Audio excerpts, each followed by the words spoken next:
I woke up feeling a sharp pain in my head, my mind foggy with unfamiliar memories. The sight of an old-fashioned room confirmed my suspicions. I had somehow traveled back in time. No, more than that, I had entered a book. The original owner of this body, also named Shinshiyu, had grown up pampered by her grandparents after her soldier parents died in the line of duty.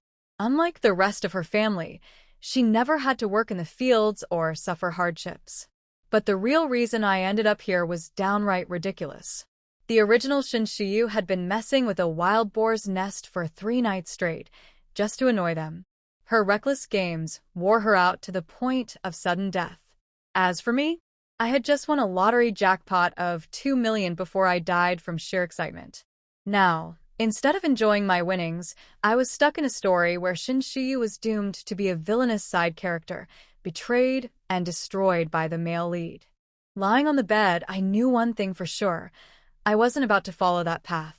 Just then, my grandmother rushed in, wailing about how worried she had been. She was a feisty woman, the true ruler of the household. Despite her rough ways, I could feel her genuine love and concern.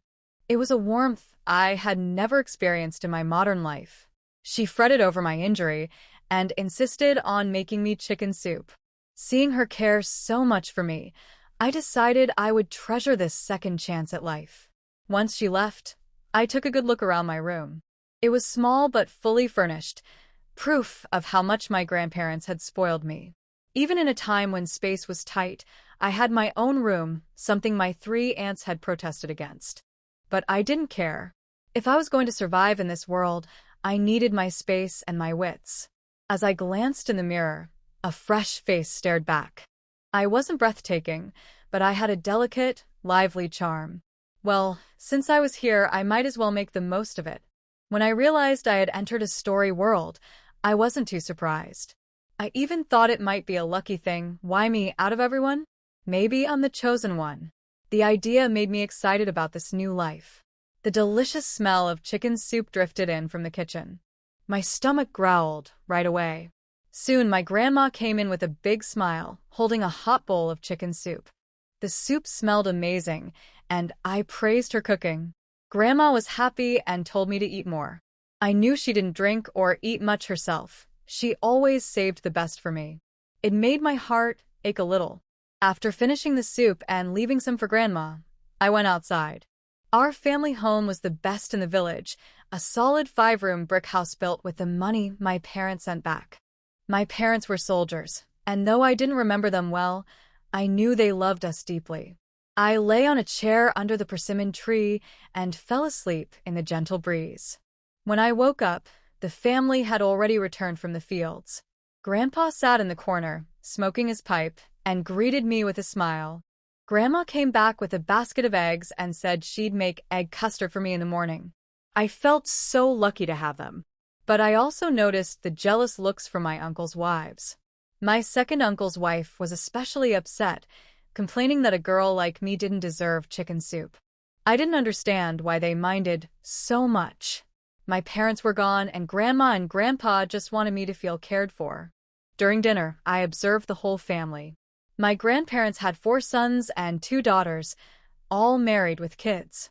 I was the oldest granddaughter, and maybe that's why they spoiled me. As the family sat down to eat, I couldn't help but wonder what challenges this new life might bring. But for now, I felt safe and loved. Life in my family is never simple. Grandma often sighs when she talks about the old saying, the more kids, the more happiness. With 4 sons and 2 daughters, she once believed it. But now, with stubborn sons, troublesome daughters-in-law, and careless grandsons, she knows it's just extra work and worry. At dinner, my second aunt complained that I got too much food, chicken, white bread, and soup, while they only had corn porridge and a small piece of chicken. But Grandma quickly shut her down, telling her to stay quiet. I knew why she was upset. I got special treatment because of my injury, but she always said Grandma favored me. I didn't argue. I just quietly passed some meat to my grandparents. They tried to refuse, saying they didn't like meat, but I knew the truth. They wanted me to eat well. After dinner, my 3 older cousins surprised me with roasted bird eggs they found during their break. I happily shared some candy with them in return. We sat and talked under the tree, laughing together. Grandma saw us and smiled. I knew she felt relieved seeing my cousins treat me well. It gave her peace for the future. From the kitchen, I heard my aunts gossiping. My second aunt complained about my easy life and how everyone spoiled me. My eldest aunt told her to stop, saying that if I married well, the family might benefit from it someday. My third aunt didn't join in. She thought her daughter, Shin Shui, was better than me. Shin Shui, my younger cousin, watched us from afar. I noticed the jealousy in her eyes before she covered it with a smile and came over to join us. I could tell she didn't like me, but she hid it well. In this family, everyone has their own thoughts and plans. But I know one thing. My grandparents love me, and my cousins have my back. That's enough for me right now. That evening, my cousins and I sat in the courtyard, chatting and laughing when my cousin Shinshue came out. My eldest cousin even gave her a stool to sit with us. But as soon as she sat down, she started crying, saying she didn't mean to interrupt us. I was confused. No one said she was interrupting. I remembered from the story that she was supposed to be kind and gentle, but from what I saw, she was just pretending. My second cousin, Shinjue, asked her why she was crying. I told her if she wanted to cry, she should go cry in her room instead of ruining our fun. Shin Shui cried even harder, saying I was bullying her. My younger cousin Shin Xiu also defended me, saying we hadn't done anything to her. Then my aunt, Shin Shui's mother, came running out. She accused my cousins of bullying her daughter, even though Shin Shui said herself it wasn't their fault. The other aunts got involved, defending their sons. The scene turned chaotic until Grandma came back from chatting with neighbors. Grandma quickly figured out the situation. She told my aunt to stop causing trouble and take Shin Shui back to their room. I could tell Grandma was disappointed with Shin Shui's behavior. When everything settled down, Grandma took me inside. She said mosquitoes were bad in the courtyard and promised me some sugar water.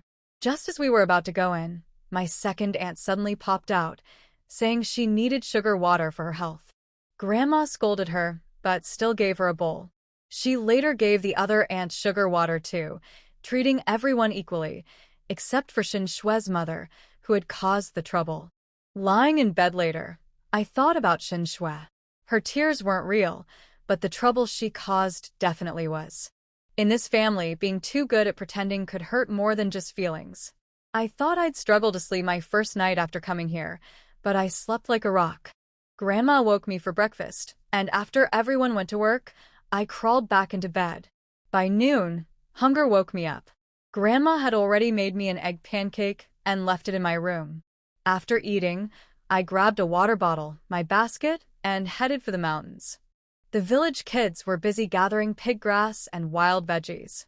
When they saw me, they ran over, asking if my head still hurt. I gave them sweet potato snacks, and they handed me wild strawberries.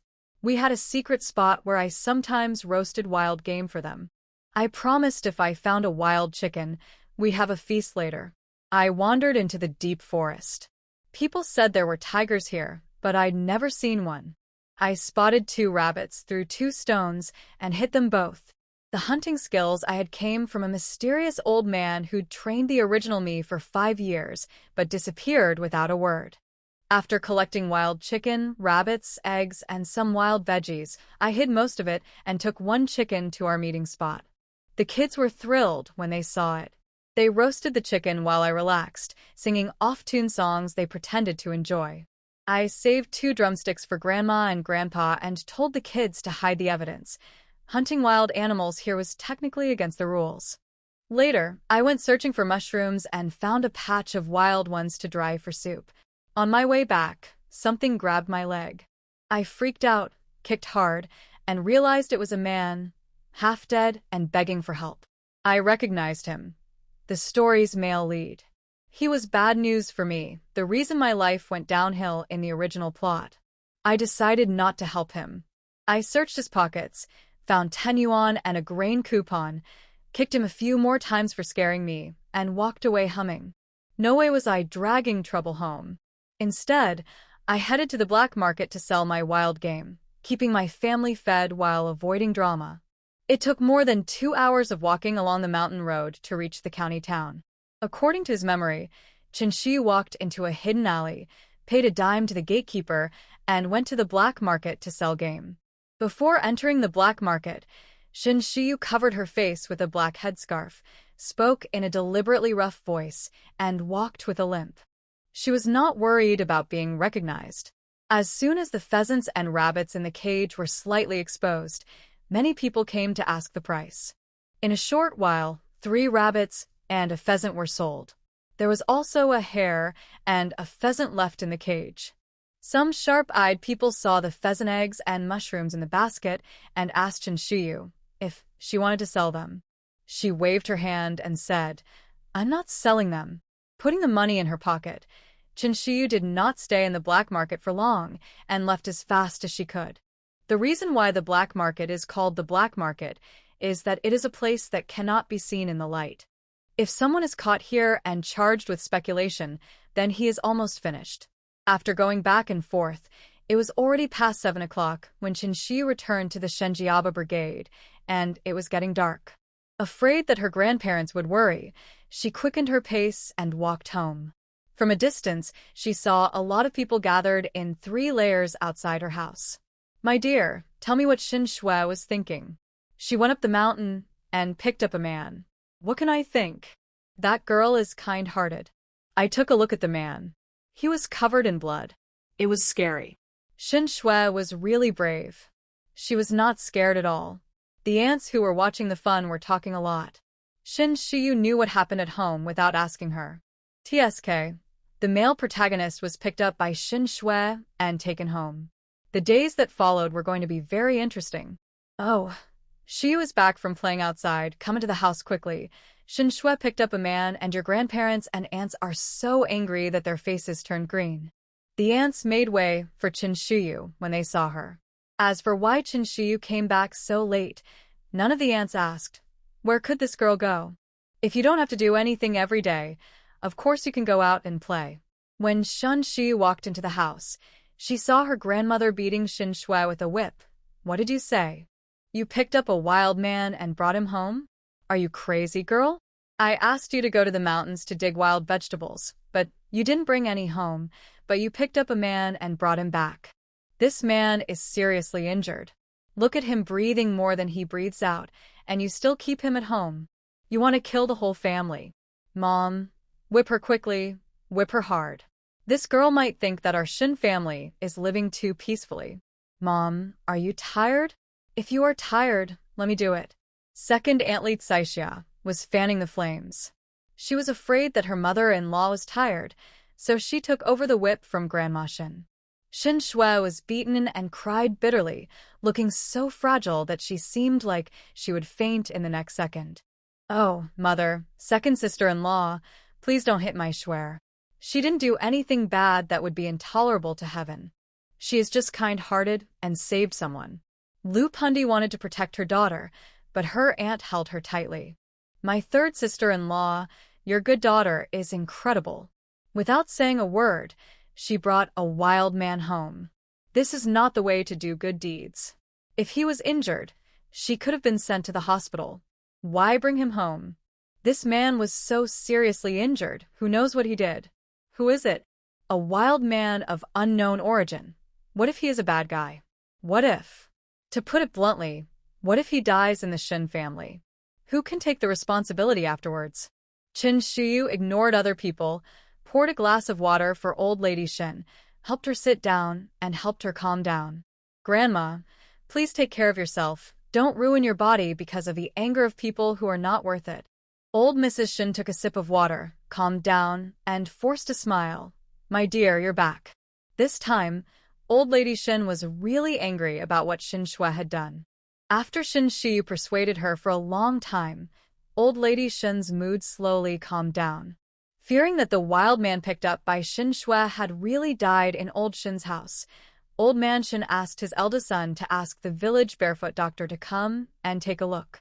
The barefoot doctor examined him carefully and prescribed some emergency medicine. He shook his head and said, "This man was probably injured by a wild boar. The injury is too serious. I can't treat him. He has to be sent to the county hospital. The barefoot doctor also emphasized that the patient had to be sent tonight. It might be too late to send him tomorrow. When she heard that the patient had to be sent to the county hospital, second Aunt Lee Saisha's voice became louder. What? He needs to be sent to the county hospital, but who'll pay for it? Mrs. Lee, who was watching the fun, said, "This man was picked up by your girl Shua." Who can pay for it? "Your Shin family can pay for it." Lee Saisha really wanted to beat this girl to death, as it brought great trouble to the family. Third brother's family, this man was picked up by your daughter.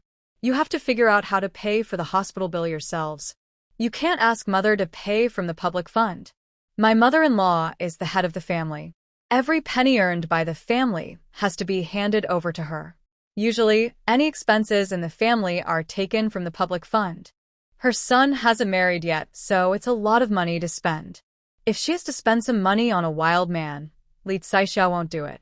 Now no one can pay attention to what Lee Saisha says. Old man Shen is afraid that the person really died in his house, so he hurriedly asked his grandson to borrow an ox cart from the brigade. Uncle Shun put the person on the ox cart, and the men of the Shun family got on the ox cart and drove the ox cart to the county hospital.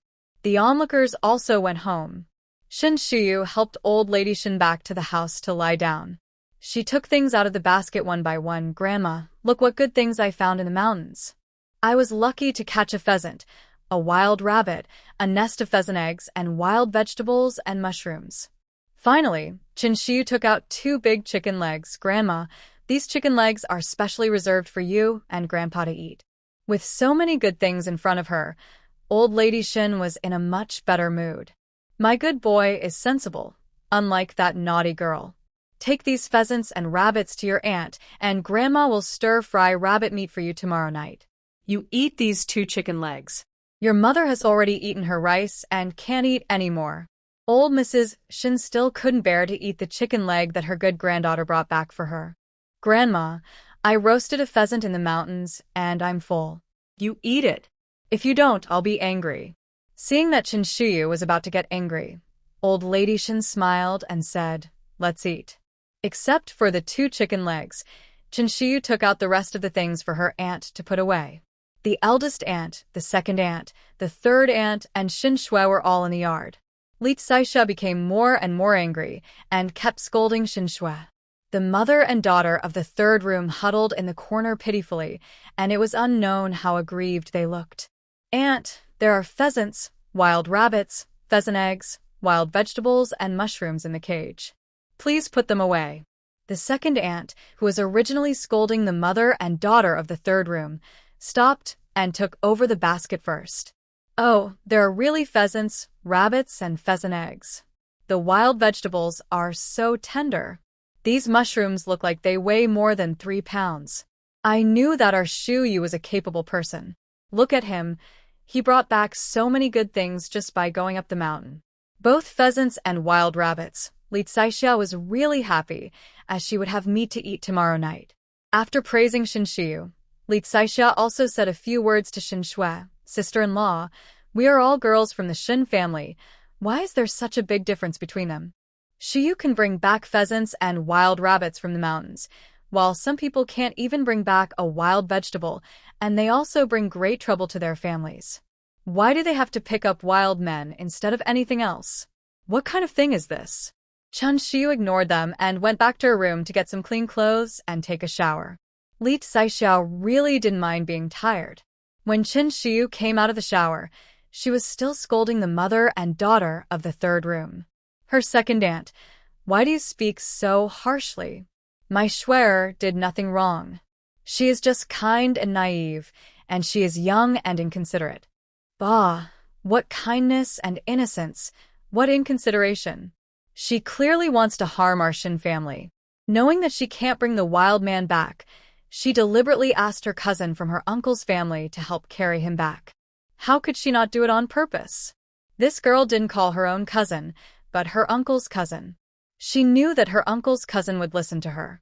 If she called her own boys, these guys definitely won't bring the person home. When seeing an injured person, normal people would want to send him to the hospital.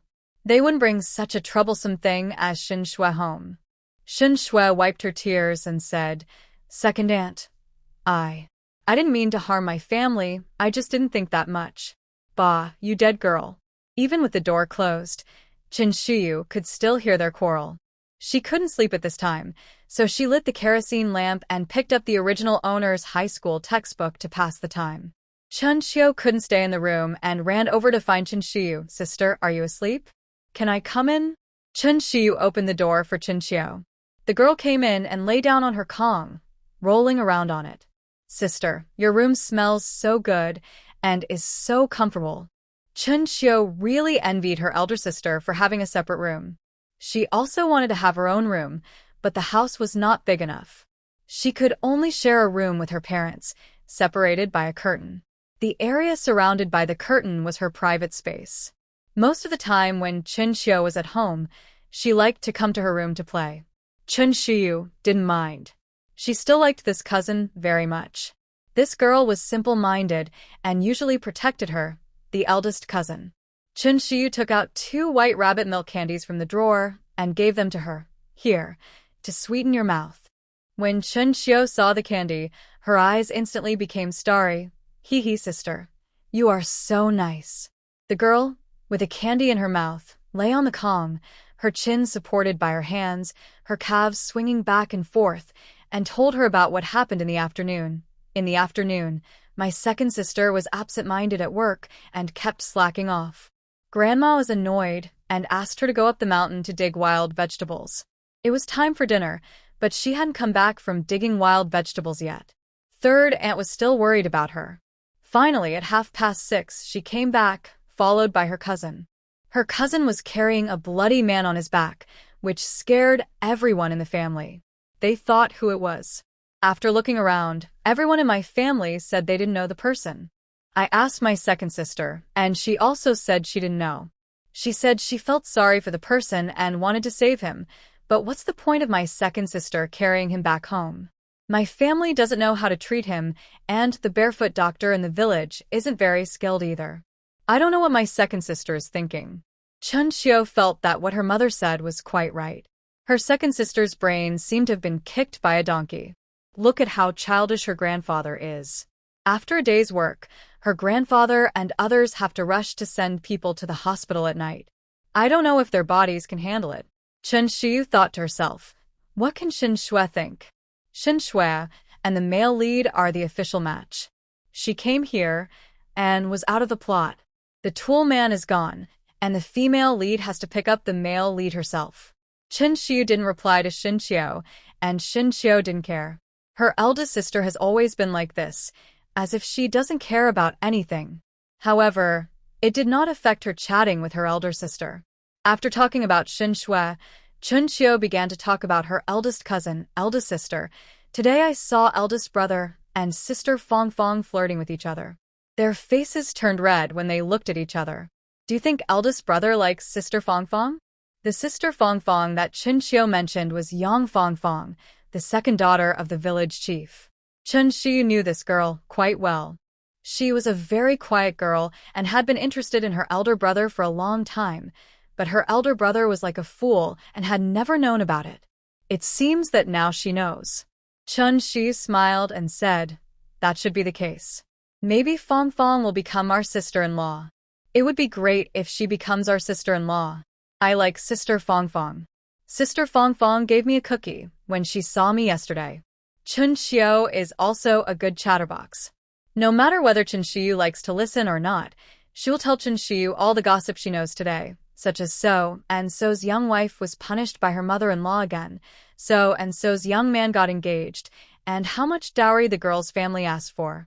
The two sisters talked one way, and Chun Xiu's lips were dry from talking. Then she remembered to go back to the room to sleep.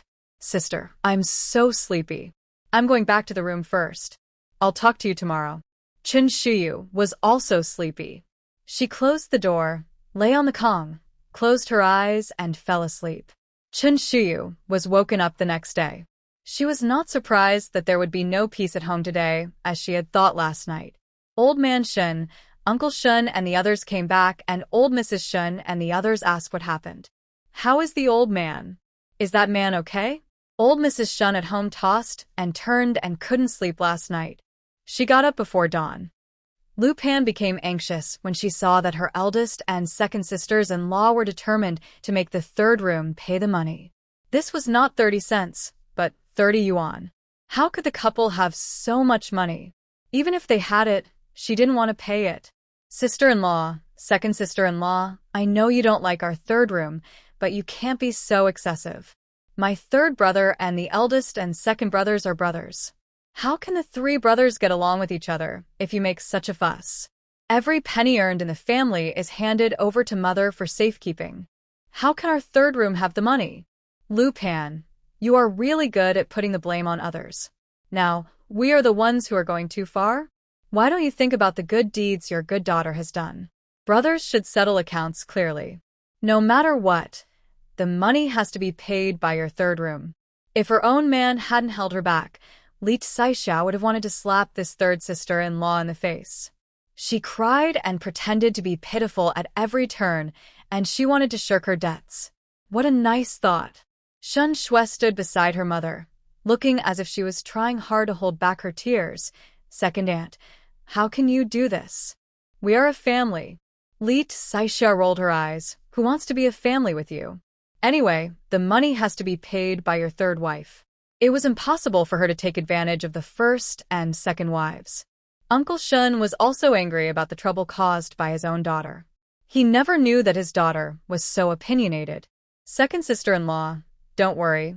We will make up the money and will not take advantage of the public. Lu Pundi pulled her man's clothes. Her father, how can our third room have money? Shut up.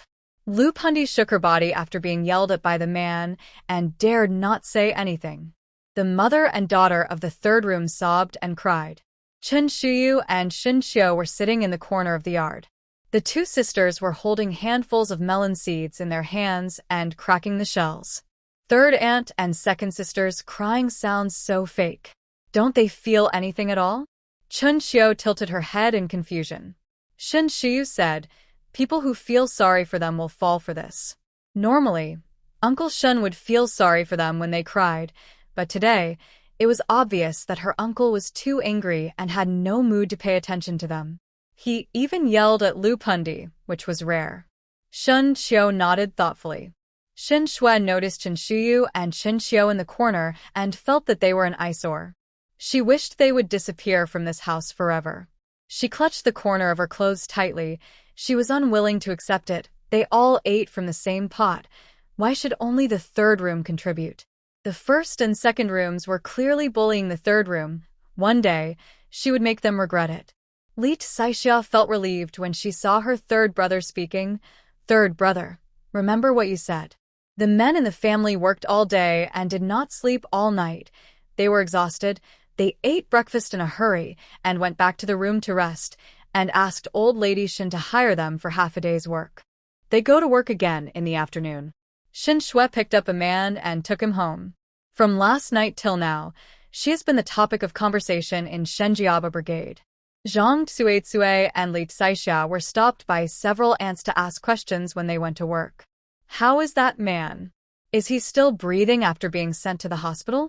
Did you find out who that young man is? What is your girl Shui doing? Are you taking care of that person in the hospital? Zhang Tsuetsue and Li Saixia were upset. They were pulled by these aunts and went to the other side with a few perfunctory words. The two sisters-in-law scolded Shen Shui thousands of times in their hearts. The house was in chaos in the morning, but now that they all went to work, the house became quiet. Shun Shuyu didn't get enough sleep. After breakfast, she yawned and went back to the room to take a nap. When she lay down, Shin Shuyu turned over and accidentally hit the corner of the table next to the Kong. There was a wound on her forehead. He bumped into the wound again, and blood flowed out. Shin Shuyu covered the wound with his hand and went to the drawer to find medicine. She remembered that there was a small bottle of hemostatic medicine in the room, so she applied the medicine to the wound, and then Shin Shuyu ignored it. She was too sleepy, so she lay down on the Kong and fell asleep in a second. Ding ding. Congratulations to the host for unlocking the storage space. A series of mechanical sounds rang in her ears. Chun Shiyu thought she was hallucinating, so she turned over and continued to sleep. Ding ding. Please ask the host to open and bind the space. The mechanical sound did not disappear. Chun Shiyu covered her ears and scratched her head in annoyance. After a while, she completely lost her sleepiness and heard clearly what the mechanical voice said. Bind space? Chun Shiyu became excited. It was said that every time traveler had a space in their hands. She thought she didn't have that luck. It seemed that the space would come late. Chun Shiyu opened and bound the space according to the system prompts, and her consciousness entered the space. The space was very large, with no visible edge, and there was nothing there except a broken well. The good spiritual spring water turned into a broken well in the host's eyes. The system's mechanical voice sounded again. Dear host, the well in front of you is spiritual spring water, which has the function of cleansing the meridians and marrow. Spiritual spring? Pretty good. The system also introduced the storage space function. The storage space can only store things, including living things. The time in the space is static. Things will remain the same as they were before they were put in, and after they are taken out. After the system introduction, it disappeared, and no matter how Chun Shiyu shouted, there was no response. Although this space is not a material space, Chun Shiyu is already very satisfied to have a storage space. After figuring out how to use the space in the house, Chun Shiyu got off the Kong, but he couldn't fall asleep. He didn't feel sleepy at all. She was still thinking about whether to go up the mountain again, when someone called her outside the door. Shiyu? Are you home? Chun Shiyu opened the door. The person who came was the original owner's only good friend, Shun Ernyu. The clothes she wore were mostly patched and didn't fit her. His pants were too short, his clothes were too long. He was sweating profusely, carrying a package on his back and holding a wooden barrel in his hands. Shun Ernyu was also a pitiful person. Her biological mother died of heavy hemorrhage after giving birth to her, and her biological father married her a stepmother the second month. It is said that if there is a stepmother, there will be a stepfather, and this is true. Ernyu was like an old ox at home. She worked hard and ate little, and was often beaten by her stepmother. When Shun Ernyu was a child, she would go hungry for 3 meals a day, and was often dizzy from hunger. The original owner felt sorry for her, and often shared her own food rations with Shun Ernyu. After few interactions, the two became best sisters. In the original book, Shun Ernyu's ending was not good. She was sold to an old widower by her stepmother. She finally escaped from the old widower and came back to Shenjiaba Brigade to find her good sister. When she came back, she found out that her only good sister was dead and was killed by her cousin. Shun Ernyu became Shun Hulunyo and embarked on the road of revenge for her good sister. She caused a lot of trouble for the male and female protagonists along the way. Shun Ernyu's means of revenge were actually quite powerful, but they were the male and female protagonists, and their halo was too strong. In the end, she couldn't defeat the male and female protagonists. Shun Ernyu went to work at her grandmother's house these days. As soon as she came back, she came to find Shun Shiyu. She put down the wooden barrel and walked in front of Shun Shiyu. Shiyu, what's wrong with your forehead? Shun Shiyu touched her forehead. The wound on her forehead was not big to begin with. She applied medicine and drank some spiritual spring water. Now it has scabbed over. I bumped into the corner of the table when I was sleeping just now.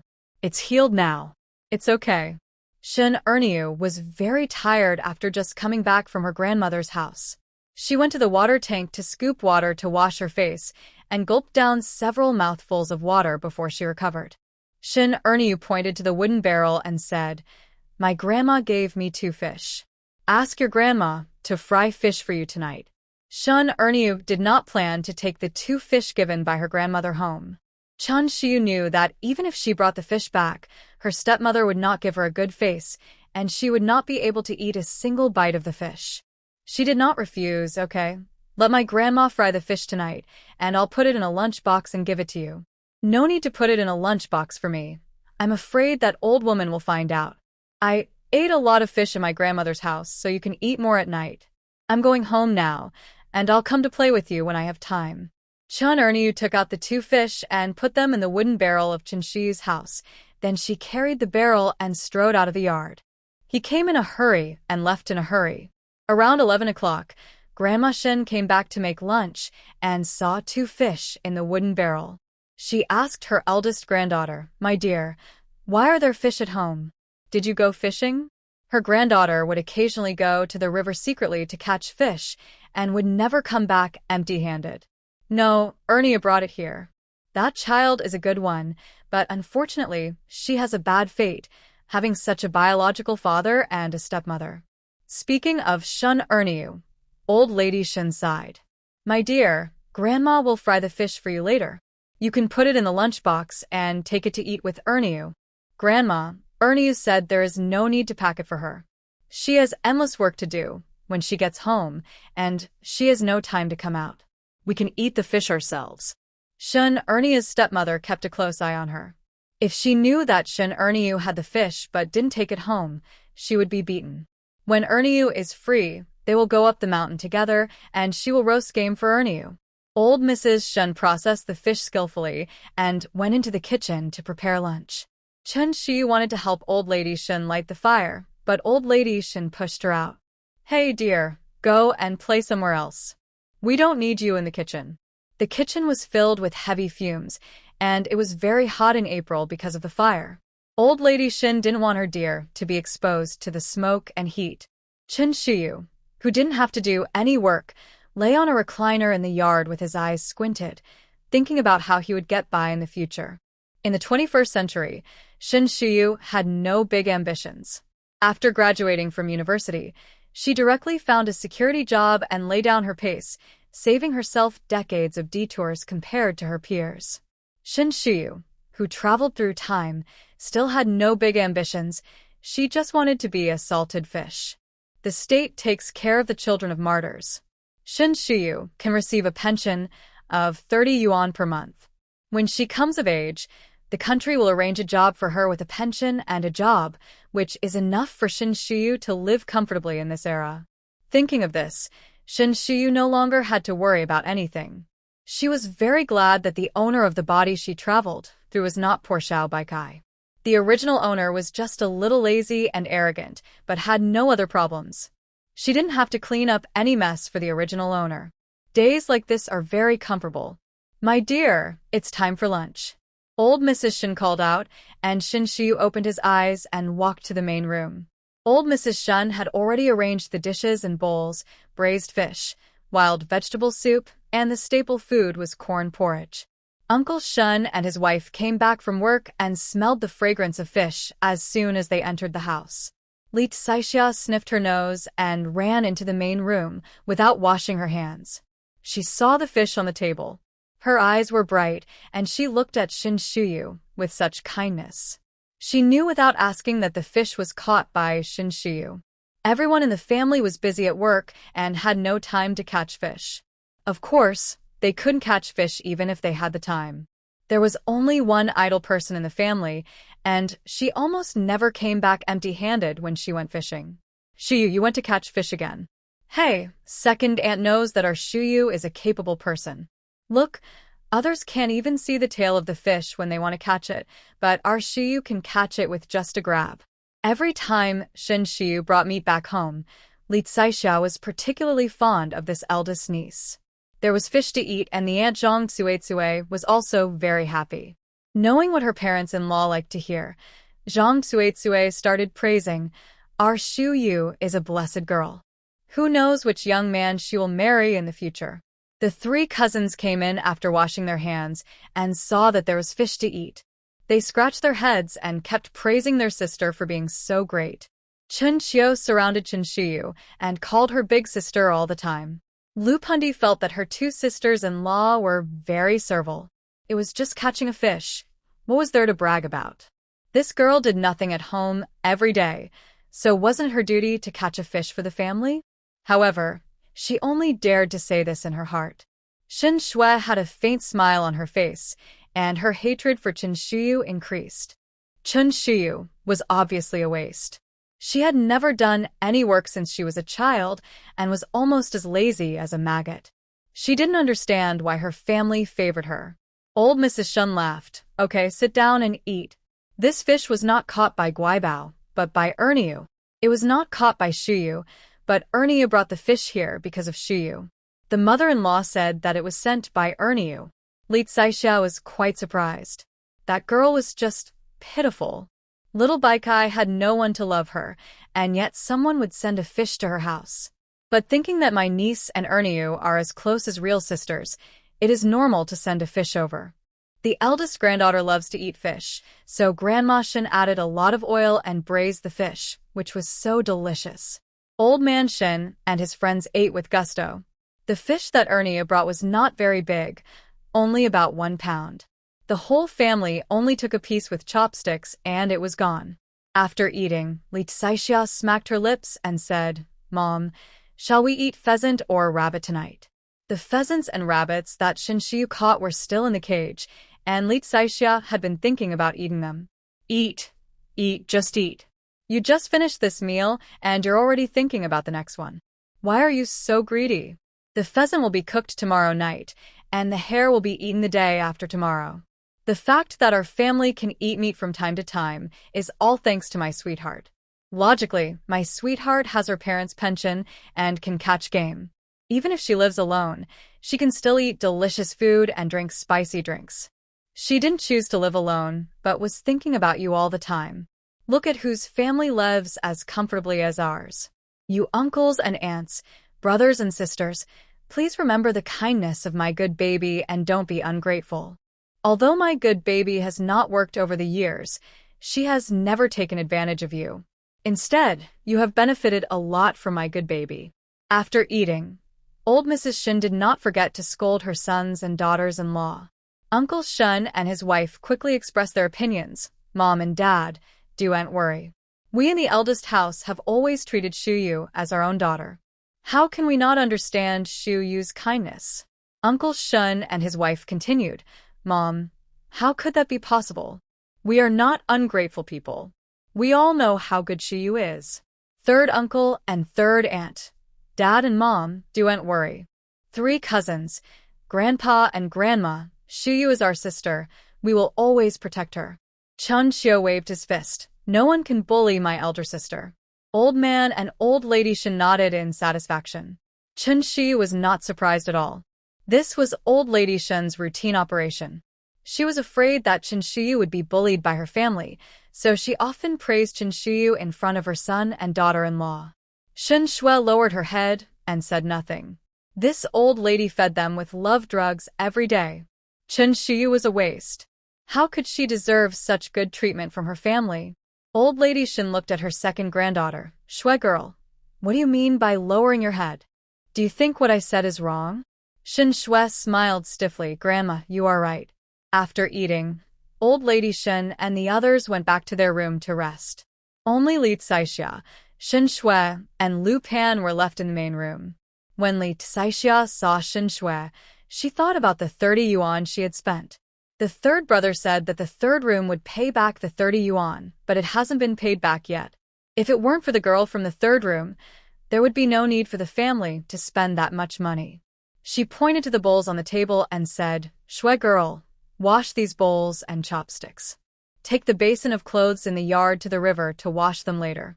Shin Shui looked up at Li Caixia. Second aunt, it's not my turn to wash the dishes and clothes today. Lu Pan couldn't bear to see her daughter being bullied. Second sister-in-law, you are too bullying. This job is obviously yours. How can you push it to my Shui? Li Caixia said confidently. Shin Shui picked up a man and brought him back, causing chaos at home and keeping me awake all night. Isn't it her duty to help me with some work now? Isn't this girl kind-hearted? What's wrong with her helping her family with some work? At the door of the main hall was trying to hold back her laughter. Her face turned red. Chun Shiyu and Shin Xiu moved a stool and sat next to the aunt. The 2 sisters took out some melon seeds and ate them with relish.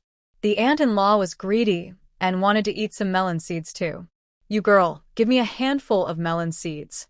Chun Shiyu grabbed a handful from his pocket and gave it to her. Chun Shiyu and the other 2 were spitting melon seed shells at the door. Shin Shui and the other two were spitting in the main room, and Lu Pundi was wiping her tears. Second sister-in-law, I know you look down on us, the third branch, and bully us for not having a son, but you're going too far. Li Saixia was speechless. Every time they quarreled, Lu Pundi said that they looked down on the third branch for not having a son. In fact, they had never thought about it that way. In her opinion, sons and daughters were the same. Lu Pan looks down on himself. I just asked Shin Shui to wash the dishes. Stop talking nonsense, and wash them quickly. Li Saixia felt annoyed when she saw the mother and daughter crying, so she turned around and left. Joining the group eating melon seeds, Qin Xiu gave a handful of melon seeds to her mother. Mom, aren't you going back to the room for a nap? No, we all have to go to work soon. Where did these melon seeds come from? They smell really good. Li Saixia ate the melon seeds very quickly, and soon all the seeds in her hand were gone. There were melon seeds at home, but they were not as fragrant as the handful given by her daughter. My eldest sister gave it to me. Li Saixia stretched out her claws. Do you have any more? Second aunt wants to eat more. It was just some melon seeds, so Shin Shiyu was naturally not stingy and grabbed a handful of melon seeds from her pocket and gave them to her. The melon seeds were flavored with 5 spices. There were still a lot of them in her room. They were all sent by uncles in the army. The original owner's father died, leaving only the original owner as a daughter. The comrades in arms who had been through life and death with Shin Xiangbei all took good care of the original owner. They would send packages to the original owner from time to time, including food, clothing, and daily necessities. Now there were 3 little dresses in the closet. These dresses could not be bought here. They were all sent back by uncles in the army. The original owner wrote several letters to tell her uncles not to send anything, as she had everything she needed at home. However, many packages were still sent to her. The original owner was also a grateful person. She knew how to hunt wild animals. Every time her grandmother asked her to send mountain products to her uncle in the army, the original owner would also include the wild game she had processed. Even the 2 ginsengs she dug in the mountains were sent by the original owner to several uncles in the army, so that they could make wine and share them. Over the years, they had been interacting with each other, and the original owner treated them as her own uncles, and the uncles also treated the original owner as their own niece and took care of her. Counting the days, it was almost time for a package to arrive, so Shin Shiyu planned to go to the county town tomorrow. Hey, the melon seeds from the city are different, so delicious. Li Saixia knew that her niece had a lot of good food in her room, all sent by her brother-in-law's comrades in arms. The melon seeds must be good too. The melon seeds in their countryside would not be fried with so many ingredients. Aunt eldest and second aunts, I still have some in my room. I'll take out some more and share them with you later. With the memories of the original owner, Qin Shiyu knew that these 2 aunts were not bad people, they just had their own little thoughts. The eldest aunt and the second aunt smiled happily. That's great. Shin Shui came out with the clean dishes and saw the 4 of them laughing and chatting while eating melon seeds. She glared at them, wiped her tears, and went to wash the dishes. Li Saixia realized something belatedly while cracking melon seeds. Sister-in-law, did that little witch Shin Shui glare at us just now? Zhang Tsuetsui nodded. She did, and her eyes were quite scary. The girl from the 3rd room usually looked well-behaved and sensible, but Zhang Tsuetsui didn't like this niece. She could be said to be a little annoying. She was very young, and her mind was not very right. Several other children in the family were beaten a lot because of her when they were young. On the contrary, although Shin Shiyu, the eldest niece, was a little lazy and spoiled, she was upright in everything she did. Her eyes were clear and bright, and she felt comfortable looking at them. They are all daughters of the Shin family, growing up and eating from the same pot. I don't know how the 3rd room raises its daughters. Knowing that Shin Shui was glaring at them, Li Saixia stood up immediately and looked at Lu Pundi. Lu Pundi, your daughter is going to rebel. She has no respect for the elders as a junior. I just asked her to wash some dishes, but your eyes are as big as cows. What does that mean? Second sister-in-law, if you don't like us, just say it directly. How can you be an aunt like you? How dare you frame my swear? Her Shuer would not even step on an ant to death, so how could she glare at someone? Second ant can describe it, and Shen Shiyu laughed out loud. Shen Xiu couldn't help but laugh. Zhang Xuecue pulled her sister-in-law and said, Okay, it's time to get ready to go to work. Why are you arguing with the child? It was indeed time to go to work now. Li Saixia snorted and went out with Zhang Xuecue. Lu Pan looked at the backs of her two sisters-in-law and felt very uncomfortable. The first and second wives were angry with each other because they saw that the third wife had no son, so they bullied her. Chen Xiu didn't like to see the mother and daughter crying, so she went out with the backpack on her back, and Chen Xiu ran after her. Sister, wait for me. It was almost time to go to work. Lu Pen glanced at her mother-in-law's door and urged her daughter, Shuer, wash the dishes quickly and go to work quickly, otherwise you will be scolded when your grandmother sees that the dishes are not washed when you wake up. Shen Shui paused while washing the dishes. I know, mother. Her mother always said that she loved her, but she asked her to do a lot of things. When old lady Shen and the others got up, Shen Shui and her daughter had just finished washing the dishes. What are you two still dawdling about? Go to work quickly. Mom, we LL go now. Lu Pundi was about to tell her husband about her second sister-in-law bullying her and her daughter when she was urged by her mother-in-law to go to work. Shen Shui was halfway there when she suddenly covered her stomach and said, Grandma, my stomach feels uncomfortable. I want to take half a day off. Grandma Shen didn't look very good, so she let her go home. Zhang Xuecue came over. Mom, Shui girl has a stomachache neither in the morning nor in the evening, but she has a stomachache when she is working. I'm afraid Shui girl is pretending. Li Saixia said affirmatively. I think that girl is pretending. Her mother praises her daughter for being sensible and capable every day. I think she is not as good as Shuyu girl. Old Mrs. Shen glanced at the two daughters-in-law. Are you two the worms in her stomach? How can you know whether she has a stomachache or not? Go to work quickly. If you can't earn 8 work points today, you will have no food to eat when you go home. Hearing that they could not earn 8 work points and would have no food to eat, Zhang Xuecue and Li Saixia became dispirited. They wanted to slack off. Zhang Xuecue and Li Saixia cannot be considered lazy, but they are not very hardworking either. There is no division in the family, and they all eat from the same pot regardless of how much they earn, and the two sisters-in-law do just so work. As for Lu Pundi, he was also a lazy person, and he often slacked off at work. Old Mrs. Shen knew exactly what her 3 daughters-in-law were like, and she shut them up as soon as they opened their mouths. Shen Shui held her stomach and trotted home. When she got home, she stopped pretending and went straight into the kitchen, took 5 eggs and put them in the pot to boil. Old Mrs. Shen kept a close eye on the eggs at home. All the eggs were locked in her room. These 5 eggs were taken out by old Mrs. Shen in advance. When Zhang Xuecue came back from work in the afternoon, she could directly steam the egg custard for Shen Shiyu.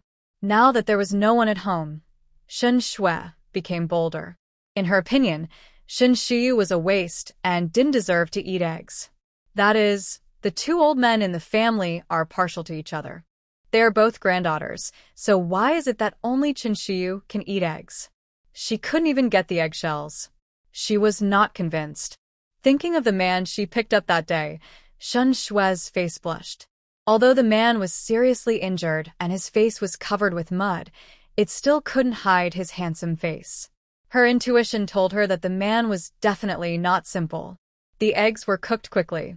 Shen Shui took out the eggs and rinsed them with water several times. The eggs were not so hot anymore. She put all 5 eggs into her small cloth bag and walked outside. She pretended to have a stomachache and didn't go to work today because she wanted to go to the county town to see the man and reveal that she was his savior. The man would definitely be very grateful to her. Shen Shui came to the county hospital with the shyness of a young girl. She had asked her father about the ward number in advance. She knew which ward the man was in. She looked at the door number and went straight into the ward. The nurse was changing the dressing for the patient when she saw Shen Shui come in and asked, Comrade, who are you? Zhou Jingchen was the only patient in the ward. The nurse hadn't seen anyone visit him since he was sent to the hospital. Shen Shui smiled slightly and pointed at the man on the bed. I'm his savior. I came to see him. Hearing that it was a lifesaver, the nurse looked at Shin Shui standing at the door twice.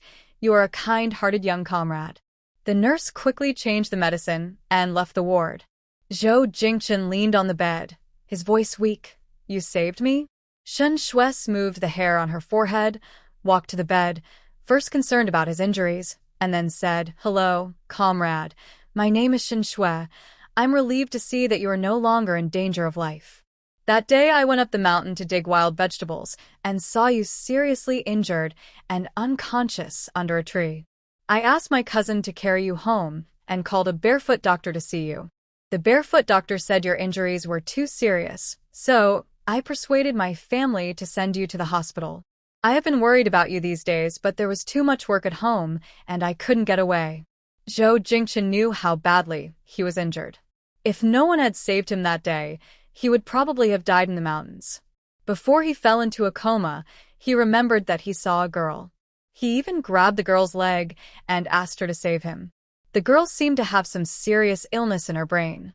Not only did she have no sympathy, she also kicked him away and stepped on him viciously, and the money on him was also taken away. At that time, he almost met his great-grandfather. He was absolutely right. It is true that poor and remote areas give rise to unruly people. But the girl in front of me named Shin Shui seems different. Thank you for saving me, Miss Shin Shui. My name is Zhou Jingchen. When I recover from my injury, I will definitely come to thank you. You re-welcome. I didn't think about this when I saved you. Shin Shui was scheming. After chatting for a while, she knew Zhou Jingchen's family situation. Zhou Jingchen was from Kyoto, and his parents were both cadres. He had 3 older brothers and 1 older sister. They came to visit relatives in Hongqi Commune. He heard that there were many wild boars in Wild Boar Ridge, so he was eager to hunt a wild boar and let his relatives know how powerful he was. There were indeed many wild boars in Wild Boar Ridge, but he was bullied by the wild boars before he could even touch their fur. Hearing this, Shin Shui was silent for a while. Any normal person would run away when seeing a wild boar, but he was different. He was thinking about hunting wild boars alone. If not him, who would the wild boars go after?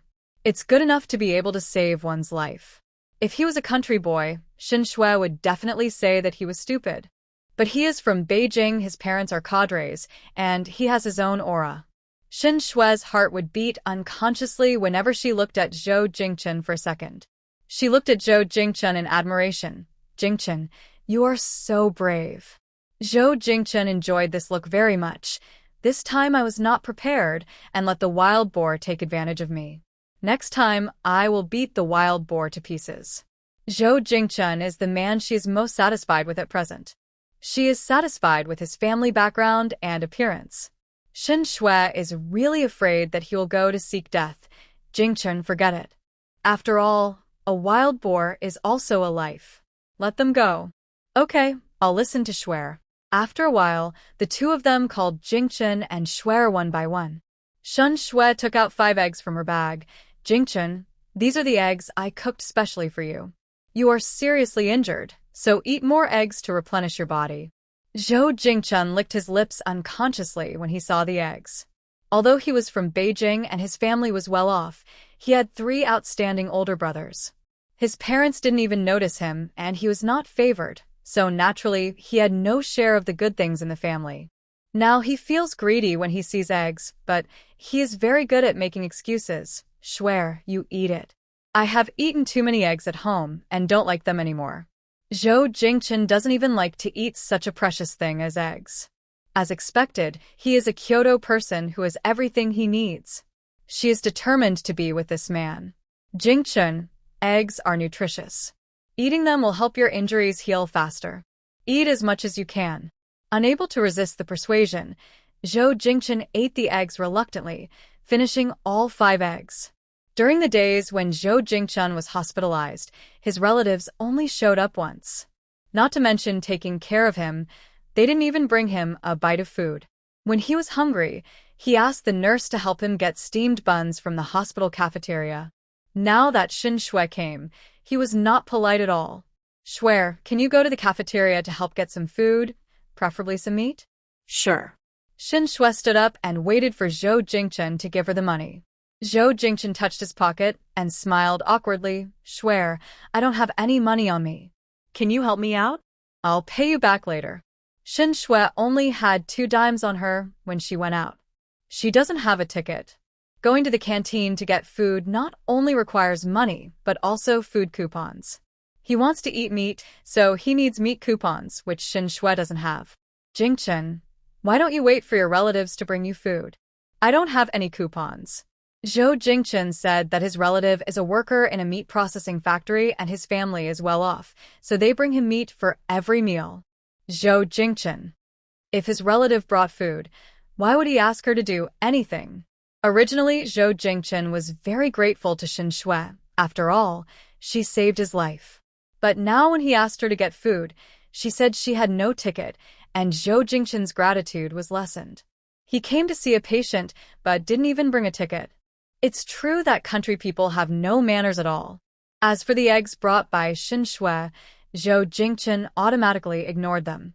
He felt that this was what he should do. The ward was quiet for a while. Shin Shui found a few topics and chatted with Zhou Jingchen for a while before saying she wanted to go home. Before leaving, Zhou Jingchen asked her to borrow the only 2 cents he had on him. If someone else asked her to borrow money, Shin Shui would not lend her a penny.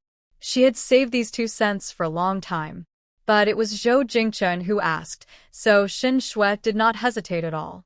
Jingchen was from Beijing and his family was well off, so it was impossible for him not to pay back the money. Jingchen, take good care of your injuries. I'll come to see you in 2 days.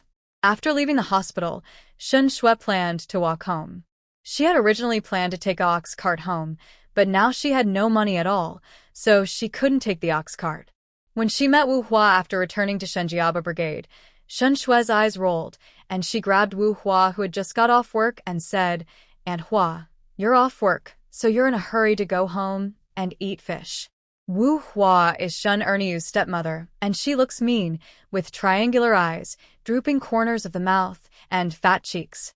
Normally, Shin Shui doesn't care about Wu Hua, but now she wants to cause some trouble for Shin Shuyu, so she takes the initiative to greet Wu Hua. Wu Hua glanced at her. What fish do you want to eat? There is no fish in my house. Shin Shui was surprised. No way.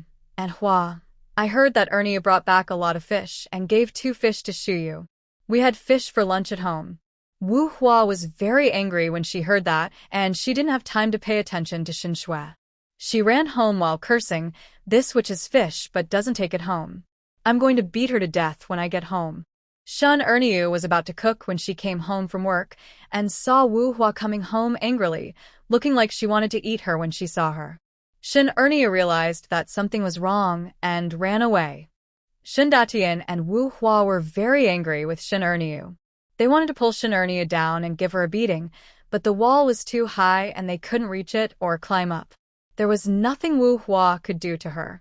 Her anger reached its peak and she pulled Shin Datian out of the door. Datian, come with me to get the fish back. It's not right to let others enjoy our own fish. Chin Shuyu, come out here. What do you 2 want from my good boy? Old Mrs. Shin and the others were all at home. When they saw Shin Datian and Wu Hua coming home angrily, they immediately looked for Shin Shuyu. Old Mrs. Shin was the first to come out of the house. Although the old lady was old, her fighting ability was not weak. When it came to fighting, the aunts and aunties in the team were no match for old Mrs. Shin. Facing the old lady, Wu Hua's momentum suddenly weakened. I want to ask her to compensate for the fish. I heard from Shin Shui that my Ernia brought 2 fish here. As soon as the words came out, old Mrs. Shin and the others looked at Shin Shui. Shin Shui lowered her head guiltily and cursed Wu Hua in her heart. She said it to her with good intentions, but she sold herself out as soon as she opened her mouth. Li Caixia's face darkened. Shui girl, what are you thinking? She knew who Wu Hua was, but she still told Wu Hua that Shun Erniu brought the fish. Li Caixia didn't believe her if she said she didn't do it on purpose. Faced with questioning from her family, Shin Shui lowered her head and said nothing, playing dumb. Old Lady Shin glanced at her second granddaughter and looked at Wu Hua. Auntie, my family doesn't owe you fish. The fish my second daughter brought is from my family. I didn't agree to her giving the fish to your family. You have already eaten the fish. So, I won't ask for more. You just compensate me with 30 eggs, and we'll let this matter rest. TSK, you're really brave to ask for it. You're not afraid of bursting your stomach. It's unknown when Chen Xiu came back. She put down the backpack and walked slowly to Wu Hua with a smile on her face. Wu Hua instinctively took 2 steps back. This girl was obviously not very old, but the aura she exuded was very intimidating. Thinking of the 30 eggs, Wu Hua regained her courage. Her Debao cried and said he wanted to eat eggs yesterday. I don't care. Your family has to compensate anyway. Chen Xiu picked up a stick thrown in the corner and played with it. She glanced at Wu Hua lightly, and the stick in her hand broke with a snap. Wu Hua was so scared that her legs went weak. This girl was too strong. She broke the stick as thick as her wrist with just a slight bend. What kind of person is she? She changed the topic, actually. An egg will be fine as compensation. This girl is so strong. I don't know if I'll be alive if I get punched by her. Shen Datian shrank his neck and whispered to Wu Hua, let's go home. We are not in the right in this matter. If I had known he shouldn't have come, it would have been much better for him to sit at home and drink with his legs crossed. Shen Jiabao, Joey and Jagua looked at their sister with admiration. What a cool sister. Chun Xiu's eyes sparkled. Her elder sister was awesome. Chen Xiu threw the stick in her hand and said, get out. Okay. The figures of Shen Datian and Wu Hua disappeared in an instant. Everyone in the Shen family. As soon as they left, Grandma Shen checked her granddaughter's hand with heartache. Oh, my dear, your hands are all red. Look at you. Why did you exert so much energy just now? You must be so tired. You might as well eat 2 more bowls of rice if you still have the energy. Zhang Tsuetsue looked at her eldest niece's hand and found nothing wrong. She twitched the corners of her mouth. The eldest niece was indeed the apple of the old lady's eye, and she loved her so much. Li Caixia pinched her hands hard and stretched out her black claws to the old lady. Mom, my hands are red too. Can I have 2 more bowls of rice tonight? What he got in return was a slap from the old lady. What a eater. Don't you eat enough normally? Hurry up and go to the kitchen to prepare dinner. My dear baby has been busy outside all day and is starving. Lu Pondian, what has this girl been busy with? She just played outside all day. The old lady is really partial. Li Caixia didn't want to cook. She fixed her eyes on Shen Shui. Mom, I think Shen Shui has to cook dinner tonight. I don't know what she was thinking. She ate a lot of fish at noon, and then she turned around and told Wu Hua about Ernie bringing the fish. Wasn't she deliberately asking Wu Hua to cause trouble for Shuyu? Zhang Tsuetsue. Mom, the eggs you put in the kitchen are gone, and Shen Shui is the only one at home at noon. As soon as Zhang Tsuetsue came back, she found that the eggs were missing. At noon, Shen Shui said she had a stomachache and came back. She was the only one at home, so it was obvious who took the eggs. Old Mrs. Shen has not forgotten the good things her second granddaughter has done. She is becoming more and more disappointed in her. Shui girl, what do you say? What can Shen Shui say? She is hiding behind her father and crying. She looks so pitiful, as if she has suffered a great injustice. The daughter cried so pitifully that Uncle Shen, the old father, felt so distressed that he couldn't help but defend his daughter. Mother, eldest sister-in-law, second sister-in-law, Shuer is someone you have watched grow up. The child has no bad intentions. She may have let the cat out of the bag about the fish, and as for the eggs, none of you saw her take them. Maybe someone cooked and ate them at home. Lu Pundi also protected his daughter. That's right, you can't blame everything on my Shuer. My Shuer is the kindest person. She would never do such things. Old Lady Shen had a rolling pin in her hand.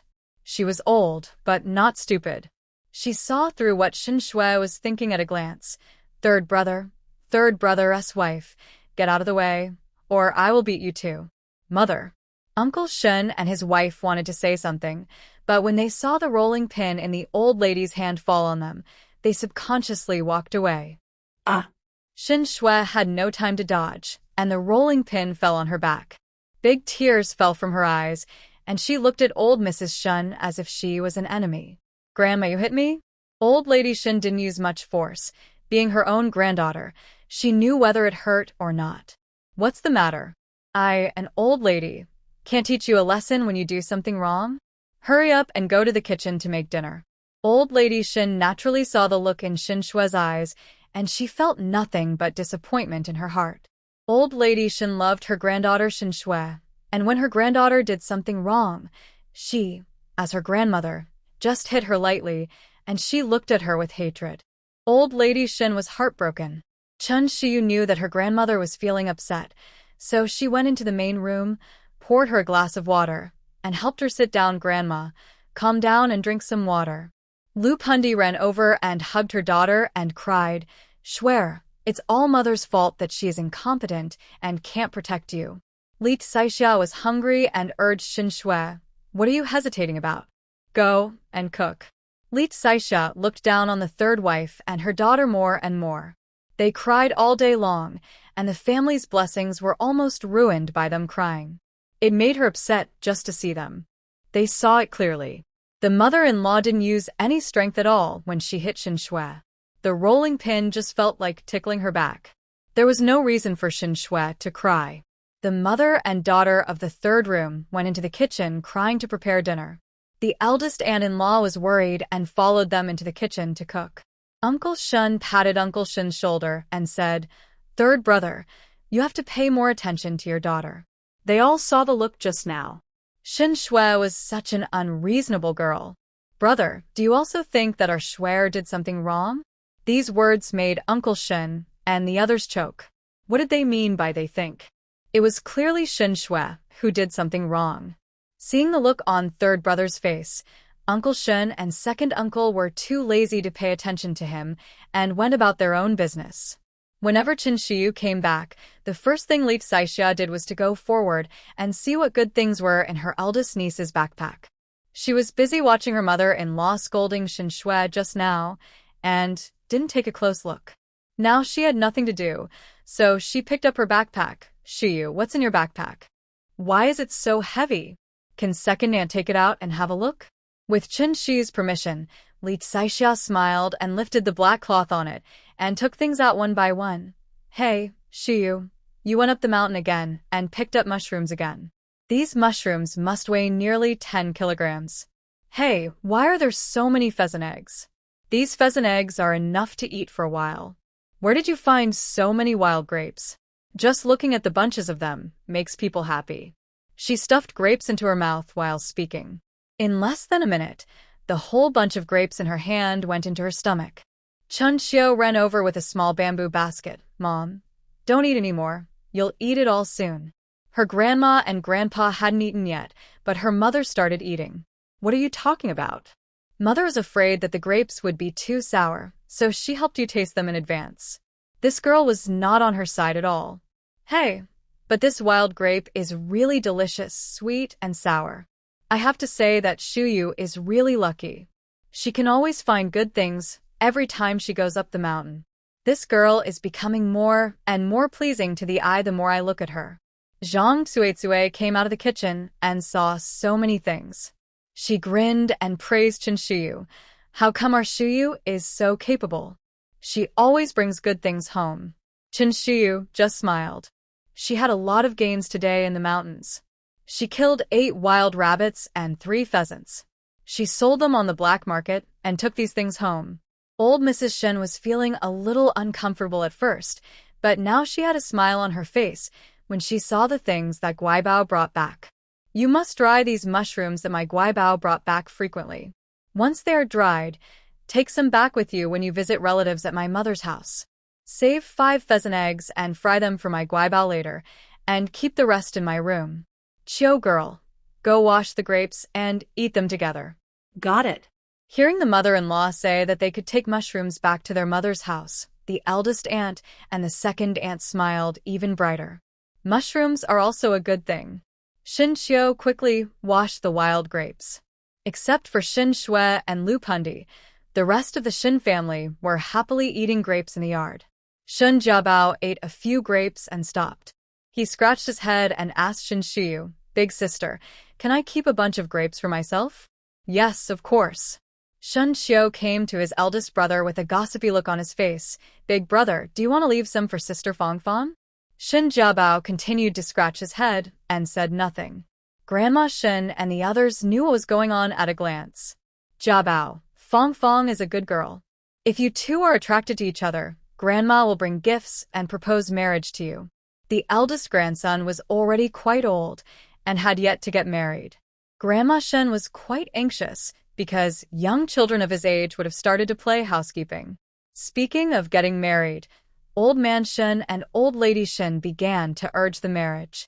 The three grandsons of the Shen family have not married yet.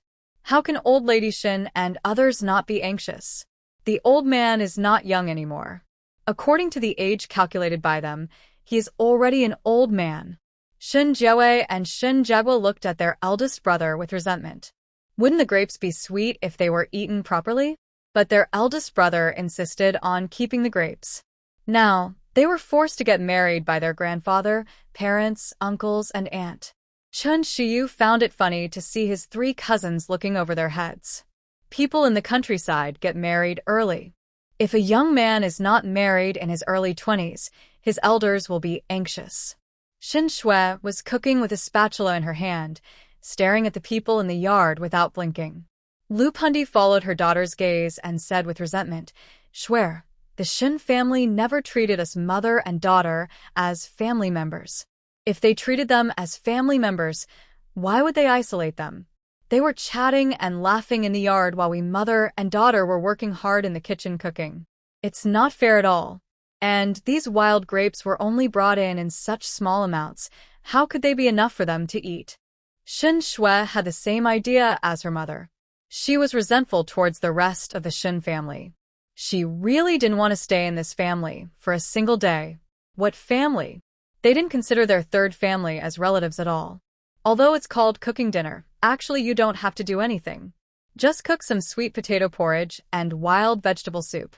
Zhang Suetsue came in and fried the scrambled eggs, stir-fried them with leeks. It was so fragrant. At dinner time, Shin Shiyu ate a few bites of scrambled eggs and said she was full, so she went back to her room to lie down. After eating her fill, Old Lady Shin brought a plate into Shin Shiyu's room and said, "My dear, do you have a bad appetite tonight? You can't just eat a few bites of eggs. Come, have some fish. The fish milk is so delicious." At noon, Old Lady Shin fried 2 fish and served one to the table for lunch. There was also one that Old Lady Shin had fried and locked in the cupboard, leaving it alone for Shin Shiyu to eat. "Grandma, let's eat together." Shin Shiyu didn't eat much for dinner because she was not hungry. She had eaten a lot of wild grapes in the mountains in the afternoon. But the fish was very delicious, and Shin Shiyu could still eat it, mainly because Old Lady Shin specially left it for her to eat. If she didn't eat it, the old lady would be unhappy. While eating fish, Shin Shiyu told her grandmother about going to the county town tomorrow. "Grandma, according to the time, there should be a package sent. I will go to the county town to take a look tomorrow." "Okay, Grandma will give you money and tickets later. You can go shopping tomorrow and buy whatever you want. Grandma will ask your third brother to go with you. If there is a package, ask him to get it." "Grandma, I have money and tickets. You don't have to give them to me. I can get the package back by myself. Just take it when Grandma gives it to you. Girls need to have money in their hands. When you grow up, buy yourself a few more beautiful clothes. You don't have to worry about having no money. Grandma has saved your parents' pension for you. In 2 years, Grandma will find a live-in son-in-law for you and let him take care of my baby." Shin Shiyu was raised by Old Man Shin and Old Lady Shin. She had never done any work, and many people in the village said behind her back that Shin Shiyu would never get married. Old Mrs. Shin sneered, who said her good boy was going to get married. Her good boy was going to find a son-in-law and bring him home. She couldn't bear to see her sweetheart marry into another family and suffer. Shin Shiyu knew that her grandparents were planning to find a son-in-law for her, and she had no objection at all. However, Old Man and Old Lady Shin never told anyone about this. Not even Uncle Shin and the others knew about it. After chatting with her granddaughter for a while, Grandma Shin went out to visit friends and relatives. There were not many entertainment activities in the village, so everyone would go out for a stroll after eating and chat about gossip. As soon as old lady Shin left, Chinchio came in right after her. Sister, I'm here to accompany you. Chinchio didn't react much when she saw the leftover fish bones on her sister's table. Since she was a child, her grandmother always said that her sister was too weak and needed to eat something good to replenish her body. Since her sister was not in good health, it was her grandmother's duty to give her something good to eat. Sister, are you full? Do you want me to ask my mother to make you some pancakes? The elder sister only ate a few bites for dinner, and fish and meat were not filling. Her elder sister was weak and could not go hungry. I'm not hungry. If I'm hungry, I'll find something to eat. I'm going to the county town tomorrow. Do you want to go with me? Yes, sister. I'll go. Upon hearing that she could go to the county town, Chinchio immediately showed her big white teeth. She hadn't been to the county town for a long time. She wanted to buy 2 hairbands and visit the supply and marketing cooperative. Okay, I'll tell Grandma and ask you to accompany me to the county town tomorrow. Chinchio took Chinchio's arm. Sister, you're so nice. Chinchio really liked her elder sister's room. When she was in her elder sister's room, she felt that the air was sweet. As usual, Chinchio gave Chinchio 2 candies, and the girl became even sweeter, muttering words like the best sister and the most beautiful sister. Go, go, I'm going to read a book. You can play by yourself. In the era without mobile phones, Chinchio could only read books to pass the time. Chinchio saw that her elder sister was reading seriously, so she didn't disturb her. She rolled around on the Kong and had a lot of fun. Chinchio glanced at her lively cousin and continued reading. Chinchio liked to come to her room to play, but he was very sensible and would never touch anything in her room without her permission. Chinchio was immersed in the ocean of knowledge, and Chinchio fell asleep while playing. She woke up only when Li Tsaixia called her to come out and take a shower. Chinchio rubbed her eyes and said, Sister, I'm going to take a shower. Chinchio was the last one to take a shower. After taking a shower, she sat in the yard for a while before returning to the house. She took out an iron box from under the bed. When she opened it, there was a thick stack of money inside, as well as a few food coupons and meat coupons. The money was scattered. Chinchio counted it and found a total of 531 yuan and 50 cents. Adding the money she earned from selling pheasants and rabbits on the black market, her small piggy bank had a total of 553 yuan and 20 cents. Chinchio counted it back and forth several times, smiling so hard that her teeth were showing. With this money, she felt very safe.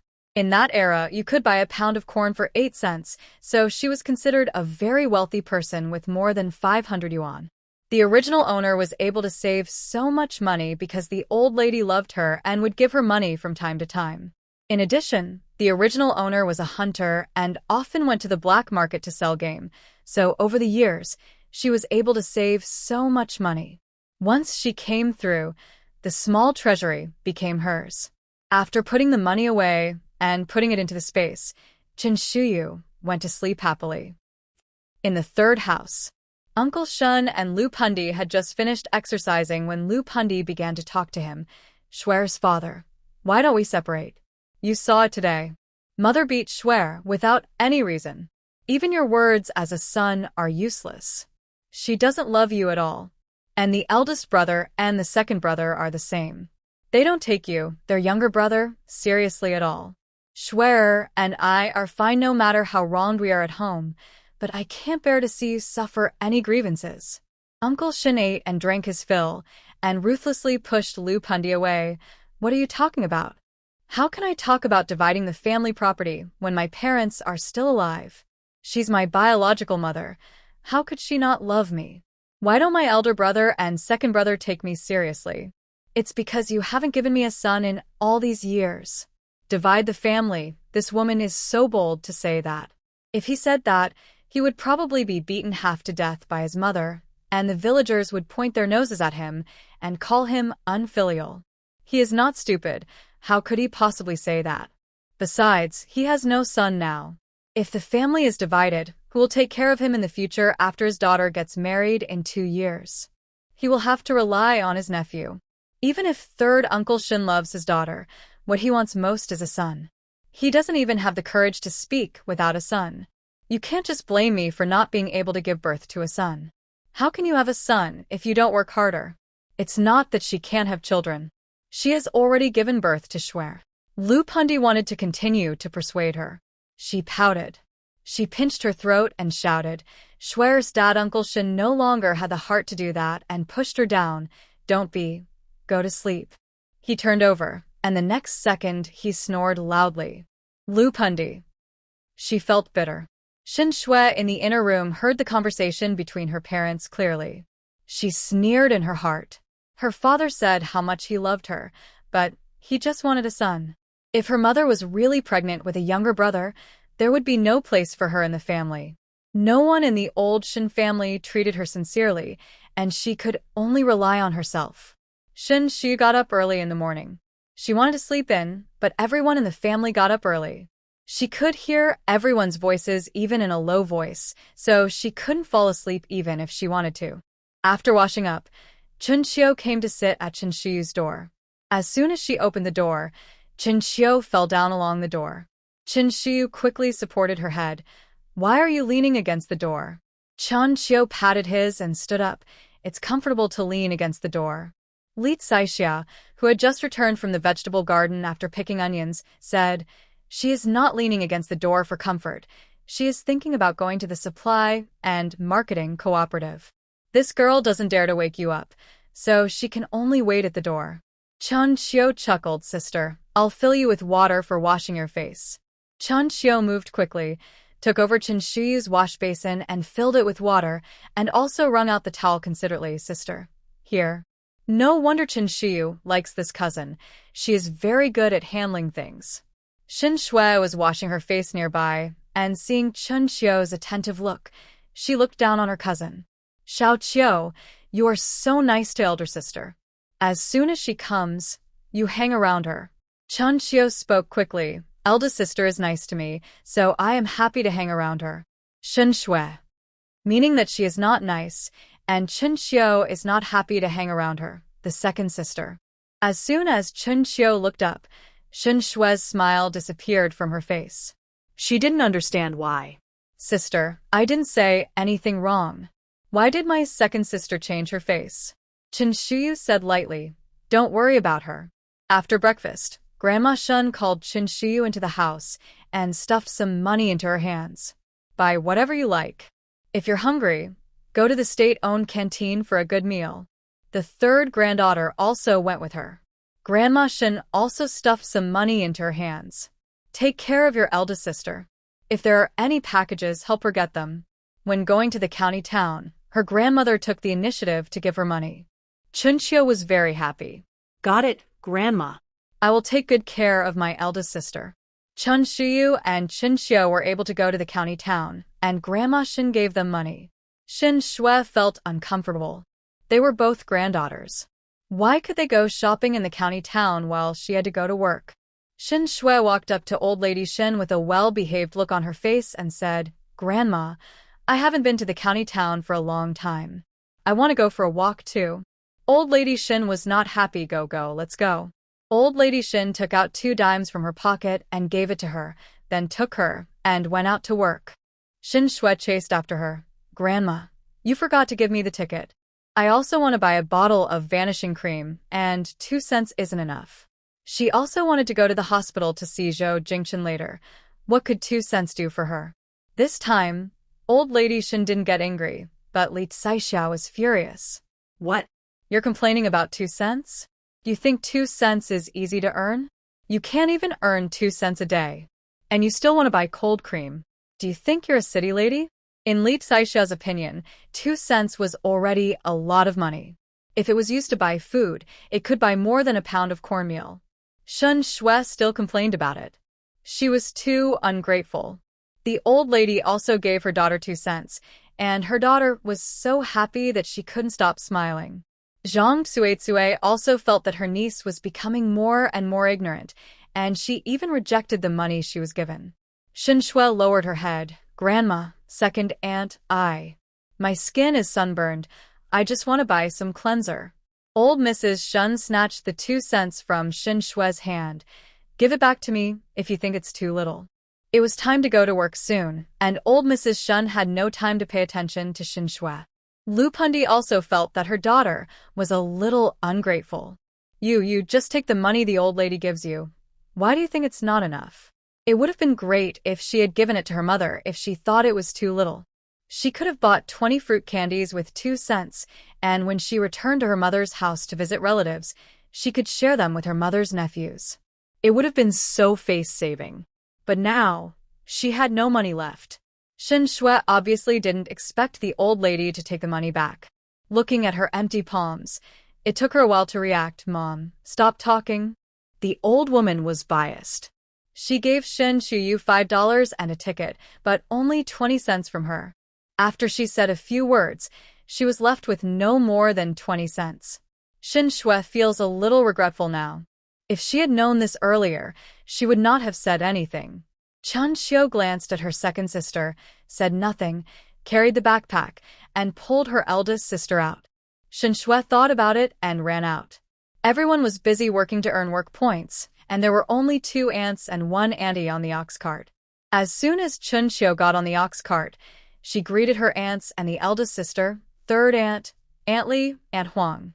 Hey, Qiu girl, you're going to the county town too. There is no salt at home, and my grandma asked us to buy some. Your grandma really loves you. She even let you 3 sisters go together to buy salt. Aunt Li looked down on old lady Shin. She had a grandson, but she didn't love him, but loved a few girls. What's the point of loving girls? When they reach the age to get married, they have to get married, and then they will belong to another family. Aunt Huang looked at the 3 sisters of the Shin family and said, You 3 sisters are so beautiful. Each one is more beautiful than the other. Especially this girl Shin Shue, who is not only well-behaved and sensible but also good-looking. If she were to marry her second son. Thinking of this, Aunt Huang took Shin Shue's hand affectionately. Oh, your hands are so white and tender, like tofu. Xiao Xue, you are not young anymore. Do you have a young man you like? If not, how about your brother Daji? You 2 grew up together. As city people say, this is called childhood sweethearts. Shin Shue forced a smile. Aunt Huang, my grandma said that I am still young. There is no rush for this. Shin Shue pulled her hand back calmly, feeling disgusted in her heart. She didn't know whether Aunt Huang washed her hands after going to the toilet. Shin Shue had never even looked at her second son, and Aunt Huang still wanted to bring them together. It was such a nice thought. The person Shin Shue wanted to marry had to be at least a city dweller. Along the way, no one talked to Shin Shuyu, and Shin Shuyu was happy and at ease. Chun Qiu was chatting happily with Yanni. When he got excited, he slapped his thighs at the same frequency as the auntie. Chun Shuyu felt pain just by the sound of the slaps. The ox cart drove to the county town, and several people got off. Chun Shuyu gave the money, and Shin Shue came over as if she wanted to say something but hesitated. Sister, can you? No. Before she finished speaking, Chin Shuyu interrupted her. She looked at Chin Qiu again. Xiao Qiu, my second sister forgot to bring money. Can you give it to her for her? Chin Qiu pretended not to hear and ran away. The second sister wanted her to pay. No way. Chin Shuyu and Chin Qiu walked away. Shin Shue looked pitiful, as if she was bullied by her elder sister. Aunt Huang felt sorry for her. What's wrong with Chin Shuyu? She had money in her hand, but she refused to pay for your bus fare. She must have been spoiled by your grandparents. The same goes for you, Xiao Xue. You are too soft-hearted. How could she not be able to bring back a piece of meat when she married into her family as a daughter-in-law and returned to her parents' home if she was so soft-hearted? No, Aunt Huang, don't misunderstand me. My elder sister and younger sister are very nice to me. They just. Shin Shui racked her brains to find excuses for them, but couldn't think of any after thinking for a long time. She was very anxious. Okay, Auntie knows you are a good child, and Chin Shuyu is too unreasonable. Aunt Li also felt that Chin Shuyu was unreasonable. She had never seen a girl who didn't work in the fields. Not working in the fields would be fine, but she didn't even do housework. She was spoiled and domineering. Which family would dare to marry such a girl? Seeing that her goal had been achieved, Shen Shui wiped her tears and said to old Zhang, who was driving the ox cart, "Uncle Zhang, I'll pay you the fare tomorrow." Old Zhang thought about it and agreed. They were from the same team, and he was not afraid that she would default on her debt. Shen Shui said goodbye to Aunt Huang and left. Aunt Huang was still chatting with Aunt Li, and the topic was all about Shen Shiyu. They are both girls from the Shen family, but why are the two sisters so different in character?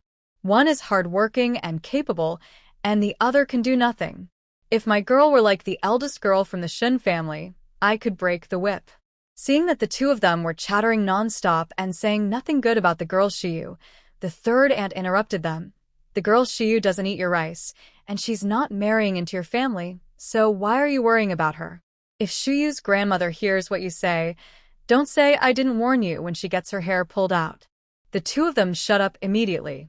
They didn't want to fight with old lady Shen. It hurt when the old lady pulled people's hair. Chen Shiyu didn't know that she was being framed. At this moment, she and Shen Xiu were shopping in the supply and marketing cooperative. Chen Shiyu didn't have anything to buy, she just wanted to go shopping. Chen Xiu picked out 2 hair ties while shopping, and the girl tied them up directly. "Sister, do I look good?" Chen Shiyu pinched her face. "Yes, pick a hairpin and I'll pay for it." Chen Xiu's eyes lit up. There is no little girl who doesn't like pretty hairpins. "Sister, you are really the best sister." The prettier hairpins cost 30 cents each. Chen Xiu had been looking at them for a long time, but couldn't bear to buy them. Now Shen Shiyu said she would buy one for her, so she picked out a pink hairpin. These days, the salesmen in the supply and marketing cooperatives all have their noses up in the air, so it goes without saying that this attitude is so high, and Shen Shiyu doesn't care. After a round of shopping, Shen Shiyu picked out 2 pieces of dark cloth and bought 2 pairs of cloth shoes. The cloth and cloth shoes were bought for old man and old Mrs. Shen. "Sister, don't you want to buy something for yourself? Grandma told you to buy whatever you like." After walking around for a long time, her elder sister didn't buy anything for herself. "I don't have anything to buy. I'm just here to browse." Chen Shiyu had everything. After a long walk, Chen Shiyu was hungry, so she brought Chen Xiu to the state-owned restaurant, which made Chen Xiu very happy. It was her first time to eat in a state-owned restaurant, and she heard that the food was very delicious. Chen Shiyu ordered 2 dishes, 1 fried pork with peppers and 1 braised pork, and the staple food was 2 white flour buns. Hearing the dishes her sister ordered, Shen Xiu swallowed her saliva. "Sister, just 1 meat dish will be enough." Ordering 2 meat dishes at once, her elder sister was too arrogant. "It's okay. If we can't finish it, we can pack it up." She took the lunchbox with her before going out. The dishes were quickly cooked, and Chen Xiu came forward to serve the dishes. Looking at the 2 large plates of meat dishes, Chen Xiu felt happy just by smelling the aroma. Seeing this girl standing in a daze, Chen Xiu tapped her head and said, "Eat the dishes. Why are you standing there?" Chen Xiu gave her sister a big smile, picked up the chopsticks and ate the dishes in big mouthfuls, saying incoherently, "Smells good, eat it." So good. Chen Xiu thought that the 2 of them would not be able to finish the dishes, but she underestimated Chen Xiu's stomach. Chen Xiu not only ate up all the dishes, but also cleaned up the soup. Chen Xiu touched her belly and said, "Sister, I feel so happy. Today is her happiest day. This girl is very easy to satisfy." Chen Xiu touched her head and said, "The days to come will be happier." Chen Xiu packed another portion of braised pork to take back for her grandparents. After leaving the state-owned hotel, the 2 came to the post office, and Shen Xiu asked the staff if there was any package for her. The staff took out a package and an envelope. "Chen Xiu, here is your package and a letter." Chen Xiu put the package into the backpack, put the letter into his pocket, and bought 2 stamps. "Xiao Qiu, let's go back. We came out at 8 in the morning, and it's already past 2 now." The 2 of them got on the ox cart. Aunt Huang and the others were already on the cart, but Shen Shui was not there. Although Aunt Huang and Aunt Li looked down on Shen Shiyu, they did not dare to say bad things about her to her face. 这丫头一点也不晓得尊老爱幼，只要听到谁说她的坏话，她直接把人家拎起来揍，忒吓人了。The third aunt asked, Why is Shen Shui gone? Chen Shiyu and Chen Xiu had no idea where Shen Shui was. Chen Xiu waved his hands and said, I don't know. My second sister is not with us. She might have walked home by herself. At this time, Shen Shui was taking care of Zhou Jingchen in the hospital. Zhou Jingchen was very happy to see her at that moment, but his face changed when he saw that she had empty hands and no eggs in her pocket. Shen Shui didn't notice it either. She thought Zhou Jingchen was not feeling well, so she asked him if he was thirsty and if he wanted to go to the toilet. Zhou Jingchen was waiting for her to ask him if he was hungry, but Zhou Shui was afraid that he would ask her to go to the cafeteria to get food, so she didn't ask. She had no money and no ticket. If Zhou Jingchen asked her to go to the cafeteria to get food and couldn't get it back, she would be the one who was embarrassed. Finally, Zhou Jingchen couldn't bear it any longer. Shui, I'm hungry. Please go to the cafeteria and get me something to eat. Shen Shui took out half a multi-grain cake from her pocket. Jingchen, eat this. It's filling and nutritious. Zhou Jingchen closed his eyes and said nothing. He didn't want to eat this kind of cake that would make his throat sore. He was still a patient. Why don't you bring food to see the patient? Zhou Jingchen didn't know how Shen Shui had the nerve to come to see him. In his opinion, since Shen Shui saved him, she should take good care of him and give him all the delicious food and drinks to be considered as having truly saved him. Jingchen, if you don't like it, I'll eat it. Shen Shui was also growling with hunger. She had no money, so she only took half a pancake with her when she went out, which was the leftover from her morning meal. She came to the county town to cook some eggs, but the old lady locked all the eggs in her room, so she couldn't take them even if she wanted to. Everything tastes good when you are hungry. Shen Shui ate with relish. Zhou Jingchen opened his eyes and saw Shen Shui swallowed the last bite of the biscuit. He was furious. Did you finish eating by yourself? Jingchen, didn't you say you didn't want to eat? He didn't say he didn't want to eat. He was very hungry. This woman was just trying to irritate him. You go back. I want to rest. It was useless. She couldn't take good care of him. She just poured him some water, and the water splashed and scalded him. She didn't have the strength to help him up, and she was leaning on him. She was asked to go to the cafeteria to help get food, but she said she had no money or tickets, and had finished the cake she brought. Zhou Jingchen was really angry. Shen Shui didn't realize that Zhou Jingchen was angry at all. She even felt that he cared about her and asked her to go back early because he was afraid that it would be unsafe for her to go back too late. Before Shen Shui walked out of the room, Zhou Jingchen told her that she didn't need to come anymore because he would be returning to Kyoto tomorrow. Shen Shui was a little anxious. What would she do if he went back? Zhou Jingchen was the man she liked. Jingchen, your injury hasn't healed yet. Why are you going back? I've asked the doctor, and I can be discharged. My dad has a friend who drives a truck. I'm going to follow his truck back to Kyoto tomorrow. He really didn't want to stay in this shabby place for even one more day.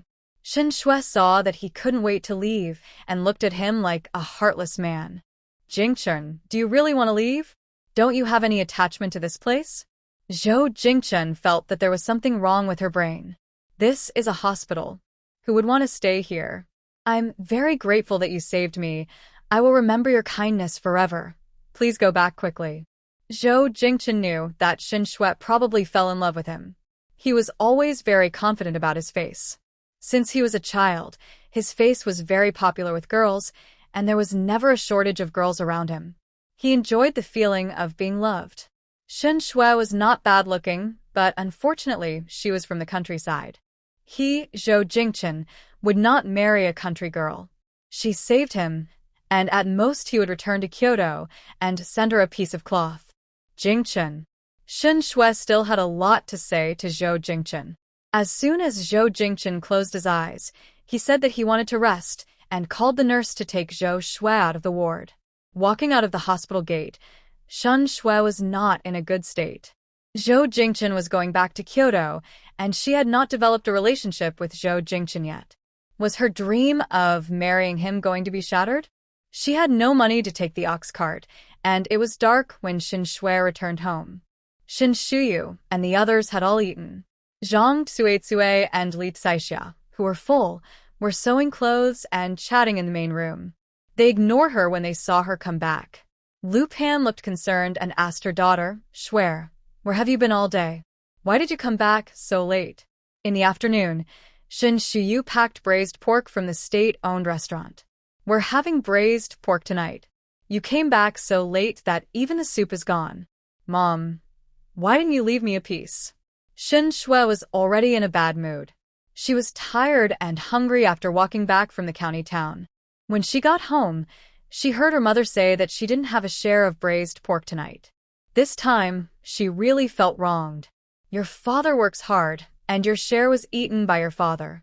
Who could resist not eating such delicious braised pork? Her husband worked so hard. If she ate one more piece of meat, she could try harder to get her pregnant with a son at night. Shen Shui pushed Lu Pan away. Mom, why are you like this? She also wanted to eat braised pork. The last time she had braised pork was during the Chinese New Year last year. She had forgotten what braised pork tasted like. What's wrong with you, kid? You went out to play all day and got angry with me when you came back. Do I owe you something or what? You didn't come back so late, and I was worried about you. Humph, if you're really worried about her, why don't you go out to look for her instead of just talking about it? Shin Shui went to the kitchen to find something to eat, leaving Lu Pundi standing there wiping her tears. Zhang Tsuetsue, who was sewing clothes in the main room, raised her eyebrows. Second brother's sister-in-law. Did you see that? Lu Pundi started to wipe her tears again. Why does she have so many tears? Li Saixia was disgusted. She's a crybaby. She cries over trivial matters. I don't know why my third brother fell in love with Lu Pundi in the first place. Well, let's not talk about her. That girl Shu you got a package again today. I don't know what's in it this time. Li Saixia was most curious about this. She saw that the package was quite large and guessed that there were a lot of good things. It was a pity that the old lady didn't let her touch the package. Zhang Tsuetsue also wanted to know what was in the package her eldest niece brought back. Didn't Xiaoqiu go with you to get it? This girl should know. Ask her. Li Saixia called Xinqiu. Xiaoqiu, did your eldest sister tell you what's in the package? I don't know. My eldest sister didn't tell me, and I didn't ask. After saying that, Xinqiu took the bucket and went to take a shower. She had just swept the chicken coop, and her body was full of the smell of chicken. The things that were curiously wrapped by the eldest aunt and the second aunt were being opened in Shenxi's room. There was a bottle of malted milk, a piece of dacron cloth, and a military coat.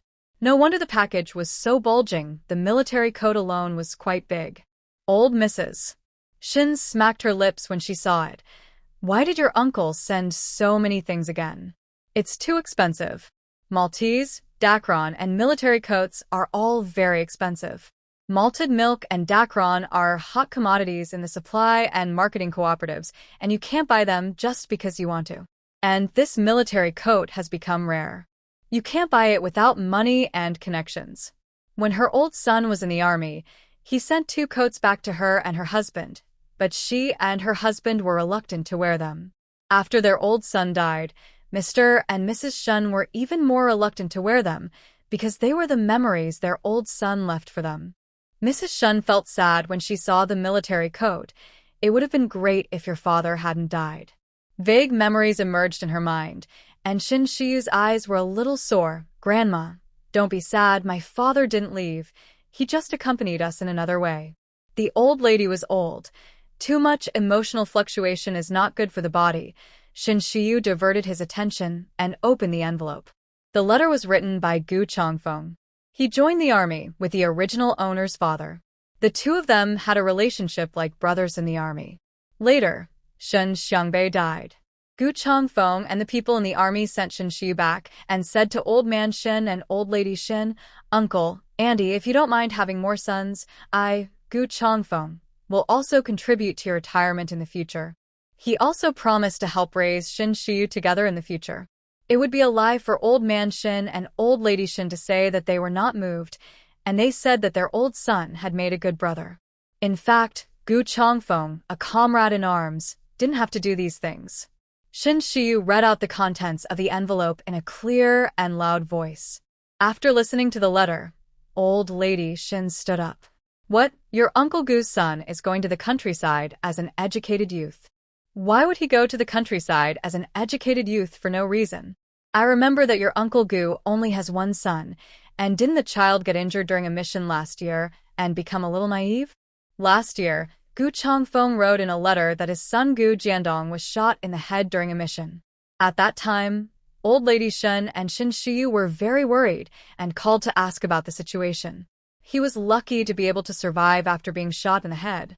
He must be different from a normal person, and his IQ remained at the age of 10. Grandma, Uncle Gu must have had some problems, so he arranged for his son to go to the countryside. Shin Shiyu knew that the situation was not stable these days, and even if Uncle Gu was in a high position, he could hardly protect himself. Arranging his son to go to the countryside was actually the best choice. But isn't it a torture for that child to be an educated youth in the countryside under the current circumstances? There were also many educated youth who went to the countryside in their Shenjiabeo brigade. These delicate kids were used to the life in the city and couldn't stand the labor in the countryside at all. They all complained bitterly and caused a lot of trouble for their members. Normal educated youth couldn't stand the life in the countryside, let alone that child. Shin Shiyu comforted, Grandma, we are here, right? As long as the person came to their Shenjiabeo brigade, she would be able to protect him. Yes, Grandma, you are too concerned. Jiandong has gone to the countryside to work in our Shenjiaba brigade. Our family will take good care of him. Speaking of Gu Jiandong, Grandma Shin sighed. That child is a great one. He became the youngest officer in the army at the age of 23. If his brain is not injured, his future is limitless. He is a good child, but... My dear, do you remember that when you were in the army as a child, you liked Jiandong so much that you kept calling him Brother Jiandong and said you wanted to marry him when you grew up? Your Uncle Gu even said that he would arrange a marriage for you too. The old son is very close to his mother. He talked about the interesting things about his granddaughter in the army when she was a child. The old son had mentioned it in his letter. Therefore, Mrs. Shin knew it clearly. Grandma, it was so long ago, I don't remember it. In fact, Shin Shiyu still had some vague memories. When she was little, she was obsessed with looks.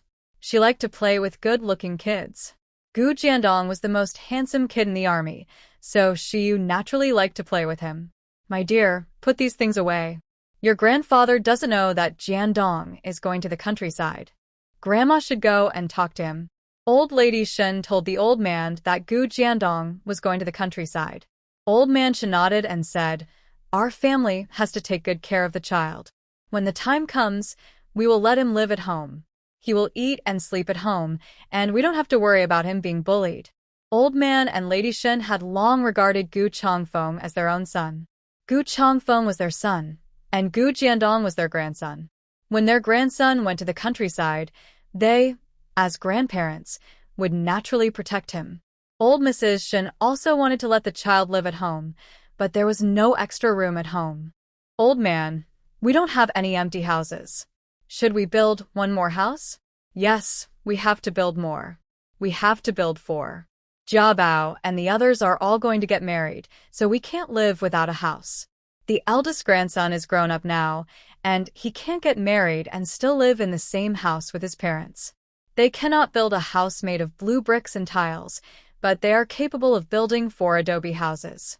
Old woman, pack your things and come with me to my second brother's home to talk to him about this. Old man Shin also has a younger brother named Shinerju, who is the captain of the Shenjiaba brigade. The old couple chatted in the house for a while, and then Mrs. Shin took a basket, packed a few pieces of egg cakes, half a pound of brown sugar, and went out with the old man. Military District Compound. Su Yueru asked her husband with red eyes, Changfeng, are you really going to be transferred to the northwest? Gu Changfeng patted his wife's shoulder. The transfer order will come down soon. I'm a soldier, and I have to obey orders. But you shouldn't go. Su Yueru knew clearly what the northwest was. Her husband had many old injuries, and his body could not withstand going to such a difficult place. I'm already doing pretty well. I'm still an official after all. The leaders above him have taken sides, so even if he wants to hide, he will be affected. Okay, stop crying. Life in the Northwest is not as hard as you think. Maybe I'll be back in a year or 2. You just stay here And don't worry about me or Jiandong. He will be sent to the Shenjiaba Brigade. Uncle Shun and Aunt Shun are there. Jiandong will be fine. Su Yueru hit her husband. What are you talking about? Neither of you two is worry-free. How can I not worry about you? Jiandong is in this condition, and he has to go to the countryside. How can I, as a mother, feel at ease? There is nothing I can do about it. Su Yueru cried for a long time before she calmed down. I want to go to the northwest with you, to such a hard place. I don't want you to be alone. As for her son, she was also worried, but her son would have a better life in the countryside with Aunt Shin and Uncle Shin's family. She is selfish and loves her husband more than her son. Gu Chongfeng didn't want his wife to suffer with him. You are making trouble. Why don't you just be a good military doctor in the army and go to the northwest with me? I don't agree with this. My son is going to the countryside soon. You pack up his things and send them over in advance, including the prepared money and bills. Ask Shiyu to keep them. I will go and arrange some things. His son's situation is special. It is naturally impossible for him to work and earn work points to support himself like normal educated youth. What he can do is to prepare enough money for his son so that he will not have to worry about food and clothing in the countryside. Su Yueru also knew that this was not a suitable time to be sad, and she had to cheer up and prepare everything for her son. Old Man Shen and Old Lady Shen went to Shinerju's house, and when they came back they told their 3 sons and daughters-in-law about building 4 more houses. They were naturally happy about building houses, because when their sons grew up and wanted to get married, they would have to live in a separate room. Uncle Shun and Uncle Shun had wanted to mention it to their parents for a long time. Li Saixia smiled happily. Mom and Dad, let's build a brick house? Old Mrs. Shin gave her second daughter-in-law a blank look. You're dreaming. Will you pay for building a brick and tile house? It's good enough to have an adobe house to live in, and I picked it. Hee, you are the head of this family and all the money you earn is handed over to the government. I have no money. The adobe house is pretty good, and it is comfortable to live in. Li Saixia felt a little disappointed, but then she thought that the new house would not be for her to live in, but for her son and daughter-in-law. In fact, it didn't have to be that nice, as long as it could shelter from the wind and rain. Uncle Shun and Li Zhaodi had nothing to be happy about. They had no sons, so they couldn't take advantage of the new house. But Shun Shui was quite happy.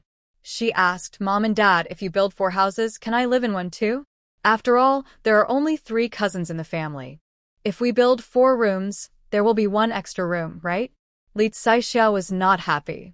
What did she mean Shin Shui should live in 1 room by herself? She also has a daughter. What do you mean you can live in 1 room by yourself? You and Xiaoqiu will live in the extra house, and you 2 sisters can live in 1 room. Shun Shui disagreed. She finally had her own room, and she didn't want to share a room with Shin Qiu. Second aunt, Xiaoqiu lives well with you. She can't get used to sleeping in a room with me. She had just said a few words when her second daughter-in-law and second granddaughter started arguing. Old Mrs. Shin slammed the table and said, Who said there was an extra room? In a while, Chongfeng's son will come to our Shenjiaba brigade as an educated youth. I have discussed with your father and decided to let the child live in our house, where he will have food and lodging. Gu Chongfeng is known to everyone in the Shin family. He is Shin Xiangbei's comrade in arms, and they have a close relationship. I heard that he is a high-ranking official now. Li Saixia said with a smile. Well, it's good for you to live at home. They are all our own children. It's more comfortable to live at home. Zhang Tsuetsue said, My second brother's wife is right.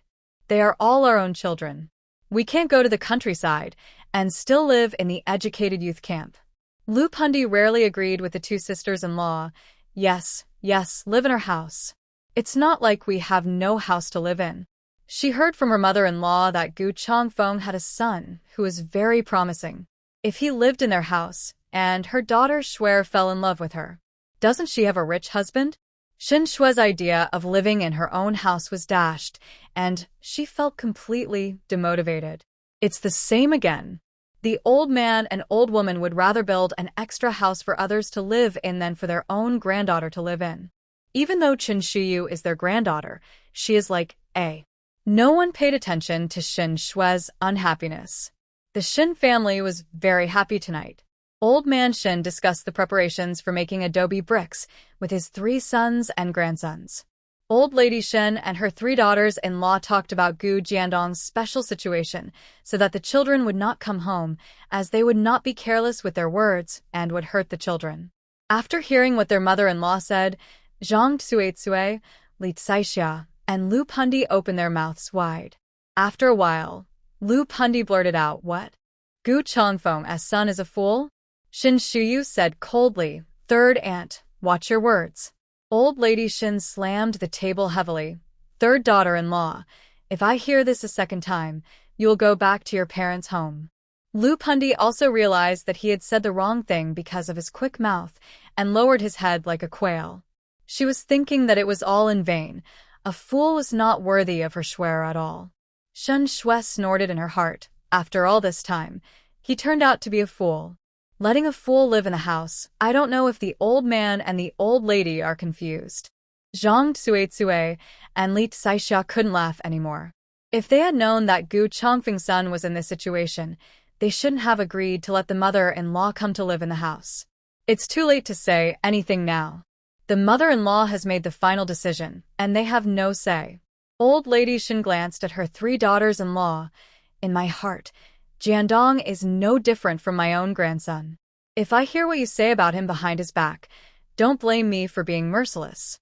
Over the years, you have eaten a lot of the things Chongfeng sent back.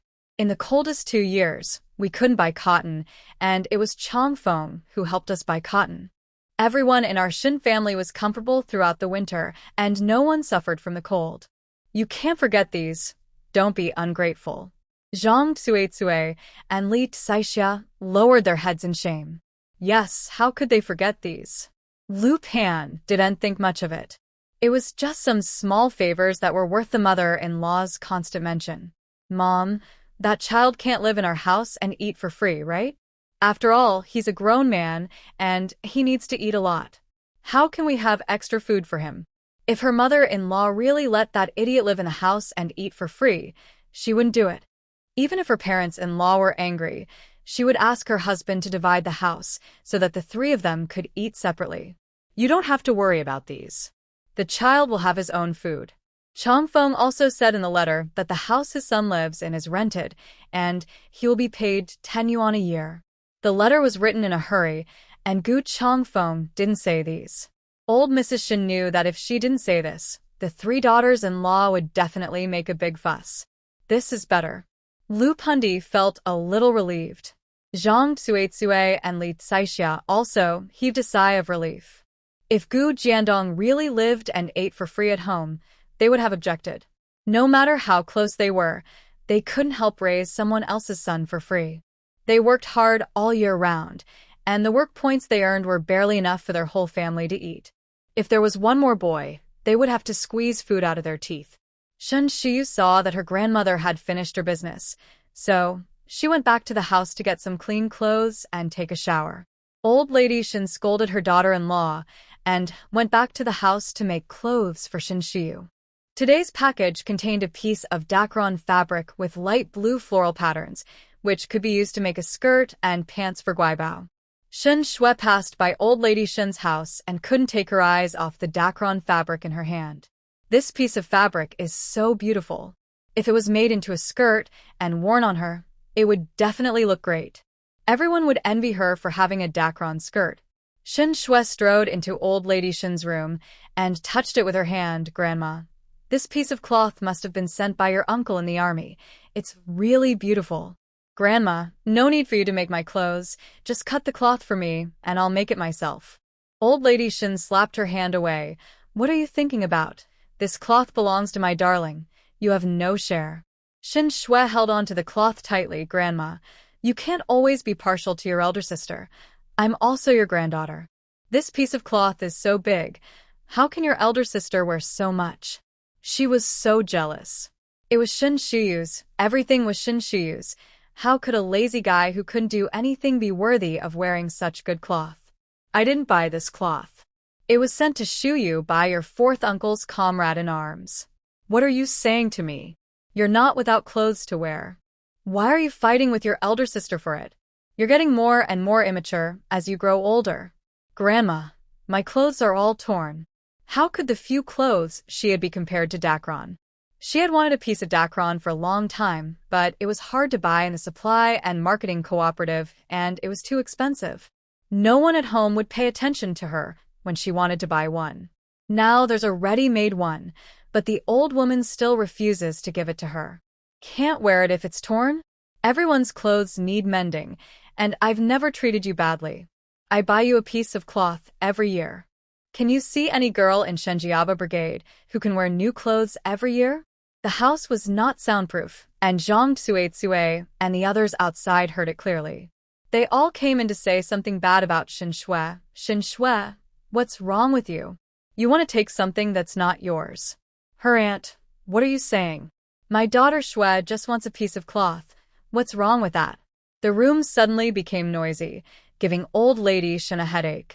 Shen Shiyu came out of the shower. After coming in, he carried Shin Shui out quickly and glanced at the three aunts. Zhang Tsuetsue and the others immediately shut up their microphones, ran out of the mother-in-law's room, and went back to their own rooms with their heads down. To be honest, they were also coveting that piece of cloth. If they had a piece of Dacron clothing to wear outside, they would walk with style. Although they were covetous, they dared not open their mouths to ask for it.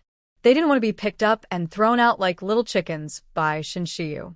This girl had affection for them, but not much. Shin Shui was carried out by Shin Shiyu, and his hands loosened, and she fell on her.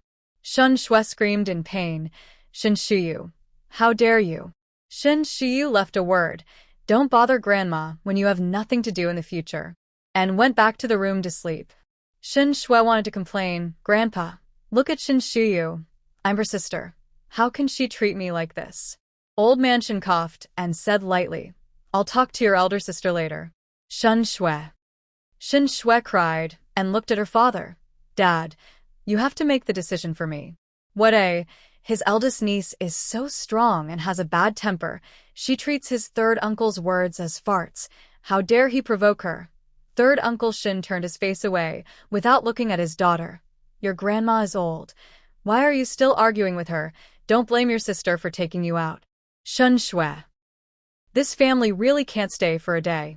Because Old Man Shin and Old Lady Shin said that Gu Jiandong was going to live in the house when he went to the countryside. Uncle Shin, second uncle, third uncle, and others went back to the house and were pulled by their wives and not allowed to sleep.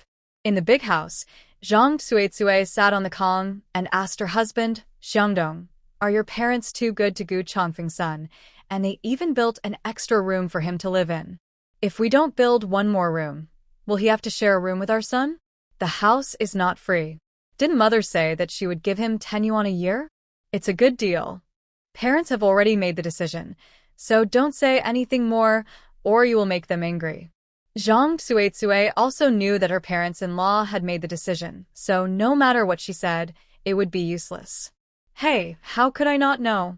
I'm just complaining to you. Yes, 10 yuan is not a small amount, and it can buy several kilograms of meat. Xiangdong, tell me, Gu Chongfeng is an officer, and his son is an only child, and he has a brain injury. Why does he want to go to the countryside in this situation? Uncle Shin yawned repeatedly. How would I know that? If you have so many questions, go ask my parents. Let's go to bed. He didn't care about these things. One more person in the family was one more person. Anyway, he had his own food rations, and he didn't eat their food. Why should he think so much? In the second house, Li Caixiao thought about it and felt that it was good for Gu Jiandong to live in their house. Xiangnan, Gu Chongfeng's son lives in our house. There should be a lot of packages sent to us in the future. We can get some of the things sent. If you think about it this way, we are getting an advantage. In fact, it is good to have one more person in the family. Uncle Shin looked at his wife approvingly. My wife is the one who thinks things through. When people come, don't say anything they don't want to hear in front of our parents and Shu Yu. No matter what, you have to do a good job on the surface. Do you need me to tell you that? I know what I should and shouldn't say. The third room. As soon as Uncle Shin entered the house, Lu Pundi complained to him about how partial his parents-in-law were, how excessive his sisters-in-law were, and how vicious his niece was. Xiangxi, how come you, as a father, don't stand up for Shuer at all? Shuer just wants a piece of cloth to make clothes, and there is cloth at home. The piece of Dacron cloth in mother's hand can at least make 2 clothes. Why can't mother give 1 piece to Shuer? And the eldest and second sisters-in-law just know how to stir up trouble all day long. That girl Shuyu doesn't behave like a sister at all. She bullies Shuer every day. Relying on her own strength, she picks up Shuer and Shuer falls to the ground. It hurts so much that her is swollen. And there's the matter of building a house. The first and second wives both have sons, but our third wife can't even get a room. My parents would rather let an outsider live in it than let Shuer live in it. What kind of people are they? Lu Pundi was dissatisfied with everyone in this family. Uncle Shen felt very annoyed after hearing these words. The cloth was not bought by mother, it was sent to Shuyu by her uncles. What right does Shuer have to ask for it? The eldest and second sisters-in-law have always been like that, you know that. You also know Shuyu's temper. How can I stand up for Shuer? Why don't we have a share in the adobe house? It's because you are not fertile and can't even give birth to a son. If you can give birth to a son, let alone 1 house, your parents would build us 10 houses. You always blame others, but don't think about yourself. Shuer was so sensible when she was a child, but now she is getting more and more unreasonable as she grows up. It's all because of you, her mother, spoiling her. Come on, stop nagging like an old woman. I'm going to bed. Lu Pundi sat on the edge of the Kong, speechless. In the end, her husband still blamed her for not giving birth to a son. Doesn't she want to have a son? She also wants to, but what can she do if she can't get pregnant? Lu Pundi sobbed quietly, which annoyed Xin Shui, who lived in the inner room. Mom, please stop crying, it's so noisy. Her buttocks were swollen and burning with pain. She could only sleep on her stomach because she was very tired. She just wanted to fall asleep quickly so that she wouldn't feel the pain. She had finally managed to fall asleep, but her mother's crying wiped out her sleepiness. Xin Shui even wants to eat people. Qin Shiyu had a good dream all night. At 7 o'clock, she stretched lazily and went out of the house. She washed up and had breakfast. She said to old lady Shin, "Grandma, I have to go to the county town today. I want to call Uncle Gu." There were many things in the letter that were not convenient to write, and Gu Changfeng wrote them very obscurely. Shin Shiyu thought about calling Gu Changfeng to tell him that she had received the letter and that the Shin family would take good care of Gu Jiandong when he went to the countryside. The brigade headquarters was also equipped with a telephone, but the signal was not very good, and it was difficult to say a word. Sometimes I had to shout until my voice became hoarse before I could hear what was said on the other end of the phone. It's easier to go to the county town and make the call. Old Mrs. Shin went back to the house and got the money. Okay, you talk to your Uncle Gu and tell him not to worry as long as Jiandong goes to the countryside. Grandma will make sure he is plump and white. Lu Pundi rolled his eyes secretly. Puffy and white. Are they raising him like a pig? Even if my mother-in-law wants to keep me fat and plump, she still needs food to feed me. Li Saixia touched her skinny face and said, "Mom, your daughter-in-law is so thin. Why don't you raise me and make me plump?" She also wanted to be raised plump and white. Old Mrs. Shin sent her second daughter-in-law away. The work points you earn are not enough for you to eat. It's good enough that there is food at home. You still want to be fat and white? Are you dreaming? Go, eat your fill, and go to work. You want to get involved in everything. Qin Shiyu went out to ride an ox cart. On the way, she met many aunts, aunties, and uncles. Qin Shiyu walked past them without saying hello. The original owner's personality was arrogant and domineering. It was good enough that she didn't bully others.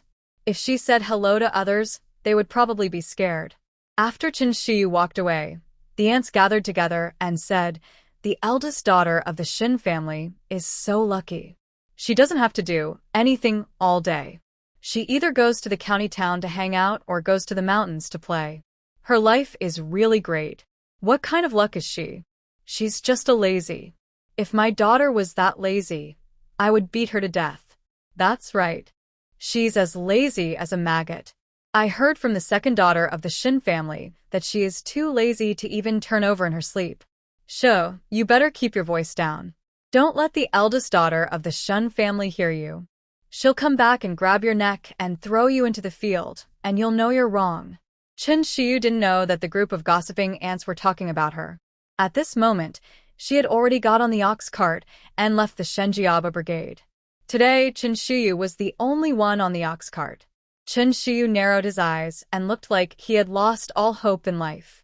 At that time, it was still a muddy road, full of potholes. The dust was still thick, and when I opened my mouth to face the wind, I got a mouthful of mud. When she arrived at the county town, her was numb from the shaking. She thought she should buy a bicycle as she really couldn't get used to riding an ox cart. Chen Shiyu went to the post office, took out the small note, dialed the number, and the phone rang for a long time before someone answered. "We are going to the northwest. If you have any problems in the future, please find your Uncle Zhou and others." Gu Changfeng is not a talkative person. Now that his son is going to the countryside, the old father Gu Changfeng has a lot to say, fearing that he will miss something. His son's current situation, Gu Changfeng can only feel at ease if he keeps him by his side. However, he is going to be transferred to the northwest, where the conditions are too difficult, and he cannot bear his son to suffer with him. Shuyu, I don't know when Uncle Gu will be back from his trip to the northwest, and communication is not very convenient there. If you can't contact me, don't worry. I'll ask you to help take care of your brother Jiandong. I know, Uncle Gu. I will take care of brother Jiandong, as if he were my own brother. You have to take care of yourself too. Well, Uncle Gu has things to do, so I'll hang up first. After talking on the phone with Gu Changfeng for more than an hour, Gu Changfeng explained everything he wanted to say before hanging up. Shen Shiyu gave the money and bought several stamps before leaving the post office. Thinking that he often went up the mountain and stayed there for a whole day, Chen Shiyu went to the supply and marketing cooperative to buy some seasonings, including salt, soy sauce, chili powder, and pepper. It was still early at this time, so Chen Shiyu did not take the ox cart home, but turned to a small road and went up the mountain along the small road. The mountain road was not easy to walk on, but fortunately this body was used to walking on mountain roads, so Chen Shiyu did not feel tired even when walking and stopping. When she reached the mountain, Chen Shiyu went straight to the deep mountain. Although she had a small treasury of more than 500 yuan, Chen Shiyu was still not satisfied. Of course, the more money the better. Only when she had enough money could she be at ease and live a salted fish. As soon as she arrived near the entrance to the deep mountains, Chen Shiyu saw a silly roe deer.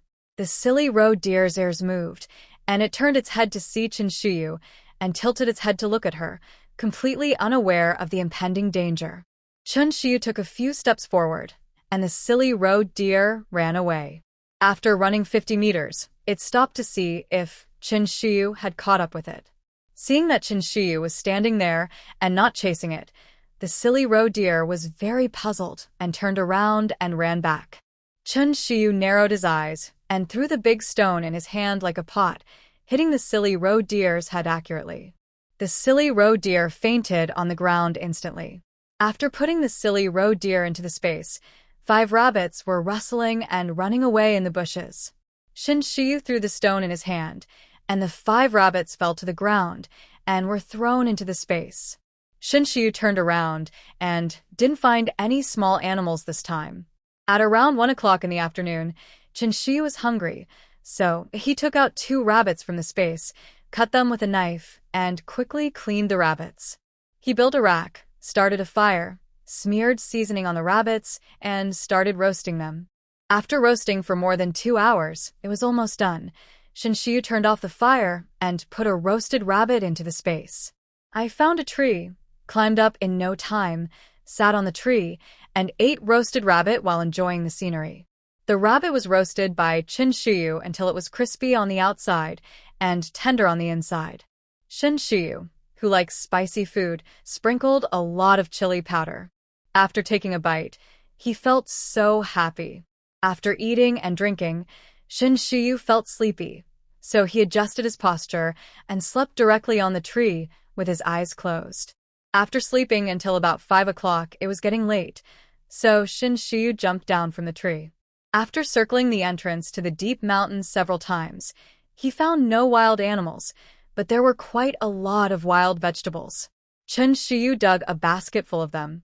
When they got home, Li Saixia was the first to greet them and looked into her backpack. Shiyu, you're back. Are you tired? Come, give the backpack to second aunt. Shin gave the backpack to Li Saixia, and Shin Shiyu went to wash her hands and face. Zhang Tsuetsue smiled and said to her, Shiyu, your eldest brother caught a lot of loaches. Your aunt will fry some loaches for you tonight. Old Mrs. Shin, who had just come out of the toilet, glared at her eldest daughter-in-law when she heard her eldest daughter-in-law say she wanted to fry loaches, but she didn't scold her this time. Chen Shiyu was also craving for fried loaches. Thank you for your hard work, aunt. Zhang Tsuetsue smiled happily. It's not hard, not hard. You look so thin. Eat more when you eat later. The eldest son came back from catching loaches and said he wanted to eat fried ones. His mother-in-law heard it and scolded him for wasting oil. Now the eldest niece is back, and she said she wanted to fry it for her. The old lady heard it, but didn't scold her. Zhang Tsuetsue finally discovered it. As long as the old lady told her that she was going to make something that was consuming a lot of oil and firewood for Shiyu, she would let her do it even if it hurt. Lu Pundi, who was applying medicine to her daughter in the house, heard that there would be fried loaches tonight, and said to Shin Shue happily, Shue, fried loaches are so delicious. When we share the dishes, ask your grandma to give you an extra loach. After applying the medicine, the pain in Shin Shue's was relieved a little. She snorted coldly. It's just a loach. What's there to be happy about? Besides, my grandma is so partial. How could she give me more loaches? Didn't you hear? My aunt said to cook it for Shin Shiyu. We don't know if we will have a share. Lu Pundi was silent. Yes, the old lady was very partial. Shin Shiyu would eat all the delicious food. After Shin Shiyu washed her face, old lady Shin looked kind and said, My dear, go back to your room and have some rest. You can have dinner soon. Shin Shiyu nodded and went back to the room. Old lady Shin turned around and saw her second daughter-in-law rummaging around in her granddaughter's backpack. She rolled her eyes at her. Second daughter-in-law, what are you rummaging around for? Mom, I'm checking to see if there are any pheasants or rabbits in the backpack. Old lady Shin took out a bamboo sieve and poured out all the wild vegetables in the backpack. Do you think the pheasants and rabbits in the mountains are like the Chinese cabbages in the fields and that you can catch them every time? It's already great that my niece can find so many tender green wild vegetables, and you picked them up. Li Saixia saw that all that was poured out were wild vegetables and smiled awkwardly. Not picky, not picky. Wild vegetables are good too. She was craving meat, and she hoped that her eldest niece could catch pheasants and rabbits. But even though there were no pheasants or rabbits, she was happy to be able to find so many wild vegetables. A basket of wild vegetables, fresh and green, much better than the old and yellow ones they found. There are so many that the family can eat them for a long time. Zhang Tsuetsue in the kitchen cleaned the loach. The wok was heated and ready to be poured with oil when Grandma Shin strode in. Let me pour the oil. You spendthrift woman don't know how to live at all. You're so wasteful. There's only so little oil left at home. What will we eat if you pour it all? Zhang Tsuetsue was not angry at what her mother-in-law said. Mom, fried loaches need to be fried with enough oil to make them fragrant. You could just ask me to pour more oil. Fried loaches use a lot of oil, but they are delicious. Anyway, you have to pour oil, so a little more oil doesn't matter. If Zhang Tsuetsue were the head of the family, she would definitely not be willing to spend so much money on deep-fried loaches, but this does not mean that the family has not been divided. Her husband and son work hard, so she wants to nourish them, feed them better, fill their stomachs with fat, and have more energy to work. Grandma Shin took the oil can and said, Don't blame everything on my sweetheart. He never said that.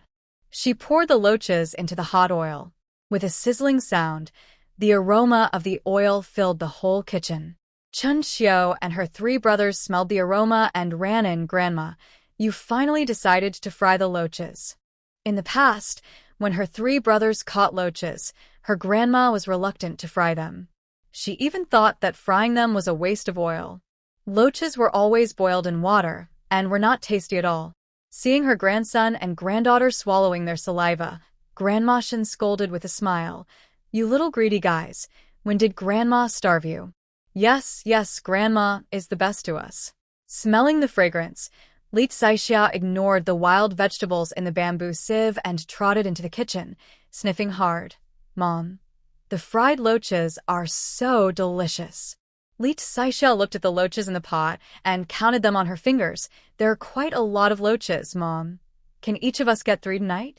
The loaches were fried, and Grandma Shin fished them out, preparing to fry them again. Yes, of course. Li Saixia narrowed her eyes and smiled. We're in for a treat tonight. The fried loaches were so delicious. Only 2 people are needed in the kitchen. If there are more people, it will be hard to maneuver.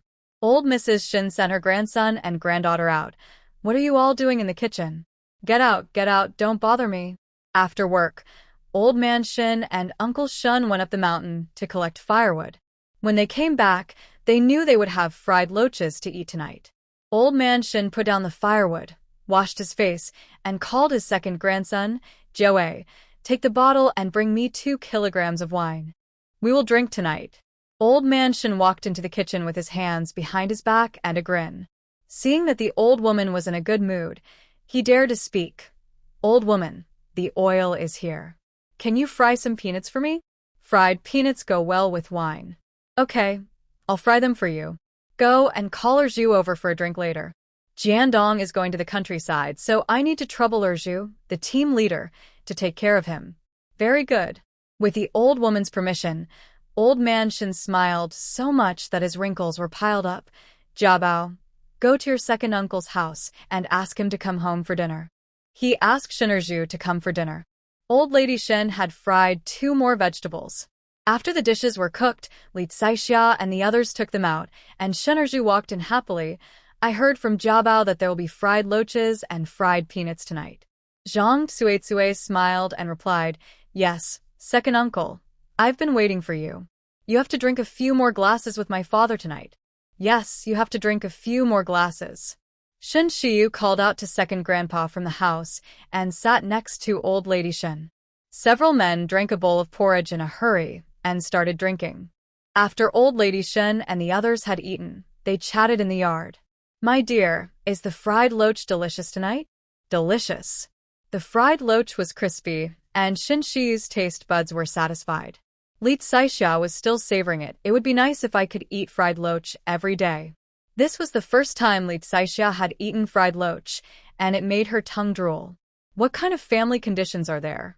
You want to eat it every day? It's good enough to eat it once. Although she was happy to eat tonight, when frying the loach, she, an old lady, felt pain in her heart. She poured half a can of oil into it at once, and her heart ached. If it wasn't for the baby wanting to eat it, she wouldn't be willing to fry it. After eating, she had the energy to do anything. Zhang Tsuetsue came out with the washing basin. Shiyu, do you have clothes to wash in your room?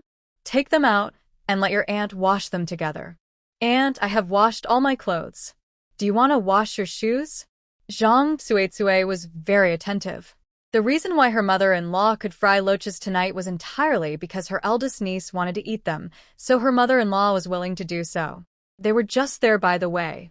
Zhang Tsuetsue didn't mind whether it was by the way or not. Anyway, the fried loaches were actually eaten by them. She had to thank Shiyu girl for this. Shin Shiyu shook her head. Aunt, I don't have shoes to wash. Li Saixia brought out a pile of clothes from the house. Sister-in-law, I have clothes to wash. Zhang Tsuetsue. When it was her turn to wash clothes, the second brother and sister-in-law always brought out a pile of clothes. Shin Shue's buttocks were still swollen, and she couldn't sit on the stool. She didn't come out to eat tonight. Grandma Shin divided her share and asked Lu Pundi to bring it in. It was rare that the mother and daughter didn't say that Grandma Shin was partial. When Lu Pundi heard that Zhang Tsuetsue wanted to wash clothes, she also brought out a pile of dirty clothes from the house. Sister-in-law, I also have a few clothes to wash here. Thank you for your help. Zhang Tsuetsue. How many pieces did she have? They were piled up. If she had known, she would not have asked Shiyu if she had clothes to wash. She should have washed her own clothes. It is said that 3 women make a drama. The 3 sisters-in-law usually have their own thoughts. When they get together to chat, they start bickering after a few words. Old Lady Shen and Shin Shiyu are used to it. They are too lazy to listen to them and go back to the house. In the past, when the three daughters-in-law quarreled, old lady Shin was in the middle to mediate. Due to the majesty of the old lady, she would not quarrel in front of her.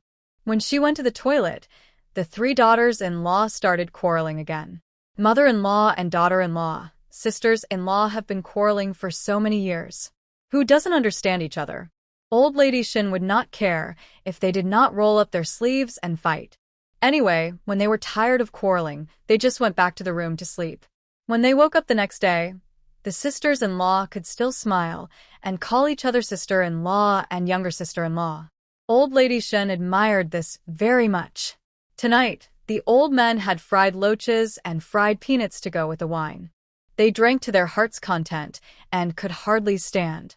Old lady Shen called her nephew and asked him to help Shen Erju go home. Old man Shen, Uncle Shen, second uncle, and third uncle were drunk and started to make trouble. They were arm in arm, staggering, and said they wanted to go up the mountain to chop firewood. Old lady Shin slapped them in the face and said, "The eldest, the second, and the third, come and help your men go back to the house to lie down. Don't let them make trouble." I should have known not to let them drink. After drinking a few pounds of horse, they don't know which direction is east, west, or north. Old Mrs. Shen grabbed old man Shen's ear and went back to the house.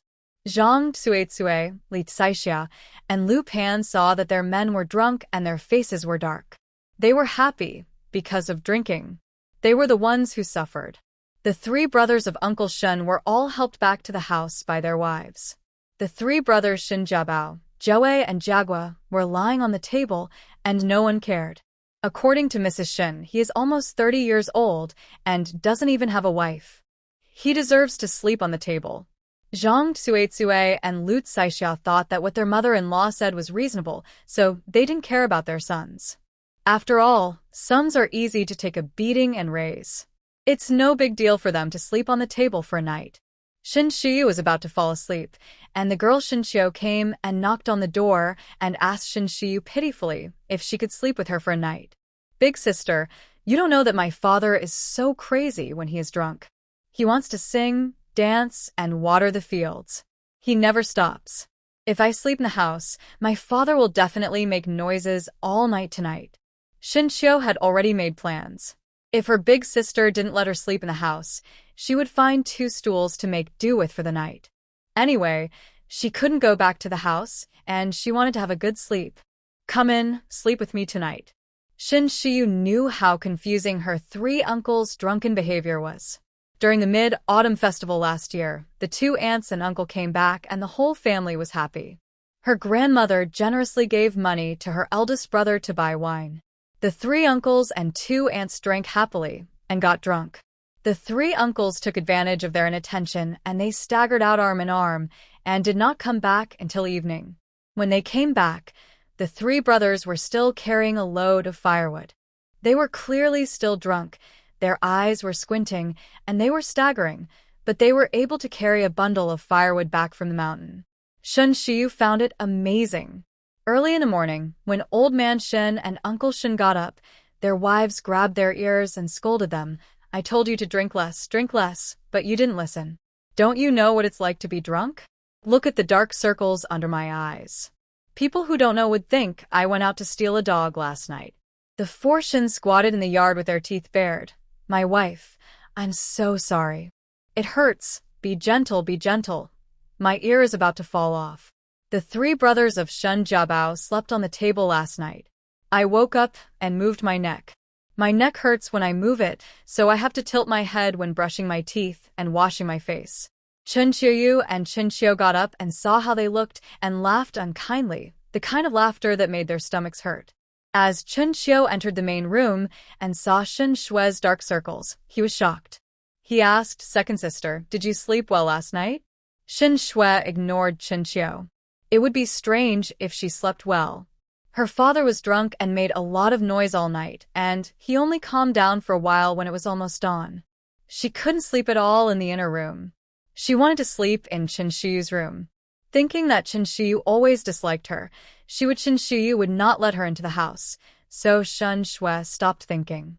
Xin Shui, who hadn't slept all night, had dark circles under her eyes.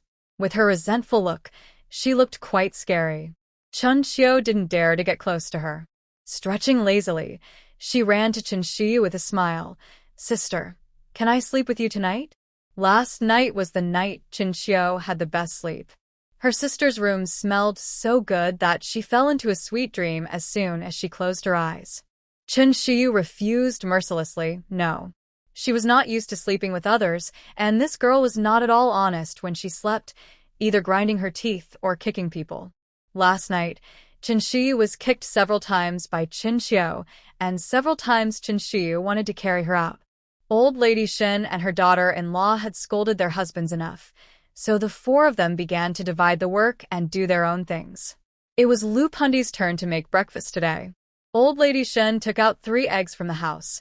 "Third brother, these eggs are for my sweetheart to make steamed egg custard. Don't eat them secretly."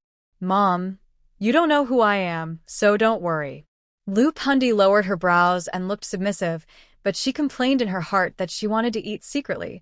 But when it was her turn to cook, Zhang Tsuetsue and Li Tsaixia kept staring at her like ghosts, and she didn't even have the chance to lick the eggshells. During this time, Chen Xiu has adapted to this place. In life, the Shun family, with their large family living together, is bound to have quarrels, but no matter how much they quarrel, no one dares to make Chen Xiu unhappy.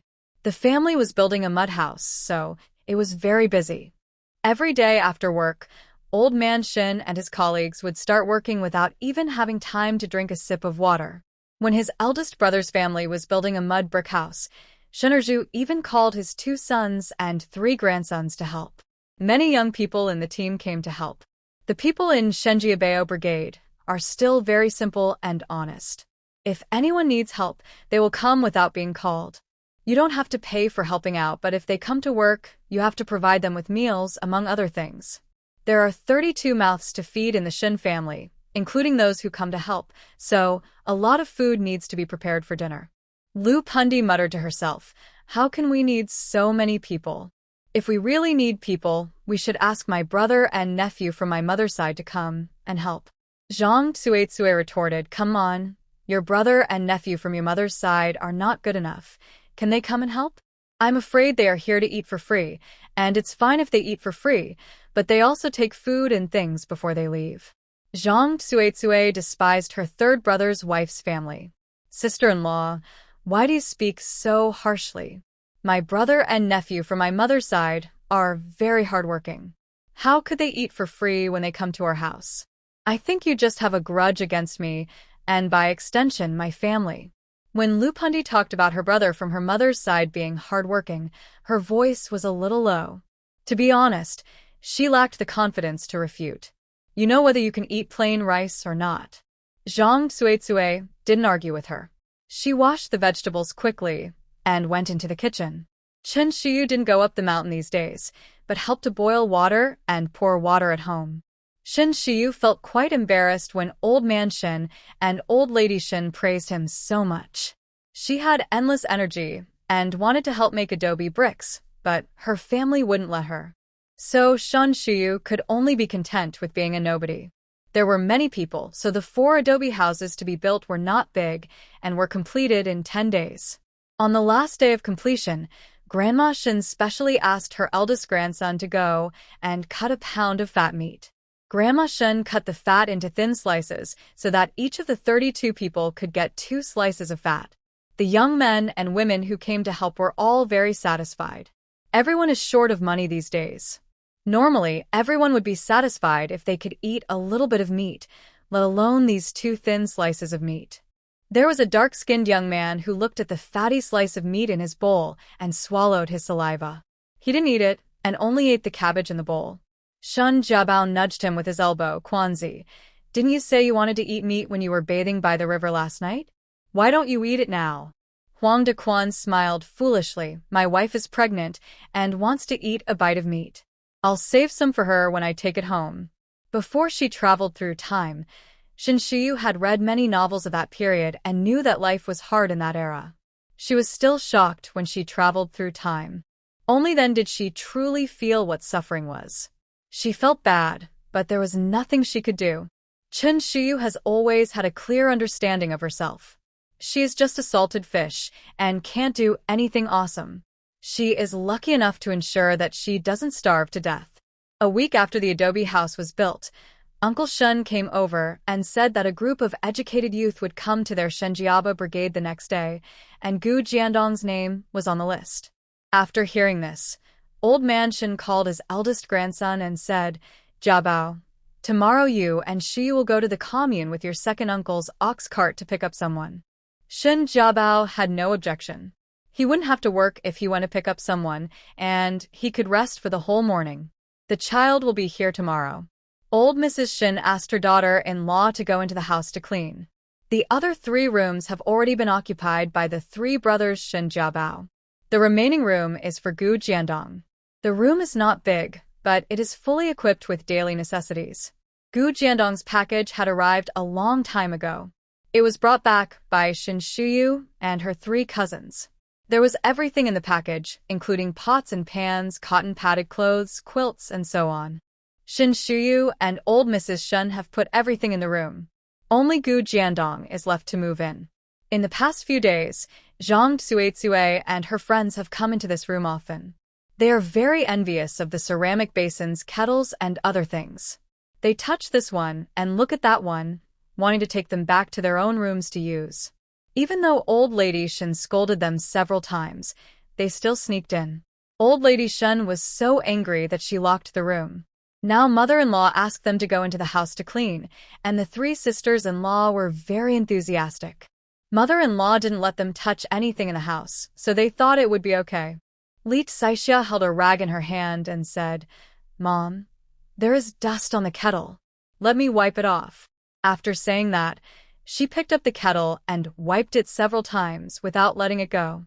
Li Saixia had always wanted a kettle, but her family didn't have a ticket. Can't buy it.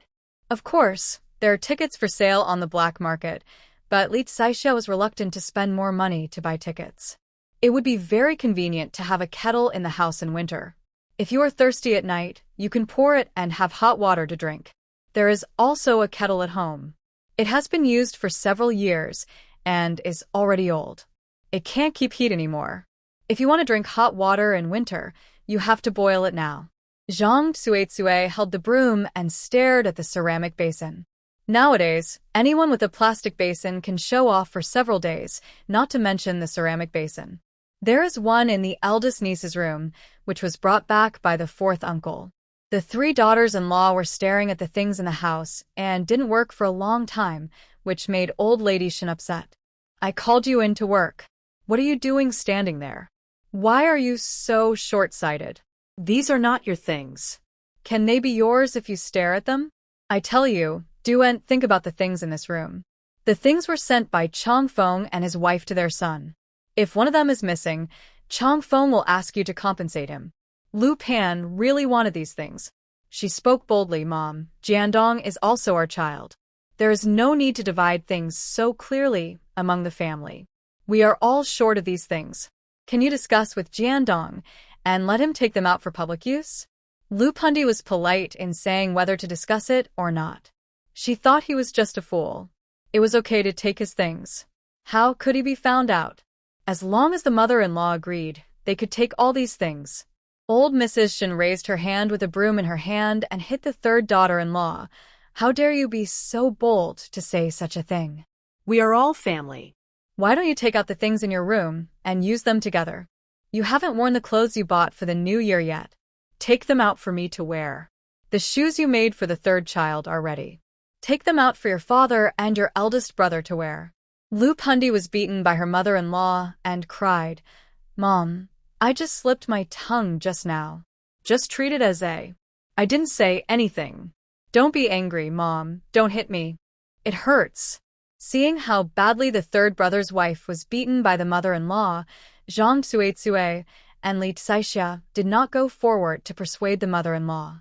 They were glad that they did not say anything. When the mother-in-law was angry, it hurts when she hits people. They didn't want to be beaten. The house is not big, and Mrs. Shen had cleaned it several times in the past 2 days. In fact, there is not much dust in the house. Just wipe the Kong with a rag, and it will be done. After cleaning up Lu Pan's eyes, Mrs. Shen called the eldest daughter-in-law and the second daughter-in-law to come out, and she locked the door.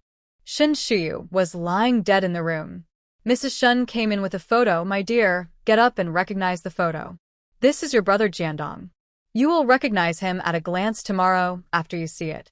Shen Shiyu jumped up and sat cross-legged on the Kong. She took a look at the photo in her grandmother's hand and was silent for a long time before speaking. Grandma, are you sure that I will be able to recognize brother Jiandong at a glance tomorrow after I look at the photo? Mrs. Shen, why not? This child is so handsome. Shen Shiyu looked down at the little boy in the open crotch pants in the photo again and fell into deep thought. If she remembered correctly, Gu Jiandong should be 23 years old this year. Her grandmother showed her a photo of him when he was 3 years old and asked her to recognize him. She really thought highly of her. To be honest, the little boy in the photo was really good looking. After taking a look, Shen Shiyu even had the idea of giving birth to a baby to play with. My dear, take this photo. Tomorrow you can recognize people from the photo. Your second grandmother will pickle salt duck eggs later. Go over and help her pickle them. The old lady stuffed the photo into her hand and turned to go out. Shen Shiyu. Shen Shiyu took a look at the photo and put it into the space. Now she was also curious about what the grown-up Gu Jiandong looked like. After lying in the house for a day, Shen Shiyu wanted to go out for a walk. It happened that Shen Jiabao came back from work and said that he was going to put fish cages in the river to see if he could get anything tomorrow. If you are lucky, you can also catch 1 or 2 small fish and a pound or half a pound of river shrimp. Brother, I'll go with you. Okay. The brother and sister arrived at the river. Shen Jiabao asked her to sit under a tree and wait for a while he went to dig earthworms for bait. Shen Shiyu found earthworms disgusting. Didn't follow. Shen Shiyu sat under a tree. She was bored and picked up stones from the ground and threw them into the river, causing ripples in the river. After a while, Shen Shiyu noticed a few fish floating in the river. She looked at the small stone in her hand and was a little excited. She could hit them? It seems that she is a little lucky. Shen Jiabao made the bait and came back to find Shen Shiyu. She was a little confused when she saw the fish floating in the river. Sister, how come there are fish floating in the river? Shen Shiyu raised the small stone in her hand. I was throwing stones for fun, and it seems that I hit one by accident. Shen Jiabao, this is okay. Shen Jiabao praised Shen Shiyu. Afraid that someone would come over and the fish from him, Shen Jiabao rolled up his trousers and went down to the river to fish. All 3 fish were killed by Shen Shiyu's stones. Fish that had been dead for too long were not tasty, so Shen Jiabao was too lazy to put the fish cage away. Big sister, I won't put the fish cage away today. Go home and ask my mother to fry some fish for us. All 3 fish were dead, and dead fish could not be put away. So Shen Jiabao could eat 3 fish tonight, and his smile stretched from ear to ear. When the brother and sister returned home, Shen Qiu ran up with his mouth pouting. Why didn't you call me when you went to put the fish cage out? Shen Jiabao pushed aside the layer of weeds on the fish cage. Look what this is? Shen Qiu jumped for joy when he saw 3 fish in the fish cage. There are fish, 3 fish. We can eat fish again tonight. Li Caixia was squatting in the toilet. She heard her daughter's loud voice and pulled up her pants to come out. Fish? Where are they? Where are they? Oh, they are really fish, and there are 3 of them. How did you catch them? On her way home from work, she saw the brother and sister carrying the fish cage out. It had only been a short while, and they had already returned with 3 fish. Aunt, this is all thanks to my elder sister. She just threw a few stones into the river and caught fish. Li Caixia didn't care how the fish were caught. She was happy to have fish to eat. Hey, how come my Shiyu is so capable? She can catch fish by just throwing stones. You must be tired. Let your second brother pour you a glass of water. Jiawei, pour a glass of water for your elder sister. Shen Shui came out of the house. She felt unhappy when she saw the family members surrounding Shen Shiyu. She started to be sarcastic. Eldest sister is really amazing. The fish in the river are so hard to catch. She just threw a few stones and hit them. I'm afraid the fish are waiting for you in the river. It's enough for you to know that I'm amazing. There's no need to say it. If the fish are waiting for me in the river, you can go to the river and ask the fish and you'll know. Shen Shui. She must be mentally ill to go to the river to ask the fish. Chen Shiyu was woken up by her grandmother early in the morning to have breakfast. After breakfast, she went back to her room and took a nap and did not wake up until noon. During lunch, old lady Shen reminded her granddaughter not to forget to bring photos, and Shen Shiyu responded. Second grandfather said that this batch of educated youth would probably arrive at 3 o'clock in the afternoon, so it was still early, and there was no need to rush. Shen Shiyu ate lunch leisurely and sat for a while before going to the brigade headquarters with Shen Jiabao to find Shen Erju. The brother and sister greeted each other. Second grandfather. Second grandfather. Shen Erju put down his pipe. You are here, get in the car, we will go to the commune to pick them up. It takes 2 hours to get from the brigade to the commune by ox cart. Shen Shiyu's was numb from sitting so hard. When they arrived at the commune, this group of educated youth had just arrived. Shen Erju shouted, I am the leader of the Shenjiaba Brigade. The educated youth assigned to the Shenjiaba Brigade, come here. Soon, 8 educated youths came towards them. Shen Shiyu immediately locked onto the tall man among them. He was too dazzling, and his walking posture was upright. Judging from his appearance, he was at least 1.89 meters tall, and his features were like a carefully carved work of art, extremely perfect. Whether in modern times or in this era, it was the first time that Shen Shiyu saw such a pleasing man, and she had the urge to take him home and keep him in captivity. Could this be Gu Jiandong? Shen Shiyu took out the photos for comparison as if possessed. Shen Jiabao, who was standing next to Shen Shiyu, was very confused when he saw her take out a photo of a baby. Big sister, you're looking up and down. What are you looking at? Recognize the person from the photo. Shen Jiabao looked at the photo and was silent. If he remembered correctly, his older sister came to pick up Gu Jiandong, and his grandmother said that Gu Jiandong was the same age as him. Big sister, did you get the wrong photo? Chen Shiyu was carefully comparing the person with the photo and had no time to pay attention to her elder brother.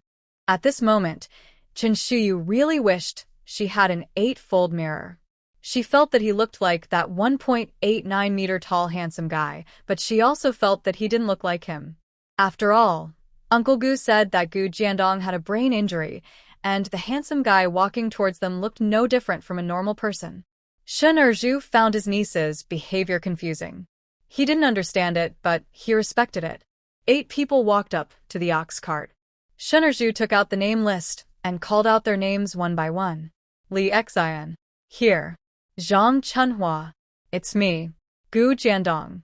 Here. Shen Erju was startled by the extremely loud voice of the young man who stood upright. You kid, you have a very loud voice. Even an old man like me got scared by you. Gu Jiandong, a 1.9 meter tall man, lowered his head, holding his army green backpack in his hand without saying a word. My parents said that he would ignore anyone who spoke to him before he came to Sister Shuyu's house. He is a good boy and listens to his parents. There are many kidnappers these days, and the people on the train are a mixed bunch. Gu Changfeng and Su Riyue were very worried about their son. They repeatedly told him not to talk to strangers along the way and not to respond to anyone who spoke to him. This was also for their son's safety. He has a good-looking face and is quite intimidating when serious. Plus, he has been on the battlefield, so even though his IQ is that of a 6 or 7-year-old, he still has some aura. When my son didn't speak, no one would have thought that his IQ was only that of a 6 or 7-year-old. The tall young man looked tough, and no one tried to target him along the way. Chen Shiyu's eyes instantly became starry. After confirming the name, this is Gu Jiandong. Now she can really take him home to raise him. Chen Shiyu took 2 steps forward and took out a handful of candy from her pocket and gave it to Gu Jiandong. She had a bright smile on her face. She was afraid of scaring the child, so she said in a gentle voice, "Your name is Gu Jiandong, right?" "Hello, my name is Chen Shiyu." Gu Jiandong didn't react at first. He didn't even look at the candy when it was thrown in front of him. Hearing the name Chen Shiyu, he slowly raised his head, looked at her for a long time, took out a photo from his pocket, held it up for comparison, and was very confused. not understanding why the sister Shuyu in the photo looked different from the sister Shuyu standing in front of him. He shook his head and said, "You are not. You don't look like it." Shen Jiabao leaned over to look at the photo in his hand. TSK, the delicate and pretty sister in the photo, was exactly the eldest sister when she was a child. If he remembered correctly, the sister in the photo was only 3 years old at that time. Shen Erju, who was standing nearby, said that he had learned something new. Nowadays, young people like to recognize each other by using each other's childhood photos, right? How are they different? The person in the photo looks exactly like me. Look at the eyebrows, the nose, and the mouth. Aren't they the same? Afraid that Gu Jiandong wouldn't believe her, Shen Shi spoke softly to him about herself in the photo for half an hour before Gu Jiandong took the candy she handed over and called him Sister Shiyu. The sound of Sister Shiyu making Shen Shiyu scream in her heart. Listen, what a beautiful voice, as obedient as a big puppy. You're so good. Come with me and call your parents to let them know you're safe. After they walked for some distance, the educated youth who were traveling with them realized that Gu Jiandong, who had been silent all the way, seemed like a fool. 2 female educated youth were heartbroken. They took a liking to the tall and handsome Gu Jiandong as soon as they saw him on the train. They kept looking for opportunities to talk to him along the way, but unfortunately he ignored them. They thought he was being aloof, but it turned out he was a fool. There were 4 male and 4 female educated youth assigned to their Shenjiaba brigade this time. The male educated youth, Li Xian, Zhao Qianjin, Zhou Jingchen, Gu Jiandong. Female educated youth, Zhao Chunhua, Huang Xiangdi, Wei Fengchao, Fan Jiaojiao. Everyone who went to the countryside to build the village had a lot of luggage. After they put their luggage on the ox cart, there was no room to sit. Shen Erju asked them to follow the ox cart and walk slowly back to the team. Zhou Jingchen pointed at Shen Shiyu and Gu Jiandong, who had just called back and got on the ox cart. Why do you want us to walk back? They can sit on the ox cart. Why can't we? Zhou Jingchen didn't want to go to the countryside in the first place. He hadn't recovered from his injury yet, but he was tricked by his eldest brother and had to go to the countryside. After sitting on the train for several days and nights, his body was almost exhausted, and now he was asked to walk back to the team. Zhou Jingchen felt that the team leader was targeting them. It was then that Shen Shiyu noticed Zhou Jingchen. After looking at him for a while, she realized that this man was the one Shen Shui had picked up from the mountains and brought home, and that he was the male protagonist of this book. He went to the countryside as an educated youth, and he came to their Shenjiabao brigade. This is going to be a good show, because the man Shen Shui had been thinking about came to find her. Why? Because I'm the captain, I can let anyone sit if I want. If Zhou Jingchen had a better attitude, Shen Erju might have considered letting them take turns sitting. Zhou Jingchen spoke as if he, the captain, owed him 100 or 80. Shen Erju was too lazy to give Zhou Jingchen a good face, so Shen Shiyu, Gu Jiandong sat down and he also got on the ox cart, asking Shen Jiabao to drive the ox cart back. You guys follow behind, don't fall behind. Afraid that the educated youth could not keep up, Shen Jiabao drove the ox cart very slowly, occasionally stopping to wait for them. After walking for only 20 minutes, Zhou Jingchen couldn't stand it anymore. Captain, I really can't walk anymore. Can I get on the ox cart and have a rest? This time his tone was not so aggressive. I told you, there's no room for more people on the ox cart. If you're tired, just sit on the side of the road and rest for a while. The ox cart was filled with luggage. Their luggage was bulging, and each package was not light. If another person sat on it, Shen Erju was worried that the ox would get tired. Cows in production teams are very valuable these days. There are only 3 cows in their team, and they're very precious. Zhou Jingchen was indignant in his heart, but he didn't dare to show it on his face. After all, he still had some brains. Now that he was in someone else's territory, his words carried no weight as an educated youth. If he really offended the team leader, his future life would be difficult. They were able to stop and rest, and the 7 of them were able to breathe a sigh of relief. They didn't care whether the ground was dirty or not, and sat down, some drinking water and some eating bread. It was already late, so Shen Erju didn't let them rest for long. They took a breath and continued on their way back to the team. We stopped and walked along the way, and it was dark when we arrived at the educated youth point. The houses provided for the educated youth by the Shenjiaba Brigade were considered good. There were 6 rooms in total, 3 for male educated youth, 3 for female educated youth, and a small side room used as a kitchen. The old educated youth in the Educated Youth Center came out to greet the team leader when they saw him coming. Shun Erju pointed at the new educated youth and the old educated youth Li Jian and said, "Li Jian, you are the elder brother of the Educated Youth Center. You arrange them. Captain, you have been busy all day, go home and rest. I will make arrangements for the new comrades." Chun Erju turned to Zhou Jingchen and the others and said, "He is the person in charge of the Educated Youth site. You can ask him if you have any questions. Take their luggage off the ox cart and let Li Jian arrange for them to stay." Shun Erju was about to go home. Zhou Jingchen saw Gu Jiandong sitting on the ox cart motionless, with no intention of getting off. "Captain, why hasn't Comrade Gu Jiandong come down yet?" Chun Erju said calmly, "He doesn't live in the Educated Youth site, he lives in my eldest brother's house." Without saying much to them, Shun Erju got on the ox cart and left the Educated Youth camp. The new educated youth and the old educated youth introduced themselves to each other. There were 10 old educated youth in the Educated Youth camp, 6 men and 4 women. The male educated youth, Sun Dabing Wu Yuquan, Zhu Jiandeng, Su Liya, Feng Song, Li Jian. Female educated youth, Zhang Huahua, Zhou Li, Chen Hong, Zhou Taozi. Including the newly arrived educated youth, not counting Gu Jiandong, there were 17 educated youth in total. After some introductions, they became familiar with each other. Zhou Jingchen looked around the youth training center, frowning. In his opinion, the conditions at the youth training center were very poor. How can so many people fit in 6 rooms?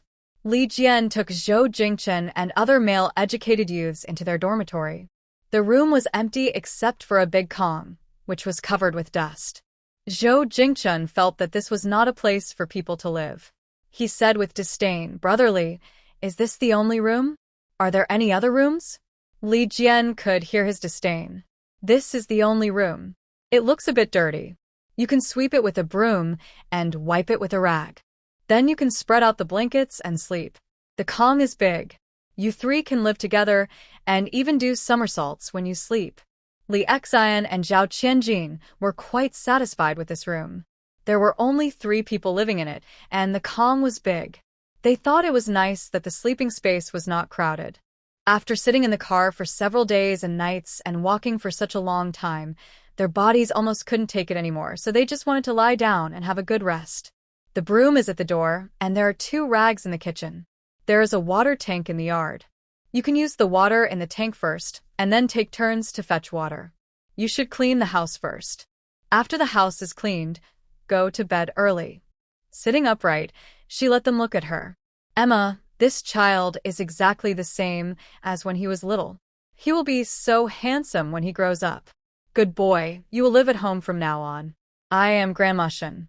Zhang Cuizue and Li Saixia originally despised her for being stupid, but now seeing that her child is so handsome, the 2 sisters-in-law were so kind to each other. "Jiandong, from now on you will follow Shu Yu and call me the eldest aunt. Jiandong, I'm the second aunt." Lu Pundi didn't want to talk to a fool, but was afraid of being scolded by her parents-in-law if she didn't show any expression, so she forced a smile. "Jiandong, call me the third aunt." Xin Shui was sitting in the corner of the main room, not moving forward to show her presence. To be honest, Xin Shui was also stunned at the first sight of Gu Jiandong. She had never seen such a handsome man, but it was a pity that he was a fool, and she, Xin Shui, would not marry a fool. Old man Shin knocked on the table with his pipe. "That's enough. Don't scare the child. It's getting late. Let him take a shower and go back to his room to rest." Shun Jiabao went to fill a basin of water for him and came over to call him to take a bath. Gu Jiandong's clear eyes looked at Shin Shuyu, who was sitting on the small stool without moving. Shin Shuyu said softly, "Be good. Go take a bath. You can go to bed after taking a bath." Gu Jiandong smelled his clothes and frowned. He stinked and was no longer a fragrant baby. Gu Jiandong stood up and took 2 steps. Seeing that Shin Shuyu didn't catch up, he stopped. What does this kid mean? Why don't you leave? Old Mrs. Shin said, My dear, take him there. The old woman could see that the child was very attached to her good boy. Qin Shi took him to the bathroom. Can you take a bath by yourself? Gu Jiandong's IQ is now like that of a child. It is normal for a child not to know how to take a bath by himself. If he can't, she will ask her elder brother to help him. Gu Jiandong nodded, okay. Then you wash it yourself, and then put on your clothes. I'll wait for you outside. Chun Shiyu closed the door for him. Gu Jiandong was taking a shower inside, and Qin Shiyu was waiting for him at the door. Afraid that Qin Shiyu would leave, Gu Jiandong called out Sister Shiyu every 30 seconds, and Qin Shiyu would answer him. After opening the door of the bathroom, Qin Shiyu finally saw what a handsome man looked like after bathing, wearing an old man's back shirt and a towel casually draped over his shoulders. His hair was not wiped, and water drops dripped from the ends of his hair to his shoulders. His exposed muscular body showed that he was very powerful, and coupled with his watery and bright eyes, anyone who saw him would want to get into his bed. Pooh. What is she thinking about? She is a child now. Qin Shiyu shook off the garbage in her mind in one breath. As for the current Gu Jiandong, Qin Shiyu plans to raise him as her own child. As for children, all she needs to do is spoil them. Gu Jiandong, are you hungry? Gu Jiandong nodded honestly. At dinner, Grandma Shin gave him a big bowl of sweet potato porridge, but he was not full. Then can I cook noodles for you? Okay. Gu Jiandong's eyes sparkled, and he showed her his white teeth. There was flour at home, and Qin Shiyu planned to make noodles for him. When Mrs. Shun heard her baby say that he wanted to make noodles, she immediately took the flour bag and said, You have never worked since you were a child. You know how to make noodles then? Let Grandma make it. Jiandong, please wait a moment. The noodles will be ready soon. Because she was afraid that Gu Jiandong would be bored, old lady Shin even pinched a small ball of dough for him to play with. Gu Jiandong was so well behaved. She sat on a small stool, concentrating on playing with the dough, occasionally looking up at Qin Shiyu, smiling at her. Qin Shiyu's heart was so soft that she thought, Who said children are naughty? Look how easy her child is to take care of. Lu Pundi saw her mother-in-law kneading dough in the kitchen and went back to the house sourly and said to her husband, This is not a fool, he is an ancestor. When he comes home, his parents love him so much. Now his mother even cooks noodles for him. That's noodles, and you, their own son, don't even get to eat it, but this fool gets to eat it. If they eat noodles tonight, they have to eat meat tomorrow. Sooner or later, the family will be ruined by this fool. She also wanted to eat noodles. She had only eaten them once in her life, and that was when she was a child. She even forgot what noodles tasted like. White flour is precious, and the old lady usually doesn't want to use it. She only occasionally makes a few white flour cakes for that dead girl Qin Shiyu. They don't get any white flour cakes. Now the old lady is cooking noodles for a fool. There was no share for them yet, and Lu Pundi was very unhappy about it. What? Mom is cooking noodles for Jiandong. Uncle Shen, who was lying on the Kong, couldn't sit still anymore and quickly got off the Kong and ran out to see. Seeing that his mother was indeed kneading dough, Uncle Shen rubbed his hands. Mom, I want to eat noodles too. This time, Grandma Shen was generous. Okay, let's eat noodles. Mom, you are so good to us. Grandma Shen was rarely kind to her stupid son. Silly children, you are all born by mother. If I don't treat you well, who should I treat well? Uncle Shen went back to the house happily. You woman, don't slander mother. Mother loves us very much, and we have a share of noodles too. Really? My mother can't lie to me. I tell you, don't call me a fool all the time. If you make my parents angry, don't say I don't protect you when they scold you. I know. Lu Pan said that he was a fool, and he couldn't let people say it. He pouted. Gu Jiandong took the train for several days to go to the countryside. Old Mrs. Shun felt sorry for him and wanted to nourish him, so she even laid 2 eggs for him. A bowl of steaming noodles with 2 golden eggs on top and garnished with chopped green onions was placed in front of Gu Jiandong. Qin Shiyu handed him the chopsticks. It's hot. On it before eating. Qin Shiyu was full, so she didn't let her grandmother cook her portion. There was still noodles in the pot. Old Mrs. Shin took out 3 large bowls, filled them with noodles, and asked her 3 daughters-in-law to take them back to the house to eat. There was a whole family, so there was no room for 1 bowl for each person, so they could only take it back to the house and share it. All 3 rooms had noodles to eat, and no one was bothered by the fact that Gu Jiandong could eat noodles. They're all happy. Gu Jiandong started eating only after the noodles had cooled down a little. He hesitated for a while, then picked up the egg and motioned to Grandma Shin to eat it. Hey, give it to me. This child is so well behaved, no wonder he is so popular. Grandma Shin is not hungry, Jiandong can eat it by herself. Grandma Shin refused to eat it, so Gu Jiandong held the poached egg in front of Shin Shiyu and said, Eat it. I'm not hungry either, you can eat it by yourself. Seeing that they both said they didn't want to eat, Gu Jiandong began to eat it in big mouthfuls. Although his movements were fast, he did not look rude at all. Gu Jiandong ate a big bowl of noodles, not even leaving any soup. Chun Shi remembered that there was a toothbrush, toothpaste, and tooth cup in his package, so she went into his room and took them out. Gu Jiandong, brush your teeth and get ready for bed. Seeing the familiar toothpaste, toothbrush, and tooth cup, Gu Jiandong brushed his teeth cooperatively. After brushing his teeth, he took him back to the room. Gu Jiandong, this is your room from now on, do you understand? Seeing the familiar pillows, bedding, enamel cups, Gu Jiandong did not reject this room. Let him go to bed, and Qin Shiyu yawned and went back to his room. The moment she turned around to close the door, Qin Shiyu's nose hit something soft. She looked up and saw Gu Jiandong standing at the door, holding a pillow without saying a word. Why did you get up? Didn't I tell you to go to sleep? Dad said to let me follow you. When they were in the staff quarters, Gu Chongfeng had been brainwashing his son. For example, when mom and dad are not around and go to the countryside, Sister Shiyu is the person closest to you, and you have to listen to her. When you go to the countryside, you don't know anything, so you just follow Sister Shiyu wherever she goes. Gu Jiandong kept all the words Gu Chongfeng said in his mind. Qin Shiyu asked him to come out and pointed to the house next door. I'm not going anywhere. I'm just going back to my room to sleep. I'm not going to abandon you. I live next door to you, and you can see me at dawn. Qin Shiyu coaxed him patiently for a long time and even took a small doll from the house to him.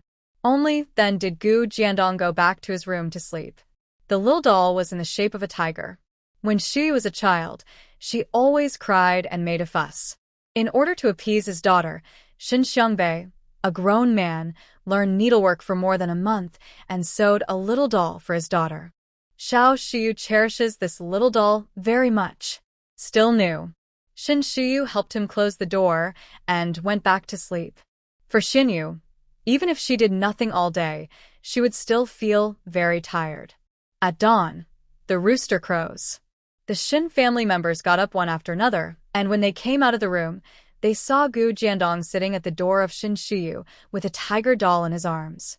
Old Mrs. Shin thought that the child had not slept all night and was just sitting at the door of her baby, so she asked with concern, Child, why are you sitting here?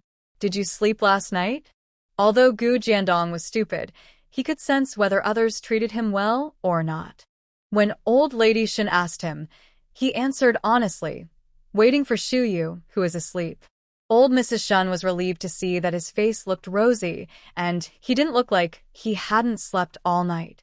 She gently pushed open Qin Shiyu's door so that he could see Qin Shiyu even when he was sitting at the door.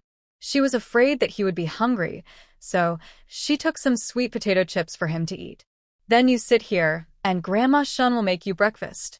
Qin Shiyu was half asleep, and he reached out to scratch his hair. She always felt someone was pulling her hair. When she opened her eyes, she saw a big head.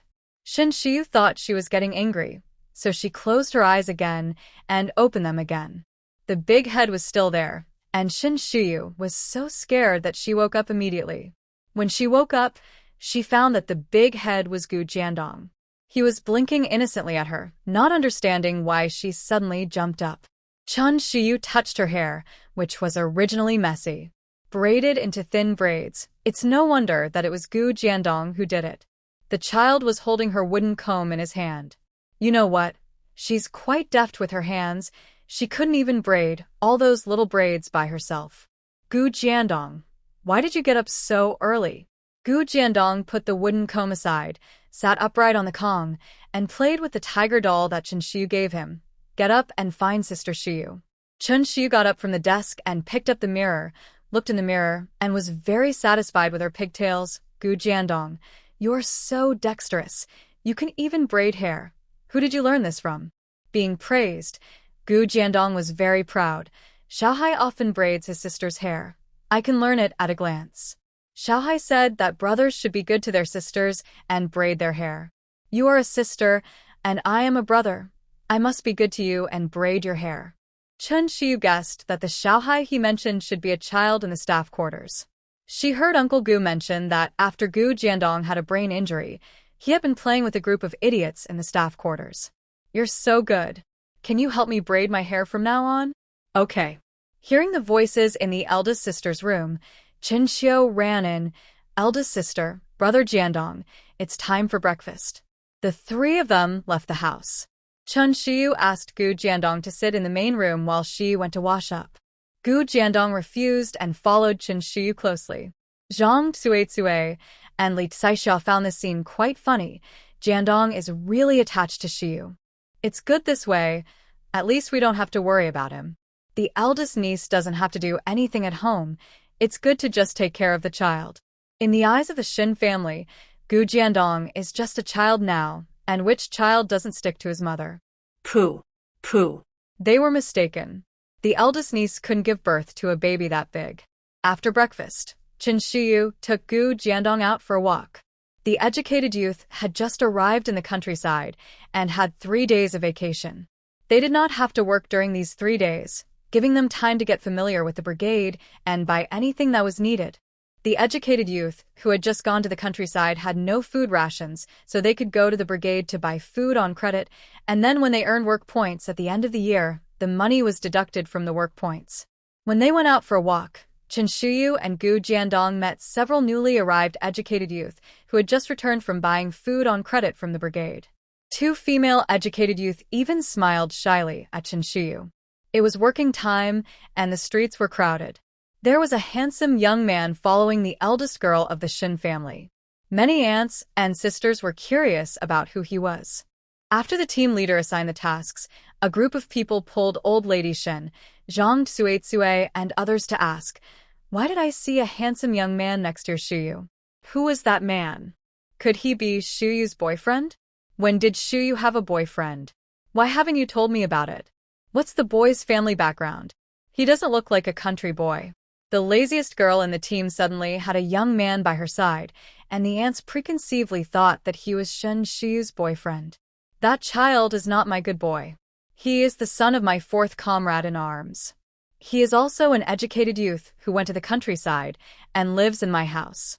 Old lady Shin couldn't hide the situation of Jiandong, so she told him about it. The child was originally a soldier in the army. He made many contributions at a young age and had a bright future. Who would have thought that he was injured during a mission, and now he is no different from a 6 or 7-year-old kid? Old lady Shin wiped her tears and continued to say that Gu Jiandong was injured while defending his country. It is because of them that ordinary people like them have a stable life. Nowadays, everyone has a high level of admiration and favorability for soldiers. After hearing what old lady Shin said, they wiped their tears silently. That child is not a fool, but a great hero. The aunts and grandmothers said that even if the child could not work in the countryside and could not earn work points, everyone in their Shenjiabeo brigade would give him a bite to eat and would not let the hero starve to death in their Shenjiabeo brigade. Hey, I want to thank you on behalf of Jiandong. Jiandong receives a government subsidy every month, so he can eat half full. There's no need for us to save on food. Her baby had shown her the passbook that Gu Chongfeng had sent over. Not to mention that Jiandong could eat half full. He could even have fine grains and meat every day. But you definitely can't say that. Many times, people want you to live a good life, but they don't want you to live better than them. Having lived for half her life, Mrs. Gu sees all of this clearly. No more talking, no more talking, the team leader is coming, get back to work. The aunts and grandmothers hadn't talked enough yet, but when they saw Shin Erju walking towards them with a dark face, they all dispersed. Chen Shiyu took Gu Jiandong for a long walk, told him which way to go, and asked him to remember the way home, then called Gooden and the others over. Gooden, this is Gu Jiandong. You can call Jiandong brother. From now on, you can take him up the mountain to cut grass for pigs. At Chen Shi's words, a group of little kids nodded in agreement, and one by one they circled around Gu Jiandong. After a while, Gu Jiandong had new friends. Although there was not much entertainment in the village, these little kids had a lot of fun. They could play in the mud all day long. Gooden, Haidin, and others took Gu Jiandong to play with mud sculptures.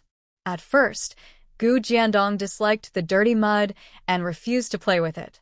He just sat by the rock and watched. As he watched, he disliked the ugly sculptures they made and couldn't help but try his hand at sculptures.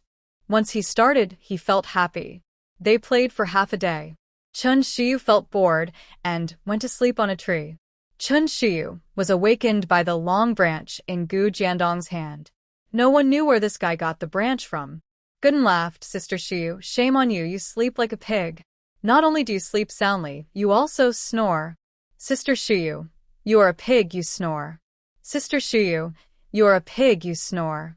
Chen Shiyu, what a bunch of brats. My hands are itching, and I want to beat the kid.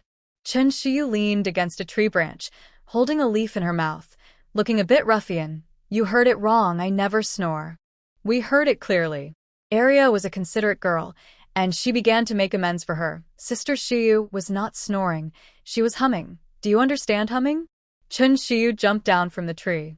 The naughty kids were afraid of being beaten, so they scattered in a noisy manner.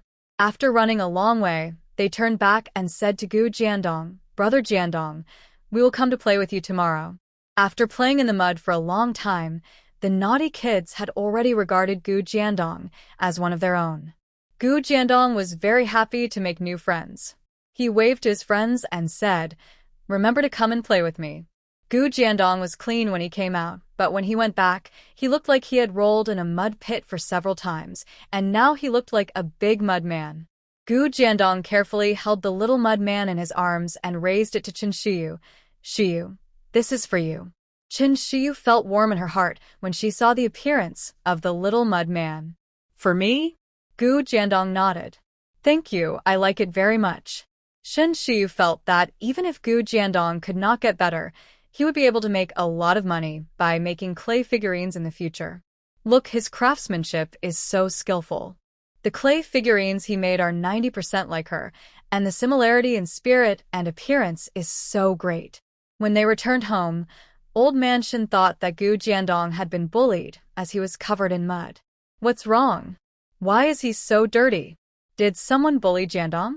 Shin Shiyu quickly explained, Grandpa, no one bullied Gu Jiandong. The mud on his body was splashed on him while playing in the mud. As she spoke, she showed the family the clay figure that Gu Jiandong had made for her grandpa, grandma, uncle, aunt. Look, this is a little clay figure that Gu Jiandong made. Does it look like me? It looks like me, it really does. The child can even do this. He has very skillful hands. Old Man Shin couldn't stop praising him. Who said this child is stupid? Look, isn't he quite smart? No one else can make a clay figure that looks so lifelike. Everyone in the family said one after another. Chun Xiu also wanted a clay figurine exactly like her, so she came up to Gu Jiandong and whispered to him, Brother Jiandong, can you make one for me? Gu Jiandong turned his head and ignored her, obviously not wanting to make one for her. Chun Xiu continued to coax him, Brother Jiandong, make clay figures for me, and I'll find wild fruits for you to eat. Have you ever eaten wild fruits? They're full of juice when you take a bite, sour and sweet, so delicious. Gu Jiandong swallowed his saliva and nodded. I'll make them for you. Chun Xiu happily pulled Gu Jiandong out to play with clay. Gu Jiandong was pulled by her unwillingly, just like a wife who is being bullied. With a new boy in the family, there won't be enough food at home if we don't go out to buy food.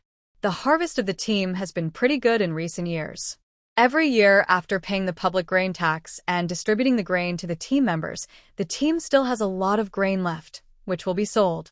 The grain is only sold to team members and no tickets are required. If you are not a member of the team, you cannot buy it. Chun Xiu took the money and went to the brigade headquarters with her 3 cousins to find Chen Erju to talk about buying food. Shen Erju also knew that there was one more person in his eldest brother's family, and if they didn't buy food, there would not be enough to eat. Without any nonsense, he took them to the team's grain warehouse to weigh the food. Last night, when Gu Jiandong got home, he ate a big bowl of sweet potato porridge and said he was hungry soon after. He also ate a big bowl of noodles. Chen Shiyu knew that the child could eat a lot. If they bought less food, they would have to buy more later. He waved his hand and asked for 100 kilograms of cornmeal, 50 kilograms of flour, 50 kilograms of millet, 50 kilograms of potatoes, 60 kilograms of sweet potatoes, and 20 kilograms of peanuts and soybeans each. Shen Erju was shocked by the generosity of his niece's granddaughter. By so much? Did your grandparents ask you to? These will cost a lot of money. Shin Jiabao, Joey, and Jagua didn't expect that their sister would buy so much food. Second grandfather, Gu Jiandong, suffered a brain injury and the doctor told him to eat well and not to starve. The money his parents sent was enough to buy these foods. Okay, second grandpa will weigh it for you. Letting his niece help hold the bag, Shen Erju began to weigh the grain. The grain was weighed in just over 10 minutes. After counting the money, it would cost 35 yuan to buy the grain. The three brothers Shen Jiabao felt painful when they saw their sister taking out the money. It would be too ostentatious to buy so much grain at once, so Shin Shiyu asked the three cousins to carry 50 kilograms of grain each and go back, and come back to get the rest in the evening. Spending so much money on grain these days would make anyone say it was a waste of money. In fact, the niece bought the grain for Gu Jiandong, and the money was prepared by her parents. Not a penny of the Shin family was spent. If his eldest brother spent so much money on grain, Shen Erju would definitely say a few words. At this point, everyone went home to prepare dinner, and there were not many people on the way. When the grain was carried home, Shin Shiyu told his grandparents that it cost 35 yuan to buy the grain. The old couple was calm. It's a little more, but it's nothing. The child can eat it. Anyway, the other person's parents prepared so much money for their son because they want him to live a good life in the countryside. The Shin family can't let the other person's child starve. The old couple was calm. Uncle Shen and his wife were so surprised that they could fit an egg in their mouths. Uncle Shen was afraid that he had heard it wrongly. How much? I spent $35 on food? Shen Jiabao nodded to his father affirmatively. Dad, you heard it right. It's 35 yuan.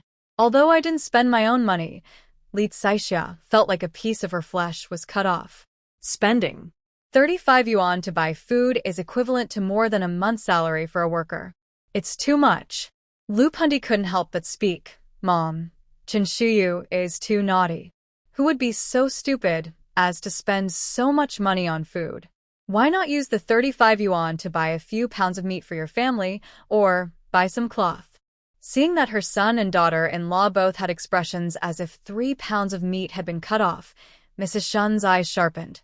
What do you guys see? Do you want a rebel? What's wrong with my good boy spending $35? I didn't spend your money. I spent the money that Chongfeng prepared for his son. Why are you two so sad? My good boy doesn't want to buy food. Are you willing to take out your own rations and share them with Jiandong? They work so hard every day to earn just enough to eat. How could they be willing to share their own rations with an outsider? Uncle Shen said, She bought the food well.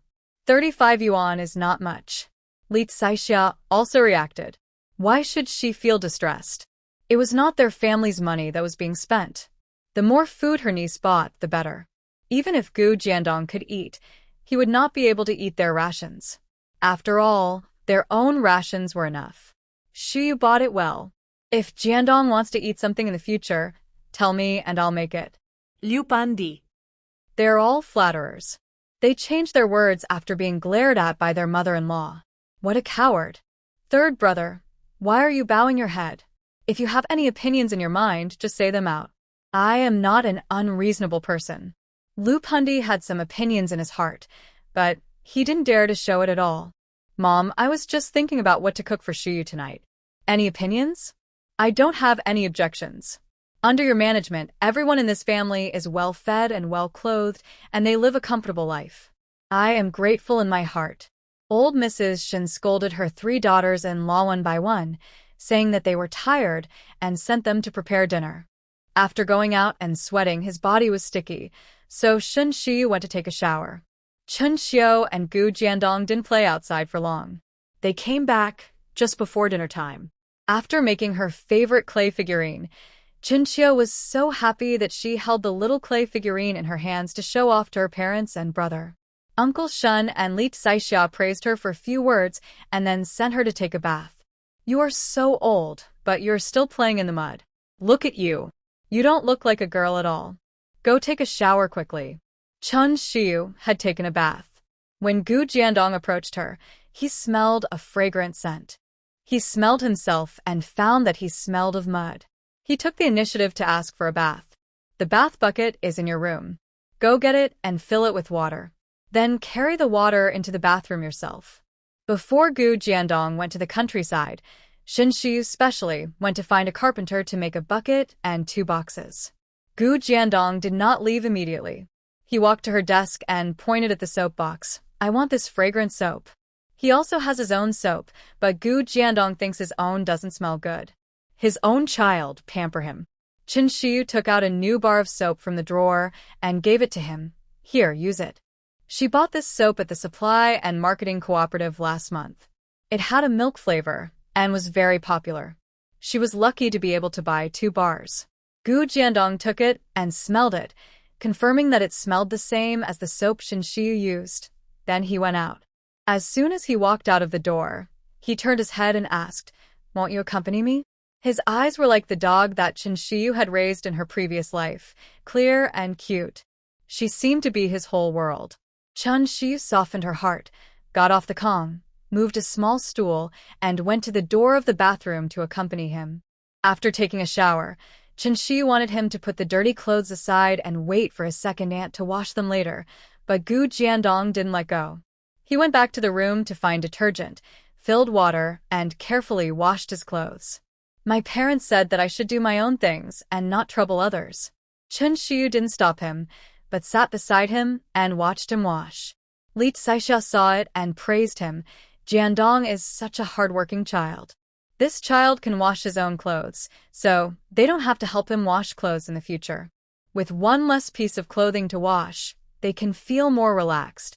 Zhang Tsuetsue brought out the bowls and chopsticks. It's time to eat. Everyone sat down. Old Mrs. Shin looked around but didn't see Shin Shui. Second brother, where is your daughter? Lu Pan didn't know where his daughter had gone and why she didn't come back so late. Shui may be weeding in the vegetable garden. I'll give her share. Shin Shui, who was asked by old Mrs. Shin, was now at the educated youth site. Ever since Zhou Jingchen said he was going back to Kyoto, Shin Shui was sad for a while. Zhou Jingchen and Shin Shui had only met twice in total. It wasn't that they had deep feelings for each other, but she was sad because the high-quality man she liked ran away. Before leaving, Zhou Jingchen didn't leave her an address or phone number, so she couldn't even communicate with him. In the morning, she was thinking how great it would be if Zhou Jingchen came to their Shenjiaba brigade as an educated youth. Her thought came true in the afternoon. She met Zhou Jingchen on her way home from work. She was a girl, and there were so many people on the street, it would be inappropriate for her to take the initiative to talk to the educated youth. After all, her image in the brigade had always been that of a kind-hearted, well-behaved, sensible, measured, and hard-working girl. She waited until there were no people on the road before secretly going to the educated youth camp to look for Zhou Jingchen. Zhou Jingchen was quite surprised to see her. Shin Shui, is your family from the Shenjiaba brigade? Shin Shui nodded shyly. Yes, my family is from the Shenjiaba brigade. The captain is my second grandfather. Hearing that the captain was her second grandfather, Zhou Jingchen became more friendly towards her. Shui, we are really destined to meet. I didn't expect that we would meet again. This time when I went to the countryside as an educated youth, I brought you a gift. I was worrying about how to find you, and now we meet. Please wait, I will go back to the house to get the gift for you. Zhou Jingchen trotted back to the dormitory, rummaged through his luggage bag, and found a towel. His sister works in a towel factory, and towels are always given out as welfare benefits. There are several boxes of towels at home, and he just picked up a few and stuffed them into his bag when he went to the countryside this time. Shui, this towel was bought at Kyoto department store. I picked it out especially for you. Do you like it? Shin Shui took the towel and couldn't let it go. I like it. Shin Shui, also used the towels from Kyoto department store, and they were specially picked for her by Zhou Jingchen. She should be different in his heart. Jingchen, have you had dinner? Why don't you come to my house for dinner? This. Forget it. It would be too presumptuous of me to come to your house suddenly. Zhou Jingchen pretended to refuse. He was different coming from Kyoto, speaking in a very elegant manner. No, my family is very easy to talk to. You are an educated youth who went to the countryside, and as fellow villagers, it is our duty to treat you to a meal. Since you said so, swear, I can't refuse, so let's go. He didn't want to eat the pig-like food ordered by the educated youth. Not only did it make his throat hoarse, it was also not tasty. The two chatted and laughed all the way, and their eyes were so sticky that they could be drawn. When they got home, the Shin family was still having dinner. Shin Shui happily introduced Old Man Shin and Old Lady Shin to them, Grandpa and Grandma, Uncle, Second Aunt, Mom and Dad. This is Zhou Jingchen, an educated youth from Kyoto, and the one I rescued from the mountains. I saw that he just went to the countryside and was not used to the food among the educated youth, so I asked him to come to our house for dinner. She shook the towel in her hand. This is the towel Jingchen bought for me from Kyoto department store. As the male protagonist, Zhou Jingchen's appearance is not bad. He is 1.85 meters tall, wearing black framed glasses, a white shirt, military green pants, and black leather shoes. At first glance, he is an educated youth from the city. He said with a decent smile, Grandpa Shun, Grandma Shun, Uncle, Aunt hello, my name is Zhou Jingchen. I am very grateful for your family's kindness. Normally, I should prepare some gifts when I visit you, but Schwer said you don't care about these, and since she invited me so warmly, I came here with a thick face. Shin Shui suddenly brought back a male educated youth, and brought him back at dinner time. No one in the Shin family smiled. Old Man Shin asked him to sit down indifferently. Oh, the man that girl Shui picked up from the mountains is you, Zhou Jiqing, please sit down. Please sit down. Old Mrs. Shin poured him a glass of water. Zhou Jiqing, drink some water. They had almost finished dinner, with only 2 pieces of cabbage left on the table. Shin Shui was quite embarrassed, complaining in her heart that her family did not give her face. If it was someone that Shin Shiyu brought back, the old lady would have prepared a table full of delicious food. She whispered to Lu Pundi, Mom, go and stir-fry 2 dishes and cook a bowl of white rice. Shin Shui was really bold. She even cooked white rice. None of their family members were willing to eat white rice. There was only a little rice at home. Even Shin Shiyu, the most favored one in the family, couldn't eat it whenever she wanted because rice was too expensive. Her daughter finally brought someone back home, and the other party was good-looking and was an educated youth from Kyoto. As a mother, Lu Pandian understood her daughter's thoughts best. She didn't want to embarrass her daughter, but the food at home was locked up. The key was with her mother-in-law. If her mother-in-law didn't take out the key, she could make something delicious. The mother and daughter both looked at Old Lady Shin, but she pretended not to see anything and didn't even glance at them. She was furious. Her second granddaughter was becoming more and more out of line. She brought people to their home for dinner without saying a word. The person she brought was a male educated youth who had just gone to the countryside. This person was the one Shin Shui had picked up and brought home before. What Zhou Jiqing said just now sounded nice, but no one was stupid. If she was really grateful to their family, she would not have come to their home at dinner time, and she would not have come empty-handed. Lu Pundi couldn't cook without the key and could only stand there motionless, looking at the empty bowls on the table and the Shin family members who didn't smile at all.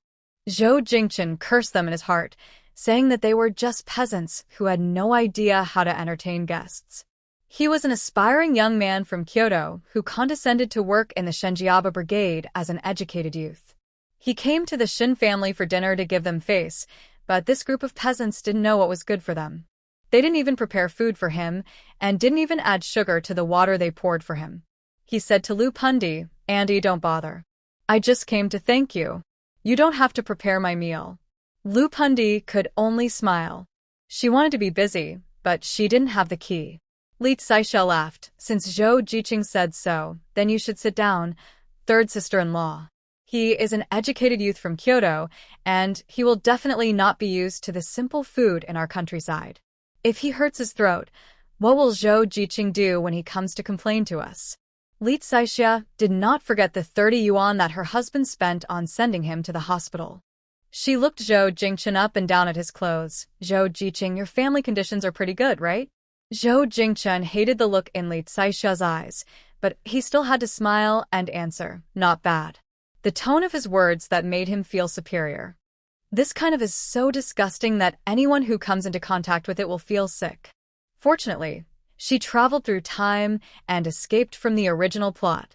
When this matter was brought up, Zhou Jingchen's face turned interesting, from blue to white, from white to black, and from black to green.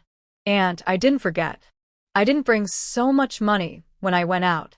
I'll return it to you another day. Do it on this day. You didn't bring the money. I'll let my son go with you to the educated youth point to get it later. Don't think she doesn't know. These educated youth are very cunning. Gu Jiandong sat next to Shin Shiyu. He was playing with Shin Shiyu's braids and asked in confusion, Shiyu, why does his face change color? Is he a chameleon? Just treat him as one. Uffed. Shin Shiyu couldn't help laughing. Chameleon Zhou Jingchen. He was almost mad. He came to the Shin family, but didn't even have a meal. I have to pay another 30 yuan, which is worse than eating pig food at the educated youth camp. Shin Shuen knew how angry Zhou Jingchen was at the moment by looking at his face, and she pulled Li Caixia aside. Second aunt, you're going too far. They are guests. How can you ask them for medical expenses when they come to your doorstep? She hadn't said anything to the girl yet, but she started to lecture her.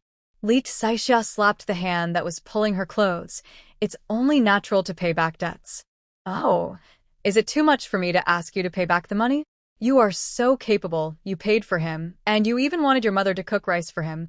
Why didn't you say to kill a big fat pig for him? Look at how capable you are. Go away, you have no right to speak when the elders are talking. Second uncle, please take care of second aunt. There was no sign of second uncle Shen in the main room. Second uncle Shen had left the main room a long time ago. Not only second uncle Shen, but also old man Shen and old lady Shen were all gone. Shin Shui wanted to find someone to speak for her. There was no one inside or outside the house. Zhou Jingchen didn't want to argue with the shrew, so he gritted his teeth and said, Stop talking, I'll give you the money. As soon as he turned to leave, Li Caixia called her son, Jaguar, go to the educated youth center with Zhou Jiqing to get the money. Zhou Jingchen strode out of the Shin family yard, and Shin Shui stomped her feet on the spot. Then she ran out. Jingchen, wait for me. Shin Shui looked worthless, and Li Caixia looked at her with disgust. She turned to Shin Shiyu and Shin Xiu and said, Don't follow Shin Shui's example. Her behavior brings shame to the family. Li Caixia always makes things difficult for their third room. Lu Pundi wants to tear Li Caixia apart, but she can't beat her. If she starts fighting first, she will be scolded by her mother-in-law. Lu Pundi can only say angrily, Second sister-in-law, Shuer is also your niece. How can you say that to her? Li Caixia didn't take this third brother's wife seriously at all. Isn't she allowed to speak out about what she did? Shin Jiabao went out for a while and came back soon.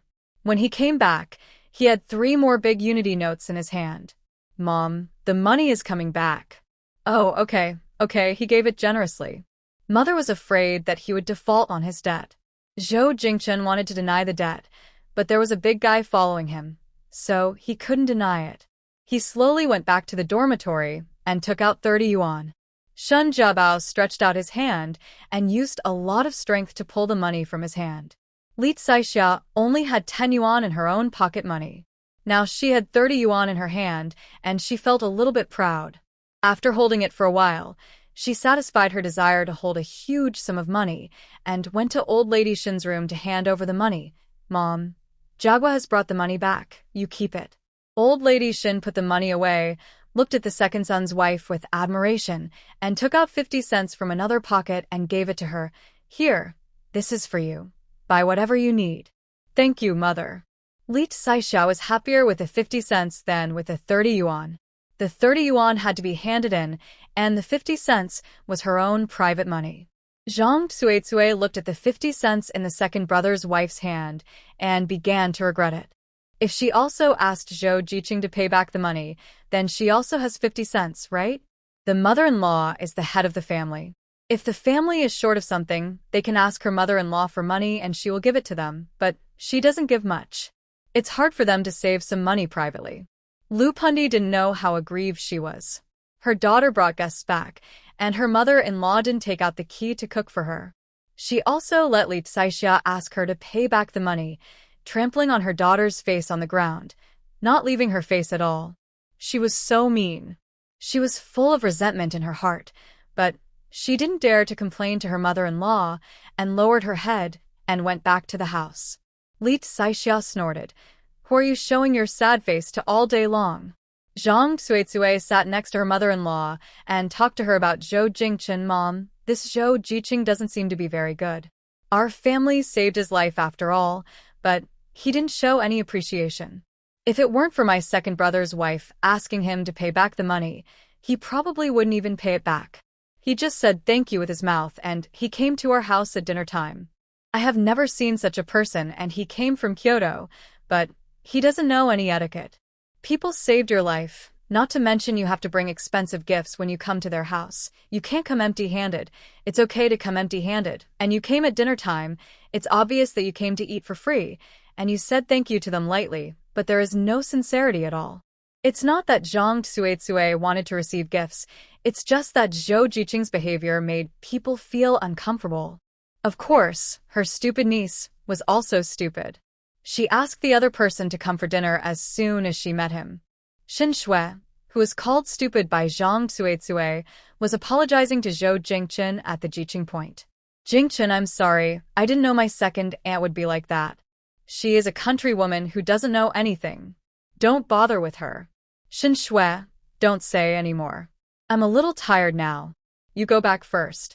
Zhou Jingchen didn't want to talk to her anymore. He was still feeling bad about the 30 yuan. He was not favored at home. His parents didn't care about him as a son. They didn't give him much money when he went to the countryside. He only had 60 yuan on him. He gave 30 yuan at once, which was more than half of the money left. Life in the countryside was so hard, he couldn't imagine how hard the days would be in the future. Of course, he knew that the family sent him to the hospital and paid 30 yuan for hospitalization. When he was discharged, the hospital returned him 10 yuan. He never thought of paying it back. Since they wanted to be good people, the Shun family sent him to the hospital so they should save him to the end. Isn't it right to pay for the medical expenses? I didn't expect this family to be so shameless. Knowing that it was him, they directly asked him for money. If he hadn't gone to the countryside, and the team leader was still a relative of theirs, Zhou Jingchen would never have paid. "Jingchen, are you blaming me in your heart? I sincerely invited you to my house for dinner, but my family, some are not good at expressing themselves. In fact, they still welcome you. This time I didn't tell my family in advance. Next time you come, my parents will cook a table full of dishes to entertain you." Zhou Jingchen is not a fool. How could he not see that the Shun family disliked him? Xin Shui was simply lying with her eyes open. Thinking that the team leader was her second grandfather and she would be of great use in the future, he smiled gently. "Shui, what are you thinking about? I don't mean to blame you. I blame you for not thinking it through. It was indeed a bit abrupt to come to my house suddenly. Shui, it's getting dark. You should go back soon. It's not safe for you to go back too late." Xin Shui didn't want to go back. She wanted to talk more with Zhou Jingchen to cultivate their relationship. Seeing the educated youths at the Educated Youth Center pretending to have something to do and walking back and forth in the yard, with their eyes always glancing at the two of them, Xin Shui still cared about her reputation. "Jingchen, I'm going back first. I'll come to see you tomorrow. You just went to the countryside, so you must not be familiar with this place. I'll take you around." After Xin Shui left the Educated Youth Center, Zhao Chunhua asked the old Educated Youth Zhou Li, "Who is that? She seems to be very familiar with Zhou Jiqing." Zhou Li wrung out her clothes, threw them on the bamboo pole, and glanced at the two people not far away. "Her name is Xin Shui. She is the niece of the team leader.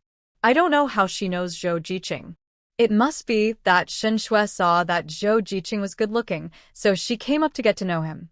It was obvious that Shen Shui was not a quiet person. She wanted a Zhou Jiqing from her right away.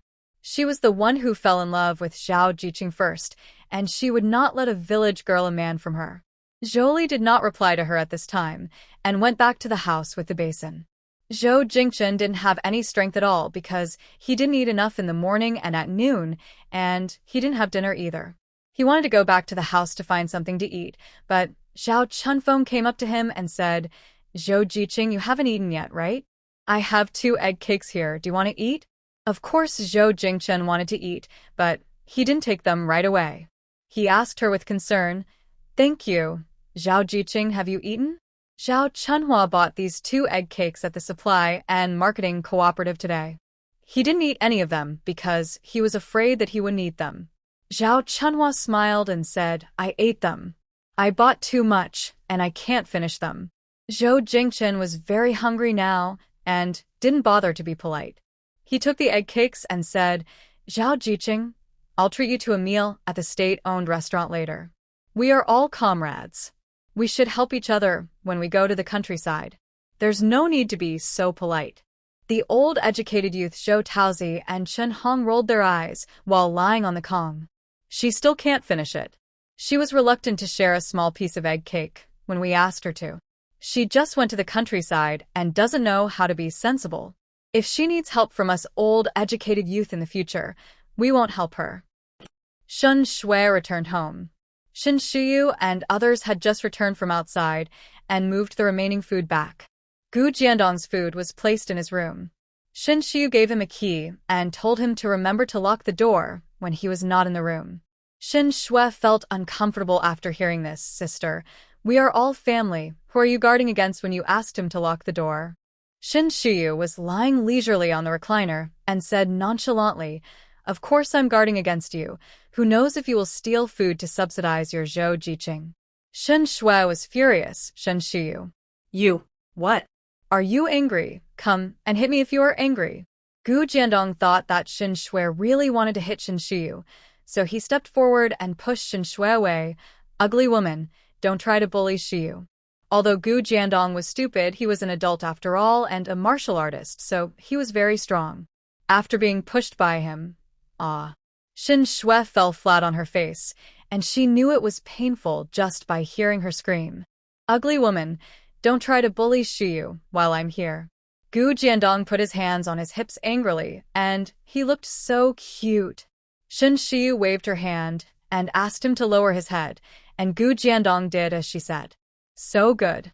This child is so lovable, who doesn't like to be protected for no reason. Compared with the psychological pain, the spiritual made Shen Shui feel even more painful. She was actually called an ugly woman by a fool. After pushing him, he wiped his hands as if he was some kind of dirty thing. How could Shen Shui tolerate this? She seemed to be crazy and went to get a stick. Rushing towards Gu Jiandong and Shen Shiyu, "You pushed me. And you called me an ugly woman. How dare you, a fool?" Her distorted face startled Shen Jiabao and the others. The 3 brothers stepped forward to stop her. "Second sister, don't be angry. Jiandong is just a child now. He doesn't understand anything." Gu Jiandong was already a fool, and if he was hit by Shen Shui with a stick and accidentally hit on the head, it would be terrible. He kept calling her an ugly woman, and Shen Shui was so angry that she lost her mind.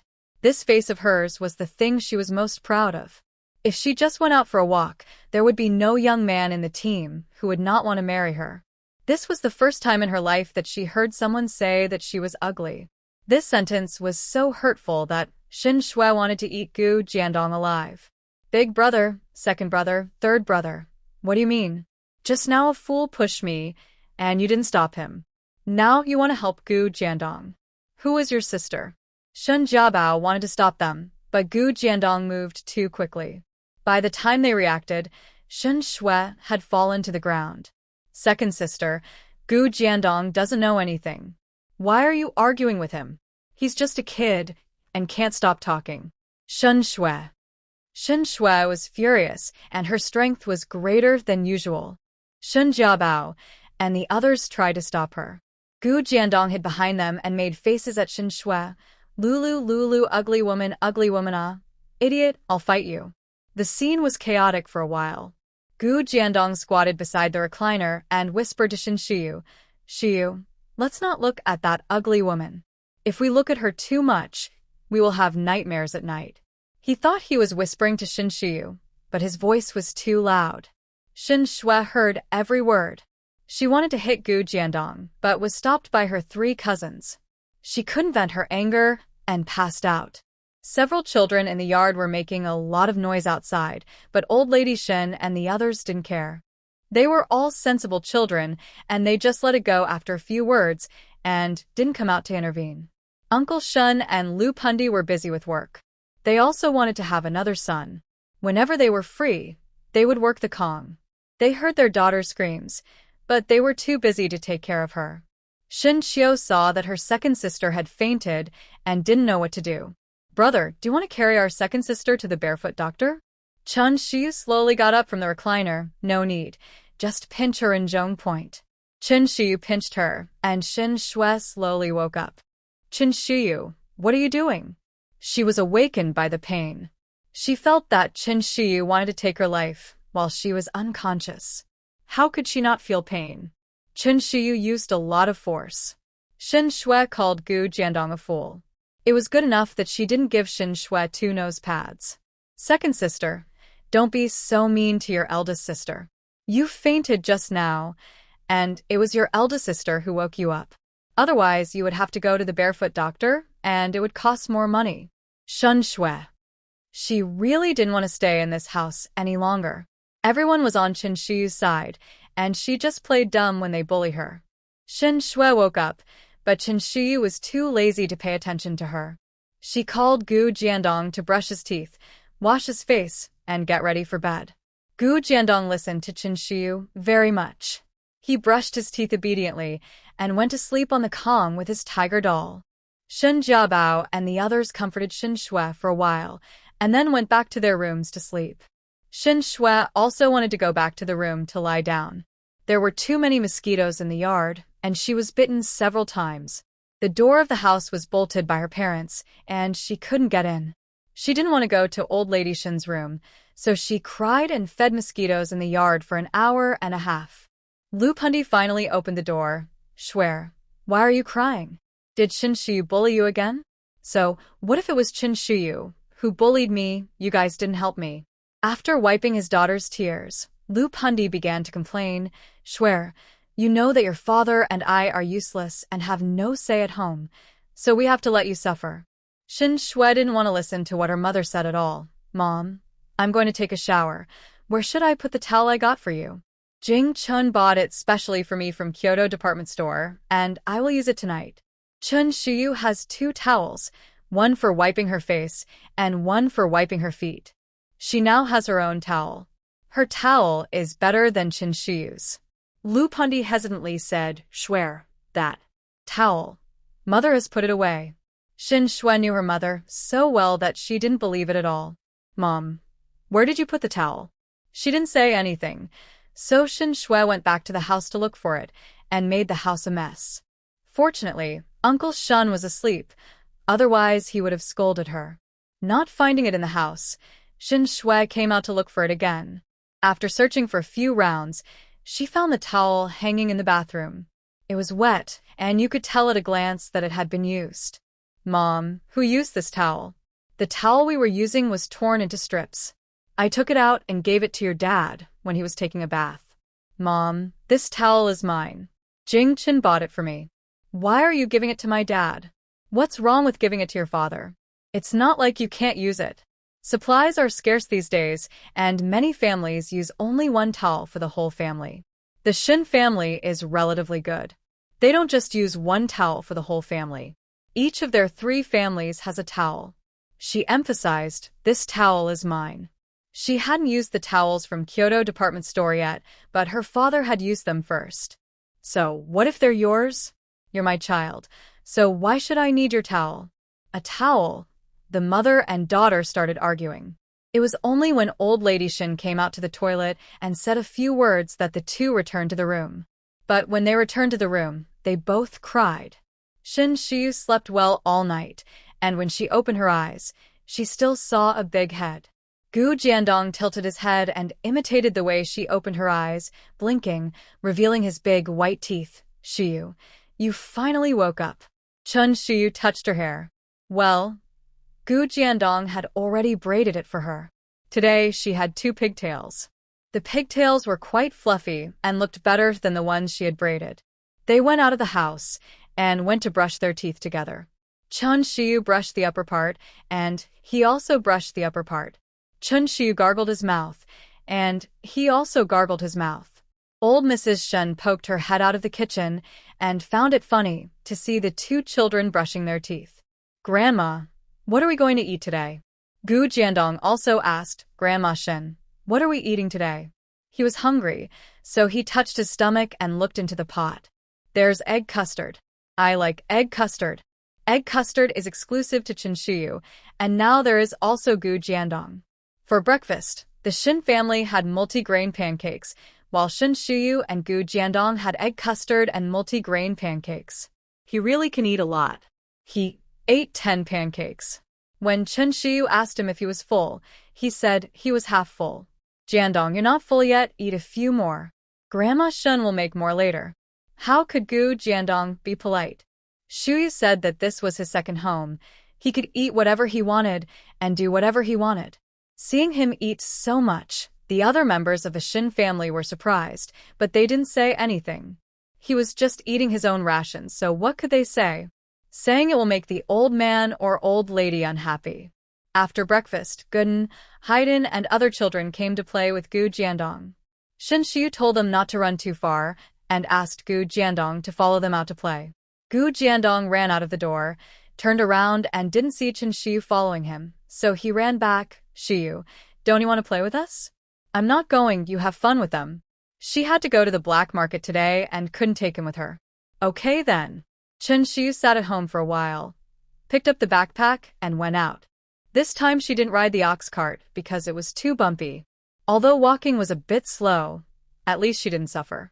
After walking and resting, he went out at 8:30 and arrived at the county town after 12 o'clock. Chun Shiyu simply disguised himself and paid 10 cents to enter the black market. This time, Chun Shiyu found the black market leader. What do you want from me? The younger brothers called him Scar Brother. He was tall and thin, with a scar on his face, and looked ferocious. Chun Shiyu was not afraid of him at all. He came to the black market either to buy or sell. Chun Shiyu directly lifted the black cloth on the backpack, and a silly roe deer was lying inside. Scar touched the neck of the silly roe deer. Not dead yet? You are quite capable. How about this? We be friends. When you hunt wild animals in the future, come to me directly. How about I charge you 90 cents per pound for this silly roe deer? 90 cents per pound is not too low. Chun Shiyu nodded. Okay, Brother Scar, you can just call me Xiao Su. When I hunt wild animals in the future, I will come to you directly. Scar called his younger brother to weigh the silly roe deer. The silly roe deer weighed 55 pounds, and this silly roe deer was sold for 49.5 yuan. Chun Shiyu bought 50 kilograms of flour and 50 kilograms of rice at the black market. After taking a look around, she found an uncle with a cage full of puppies. Chun Shiyu walked up to take a look and asked, "How much do you want to sell your dog for?" People who come to the black market to sell things are very cautious, ready to run away at any time. The dog seller has been here for a long time, but the dog hasn't been sold yet. Seeing Chun Shiyu taking the initiative to ask the price, the dog seller thought there was a chance, so he put down the cage, held the puppy out of the cage to show Chun Shiyu one price, 50 cents. Look at my puppy, it's chubby, healthy, and strong. It's a good deal to buy it back to guard the house. The puppy had black hair all over its body and was not afraid of being held out. Its tail was wagging, and its pair of bright black eyes stared at Chun Shiyu. Chun Shiyu reached out to touch it, and the little guy was very obedient and licked her with its tongue. Chun Shiyu instantly fell in love with the little guy and took out money. I want this dog. The dog was sold, and both parties were happy. The uncle who sold the dog put the dog into Chun Shiyu's backpack, and the two hurriedly left the black market. Chun Shiyu found an empty alley and threw flour and rice into the space. There were also a few rabbits in the space. Chen Shiyu did not sell them and let them jump around in the space. Afraid that Gu Jiandong had had enough fun and would get anxious when he got home and couldn't find her, Chen Shiyu strode back home. When he got home, a tall figure rushed out and said aggrievedly, "Shiyu, where have you been? Why didn't you take me with you? Am I not good enough, so you want to abandon me?" Although Gu Jiandong seemed to have adapted well to the past 2 days in the countryside, he actually did not feel safe at all. The person closest to him here is Chen Shiyu, because before going to the countryside, Gu's father and mother told him every day that Chen Shiyu was his sister and the person closest to him. Big sister, you don't know, brother Jiandong almost cried when he came home and didn't see you. He has been sitting at the door waiting for you to come back. He didn't eat lunch at noon when we called him. Chen Shiyu peeled a candy and stuffed it into his mouth, touching his head. Gu Jiandong is the best. I don't want to abandon you. I'm going to buy you a gift. The little black puppy was taken out of the backpack. The puppy was furry and chubby. Gu Jiandong's eyes lit up at once. He took it and held it in his arms, touching the dog's head curiously. It's a puppy. Yes, it's a puppy. If I'm not at home in the future, I'll let it accompany you. Chen Xiu also likes dogs. At this moment, her big sister brought back a puppy, and she touched its paws as soon as she came up. Big sister, this puppy is so well behaved. It's not afraid of us at all. You two play first. I'm going to wash my hands. When she came back to wash her hands, Gu Jiandong had already put the dog down. The little guy was wagging his tail and spinning in place, looking around the new home with his black eyes, and occasionally making a whimpering sound. Fearing that it would be thirsty, Chen Shiyu found an unused broken bowl at home and filled it with water. It licked it a few times and stopped drinking, rubbing its head against the back of Chen Shiyu's hand. Chen Shiyu had no resistance to the puppy and held it in her arms. The three of them squatted in the yard and stroked the dog's fur. The puppy enjoyed it very much and fell asleep in a few minutes. Chen Xiu asked curiously, "Sister, where did you bring this dog back from?" "I found it in the mountains. Maybe someone threw it there and I found it, so I brought it back." Chen Xiu didn't intend to tell the truth. If her grandparents knew that she went to the black market, the old couple would definitely be worried. "Sister, you are so lucky. You can always bring good things back home from the mountains. Either green wild vegetables, mushrooms, pheasants, or rabbits. Today, I even picked up such a cute puppy. This luck is incredible. Sister, let's give the puppy a name," Chen Qiu suggested. "It does need a name. Look at its black fur all over its body and its eyes are round and bright. Let's call it White Radish from now on." Chen Qiu. "I've seen casual names before, but I've never seen one as casual as this." Gu Jiandong praised. "Shiyu's name is really nice. From now on, it will be called Bai Lubo." Bai Lubo seemed to like its new name very much. When Gu Jiandong called it, the little guy barked twice. When Grandma Shen and her friends came back from work, they saw a black mass in the yard. They thought it was something else, but when they looked closer, they realized it was a puppy. "Whose puppy has run into our house?" Shen Shiyu came out of the house. "Grandma, this is a puppy I picked up from the mountains. I want to raise it." "Shiyu, raising a dog will waste a lot of food. Why don't you think about it?" It's not that Zhang Suetsue doesn't want to raise a dog for her eldest niece. She has thought about it a lot. One more dog in the family means one more mouth to feed. She has to feed it no matter what, otherwise it can't be raised. But she feels sorry for the food. Nowadays, families are not able to eat enough and are unwilling to keep dogs. It's not that they don't like them, but they think they can't afford them and that there's not much use for them. They say it's unnecessary to keep a dog to guard the house. Every family is poor, and there's nothing valuable that would be worth a thief's attention. Shin Shiyu turned her head slightly, her beautiful eyes showing a little anger. "Aunt, I like dogs. I want to raise one." "Oh, my dear baby. Don't be angry. Don't be angry. Raise one, raise one. If anyone dares to say anything, I'll let her get out of the Shin family." Old Mrs. Shin couldn't bear to see her granddaughter get angry and glared at her eldest daughter-in-law. "Old family, my dear baby can raise whatever she wants and do whatever she wants, and you, as an aunt, don't spoil my baby's fun. It's just a dog. Our family can still afford it." Zhang Tsuetsue patted her mouth. It's all my fault that I can't speak. Shiyu can raise one if she wants, and my aunt will help you feed the dog in the future. The eldest niece hasn't been naughty for a while, and she almost forgot the temper of her ancestors. If she really gets angry, she can tear down this family. If she messes up the treasure of her parents-in-law, she will become the sinner of this family. That's more like it. Chen Shiyu picked up Bai Luobua. Grandma, I named this dog Bai Luobua. Do you think it sounds good? Bai Luobua was sleeping soundly, and when he was picked up, his eyelids were lifted, he hummed twice, and continued to sleep with his eyes closed. Carefree. Very. Old Mrs. Shun started praising him right away. It sounds nice. My sweetheart is worthy of being a high school graduate. The name he chose is different and has personality. Zhang Tsuetsue. What does this have to do with whether he graduated from high school or not? This name is so random. Li Saixia ran to the toilet as soon as she came back and squatted until her legs were numb before coming out. What are you doing in the yard? Hey, where did this puppy come from? It's so black and cute. Second aunt, this is a puppy I picked up in the mountains. Its name is White Radish. I picked it up. You are very lucky. As soon as she heard it, she knew that her eldest niece wanted to raise a dog. Li Saixia didn't say anything. It was good to have a dog at home, and her daughter also liked dogs. Shen Shiyu said that he wanted to make a doghouse for Bai Luobua.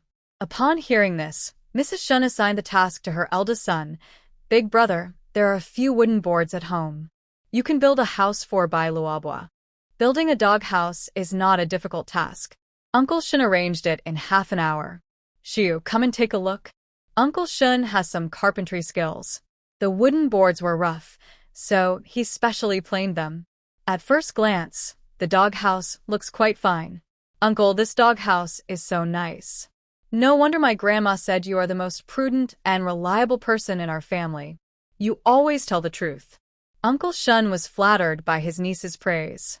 He felt that the doghouse was not good enough, so he took a hammer and a saw and started hammering on it, intending to make a better-looking doghouse.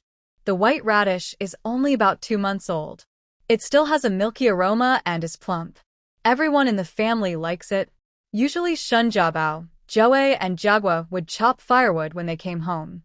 But today, there is a new member in the family, so the 3 brothers stopped chopping firewood and squatted in the yard playing with the dog. The little guy slept really well, and several people took turns to touch and hug him without even blinking an eyelid. Family guard, family guard, family country, stop playing with dogs. The door to the courtyard and the threshold of the main hall are broken. Find something to fix them. Old Lady Shin couldn't stand it, as they were grown men but were still playing with dogs, so she started looking for work for her 3 grandsons. While the 3 brothers went to work, Gu Jiandong held the White Radish tightly. This dog was a gift brought to him by Shuyu. Actually, he didn't like others touching his dog and wanted to lose his temper, but he remembered his parents' instructions and he held back. He was a good boy and couldn't lose his temper or cause trouble for Shuyu. Seeing that he was a little unhappy, Chen Shiyu asked him, Gu Jiandong, what's wrong with you? Gu Jiandong shook his head, nothing.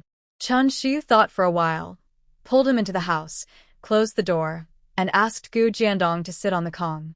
She pretended to open the cabinet to get something, but actually took out the rabbit she had roasted last time from the space. This roasted rabbit was still hot. Thump, thump, thump. Look what I took out. The fragrant roasted rabbit meat was placed in front of him, and Gu Jiandong's mouth was about to flow out. It's meat. Yes, it's meat. It smells so good. Put down the White Radish and go wash your hands. There was a wooden barrel in the room, and it was half a bucket of water. It was brought in by Chen Shiyu in the morning. After washing his hands, Chen Shiyu pulled a leg for him. Eat this. It has a lot of meat and smells good. Chen Shiyu also gnawed a leg herself. The 2 of them ate roasted rabbit in the house. Gu Jiandong's cheeks were bulging with food, like a little hamster. The White Radish was still small and could not chew the bones, so Chen Shiyu just licked it.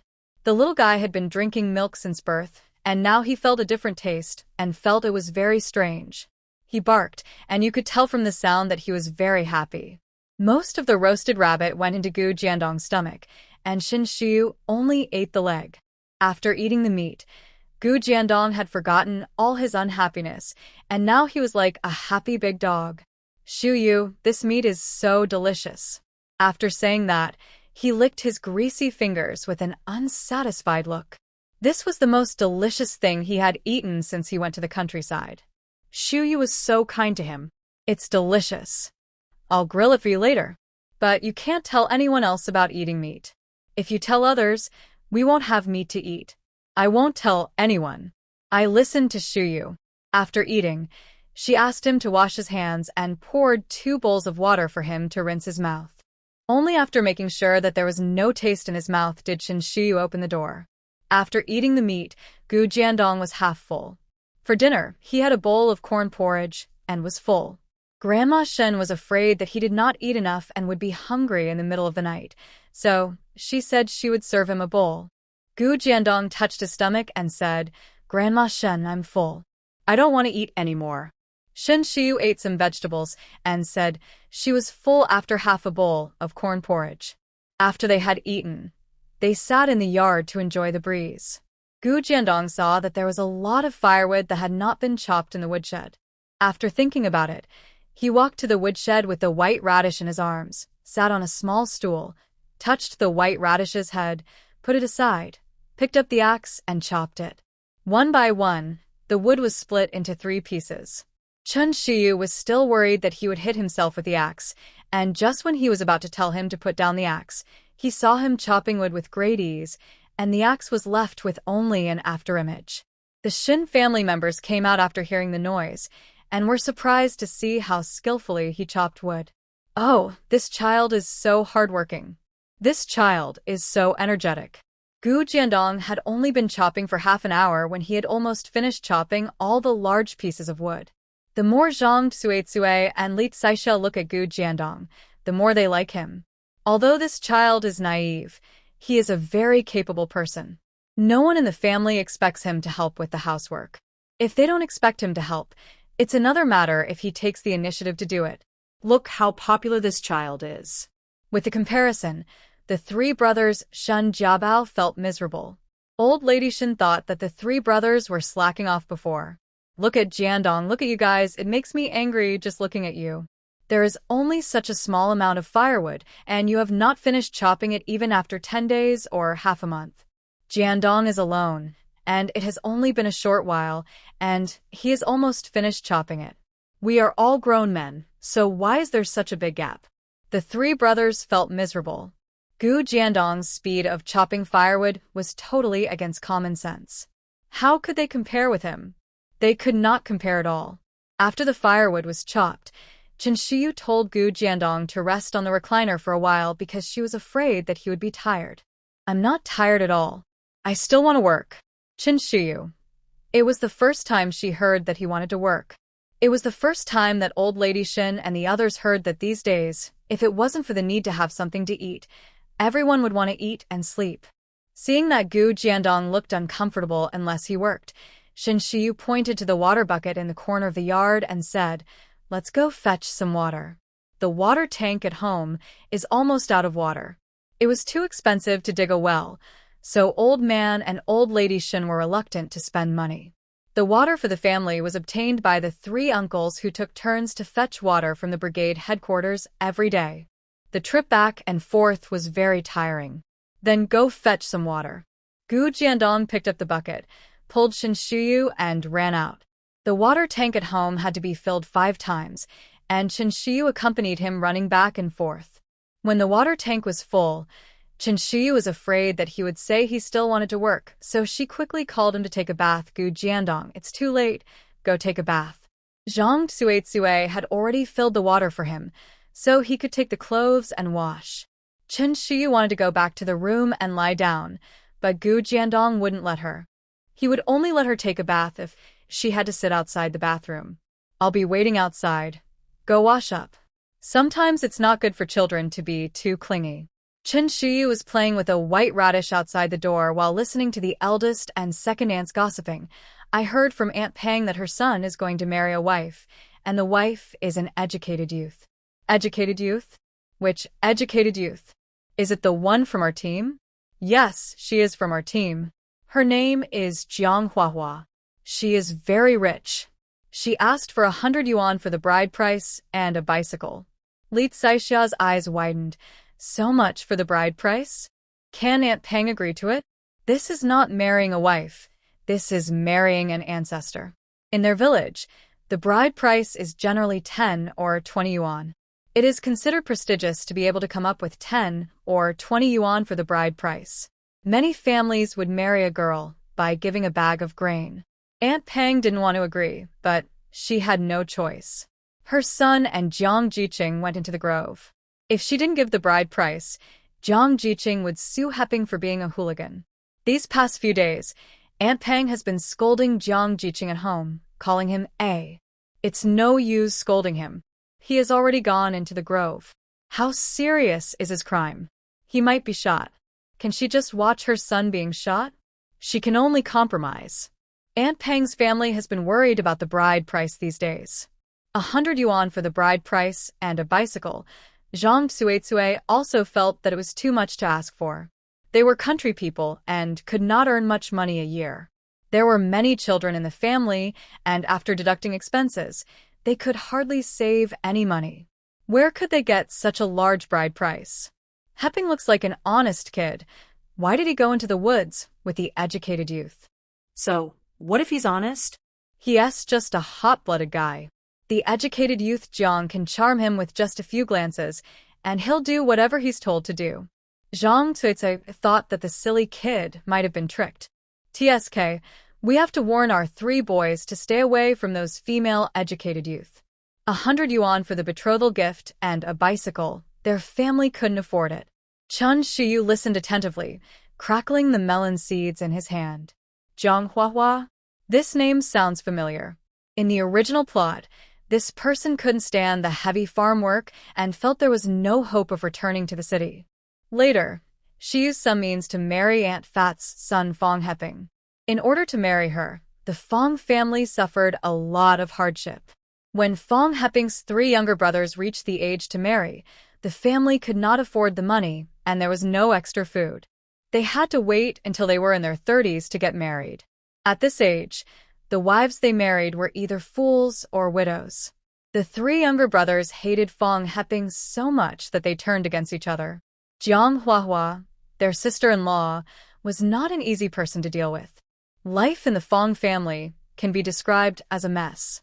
Aunt Peng and her husband were caught between 3 sons and were almost angered to death by their sons. Qin Shiyu was recalling the plot, and she didn't even notice Gu Jiandong coming out. Shiyu, why are you ignoring me? White Radish was in his arms. When Qin Shiyu looked up, she met 2 pairs of watery eyes. The man and the dog were so cute and adorable, and Qin Shiyu's heart was softened. You're done. He nodded. I've done my laundry too. Gu Jiandong is awesome. I'll give you a candy as a reward. After eating the candy, he went to brush his teeth by himself without being called. Qin Shiyu put the white radish into the doghouse. Gu Jiandong stood beside the doghouse and was unwilling to leave. Why don't you go back to the house? I want the white radish to live in the same room with me. Qin Shiyu had no choice but to find a snakeskin bag and put some hay on it as a bed for the white radish. Even if the white radish defecated, it would be easy to clean up. Seeing that Bai Luobua and he were sleeping in the same room, Gu Jiandong was satisfied. Shiyu, good night. Good night. The 2 aunts were still chatting, and Qin Shiyu packed some melon seeds for them. Shiyu is so thoughtful. Qin Shiyu didn't say much to them and went back to the room to sleep. The next day, Qin Shiyu was awakened by a white radish licking her. In a daze, she touched a furry thing, which licked her hand with its tongue. Qin Shiyu thought it was something else. Eyes suddenly became clear. He jumped up from the Kong, looked down, and saw that it was Gu Jiandong and Bai Luobua. Seeing that Qin Shiyu's face didn't look good, Gu Jiandong was at a loss. He stood by the Kong, lowered his head, and lowered his eyes. His voice had a hint of crying. Shiyu, did I disturb you? White Radish seemed to feel Gu Jiandong's emotions and whimpered. Qin Shiyu felt that Gu Jiandong was about to cry out of fear and hurried to comfort him. No, I just had a nightmare and was scared. During these 3 days, she would see Gu Jiandong in his room whenever she woke up. He knew she was sleeping and was very quiet, and he would comb her hair gently. Are you having a nightmare? Shuyu, don't be afraid.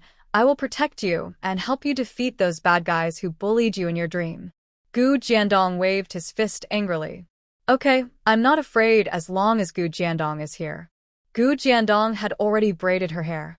Shin Shi looked in the mirror and walked out of the room with satisfaction. Gu Jiandong followed her, holding a white radish. During these 3 days, the Shin family had gotten used to Gu Jiandong going to Shin Shi's room as soon as he got up. As soon as Shin Shi reached the water tank, he saw Shin Shui running out of the kitchen crying. What happened to her? Shin Shui cried early in the morning, and Shin Shi felt that this person seemed to have some serious illness. My second sister said she wanted to eat 2 eggs, but Grandma disagreed and said she could only cook 1 for her. Then she started crying. Chun Xiu felt that her second sister was really not content at all. Grandma said she would cook 1 egg for her, but she was still unhappy.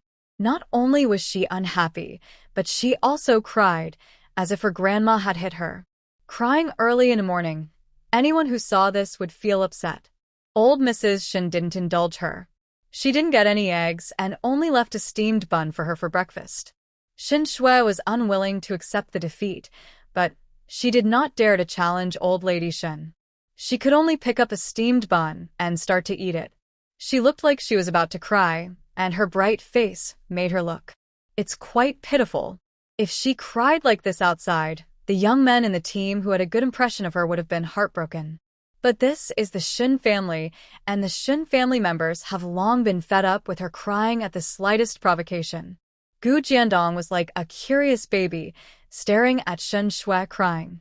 After staring for a while, he pouted with disgust. Shiyu, she is crying so ugly, her nose is almost running. Shin Shiyu, be good, let's not look at her, it will affect our appetite. Shin Shui. She was so angry that she wanted to hit someone and go crazy. Shin Shui was holding a steamed bun in her hand, which was almost flattened by her. She glared at Gu Jiandong hatefully, calling him an idiot, who was as annoying as Shin Shiyu.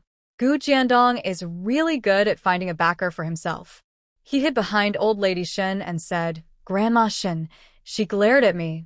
Good boy, don't be afraid.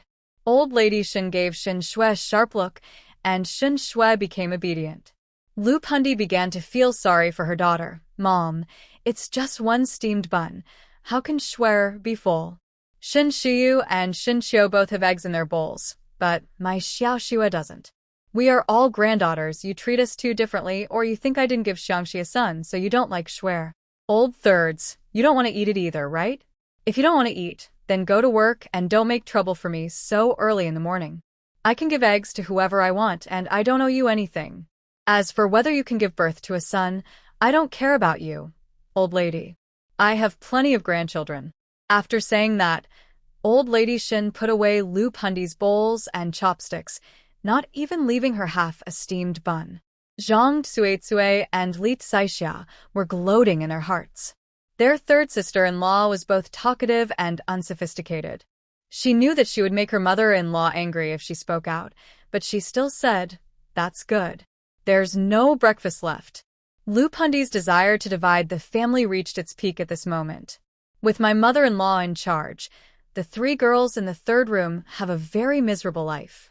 With tears in her eyes, she began to wink at her man, wanting him to say a few words for her. Uncle Shun was busy eating, so he had no idea what was going on. He finished a bowl of porridge and looked up, confused. Pundi, what's wrong with your eyes? Did you have a cramp? Lu Pundi. No. Nothing. Uncle Shun didn't want to care about anything after eating. Lu Pundi wanted to tell him about her grievances.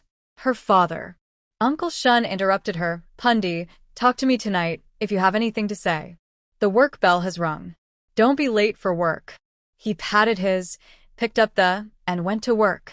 He was not deaf, so of course he heard what his wife and mother said while eating breakfast.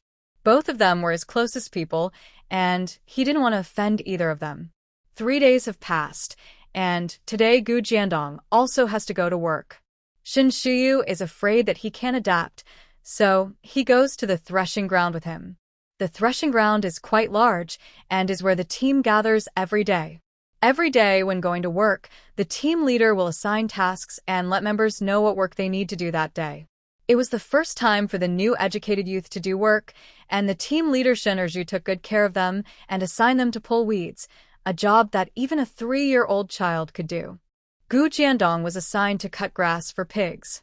He cut 4 baskets a day, which was calculated as 2 work points. It was not a heavy job. 4 baskets of pig grass a day could be cut in the morning. Shin Shiyu brought him 2 large backpacks. The backpacks were woven by Old Man Shin. They were very big, but they were just right for Gu Jiandong to carry. Chun Shiyu waved his hand and pointed to the road leading up the mountain. "Come on, kids. Follow me up the mountain to cut grass for the pigs." A group of little naughty kids followed Chun Shiyu and Gu Jiandong. "Come on." Chun Shiyu, Gu Jiandong, and a group of children ran up the mountain happily. Shin Shui, who was in the field, stared at their disappearing backs for a long time, her jealous heart growing more and more. She looked around and saw the silent Shun Erniu. She walked over and said, "Erniu, what a coincidence. Today we are partners. I will sow seeds later, and you can spread fertilizer, okay?" "No, I have already sown 1/3 of the seeds, and you have been dawdling for a long time. You still want to take advantage of me now. Be careful, or I will tell the captain later." Shin Erniu, who was planting corn seeds, looked up at her. He brushed the dust off his hands, and the dust flew all over Shin Shui's face. Shin Shui suppressed her anger and wiped the dust off her face, pretending not to care. "Erniu, why are you talking so harshly? After all, we grew up together. You haven't played with Shiyu for several days. Did you two have a fight? If you did, you should be more tolerant and don't argue with Shiyu. You know her temper. She was spoiled by my grandparents since she was a child. She is selfish, domineering, pampered, and unreasonable. It's normal that you can't stand it. I'll scold her later." "Who said that Shiyu and I had a fight? Who do you think you are? It's your turn to scold her? Shiyu is the best person. Go away. Don't be like a mosquito, buzzing in my ears all the time, making me want to slap her." Shun Erniu and Shin Shui have been at odds since they were young. Especially when she knew that Shin Shiyu and Shin Shui didn't get along, she hated her even more. This person is really good at pretending. The last time her stepmother knew about the fish, it was she who went to tell old Mrs. Yu. She hasn't settled the score with Shin Shui yet, and today she dared to say bad things about Shiyu in front of her. If it wasn't working hours now, Shin Erniu would have wanted to beat her up. Shin Shui couldn't stand others saying that Shin Shiyu was the best, so she started to sow discord. Shin Shiyu is the best? If she was the best, why didn't she take the beating for you when your stepmother beat you? If she was the best, why didn't she give you her own eggs when you were hungry? If she was a good person, why didn't she give you her new clothes when your clothes were torn and couldn't be worn? You truly regard her as a friend, but she actually looks down on you in her heart. She just feels sorry for you and occasionally gives you some good things. How could Shin Erniu be affected by her words? She said "oh" and lowered her head to plant corn. She knew best whether Shiyu was good to her. If Shiyu hadn't been there when she was a child, she would have starved to death. She and Shiyu are not biological sisters, but they are better than biological sisters. If Shiyu needs her, she can even give her life to Shiyu. Shin Shui can't sow discord with just a few words. Shun Erniu's "it doesn't matter" made her very angry. It turned out that she said so much, but Shin Erniu didn't listen to a word she said, causing her to waste her saliva in vain. "Chun Erniu, if you don't listen to me, you will regret it one day." Poor little girl who is not loved by her father and tortured by her stepmother is of no use at all. She doesn't believe that Shin Shiyu can truly treat her as a friend. "You don't have to worry about whether I will regret it or not. But if you keep nagging and refusing to work, you will definitely regret it after work." Shin Shui shut up honestly. The morning was almost over, and she hadn't done much work. If she only earned 4 or 5 work points today, she would be scolded to death by her grandmother and 2 aunts when she went back, and she might not even have dinner. Planting corn requires 2 people, one sowing seeds and the other applying fertilizers. Shun Erniu had already done the sowing work, so she could only apply fertilizers. Shun Shui disliked the smell of these fertilizers, but there was nothing she could do. These fertilizers were precious. Even if she disliked them, she had to apply fertilizers. Fertilizers could not be wasted. If she applied too much or too little, the team leader would say so. Shin Shui held a bunch of fertilizers in her hands, and she was worried. Roaring, the smell was so bad that it made her dizzy. Shin Shui, can you work more seriously? You spread so much fertilizer. Can the corn seed survive? Shin Shui, what are you doing? You spread so little fertilizer, the nutrition is not enough.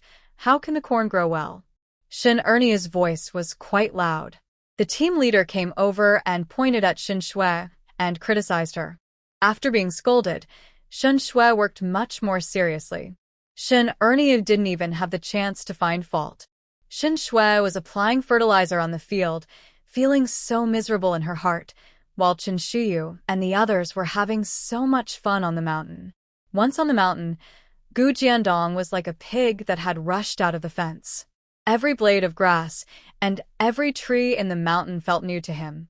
He looked here and there. Chen Shiyu took him to identify pig grass. Chen Shiyu had a very good memory, and he could remember more than a dozen kinds of pig grass after just one try. There was no need for Chen Shiyu's help in cutting the grass. He finished 2 full baskets in half an hour by himself. After cutting grass for the pigs, he picked flowers from nowhere, but like a magic trick, he held up a bunch of colorful flowers in front of Chen Shiyu. Shiyu, this is for you. I don't know if Gu Jiandong has good aesthetic taste or he knows how to match flowers, but this bouquet of flowers is extremely beautiful. There is no girl who doesn't like flowers. Chen Shiyu happily took it. Gu Jiandong, these flowers are beautiful. I like them very much. If you like them, I will pick them for you every day. His parents said that brothers should be good to their sisters, and he wanted to make Shiyu happy every day. Gu Jiandong looks very good when he smiles, with 2 dimples on both sides of his cheeks. The 2 dimples seem to have some magic power that can shin Shiyu in. Gu Jiandong, you can't smile casually in front of others in the future. Otherwise I will be kidnapped by someone else, and you will never see me again. Gu Jiandong, whose smile is so sunny and healing, must be liked by others. Chen Shiyu has a filter for Gu Jiandong. Mothers think their own children are the best and the cutest. Chen Shiyu is no exception. Although Gu Jiandong is not her biological child, she takes care of Gu Jiandong as if he were her own child. It doesn't matter whether he is her biological child or not, he is still her child anyway. I don't smile in front of outsiders. I want to stay with Shiyu all the time. After hearing what Chen Shiyu said, Gu Jiandong had a sour face when playing with Gooden and the others for the next half day, which scared these little naughty kids. Gooden and Haiden walked up to Chen Shiyu and asked her, Sister Shiyu, did we make Brother Jiandong angry? He looks so ugly. Chen Shiyu didn't know whether to laugh or cry, thinking that the child must have remembered what he said and was strictly following it. It's none of your business. Please help me call him over. The 2 called Gu Jiandong over. Chen Shiyu said to him again, I just said it wrong. It's not that I don't want you to smile in front of others, but that you can't smile in front of strangers. People like Gooden and Haiden are our friends. We are all acquaintances, we can laugh. Gu Jiandong nodded, I understand. Then I'll go play. Gu Jiandong instantly turned into an innocent and happy little son, playing hide and seek with the children. The 2 baskets of pig grass that Gu Jiandong cut were taken down the mountain by Chen Shiyu herself, and she brought them back with an empty backpack. She just put the pig grass piled up in small piles into the basket, because Gu Jiandong had already cut them. After a day of playing in the mountains, Gu Jiandong gained a lot. He could climb trees and found more than a dozen bird eggs, which Chen Shiyu roasted for him to eat. The child was filial, and most of them went into Chen Shiyu's stomach. She left 3 in her pocket, saying that she would take them back to Old Man Shen, Old Lady Shen, and the White Radish. There were also a handful of wild fruits, but they were sour and Gu Jiandong's face was distorted after eating them. He thought Chen Shiyu didn't know that the fruits were sour, so he controlled his expression and handed her a fruit with a smile. Shiyu, you eat it, The fruit is sweet, sweeter than sugar. Chun Shiyu squinted at him. This child has learned bad things. I don't like to eat it, but you eat it. You like sweet food, so eat more. Putting the fruit into his mouth, Gu Jiandong bit it instinctively. Sour juice was secreted in his mouth. Gu Jiandong wanted to spit it out, but Chun Shiyu was looking at him. The child could only swallow the fruit bravely. Then he smiled and said to her, Shiyu, it's delicious and sweet. I want to save such a sweet fruit for Jiabao and the others to eat back home. Chun Shiyu understood. The child wanted others to have their teeth soured like him. How could she expose her own child? Just spoil him. After all, the elder brothers can tolerate jealousy. It seemed to be around 4 o'clock when the two of them went down the mountain, followed by a group of children. The pig grass was taken to the pigsty and checked by the pig farmer, Mr. Lee. Only after confirming that it was edible grass for pigs did he record 2 work points. These days, pigs are the treasures of the team. Someone takes good care of them every day, hoping that the pigs can grow fatter so that each household can get more pork at the end of the year.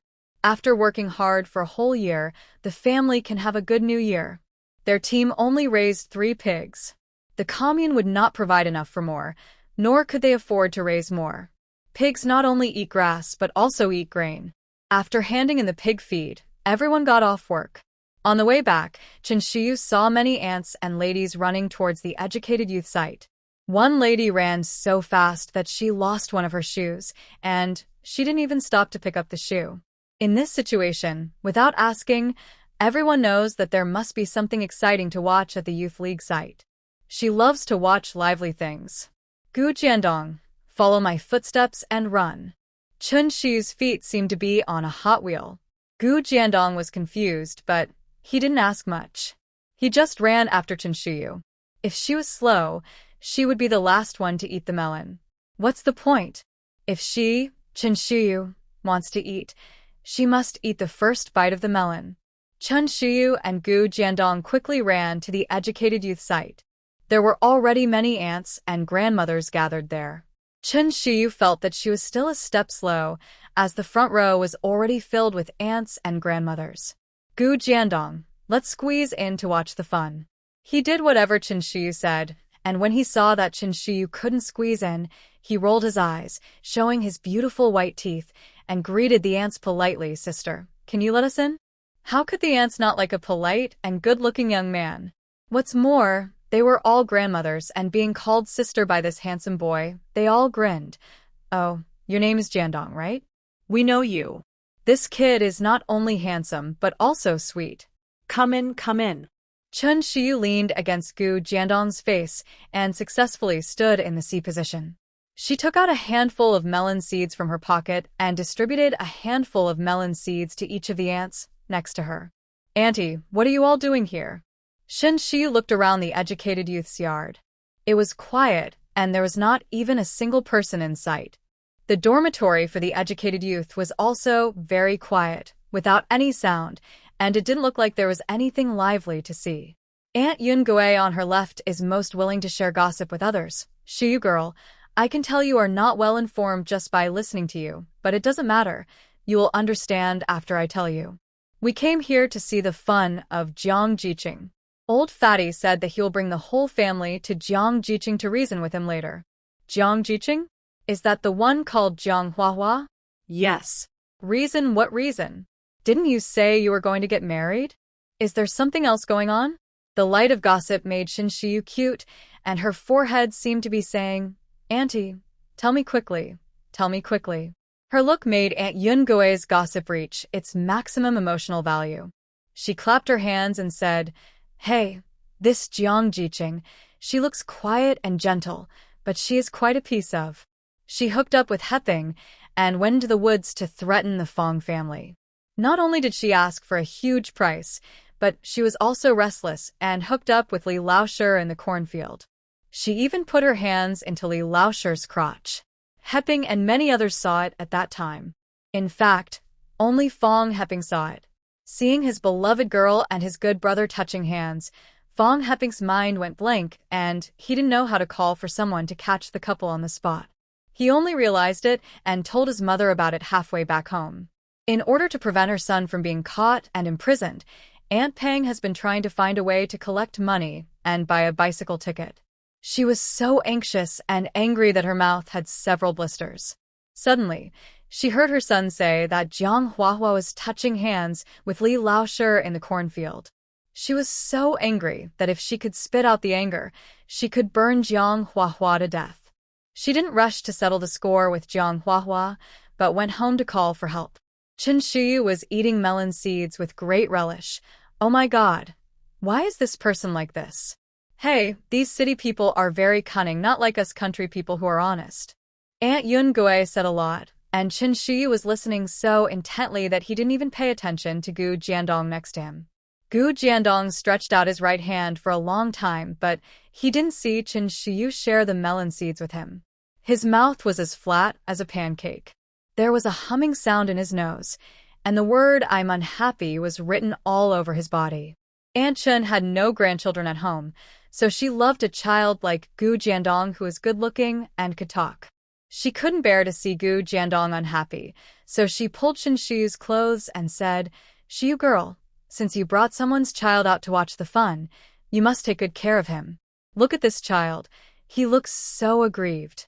Chen Shiyu touched Gu Jiandong's head, grabbed 3 handfuls of melon seeds from her pocket, and gave him 2 candies, and coaxed him perfunctorily, "Be good, eat melon seeds if you want, and eat candies if you want." Gu Jiandong was easy to coax. With melon seeds and candies, he became a good child. He was happy, all of a sudden. The educated youths from the educated youth point came back one after another, and saw the yard full of people. They didn't know what was going on, and no one dared to ask. One by one, some washed their hands, some went to cook, and some went back to lie down in the house. No one came out to the yard. Jiang Huahua felt that these peasants were incomprehensible. She touched the 2 eggs in her pocket and happily went back to the dormitory to lie down. Before she even stepped into the house, Aunt Pang and her family appeared in the yard of the educated youth. Aunt Pang saw Jiang Huahua at a glance, and she took 2 steps at a time, walked up to her, grabbed her hair, and slapped her with both hands. The melon seeds in Chen Shiyu's mouth shone faster. He spit out the melon seed shells and exclaimed in excitement. With this force, if Jiang Huahua doesn't take good care of her face, she will never be able to see anyone again. Oh, it hurts. Aunt Fat, what are you doing? I Am your daughter-in-law yet to marry, and I might have your sons. Seed in my belly. Woo woo woo. It hurts. It hurts so much. Jiang Huahua finished her words in a halting manner. She had never been beaten like this before. The slap on the face made her feel so painful that she almost lost consciousness. Aunt Fat spit on Jiang Huahua's face. Bah, have I acknowledged you as my daughter-in-law who isn't even married yet? A shameless like you. My family wouldn't marry you even if you came to our door for free. You're just a piece of trash. You would flirt with any man. How can you be so cheap? You're a slutty witch yourself, and you dare to ask for 100 yuan for a dowry and a bicycle? You don't even look in the mirror to see if you're worthy enough. Someone like you wants to marry Chindamatsi from our team, but he thinks you're dirty. Chindamatsi, who was passing by, who wants to marry me? Is there such a good thing? He jumped out of the crowd, drooling all over. His face was covered with pockmarks, and his eyes were very obscene. Annie Fatty, are there any?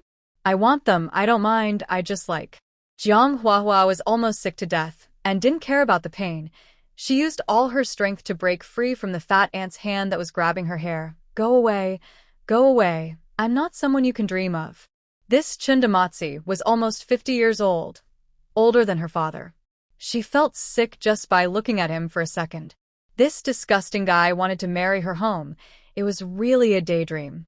The ants who were watching the fun thought to themselves that Aunt Fat was really good at it.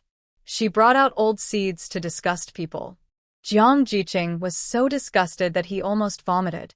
Jiang Huahua still didn't know why Aunt Pang came to the educated youth for no apparent reason, and beat her up, and even cursed her so vulgarly. She thought Aunt Pang couldn't afford the bride price, and had gone crazy.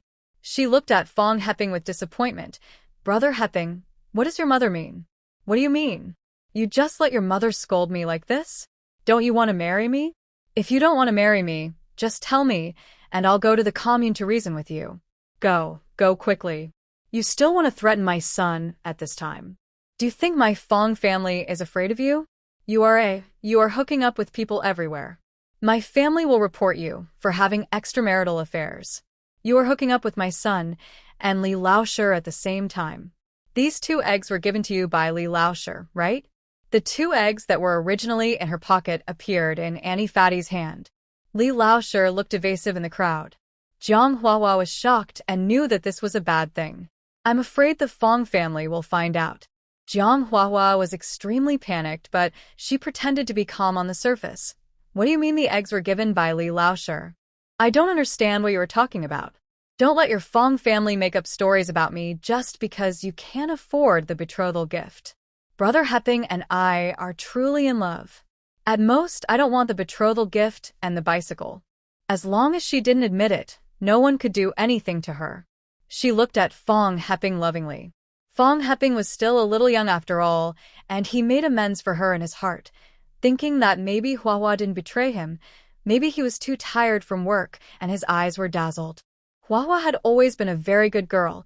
She would never do such a thing as flirting. Besides, Huahua gave him her first time in the grove that night. He was a man, and he had to be responsible. Mom, let's forget about this. Don't make things difficult for Huahua. Aunt Yun Gui nudged Shin Shiyu with her elbow. Shiyu girl, did you listen? Heping is a useless child. He has a green hat on his head and is still speaking for Jiang Huahua. If he were my son, I would just beat him to death to save him from embarrassing himself. When you give birth to a son in the future, you must be more careful and not give birth to a useless person like this. Shen Shiyu thought to herself. She couldn't control what kind of son she would give birth to. Aunt Yun Gui was right about what she said. Fong Heping is useless, and his mind is still not clear. Auntie Pang glared at her son and said, "Get out of my way. If you are not my son, I'll beat you too." This broken shoe was still flirting with her son in front of her. Aunt Pang directly knocked her to the ground, pulling her hair and clothes. Jiang Huahua was always at a disadvantage and was no match for Aunt Pang. You witch, you are so stubborn, right? My eldest brother saw it with his own eyes. You and Li Laoshi were hugging and kissing in the cornfield. Your clothes were almost taken off, but you still refused to admit it. You can't stand the loneliness in broad daylight. I'm still here, and you still wanted my son in front of me. You wanted people so much, right? I'll let you enough. With the sound of clothes being torn, a big hole appeared on Jiang Huahua's clothes. Chundamatsi, and those bachelors' eyes widened. Even Shin Shiyu didn't expect Aunt Pang to do this. She quickly covered Gu Jiandong's eyes. Her Gu Jiandong was still a child and couldn't bear to see these. Afraid that Shin Shiyu's hands would be tired, Gu Jiandong said considerately, "Shiyu, put your hands down. I'll close my eyes and I won't look at it." After making sure that Gu Jiandong closed his eyes obediently, Shin Shiyu concentrated on watching the fun. Wow, it was too intense. Nowadays, decent men and women in a relationship don't dare to hold hands outside. In broad daylight, Jiang Huahua's clothes were torn into a big hole, and the exposed area was her chest. Jiang Huahua might not be able to go out and see people from now on. Aunt Yun Gui also commented, "Oh my god, Zhang Jiqing's 2 lumps of meat are really big. No wonder he can be so bewitched by Heping. If I were a man, I could not resist it." Her words were echoed by other aunts and grandmothers. "Emma, that skin is so white, and Heping is not at a disadvantage as a child." The old ladies in the countryside always speak directly. They don't care whether the person involved is embarrassed or not. Jiang Huahua was pressed to the ground by Aunt Pang. Aunt Pang did farm work all year round and earned 10 work points every day. Her strength was nothing compared to Jiang Huahua. She wanted to struggle, but she couldn't take it off. Her clothes were torn by this old woman. Jiang Huahua felt extremely ashamed, especially when she felt those obscene and disgusting eyes were focused on her. She wanted to dig a hole and crawl into it. She looked at Fong Heping and Li Laoshi with a look for help, wanting them to save her. Li Laoshi stood not far away, feeling a little reluctant, but he didn't dare to step forward. He knew who Jiang Huahua was. It would be fine if he played with her behind her back, but if he protected her in public, would he have to marry a wife in the future? Fong Heping found clothes from somewhere, strode forward, pushed his mother away, covered the whiteness on his chest with clothes, and nervously protected her behind him. Mom, you're going too far. Huahua said she didn't want a bride price. Why do you still treat her like this? Aunt Fat was almost fainted by this stupid son. She helped him vent his anger, but the eldest son blamed her in turn. Second son, third son, fourth son. Come here and take him away from me. You are a blind guy who can't tell good from bad. Fong Heping was carried away by his 3 younger brothers. Jiang Huahua reached out to grab this life-saving straw. Brother Heping, don't go. Huahua, don't be afraid. Fong Heping was carried away by her brother like a pig, and her figure disappeared in the yard of the educated youth. Now there was really no one to protect her. The educated youths in the educated youth point looked at each other. As educated youths, they should help each other, but they didn't want to have a direct conflict with the villagers. They, the educated youths who went to the countryside, were not liked by the villagers. Now Jiang Huahua had caused this incident. They all felt ashamed. Li Jian, the person in charge of the educated youth point, thought about it and decided to go to the team leader. He couldn't just watch Jiang Jiqing being beaten to death by Aunt Pang. He overestimated Aunt Pang's ability. Although she was angry, she didn't have the courage to beat someone to death. Seeing that she was a little heavy, she still had a sense of propriety in her heart. The anger in her stomach was almost vented, and Aunt Pang didn't plan to do it. She was very tired. She spat at Jiang Huahua a few times. Stay away from my eldest brother in the future. If I know you dare to hook up with him, I will beat you every time I see you. When her eldest son told her that he liked Jiang Jiqing, she disagreed. She thought that the two would stop communicating, but within 2 days, they went into the woods. They went, after all.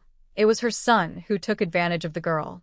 She prepared everything that should be prepared for the wedding and didn't want to treat her badly. Jiang Huahua, the witch, was afraid that the Fong family would treat her badly, so she came to their house and arrogantly stated her demands. The betrothal gift must be 100 yuan, not a penny less, and she also had to buy a bicycle. If she couldn't raise the amount, she would sue Fong Heping to the commune for being a hooligan. Her words were full of threats. Although she was angry, she still begged and pleaded to raise the betrothal money. She was thinking of finding a matchmaker to propose marriage tomorrow, but then she turned around and heard her son say that she and Li Laoshe were touching hands in the cornfield. They were touching hands in broad daylight, and no one knew what they did behind Li Laoshe's back. How could she tolerate this? If she married this, who knew how many green hats her son would have to wear? Jiang Huahua struggled to get up from the ground. Her face was swollen like a pig's head, her hair was messy, and there were 2 bald spots that were bleeding. Aunt Pang had pulled out her hair and scalp. She looked at Auntie Pang angrily, and Auntie Pang's eyes turned fierce. What are you looking at? Do you want to be beaten? The two were about to fight when the captain came over. What are you doing? What are you doing? Chun Erju came over with a gloomy face, and the aunts and grandmothers made way for him. What are you all doing here? Why don't you go home and cook? Are you full just by watching the fun? These old ladies become listless and slack off when it comes to work, but when they hear there is something exciting to watch, they all become full of energy and don't even need to eat. Everyone rushed here after work and would not even go into their homes when passing by. They did not feel hungry while watching the excitement, but after hearing what the team leader said, their stomachs rumbled. They all forgot that dinner was not ready yet. Oh, I have to go home and cook, otherwise my father will be angry. I have to go back too, my precious grandson can't go hungry. Fearing that they would be scolded by the captain if they stayed any longer, they slipped away one by one. Chun Shiyu finished eating the melon seeds in her hand and clapped her hands. Gu Jiandong, let's go home for dinner. Sister, wait for me. Chun Xiu came out from the corner of the educated youth site. Shin Ernia jumped down from the wall of the youth league compound. Shiyu, wait for me. So you are all here? How can we be left out of such a lively place? The 4 of them walked home chatting and laughing. Shun Erniu and Shen Shiyu talked about what Shin Shui said in the morning. Shun Qiu was very angry. How can the second sister say that? She's going too far. She didn't want to care about this second sister anymore. Don't bother with her, that's all she can do. She's just a clown, not worth getting angry at all. Shun Erniu had to go to work during the day and go home to do housework after work. She had no time to play with Shin Shiyu recently. When they were almost at the door of their home, the two made an appointment to go up the mountain to dig wild vegetables together. As soon as they stepped into the house, Shin Shiyu and the other two heard their uncle complaining to their aunt, "Where have you all been? Why are you back just now? Hurry up and cook, we are all hungry." Usually, after Uncle Shin and his family came home from work, they would wash their hands, sit for a while, and then they would be ready for dinner. Uncle Shun was a little angry after waiting for a long time and seeing no one come back to cook dinner. Old man Shin glanced at his eldest son, stood up silently, took a small stool and sat on the other side, away from his eldest son. Where else could they go? Of course, they went to watch the fun. Zhang Tsuetsue ignored her husband. Old Mrs. Shun hit her eldest son with a rolling pin. Grown men have hands and feet, but when you are hungry, don't you know how to cook for yourself? You have to wait for us to cook? Women deserve to cook? Uncle Shun didn't expect that he would be beaten by his mother for saying something. He felt wronged, but he didn't dare to say it. No, mother, I didn't mean that. I just care about you. I care. Old man Shin sat at the gate of the yard, smoking his pipe intermittently. He felt sorry for his eldest son for 2 seconds in his heart. Fortunately, he ran fast, otherwise he would be implicated. Boss, you cooked dinner tonight. After old Mrs. Shin finished speaking, Uncle Shin walked towards the kitchen with a pale face. Zhang Tsuetsue handed him the spatula. Cook seriously, don't try to fool around. Being freed from the kitchen tonight, Zhang Tsuetsue was in a good mood. The Shin family does not have the concept that men should not touch the stove. Old Mrs. Shun has 4 sons and 2 daughters. If she does everything, she will be exhausted. Since her sons were old enough to understand, she has started teaching her 4 sons how to cook. Although the 4 brothers cannot say how delicious the food they cook is, at least they know how to cook and eat. When the brothers grew up and got married, they gradually moved away from the kitchen. The 3 brothers were so used to having meals when they got home that they forgot they could cook. Old Mrs. Shun went into the kitchen to tell him what to cook tonight. Just ignore him. Second Uncle Shun and third Uncle Shun were muttering beside the chicken coop. Third brother, do you think mother will let us take turns cooking tomorrow night? Probably not. I don't want to cook. I don't want to either. What a fool is eldest brother. If he's hungry, just be hungry for a while. Why is he so talkative? Look how much he'll be punished by mother. Second Uncle Shin had completely forgotten that before Old Lady Shin and the others came back, he was the one who complained about being hungry the loudest. Just the fact that she let her 3 sons into the kitchen tonight shows how good my mother-in-law is. There are few old ladies in Shenjiaba Brigade who are willing to let their sons into the kitchen. They all think that the kitchen is the business of old women. But their mother-in-law doesn't think so. Old Mrs. Shin was very happy to be praised by her 2 daughters-in-law, but she had a stern face. Okay. You only know how to say good things about me, but I always get angry with you. Oh, mother, we are filial to you. How can we bear to make you angry? As soon as Gu Jiandong came back, he went to play with Xin Jiabao, Jiawei, and Jiagua. After playing for a while, he took out a fruit from his pocket with a well-behaved face. This fruit is so sweet. I can't bear to eat it, so I saved it for you. You can try it. The 3 brothers were very touched. This child really treated them as family members. One of them grabbed a few fruits and threw them into his mouth. The next second, a mask of pain appeared on his face. It was sour. The fruit was really too sour. Shun Jiabao spat it out. Where did you pick this fruit? Why is it so sour? Hearing the eldest brother's voice, Shin Shiyu turned his head. 3 identical bitter melon faces. Gu Jiandong seemed to be frightened by Xin Jiabao and lowered his head with an aggrieved look. I picked them in the mountains. I ate one, and it was very sweet, so I thought of saving some for you. Is the fruit not tasty? It's not delicious at all. It's so sour. However, seeing Gu Jiandong's innocent look, The three of them suspected that their taste buds were wrong. Is the fruit sweet? Not sure, they need to eat 2 more to try. The 3 brothers are indeed a bit naive. They didn't doubt Gu Jiandong. Seeing the 3 brothers being fooled by Gu Jiandong's black sesame filling, Shen Shiyu couldn't bear it. Brother, this fruit is not ripe enough and very sour. Don't eat it. The fruit that Gu Jiandong ate in the mountains was ripe, so it was very sweet. He thought all fruits are sweet. The 3 brothers Shen Jiabao believed what Shen Shiyu said. Gu Jiandong threw away the remaining fruits and began to change the subject. Jiabao, Jiagua, Joey, I found a lot of bird nests on the mountain. Really? Really, I'll take you to dig them out tomorrow. Okay, then we'll go up the mountain to find you after work. Seeing that they were chatting enthusiastically, Shen Shiyu ignored them and went to the doghouse to pick up a white radish to play with. As soon as the ant came back, she fed the white radish. The little guy's belly was so round that he was taking a nap. When Shen Shiyu picked him up in the air, he was not angry. He even barked twice, as if to say hello to Shen Shiyu. The white radish was still young and spent 20 hours napping and sleeping in the 24 hours a day. Less than 2 minutes after Shen Shiyu picked him up and stroked his fur, the little guy fell asleep again. Seeing it sleeping soundly, Shen Shiyu also felt a little sleepy. He glanced at the kitchen and saw the 3 uncles were still busying around. It seemed that dinner would not be ready so soon. He lay down on the recliner with the white radish in his arms, and both the man and the dog fell asleep. Shiyu, Shiyu, get up and have dinner. Got it. Shen Shiyu opened her eyes.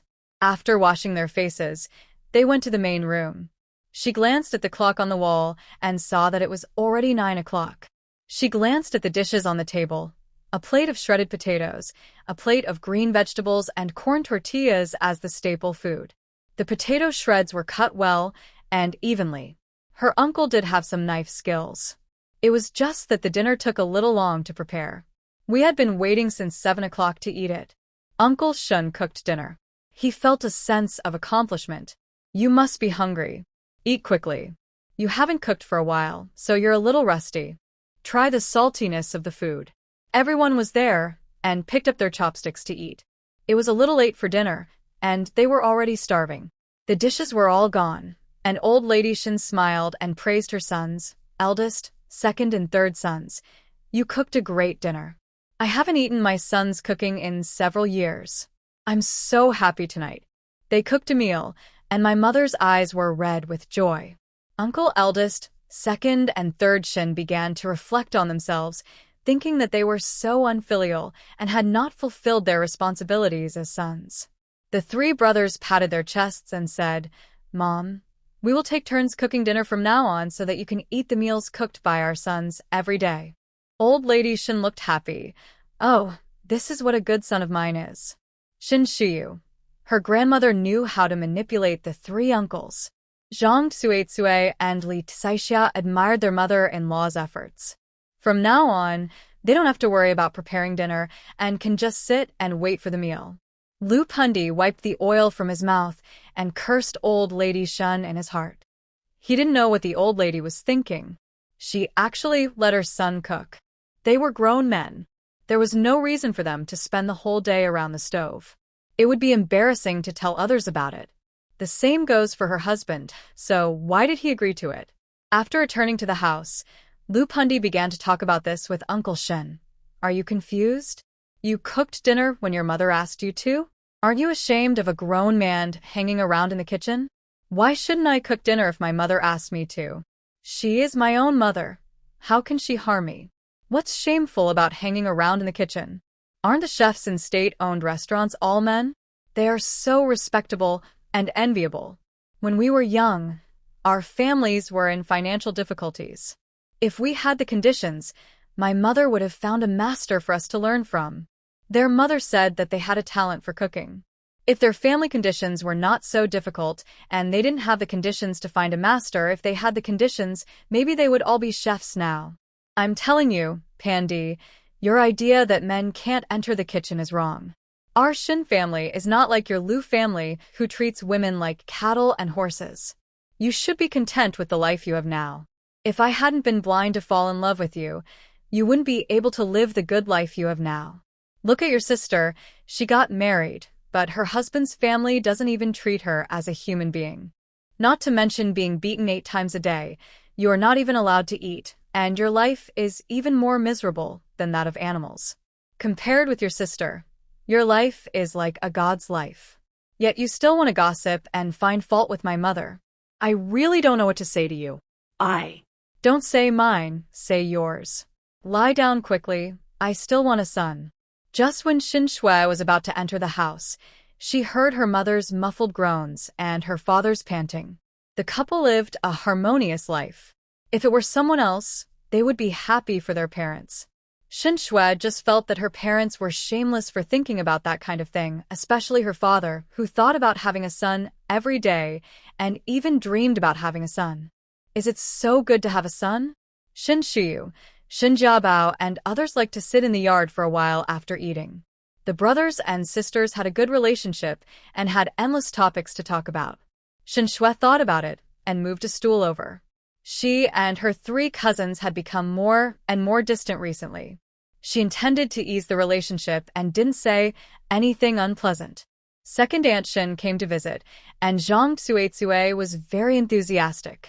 Second Aunt is here. Sit down, we just wanted to go to your house to chat. Li Tsaixia took out a small bag of melon seeds, which were given to her by her eldest niece. It was just the right time to take them out. Second Aunt, did second uncle tell me how to deal with the matter of Jiang Huahua? This is what Li Tsaixia is most concerned about. Shen Shiyu moved her small stool towards second grandma. Her 2 ears perked up. She also wanted to know the follow-up of this matter. She was halfway through eating the melon and didn't know what the ending would be, which made her feel very uncomfortable. Second grandma Shun grabbed a handful of melon seeds, ate more than a dozen of them in a row, and then said slowly, I came here to talk to you about this. Jiang Huahua didn't admit that she had any relationship with Li Laoshi.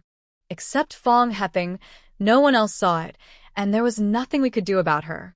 We can't bring this matter to the commune and let other brigades laugh at our brigades. Jiang Huahua didn't know what kind of love potion she had given the eldest son of the Fong family. The eldest son of the Fong family made a fuss at home and insisted on marrying Jiang Huahua. He said that she didn't want a dowry now and that their Fong family could afford it. Auntie Peng fainted from being so angry at Mr. Fong. Now the barefoot doctor is rushing to Fong's house. Everyone saw with their own eyes that Jiang Huahua and Li Laoshi were having an affair, and he still wanted to marry such a person. Isn't Boss Fong afraid that he'll have children to raise for free in the future? No wonder Aunt Peng fainted from anger. If it was her son, Zhang Tsuetsue felt that she would be angry to death. The Fong family is in chaos now. My old man didn't even have time to eat when he was called by Fong Lao San. He heard that the family was going to be divided and Fong Tiniu wanted to send the eldest son away. It was called a division of the family, but in fact, Fong Lao Da was driven out to live alone. Fong Tiniu didn't give any of the family's money, food, pots and pans, etc. to his eldest son. Nothing? Tainyo no longer relies on his eldest son to support him in his old age? What else do you expect? For the sake of A, he is almost forgetting his own father, mother, and brothers. It will be strange if he can be devoted to his parents in the future. They were chatting at home, but Shin Shiyu felt that listening was not enough and wanted to go to Fong's house to watch the fun. As he thought about it, he took action and disappeared in a flash. She was followed by 2 sneaky figures of dogs. They were all from the same brigade, and each household was not far away. Shin Shiyu only needed to run for 7 or 8 minutes to get there. The noise from the Fong family could be heard even from outside, and judging from the noise, it seemed to be quite intense. The front door of the Fong family was closed. There was a circle of aunts and grandmothers around the courtyard wall, looking around. Shin Shiyu's mouth twitched. When it came to watching the fun, they were the ones.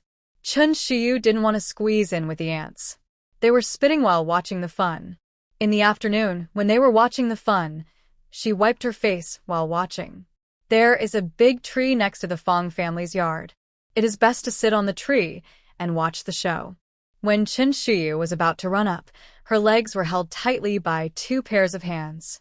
Chen Shiyu's temper flared up all of a sudden, which is pulling me. Just as she was about to shake the person off, she heard Chen Shio's voice from under her feet. Sister, don't kick us. It's me and brother Jiandong. Chen Shiyu looked down and saw that the two of them grinned at her at the same time, revealing a not-so-clever smile. Chen Shiyu. When she came out, she didn't even notice that there were two people following her. Let me go first. Both hands released at the same time, and Chen Shiyu jumped onto the tree like a monkey and found the best position to sit. Gu Jiandong followed suit and climbed up and sat on the branch next to Chen Shiyu. Chen Xiu was so anxious below that she jumped up and down. The tree was too straight, and she couldn't find a support point to climb up. Sister, brother Jiandong, can you give me a hand? Gu Jiandong disliked Chen Xiu for being clumsy and was unwilling to help. So Chen Shiyu went down and lifted her up. Melon seeds are always the best partner for watching a play. Chen Shiyu gave them 2 handfuls of melon seeds and started to watch the play happily in the Fong family yard.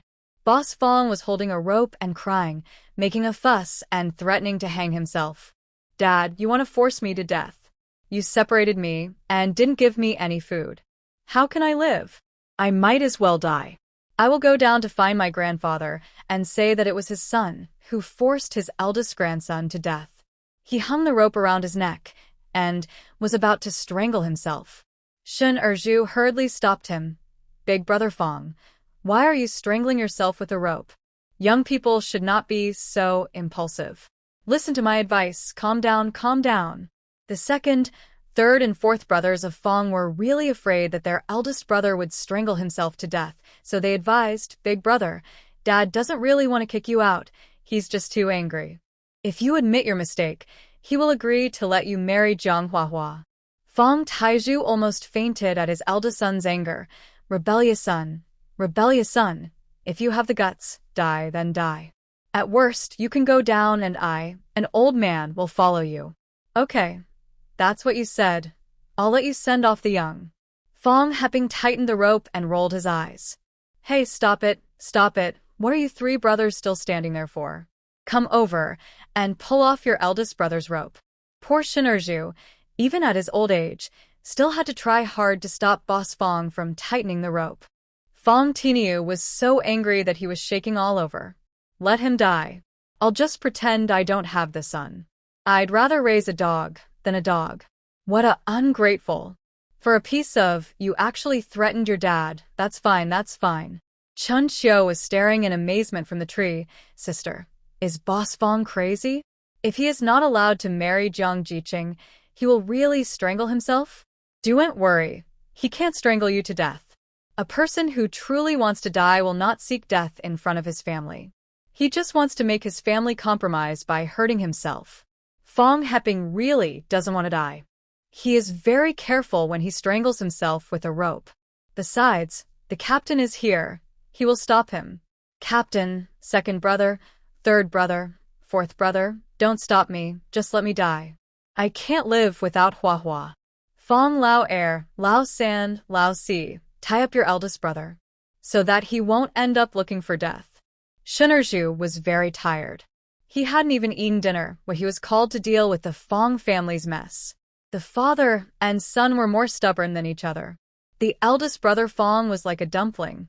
He couldn't find death this time. He looked painful. Dad, just let me marry her. I really love her. Huahua is already mine. I can't let her down. Fong Tiniu was so disappointed with his son that he looked 10 years older in an instant. I still say the same thing. You can marry her if you want, but you have to leave her.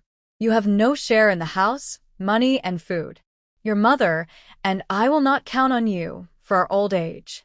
We will just treat you as if we don't have a son.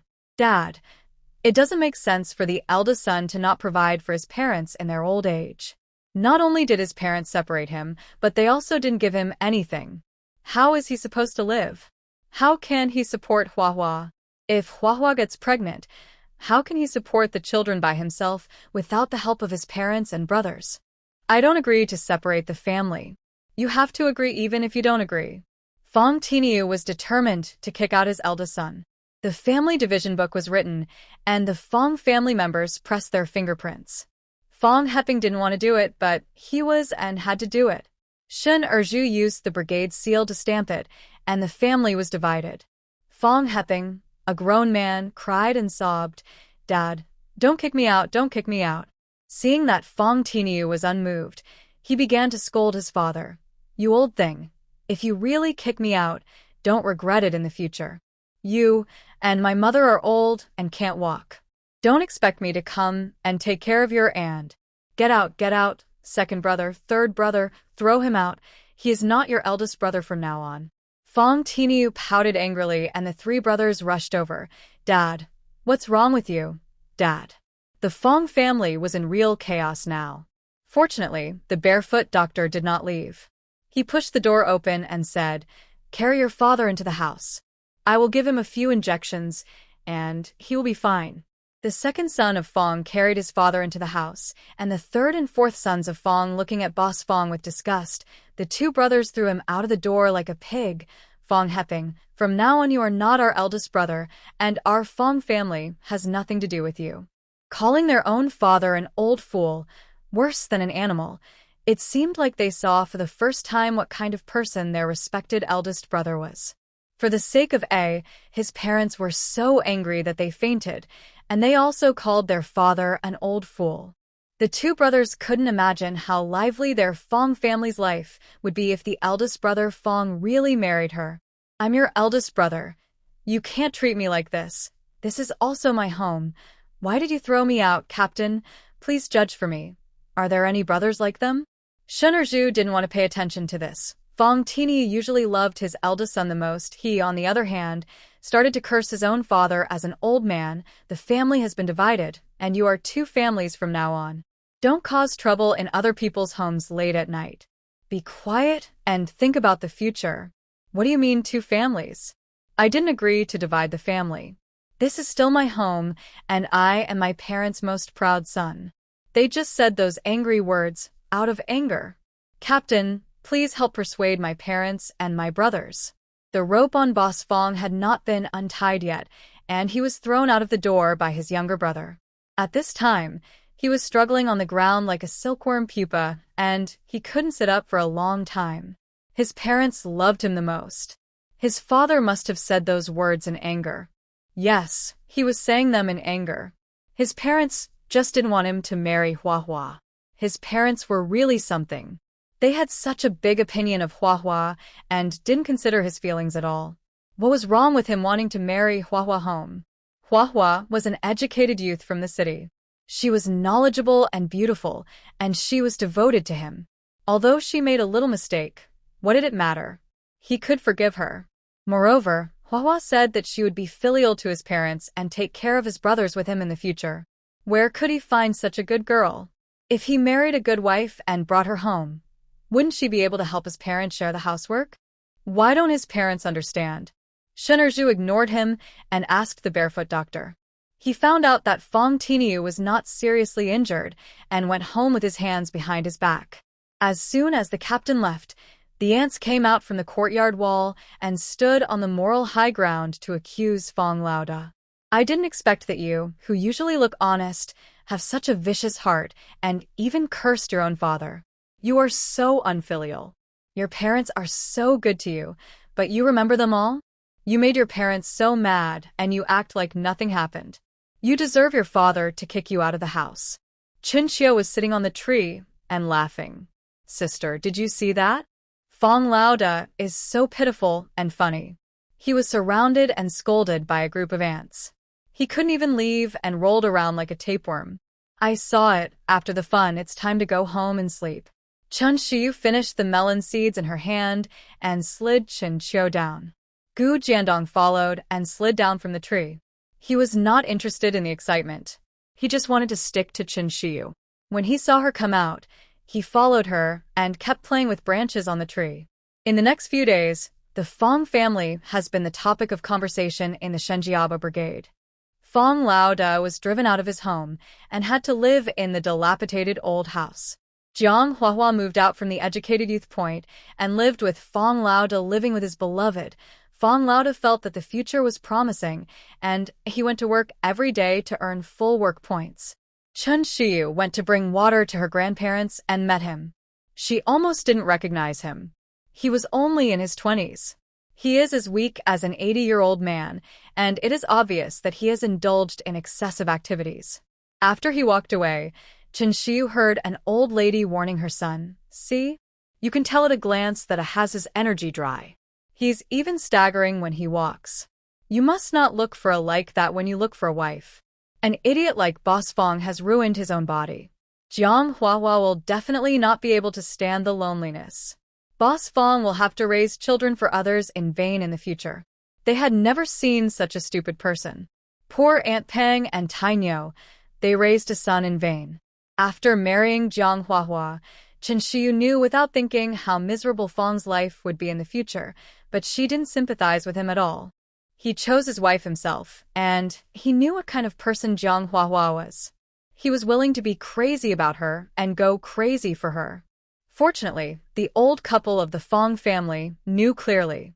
After kicking their eldest son out of the house, the old couple would only be heartbroken for a while, but at least they would not be angry to death by their son like in their previous life. She did not interfere in the affairs of the Fong family, but it was different from the original plot.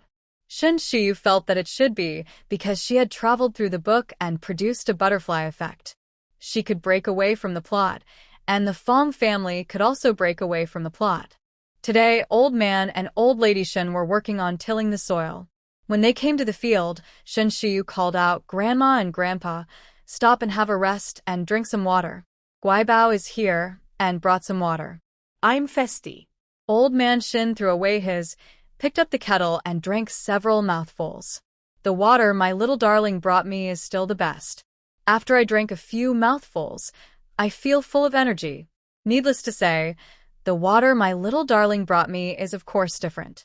This kettle is not filled with water, but full of filial piety. There is no other granddaughter as filial as my little darling in the entire Shenjiabeo brigade. Old Lady Shin was very proud that such a filial little darling was her eldest granddaughter.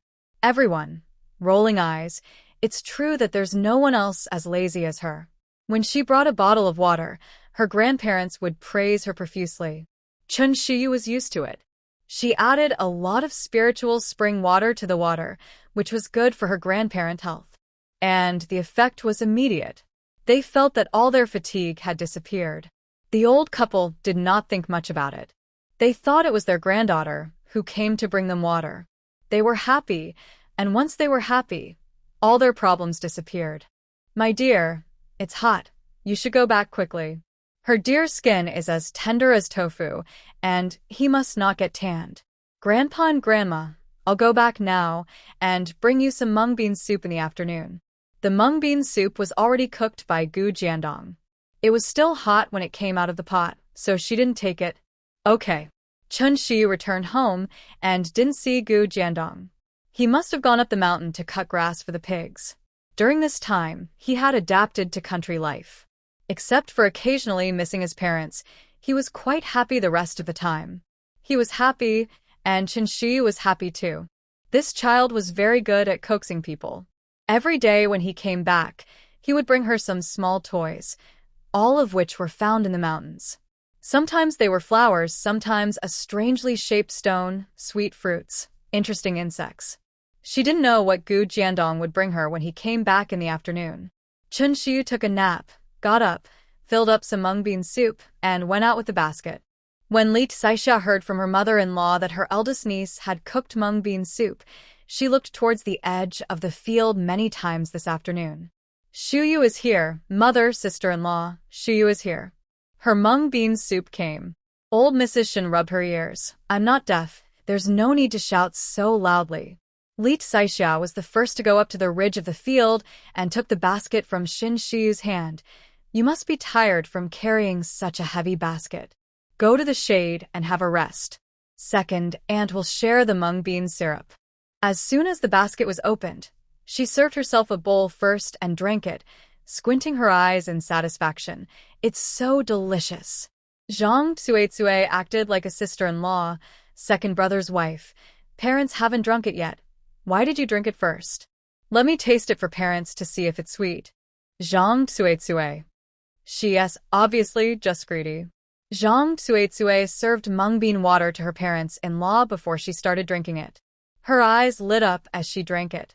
It's so sweet and delicious. It seemed that her eldest niece had added a lot of white sugar. Old man Shin took a bite. Very satisfied, the mung bean soup made by Guaibao is still sweet. Unlike the mung bean soup made by the old woman and 3 daughters-in-law, which has no sweetness at all. After taking a sip, old lady Shin knew how much sugar her sweetheart had put in. The little white sugar in the house was probably used up by her sweetheart.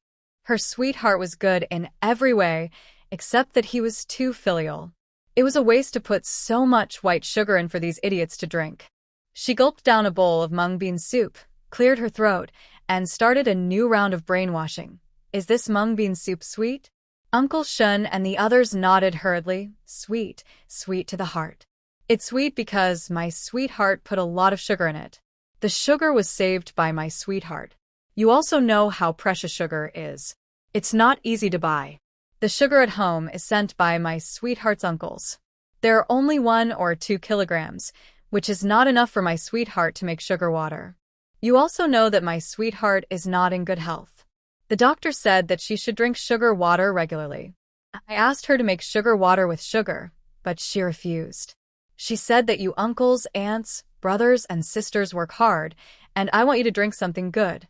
You got up early in the morning to soak mung beans and busy yourself with this. Well, my sweetheart is so tired. Ask your conscience, which niece can be so filial to uncle and aunt. White sugar is so precious, but she cooked sugar water for you without blinking an eye. Logically, you elders should love nieces, but my sweetheart treats you with all her heart. You uncles and aunts should not lose your conscience. You should know that my sweetheart does not owe you anything. When her parents were still alive, she helped you brothers and sisters-in-law a lot. You must remember the kindness of my sweetheart and the kindness of her parents to you. Shun Shiyu. I didn't know I could be so good to uncle and aunt. Old Lady Shun talked for more than half an hour, making Uncle Shun and the others feel guilty and want to cry. Thinking about these years, the uncles, are really not good enough. My niece has no parents at such a young age, and her life must be so hard, and they still care about my niece's things. Mom, we will be extra nice to Shiyu in the future. Mom, don't worry, if anyone dares to bully Shiyu, I will be the first to slap her. One by one, they expressed their opinions, and old lady Shun was satisfied. Drink enough, go to work. Don't stand here. Zhang Tsuetsue folded the bowls, put them in the basket, and said to Shin Shiyu lovingly, Shiyu, wait for your aunt to get off work and take the basket back. You don't have to take it. Go home and play in the sun. Shin Shiyu walked back home under the loving eyes of her grandparents, uncle, and aunt. Shin Shui looked at the figure that was getting farther and farther away, and she was jealous. The old lady kept saying how bad Shin Shiyu's health was. What was wrong with her health? She couldn't even breathe when she carried a 300-gene water tank with one hand, and she also said how good and filial she was. What was good about her? How filial was she? She didn't see it at all, but except her, everyone in the family was blinded by Shin Shiyu. Shin Shui, what are you daydreaming about? You haven't been working for a long time. You don't have less food to eat, but you are lazy now. This little girl has been slacking off at work these days, and the few work points she earned are not enough for her to eat. Li Saixia is disgusted with her. Second aunt, I didn't. The little girl tried to argue. What do you mean I didn't? I saw it with both of my eyes. Not only did you stare blankly, but you also stared at the male educated youth with. Second aunt, what are you talking about? How can an aunt talk about her niece like this? If others hear it, what will they think of the daughter of the Shin family? Mom, I'm not wrong. I've been observing for several days. As long as Zhou Jiqing is around, this girl can't take her eyes away. That smile on her face, tut, I don't even want to say it. All of them came from girls' families. How could Li Saixia not understand Shin Shui's thoughts? This second niece was probably attracted to Zhou Jiqing. If Zhou Jiqing was a reliable man, she wouldn't say anything. But you can tell at a glance that this man is not reliable. Look, who wears a white shirt when going to the fields. Isn't he mentally ill?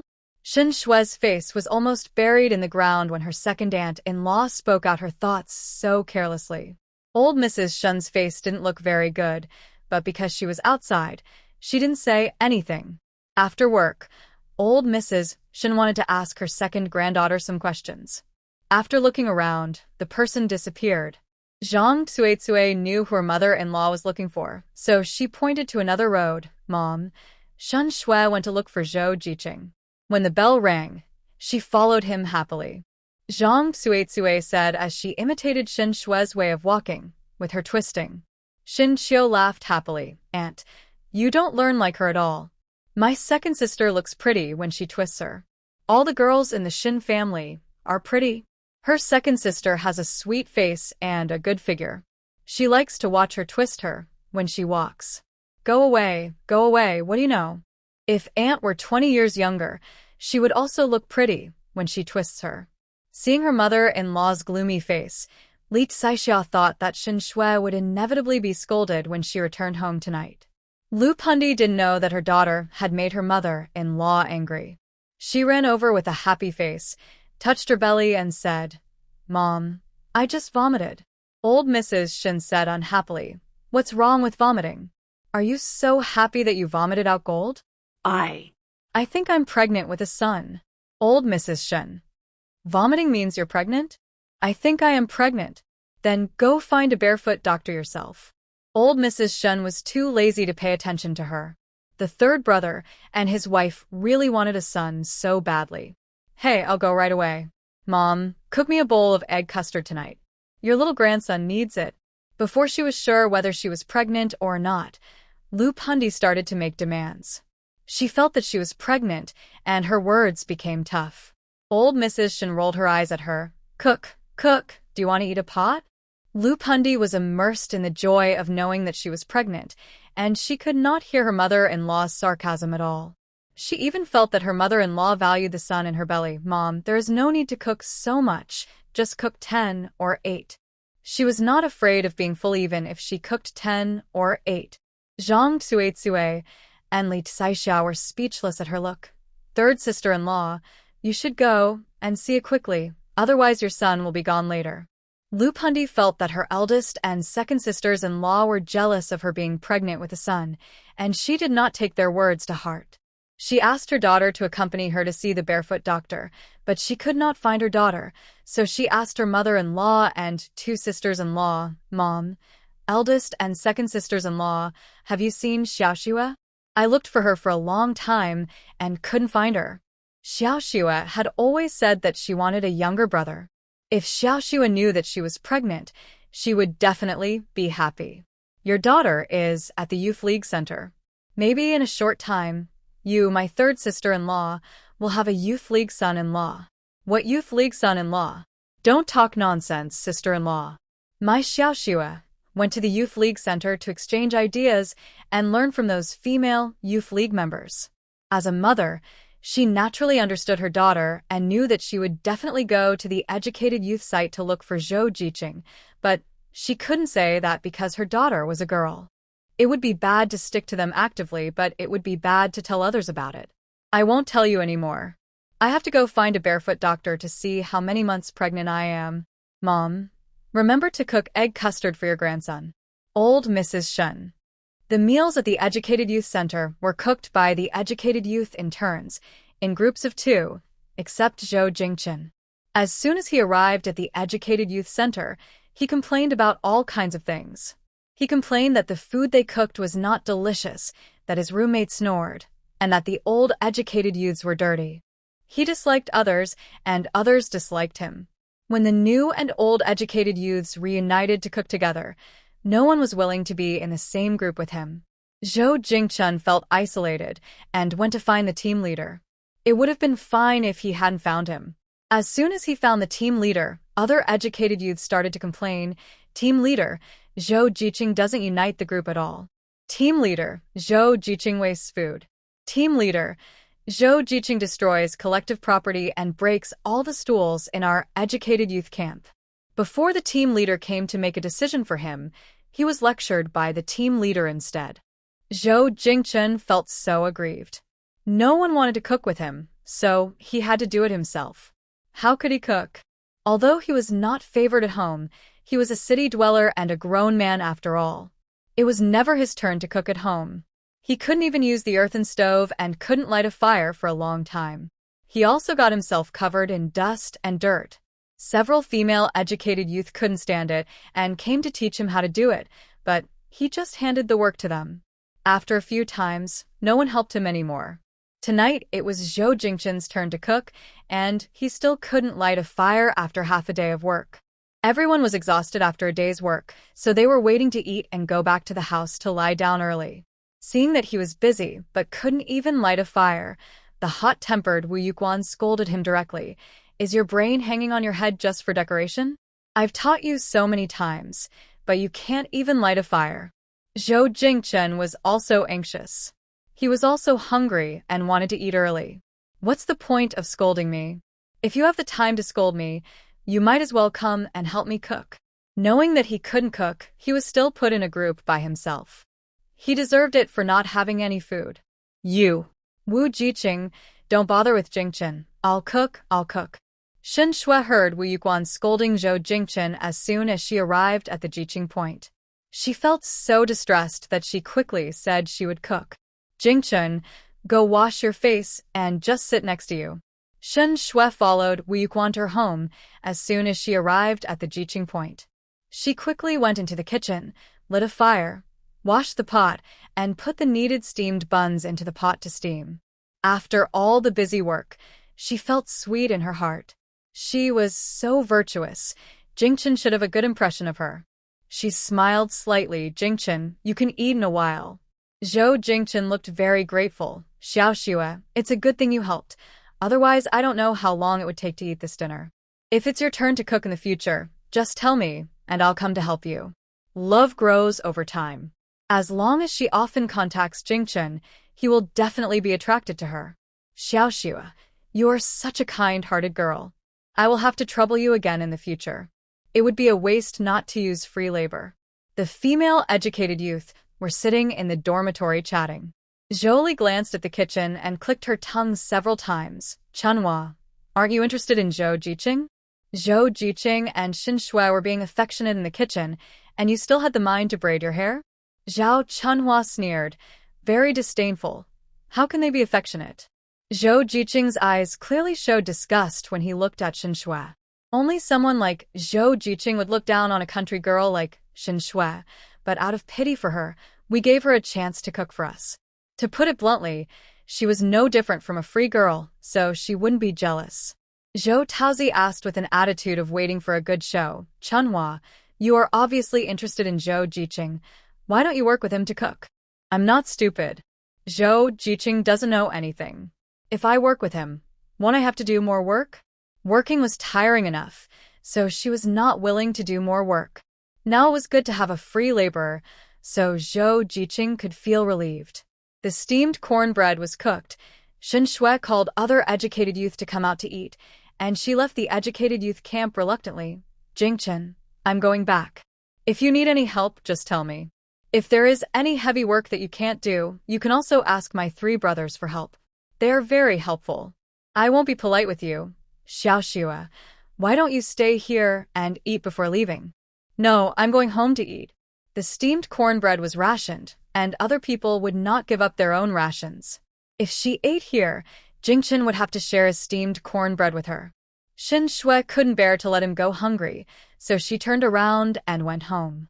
Zhang Cuicue was sewing clothes for Gu Jiandong in the yard. She looked up and saw Shen Shui. Oh, you still remember to come back? Your aunt thought you were going to live in the educated youth camp. Aunt, this is my home. She didn't want to go back, but she didn't get married, didn't marry Jingchen, and she had no place to live except going home. Li Saixia was a little happy and hurried to the kitchen to get a rolling pin for her mother-in-law. Mom, Shen Shui is back. Please come out and teach this naughty girl a lesson. It's too unreasonable for her to come back so late. Xiao Qiu just ran back and said that this girl helped Zhou Jiqing cook at the Educated Youth Center. Oh, I have never seen such a girl. She is not someone else's daughter-in-law, but she is so eager to cook for others. In order to add fuel to the fire, Li Saixia specially called her daughter to go to the Educated Youth Center to see what Xin Shui was doing. Old Mrs. Shun came out of the house with a sullen face and took the rolling pin. Xin Shui, is what your second aunt said true? Did you really cook for the educated youth? Grandma, Jingchen can't cook. I just helped him. Xin Shui didn't think she did anything wrong. Li Saixia exclaimed several times, how shameless. You call Jingchen so affectionately all the time. Gu Jiandong also imitated Li Saixia's tone and shouted, how shameless. You call Jingchen so affectionately all the time. Xin Shui glared at Gu Jiandong. This idiot was really infuriating. I'm Jingchen's savior. We hit it off right away. Why am I embarrassed to call him by his name? The old woman and Li Saixia were just looking for an excuse to beat and scold her. She rushed to come up to the male educated youth to cook for him, calling him affectionately and with a proud look on her face.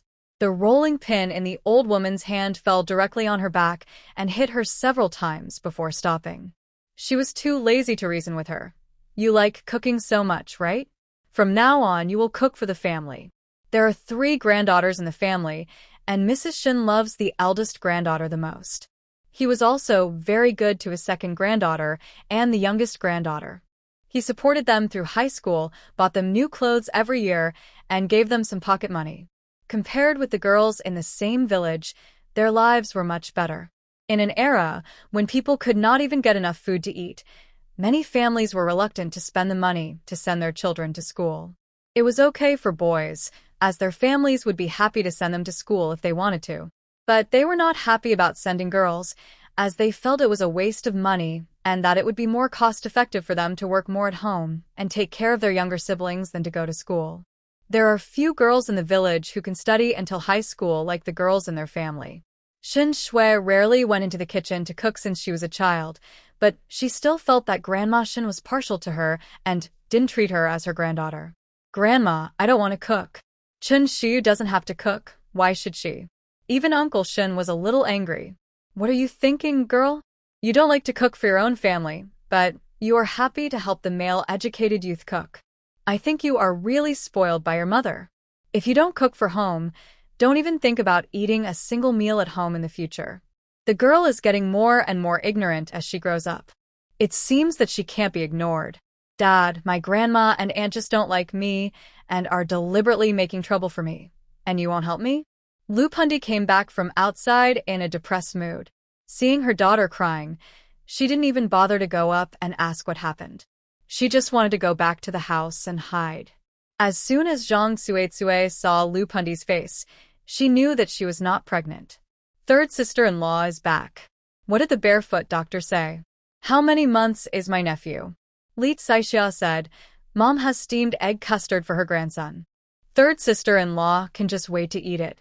Uncle Shun got a little excited after hearing what his 2 sisters-in-law said. Eldest sister-in-law, second sister-in-law, what are you talking about? What nephew and grandson? Could it be that Pundi is pregnant? This is what my third sister-in-law said in the afternoon. She said she vomited, and she is pregnant. Shun Shui stopped crying. Her mother is pregnant? How is this possible? If her mother is pregnant, will she still have a status in this family? Can her parents still see her? Uncle Shun didn't notice Lu Pundi's ugly face. He thought his wife was really pregnant. He looked very happy and helped her sit down carefully. Pundi, are you really pregnant with my son? I'm not pregnant. I vomited in the afternoon because I had a stomach upset. After she said that, she didn't dare to look at her husband's face and ran back to the house. It was all in vain.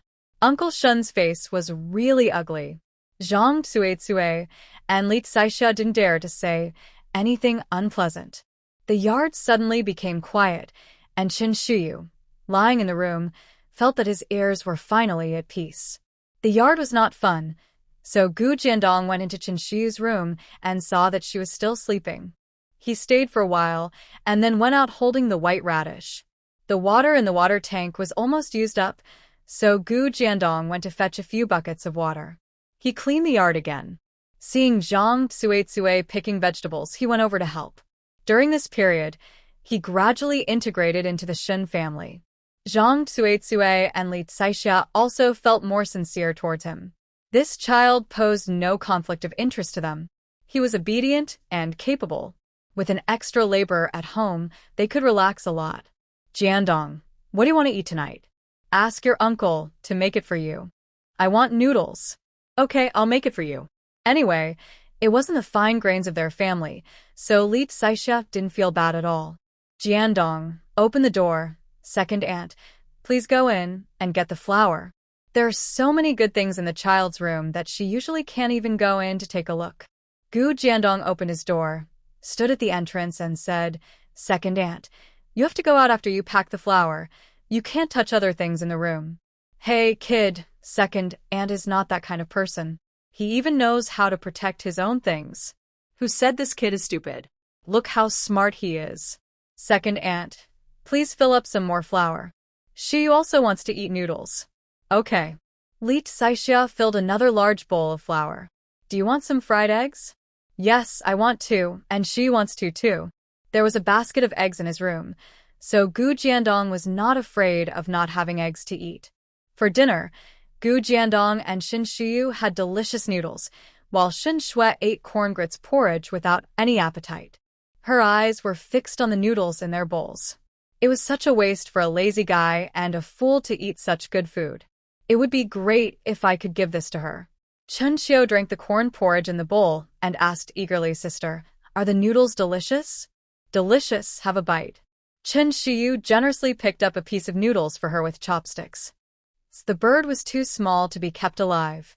After playing with it for a while, Chen Xiu asked Gu Jiandong to take it to the kitchen to roast it. When it was cooked, there was only a little bit of meat. Chen Xiu didn't like it, so she let Gu Jiandong eat it. There was no seasoning, just the taste of meat, but Gu Jiandong was not picky and finished it in 2 bites.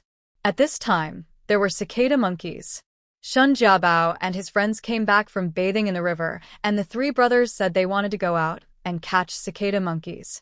Xin Shi loved to eat cicada monkeys. Every year when the cicada monkey season came, the 3 brothers would go out to catch them and fry them. The taste made them drool just thinking about it. Not only the 3 brothers would go out to catch them, but many young men in the village would also go out to catch them.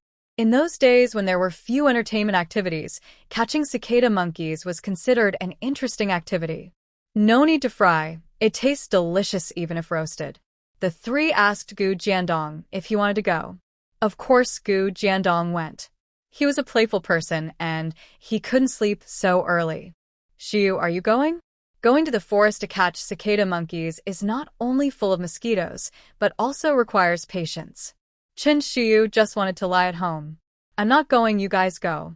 Chen Xiu didn't know when they came back. When she woke up the next day, she saw a lot of cicada monkeys in the bamboo basket in the kitchen, probably weighing more than a pound. Old Man Shin saw his eldest granddaughter staring at the cicada monkeys and thought that she wanted to eat them, so he smiled and said, My dear, I'll ask your uncle to fry a few for you later. Xin Shiyu didn't want to eat fried food so early in the morning, so she shook her head and said, Let's fry them tonight and eat them together tonight. When she said this, the whole family was happy.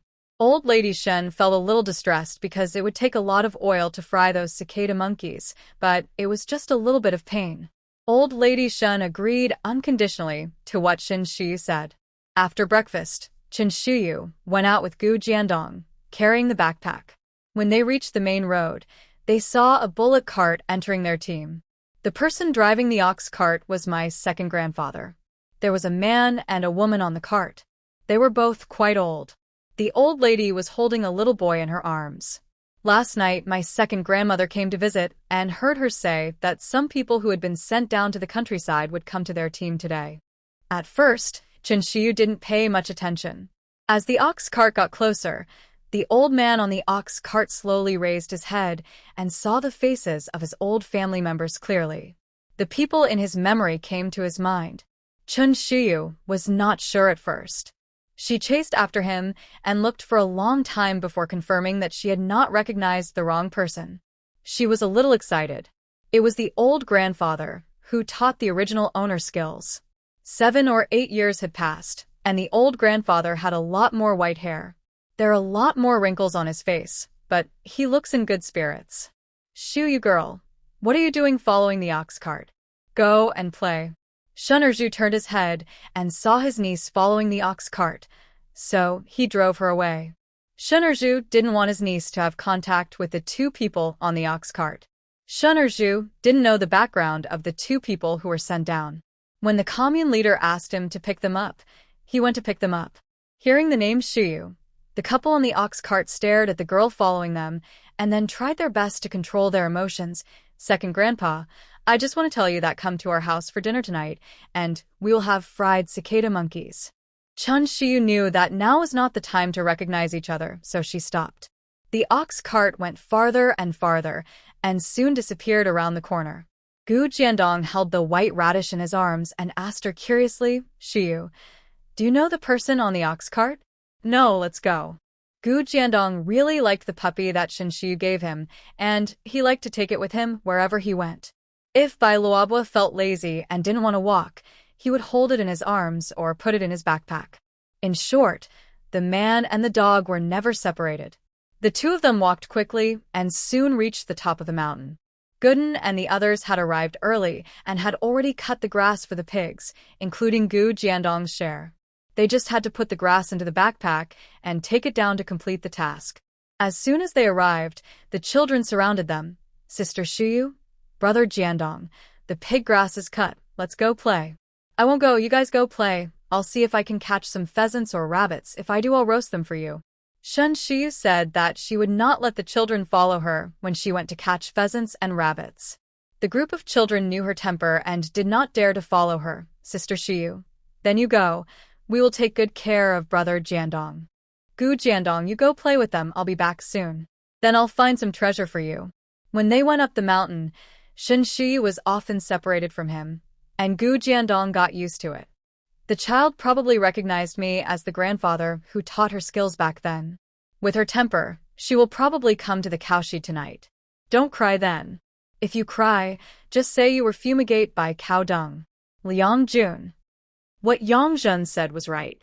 At around 11 o'clock in the evening, when everyone in the family was asleep, Shin Shiyu quietly slipped out of the house and went straight to the cowshed. Grandpa, Yang Jun, and his wife were waiting for her. Their little grandson Yang Tao had already fallen asleep. The moonlight is very bright tonight. Under the moonlight, the three of them can see each other's faces clearly. Child, have you been well these years? Yang Jun told his wife not to cry, but his voice was choked with sobs. Grandpa, I'm living the good life. My grandparents love me very much. I grew up in a honey pot. Sensing the sad atmosphere, Shin Shiyu joked, but your grandpa, why did he leave without a word? I thought you were eaten by a big insect. I was sad for a long time. I had some urgent matters at that time and didn't have time to say goodbye. Seeing that his wife was eager to talk to his granddaughter, Yang Jun introduced, This is my wife, Liang Jun. He pointed to the sleeping little grandson Tao Dao. Shin Shiyu shouted, Grandma Liang. Liang Jun's eyes were red in an instant, and he took out a box from the cloth bag. Good child, I don't have anything good to give you on our first meeting. You can play with this wooden box. Grandma Liang, I can't accept it. Good boy, take it. It's not something valuable. It's just a broken wooden box. Chen Shiyu couldn't see clearly what the wooden box was made of and didn't really want it. He refused several times, but couldn't, so he had to accept it. Although it was her first time meeting Grandma Liang, Shin Shiyu felt very close to her. She couldn't explain why she felt this way. Yang Jun was very concerned about her life over the years. Chen Shiyu told her one by one, Okay, your grandparents are so good to you. You must be filial to them in the future. The granddaughter really had not suffered any grievances over the years. Her father-in-law and mother-in-law raised her very well. Those are my grandparents. I'm filial to them even if they don't tell me. Until now, Chen Shiyu still didn't know the old man's name. When he asked the old man, he still didn't tell him. As for why the couple were sent down to the countryside, Chen Shiyu didn't ask. Those who were sent down to the countryside these days were mostly not simple people. All they had with them were 2 small packages, probably containing just 1 or 2 sets of spare clothes. Chen Shiyu thought about buying some things for them. Not to mention other things, they had to have pots, pans, and other things, otherwise they wouldn't even have anything to eat. As for this house, it is fine to live in now, but it will definitely be uninhabitable when winter comes. Of course, there is no need to worry too much about this. When the time comes, she will mention it to her second grandfather, and his second grandfather will ask someone to repair the house. Grandpa, Grandma Liang, I'm going to go back first. I'll go out tomorrow and buy some things for you. You probably haven't eaten anything today. I have some pancakes here. Have some. When she went out, Shiyu took 3 corn pancakes. These 3 corn pancakes were made by her grandmother because she was afraid that she would be hungry in the middle of the night, and she put a few more in her room. The 2 were indeed hungry, and there was no need to be polite at this point. They still had a little grandson to take care of, and they also wanted to see their granddaughter get married and have children. They couldn't ruin their health. Shiyu took out a handful of candies from her pocket and said they were for Tao Tao.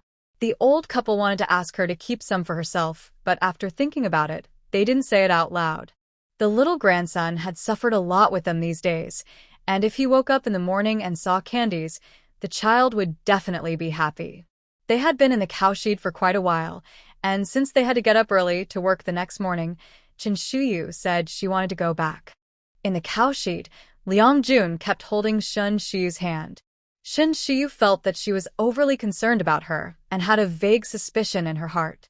It seems I have to ask her grandma tomorrow. When she got home, the room was too dark.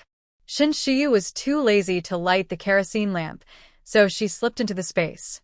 The space was as bright as day.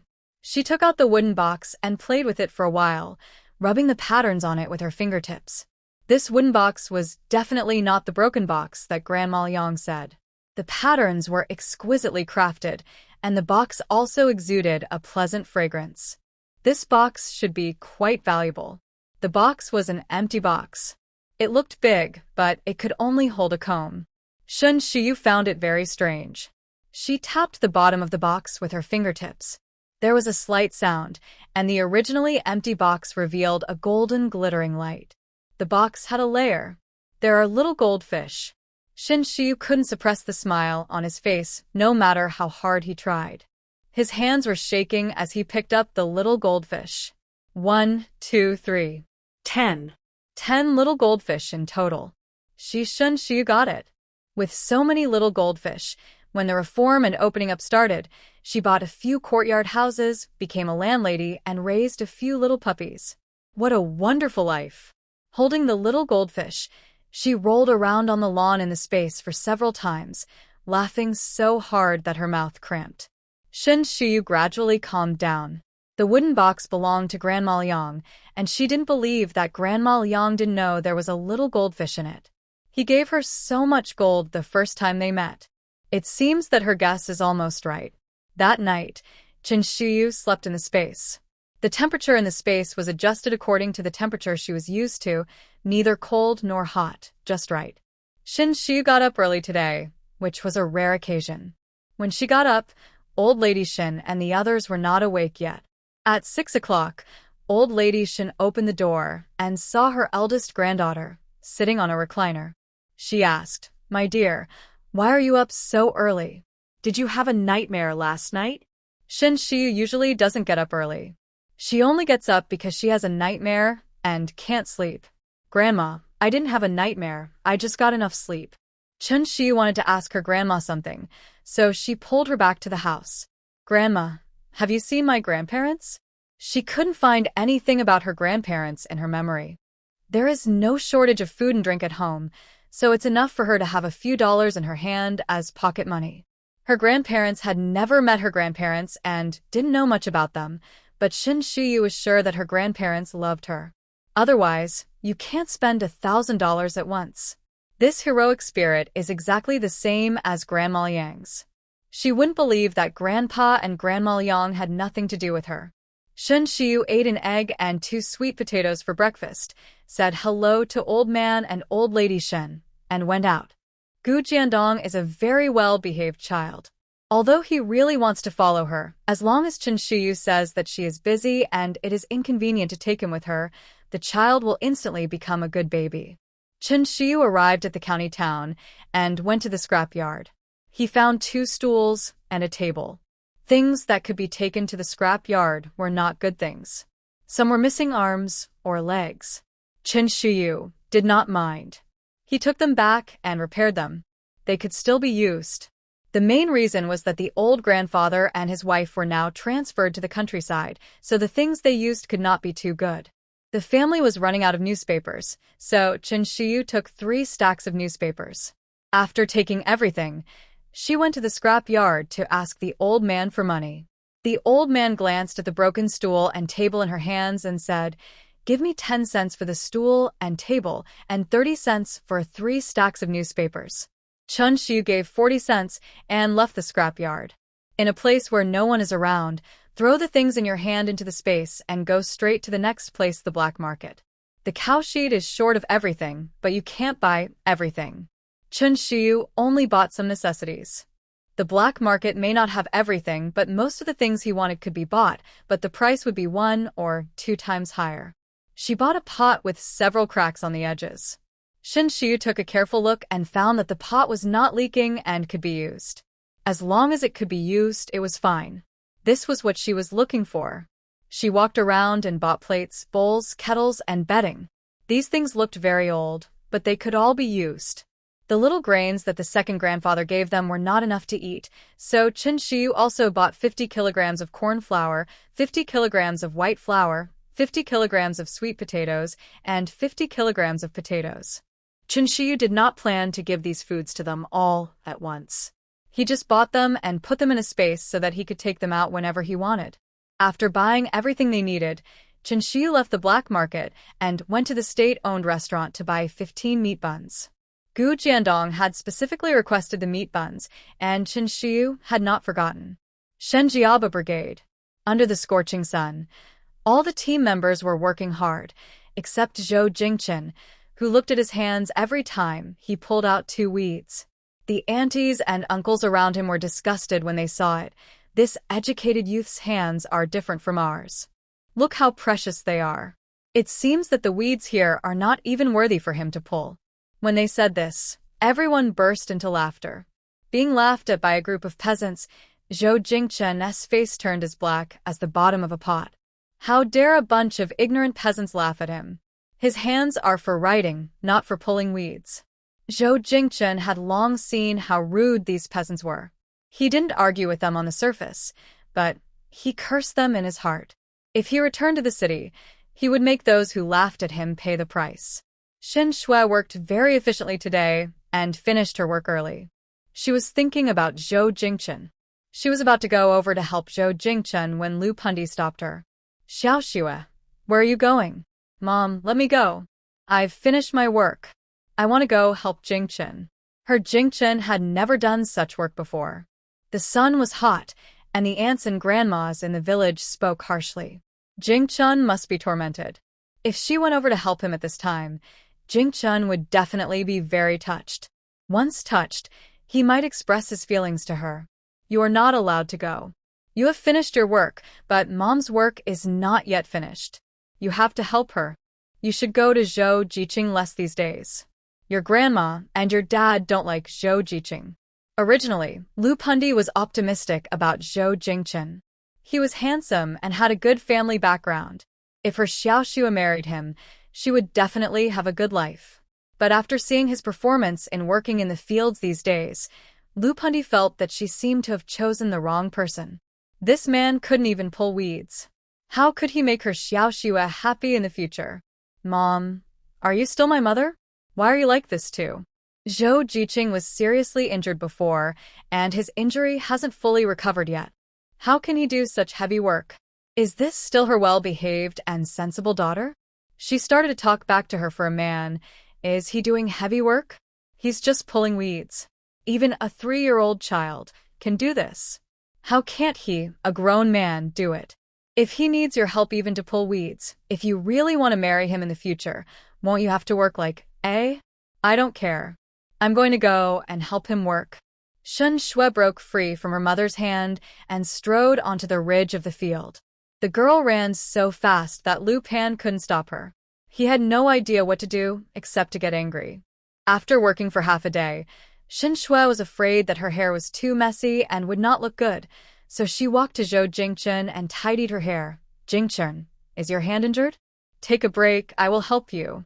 Zhou Jingchen touched the frame of his glasses and smiled gently. Xiaoxue, you are always so kind. You have helped me so many times, I don't know how to repay you. After that, he sat down on the edge of the field and gave his seat to Xin Shui. Not sure if it was because of the heat or shyness, Xin Shui's face flushed. Jingchen, we are so familiar with each other. Please stop being polite. What's the point of repaying or not repaying? You know, I am willing to help you. Zhou Jingchen patiently talked to her for a while and fell asleep while sitting on the edge of the field. Xin Shui felt even more distressed when she saw this scene. Her Jingchen had said that he couldn't sleep well at the educated youth camp. The two educated youth who shared the room with him snored every day, which was very annoying. If Jingchen didn't sleep at the educated youth camp, he would probably be able to sleep better. By the way, don't sleep at the educated youth camp. Then Jingchen can move to her house and sleep. They are all educated youth. That idiot can live in her house, so why can't Jingchen? I'll go back and tell my grandfather later. He admires you educated youth who went to the countryside, and he will agree. Xin Shui was very confident. Her grandfather loved her very much. She didn't believe that her grandfather would disagree. As long as her grandfather agreed, she would not be afraid of the old woman's disagreement. Thank you, Xiaoxue. I'll go home tonight to clean up and prepare some gifts for your family. By the way, do you have any spare rooms at home? I don't like sleeping in the same room with others. The aunts and grandmas around had sharp ears and listened to every word of the conversation between Xin Shui and Zhou Jingchen. Many people looked down on Zhou Jiqing for being too arrogant. At the same time, they also had a new understanding of the eldest daughter of the Xin family. In the past, she seemed to be good at everything. But now? TSK, it's hard to say. In less than half an hour, everyone in the Shenjiaba brigade knew that Xin Shui asked Zhou Jingchen to move to her house. The most gossipy lady, Li Dala, held her belly and told the team leader that she was going to the toilet. She took the opportunity to run to Mrs. Shun and said, "Your second granddaughter is amazing. She is very caring." She helped Zhou Jiqing to pull weeds, invited him to live at home, and promised that your family would serve Zhou Jiqing well. Xiaoxue is so kind-hearted. She brings everyone home. Are you happy to have such a good granddaughter? By the way, is your family still in need of a grandfather? I also want to be a grandfather in your house. Li Dala was a little envious of Zhou Jiqing. A pretty boy was the best. With a good-looking face, he didn't have to do anything to charm the second girl of the Xin family. She was not happy at all. She was about to explode with anger. Do you want my wonderful granddaughter? At this time, the hands of old lady Shen holding the were shaking. If it was not working time now, she would have wanted to take that home and beat him up and ask Zhou Jiqing to move into her house, and even told him that he didn't have to take anything and didn't have to do any work. She knew that she was too old and her emotions could not fluctuate too much. Old lady Shen began to take deep breaths and adjust her mood. This was taught to her by her good boy. She wanted to live a few more years and see her good boy get married and have children. She couldn't get angry and hurt herself. Li Dalaba pouted, "I don't dare to have your good granddaughter. Oh, I won't talk to you anymore. I'm going back to work."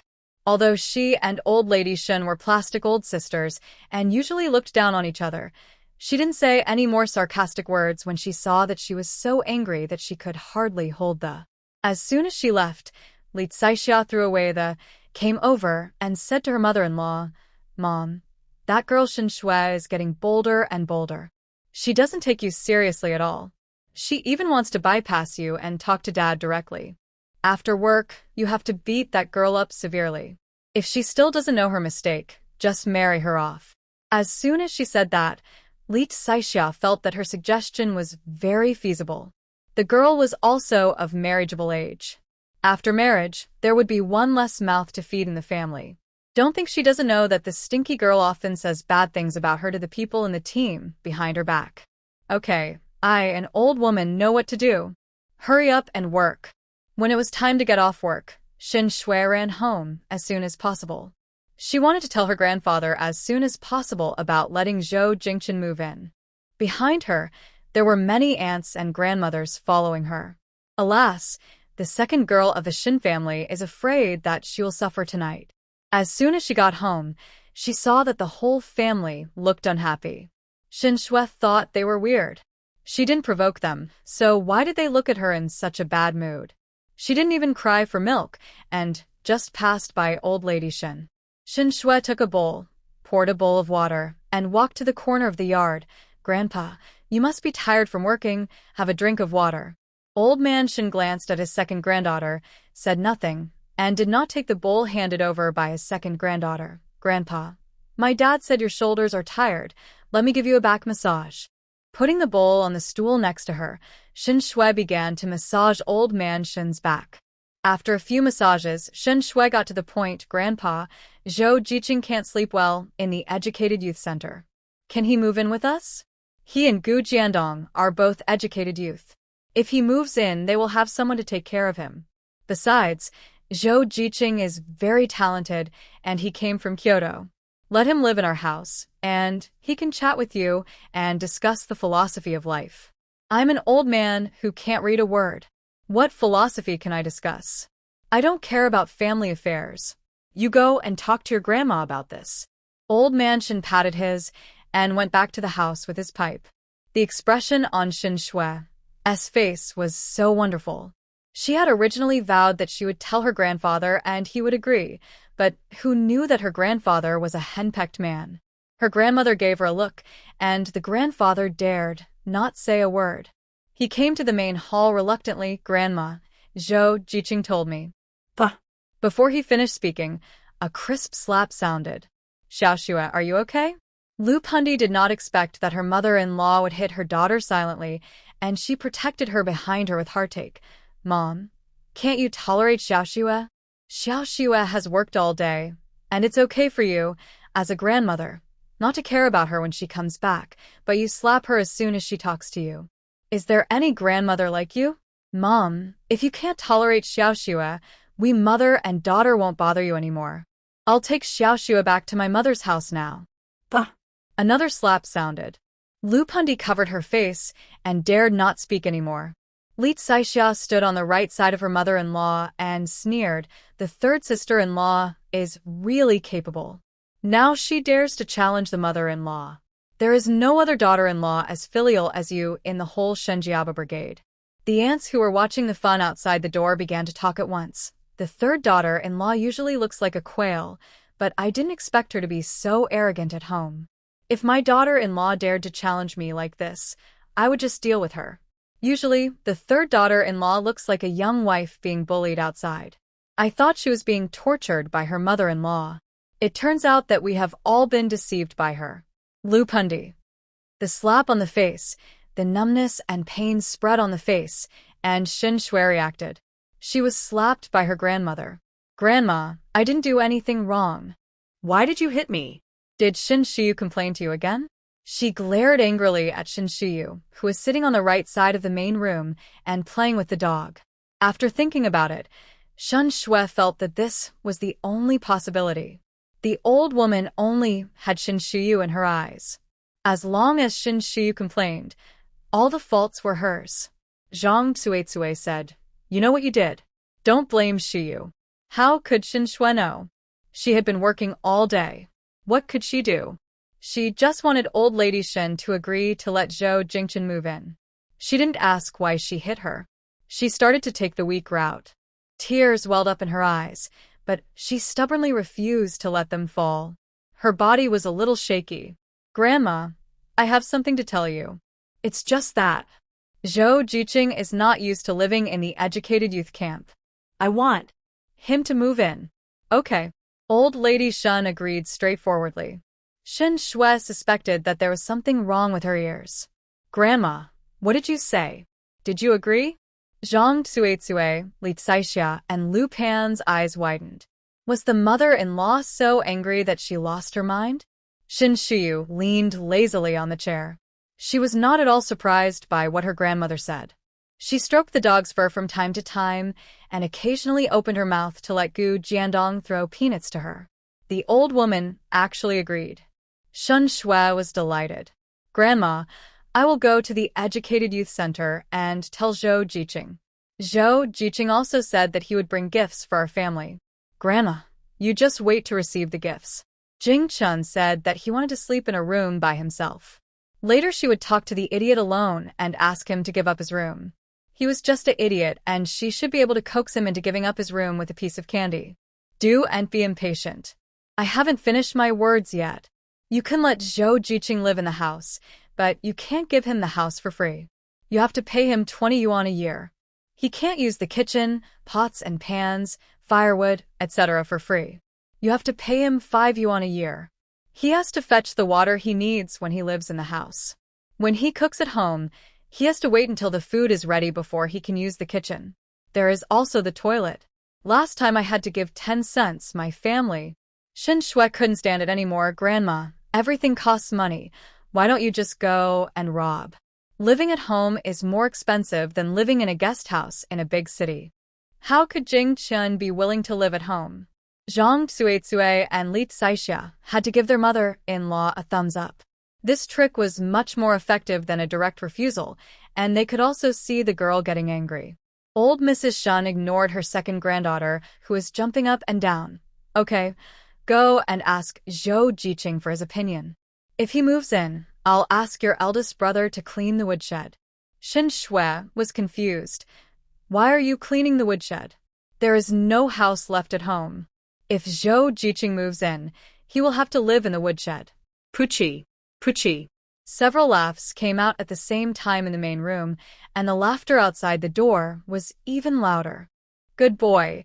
If there is a shameless, educated youth who wants to move to my house in the future, I will say the same thing. When the movement of sending educated youth to the countryside just started, the people in the team were very friendly and caring to the educated youth. If the educated youth had any difficulties, needless to say, there would be team members who would take the initiative to help. If the educated youth site was too crowded and there was no room for them, many team members would take the initiative to ask them to live in their homes. But after only a few days, the educated youth started to make trouble. They either stole food from the team members' homes or hooked up with their children. As one mess after another came out, the people in the team no longer had a good impression of the educated youth who went to the countryside. Not to mention letting them live in their homes for free, they would not let them live there even if they were paid. Xin Shui couldn't believe it. How could her grandmother say such shameless words? Grandma, you let Zhou Jiqing pay you 20 yuan a year, but you let him live in the woodshed? How can people live in a woodshed? Why didn't her grandma just tell Jing Chun to live in the chicken coop? Why can't people live there? The woodshed was cleaned up and made spacious by her eldest brother and his friends. If he wasn't an educated youth, I, an old lady, wouldn't be willing to let him live there. Boss, go cook quickly. You don't have to cook for Xin Shui tonight. She is not hungry. After slapping her, old lady Xin didn't want to waste any more saliva scolding her second granddaughter. The second daughter-in-law was right. The girl was not young enough anymore. It was time for her to find a husband. Hearing that old lady Xin didn't let her uncle cook for her, Xin Shui shouted loudly, Grandma, I'm hungry. No one cared whether she was hungry or not. Uncle Shun came out from the woodshed and said, I know, mother. The cicada monkey is going to explode, right? He remembered that his eldest niece loved to eat fried cicada monkeys. After they were fried, they could also eat one or two. You have to fry them. My baby loves to eat them. Please pay attention to the heat and make sure they are not burnt. The aunts and grandmas who were watching the excitement outside the door thought that there was chaos in the Shin family tonight, but who would have thought that the third wife of Shin Lao-san, the second girl, would stop moving after being slapped in the face. When the aunts heard Uncle Shun talking about bombing the cicada monkey, they smacked their lips. Bombing the cicada monkey? Can the Shin family still make ends meet? I really can't bear to do that. If my wife adds 2 drops of oil when cooking, I will feel sad for several days. Every family does this, except the Shin family, who would be willing to fry cicada monkeys in oil. I heard that she loves to eat fried food. She won't eat anything that's not fried. Guifeng loves her granddaughter so much. How could she not fry food for her? I'm afraid that the pension her parents give her is spent every month. If a girl like this eats so much, no one will be able to support her when she gets married in the future. When Zhang Tsuetsue heard people outside starting to discuss her eldest niece, she became unhappy and went out to chase them away. What time is it? Why haven't you come home to cook? What's wrong with my Shuyu eating so much? She can afford it. As for whether her future in-laws can handle it, you don't have to worry about it. She won't marry into your family anyway. In addition to the fried cicada monkeys, Old Lady Shen also asked Shen Shiyu and Gu Jiandong what they wanted to eat tonight. Grandma just have corn grits porridge tonight. Shen Shui stood in the middle of the main room, her eyes red with anger. Not only did the old woman beat her, but she also didn't let her eat tonight. Not letting her eat was fine, but she also had conditions for Jing Chen to move in. How could she tell Jing Chen about this? She had promised solemnly that her grandfather would definitely agree. Educated Youth Point. Zhou Jingchen finished eating a steamed bun, drank a sip of water to moisten his throat, and began to say goodbye to the educated youth at the Educated Youth Point. I've been getting along very happily with everyone during this time. Although I won't be living in the Educated Youth Point in the future, my heart is with everyone. We are all comrades, and the relationship is there. If you have any problems, just tell me, and I'll help in any way I can.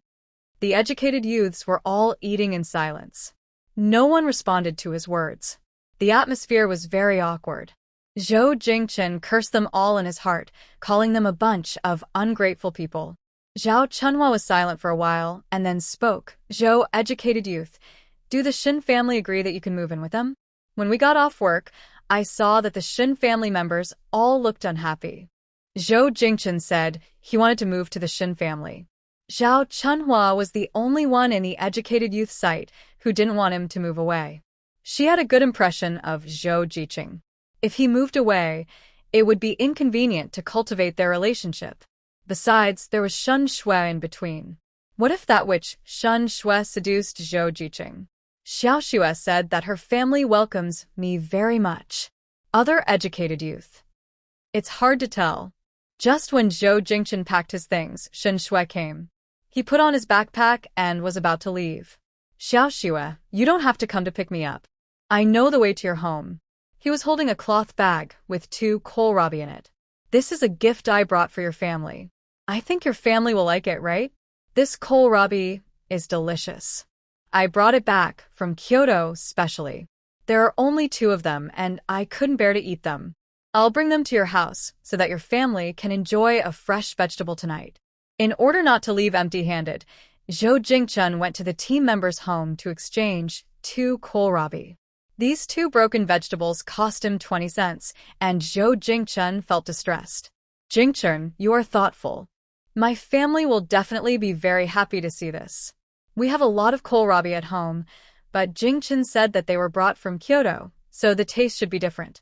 She has never eaten Kyoto food. Along the way, Shen Shui and Zhou Jingchen were hesitant to speak. Zhou Jingchen thought that she disliked the shabby gifts he brought. Xiao Xue, what do you mean? Do you dislike the kohlrabi I brought? Why did Zhou Jingchen feel that Shen Shui disliked it? Because he disliked it too, but if he was asked to prepare other gifts, Zhou Jingchen was reluctant to take them out. As a country bumpkin, it was already very good for him to bring 2 kohlrabi. When he gave Shen Shui the towel, he felt painful now. He had many towels and could exchange them with other educated youth if he couldn't use them all. Jingchen, don't get me wrong, I didn't mean that. The kohlrabi you brought is very good, and my family likes to eat kohlrabi. Jingchen, my grandma, agreed to let you move in with conditions. Shen Shui was afraid that after entering the house, her grandma and second aunt would ask Jingchen to pay the rent, which would embarrass Jingchen. She hesitated for a long time before speaking it out. Zhou Jingchen stopped immediately. What conditions? My grandma said that if you live in my house, you have to pay 20 yuan a year, and you have to pay 5 yuan for the pots, pans, and firewood you use. You have to fetch water yourself, and you can only cook after our family finishes cooking. You have to pay 10 cents a time to go to the toilet, and 1 cent a time to sit on the stool. You have a separate room, but it's in the woodshed. Her voice was getting smaller and smaller. The old woman was so obsessed with money that she wanted money for everything. Zhou Jingchen almost yelled at her. Why doesn't she rob her? Your house is a golden nest. I can't afford to live there. I'm going back. Not to mention that he has no money. Even if he had money, he wouldn't live there. It's wishful thinking for him to pay 20 yuan for a shabby house.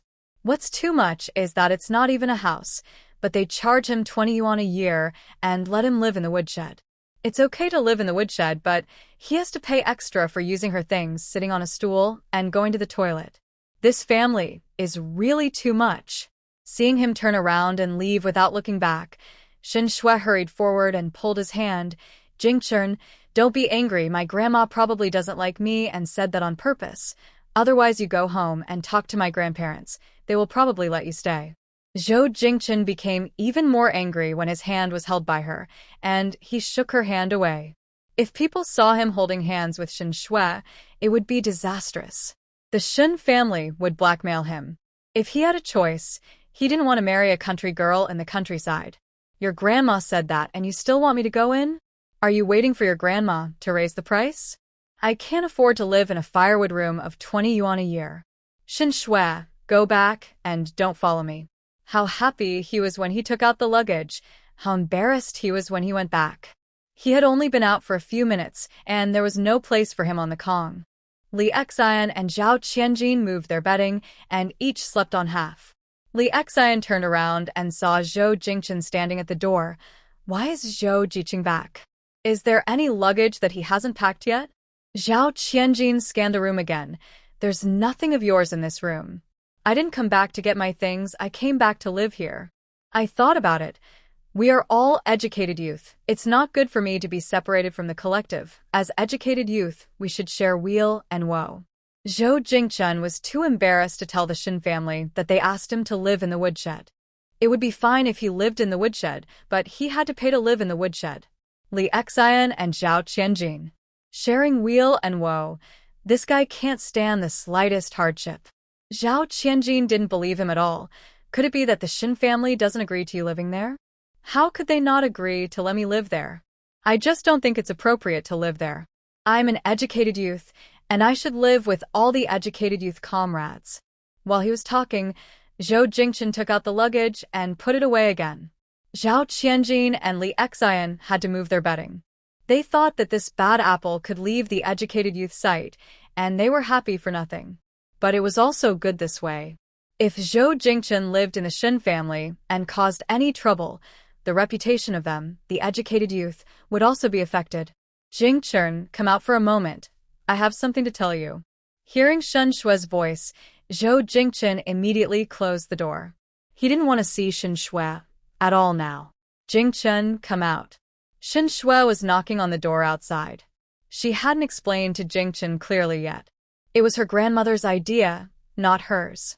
What if Jingchen got angry with her and ignored her in the future? Zhao Chunhua came out from the opposite room. Why are you knocking on the door? Are you going to let us rest? You are a grown-up girl, and you come to the youth camp to knock on the door of the young men after dark. Do you have any shame? A country girl with a prettier face than hers, Zhao Chunhua didn't know how jealous she was. Relying on her beauty, she wanted to pester Zhou Jiqing. Fortunately, Zhou Jiqing didn't have any feelings for her. Tonight, it seemed that the two of them had a quarrel. Zhao Chunhua almost laughed out loud in her heart. What does it have to do with you that I knock on the door? You are not asleep. After saying this, Shen Shui stomped her feet and left the youth camp. When she came back, Shen Shuyu and the others were eating. She went into the kitchen to take a look, and then came to the dining table in the main hall to see that there was really no food for her. Shen Shui wanted to overturn the table. The old woman said that she would not let her eat, and she really didn't leave her a single mouthful of porridge. Shen Xiu glanced at her second sister, picked up a cicada monkey and put it in her mouth. This fried cicada monkey is so delicious. The air was filled with the aroma of fried food, and Shen Shui's stomach was growling with hunger. After the cicada monkeys were fried, Uncle Shen and his friends each got 5, and the rest were all for Shen Xiu. There was a big bowl of cicada monkeys in front of Shen Xiu, and she and Gu Jiandong ate them one by one.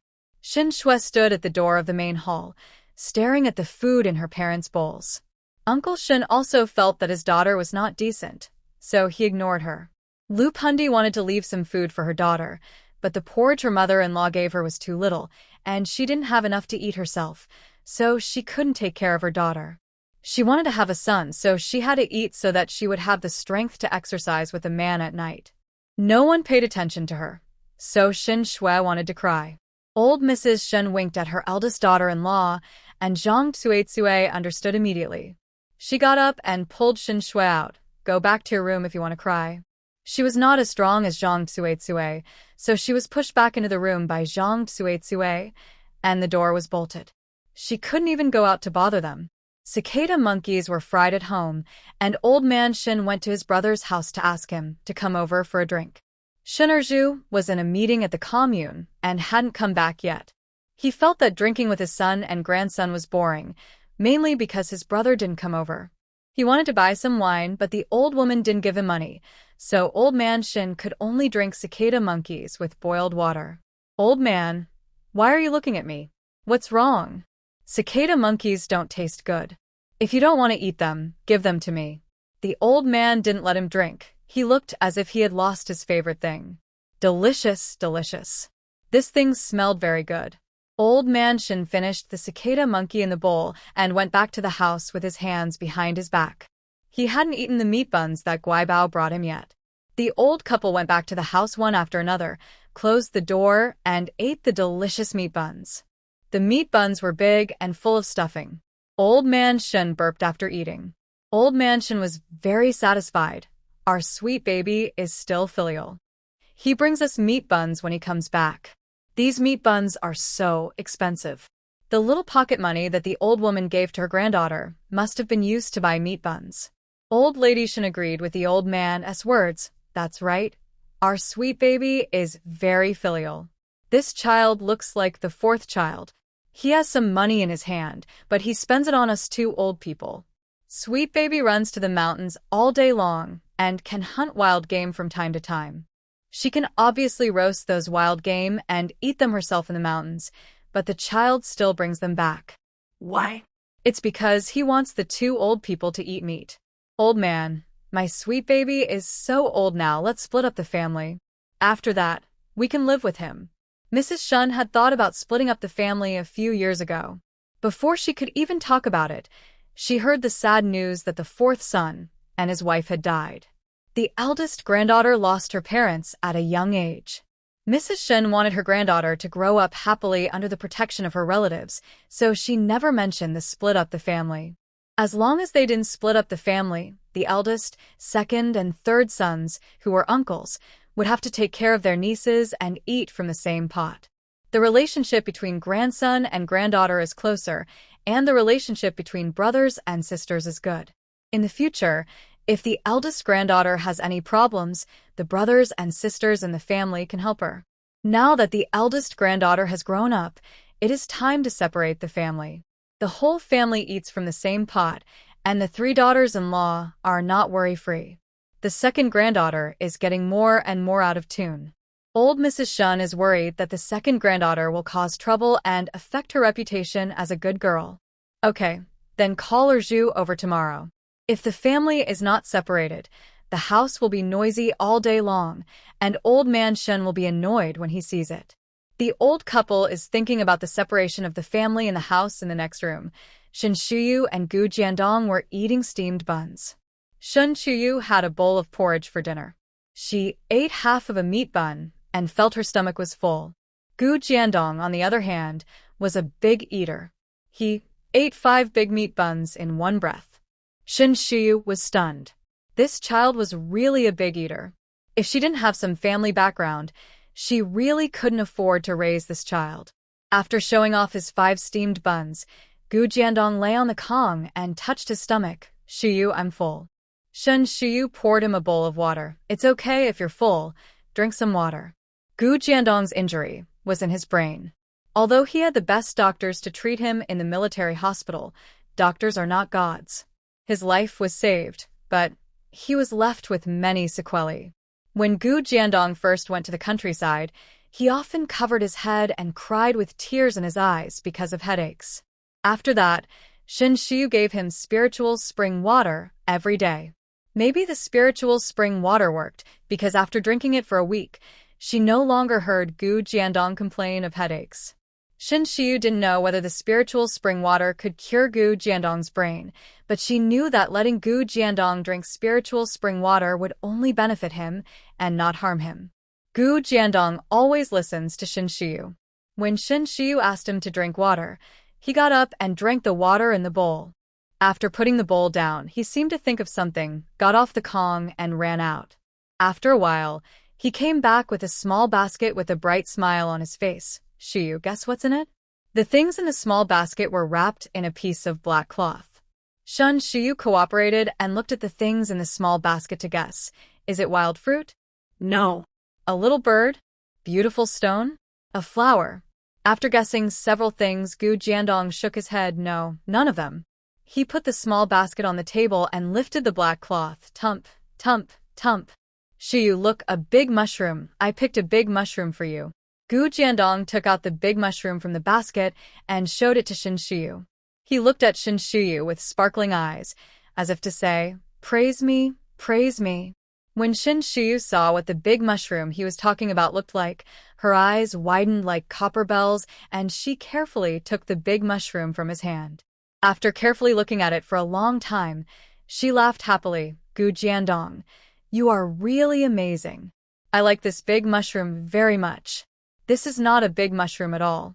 This reddish-brown mushroom is clearly a Ganoderma lucidum. It is a good Ganoderma lucidum, but Gu Jiandong has torn off a section of the root. Seeing her happy, Gu Jiandong also grinned with his big white teeth. Shiyu, if you like big mushrooms, I will find them for you in the future. Gu Jiandong's world is very simple. He just wants Shin Shiyu to be happy every day. Even if there is no Ganoderma lucidum, I will like it if you give me something else. Ganoderma lucidum is not so easy to find. Gu Jiandong is lucky to find it once. Gu Jiandong looks really good when he smiles. Shin Shiyu couldn't help but poke his cheek. During this period, Shin Shiyu roasted a lot of wild game for Gu Jiandong in the mountains. He has gained a lot of weight and has more meat on his cheeks. Shin Shiyu gently poked his cheek, but he was not angry. He looked like a good dog and blinked his eyes and smiled at Shin Shiyu. For a moment, Shin Shiyu felt her heart beating fast. She drank some water, shook the waste in her mind, and asked Gu Jiandong, where did you find this big mushroom? It's on a mountain. It's covered by dead leaves. Gooden and the others don't have good eyesight at all. They passed by it several times but didn't find it. Only I found it. Shin Shiyu took out a handful of candy from the drawer and gave it to him. Our Gu Jiandong is really amazing. Shiyu is amazing too. My dear, come out for a moment. The two were flattering each other in the house when they were called out by old lady Shin. When they came out, they saw the whole family sitting neatly in the main hall. Shin Shiyu thought her grandparents were going to say something important, so she sat quietly on the stool to the left of her grandmother, and Gu Jiandong sat on the empty chair next to her. Mom and Dad, do you have any instructions? Uncle Shin wanted to go to the river to take a bath, so he couldn't wait for Old Man Shin and Old Lady Shin to speak, and asked impatiently. Old Mrs. Shin drank some water and said slowly, the whole family is here. I have good news for you. Upon hearing the good news, the whole family became energetic. Mom, what's the good news? Good news about the separation of the family.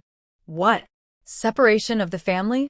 Uncle Shin stood up, wondering why his mother had to bring up the separation of the family for no reason. Mom, did Saixia make you angry? She is ignorant. I will deal with her later. Uncle Shin didn't understand either. His mother mentioned the separation of the family for no reason. It must be his wife who made him angry. Uncle Shin pulled his daughter's arm. Xiaoxue, apologize to your grandma. It must be this girl who made his mother angry. Otherwise, why would his mother say the word separation of the family? Although his wife often kept saying separation of the family in his ears, he was also a little tempted, but when he thought of the fact that he had no son, Uncle Shin gave up the idea. If the family was separated, their third room would have the least labor force, and it would not be good for him to separate the family. Shin Shui was afraid that old lady Shin was still angry with her, so she didn't dare to say a word when she came out of the house.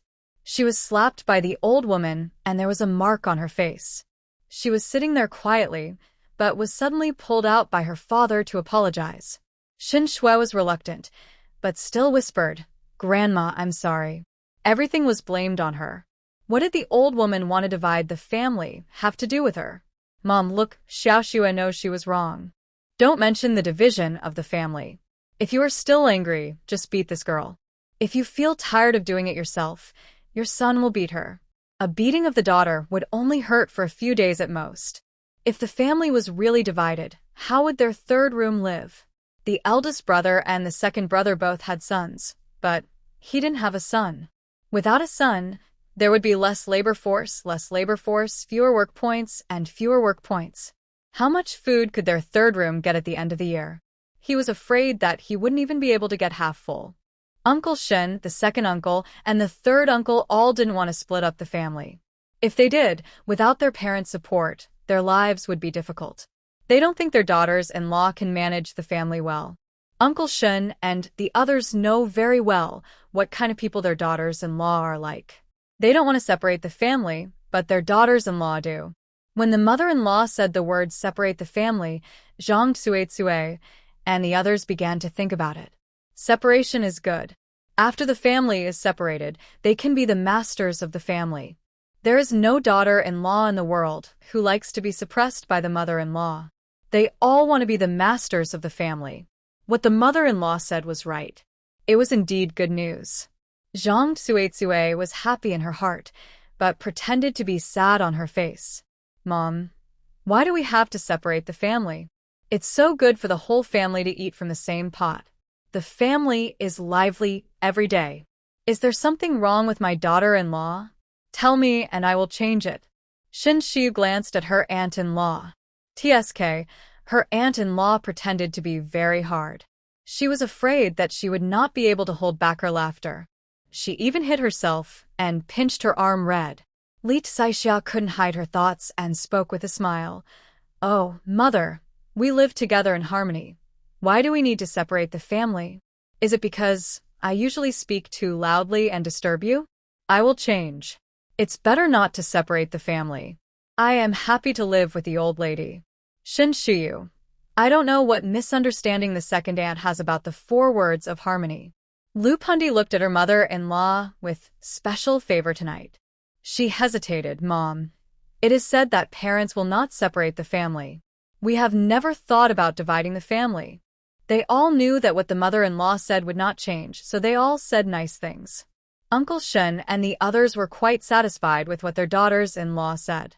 Fortunately, they all knew what they were talking about and did not follow their mother's words. The son and daughter-in-law said that they did not want to separate the family.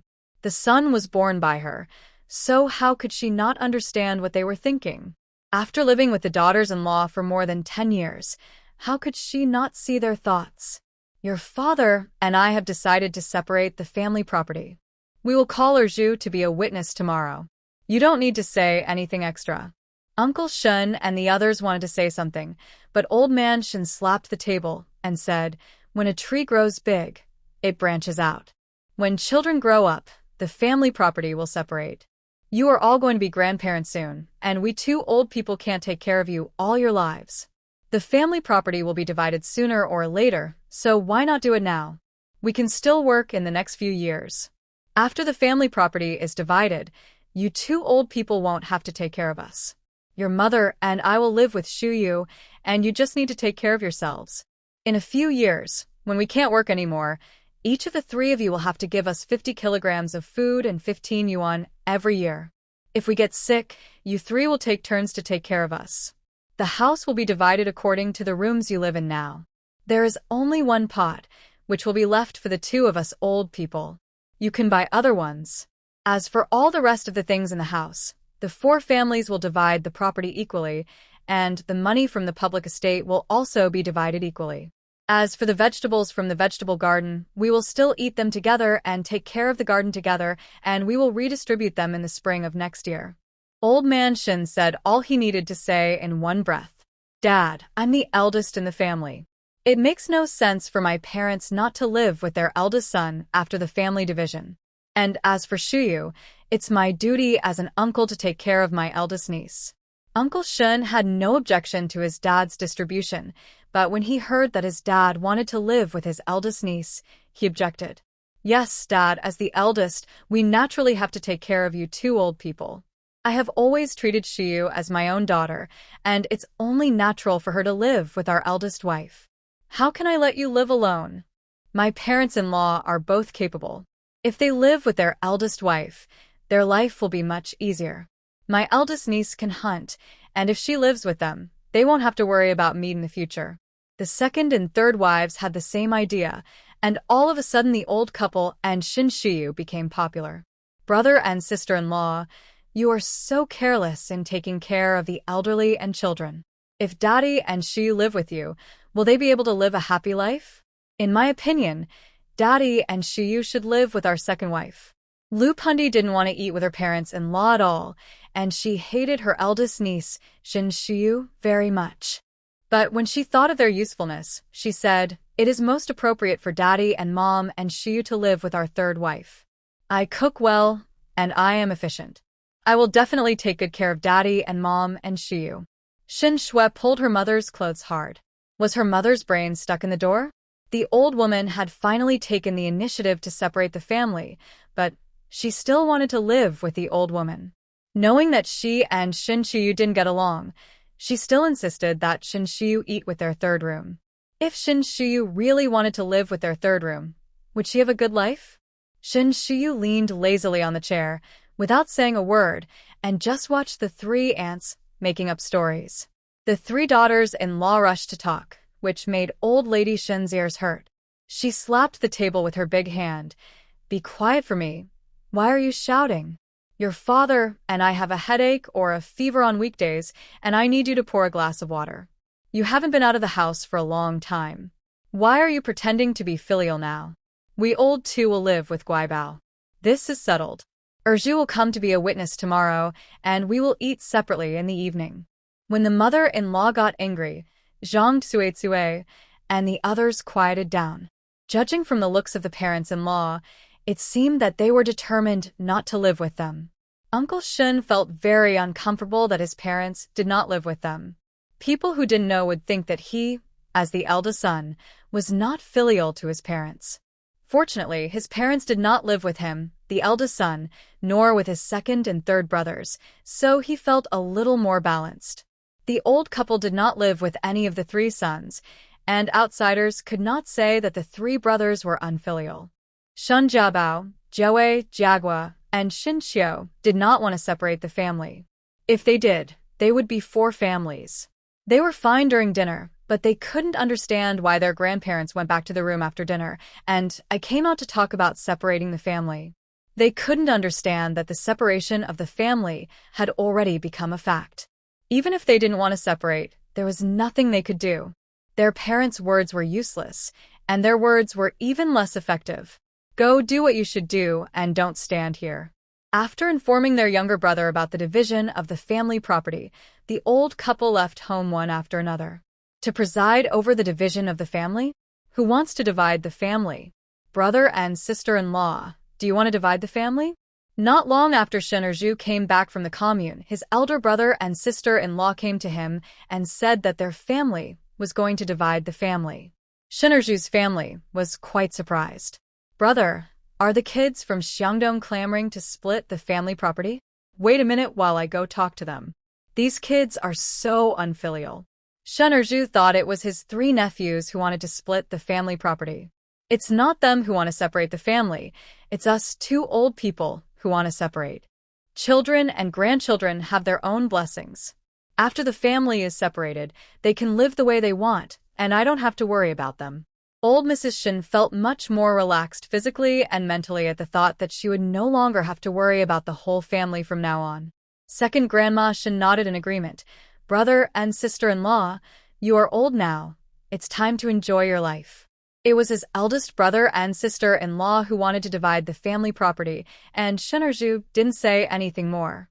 He didn't care whether his nephews were good or bad, as long as his eldest brother and sister-in-law lived a comfortable life.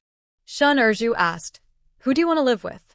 Old Mrs. Shin smiled and said, "With Shuyu." "That's fine. I know about it. I'll go there to be a witness tomorrow morning.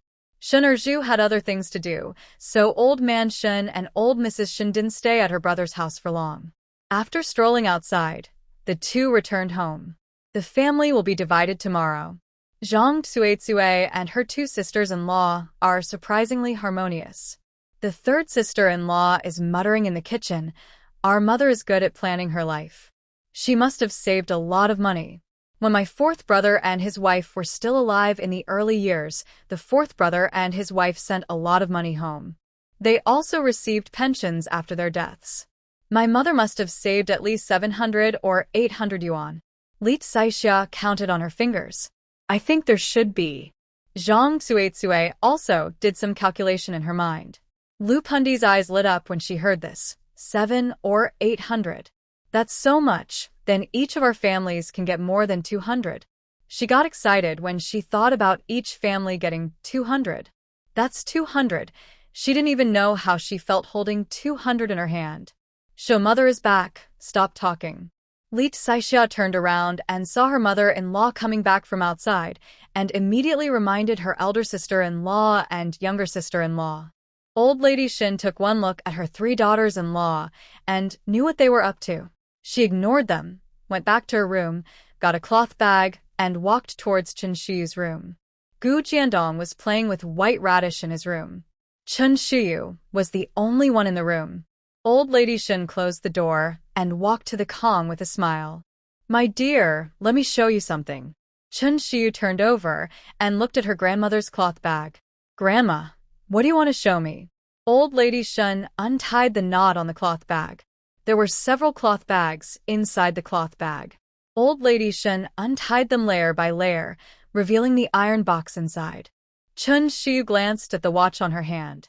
It took her 3 minutes to untie all the bags. The wrinkled hands opened the iron box, which contained small amounts of money, which looked like there were several hundred yuan.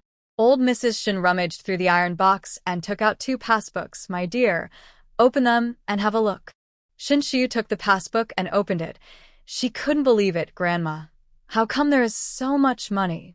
There were 2 passbooks, one with 1,000 yuan and the other with more than 4,000 yuan. The total amount of money in these 2 passbooks was more than 5,000 yuan. In this day and age, 5,000 yuan was a huge sum of money. Seeing that the baby's eyes were wide open, Grandma Shen said with a smile, "The passbook you hold in your right hand has 1,000 yuan in it given to you by your grandparents, and the passbook you hold in your left hand has 4,240 yuan saved by Grandma for you. During the years when your parents were in the army, they sent a lot of money to home, which added up to more than 1,000 yuan. Grandma didn't spend much of it. And you didn't spend a penny of the pension you received every month. You saved it all for you, and together you have this much money. When you were sent back, Changfeng stuffed 200 yuan into my pocket, saying it was a gift from your father's comrades in arms. Grandma didn't want it at the time, so Changfeng secretly put it in your clothes pocket. The people in the army left, and Grandma found it when she was washing your clothes at night. The 200 yuan was spent, and Grandma used it to buy you fine food." Grandma Shin told her eldest granddaughter how much money she had spent and saved over the years. Shen Shiyu praised, "Grandma, it's you who has saved so much money quietly. You are really good at managing the household, whose family doesn't budget carefully. This money is not earned by me, an old woman, or your uncles. It is earned by your parents with their lives." Speaking of her old son and daughter-in-law, Grandma Shen's eyes were red. The old lady rubbed her eyes and smiled. "This money belongs to my sweetheart. With this money, my sweetheart doesn't have to do any work. Sweetheart, when you grow up, Grandma won't keep the passbook for you. You can spend the money in it however you want. But it's not fashionable to show off money these days. You should be low-key when spending money.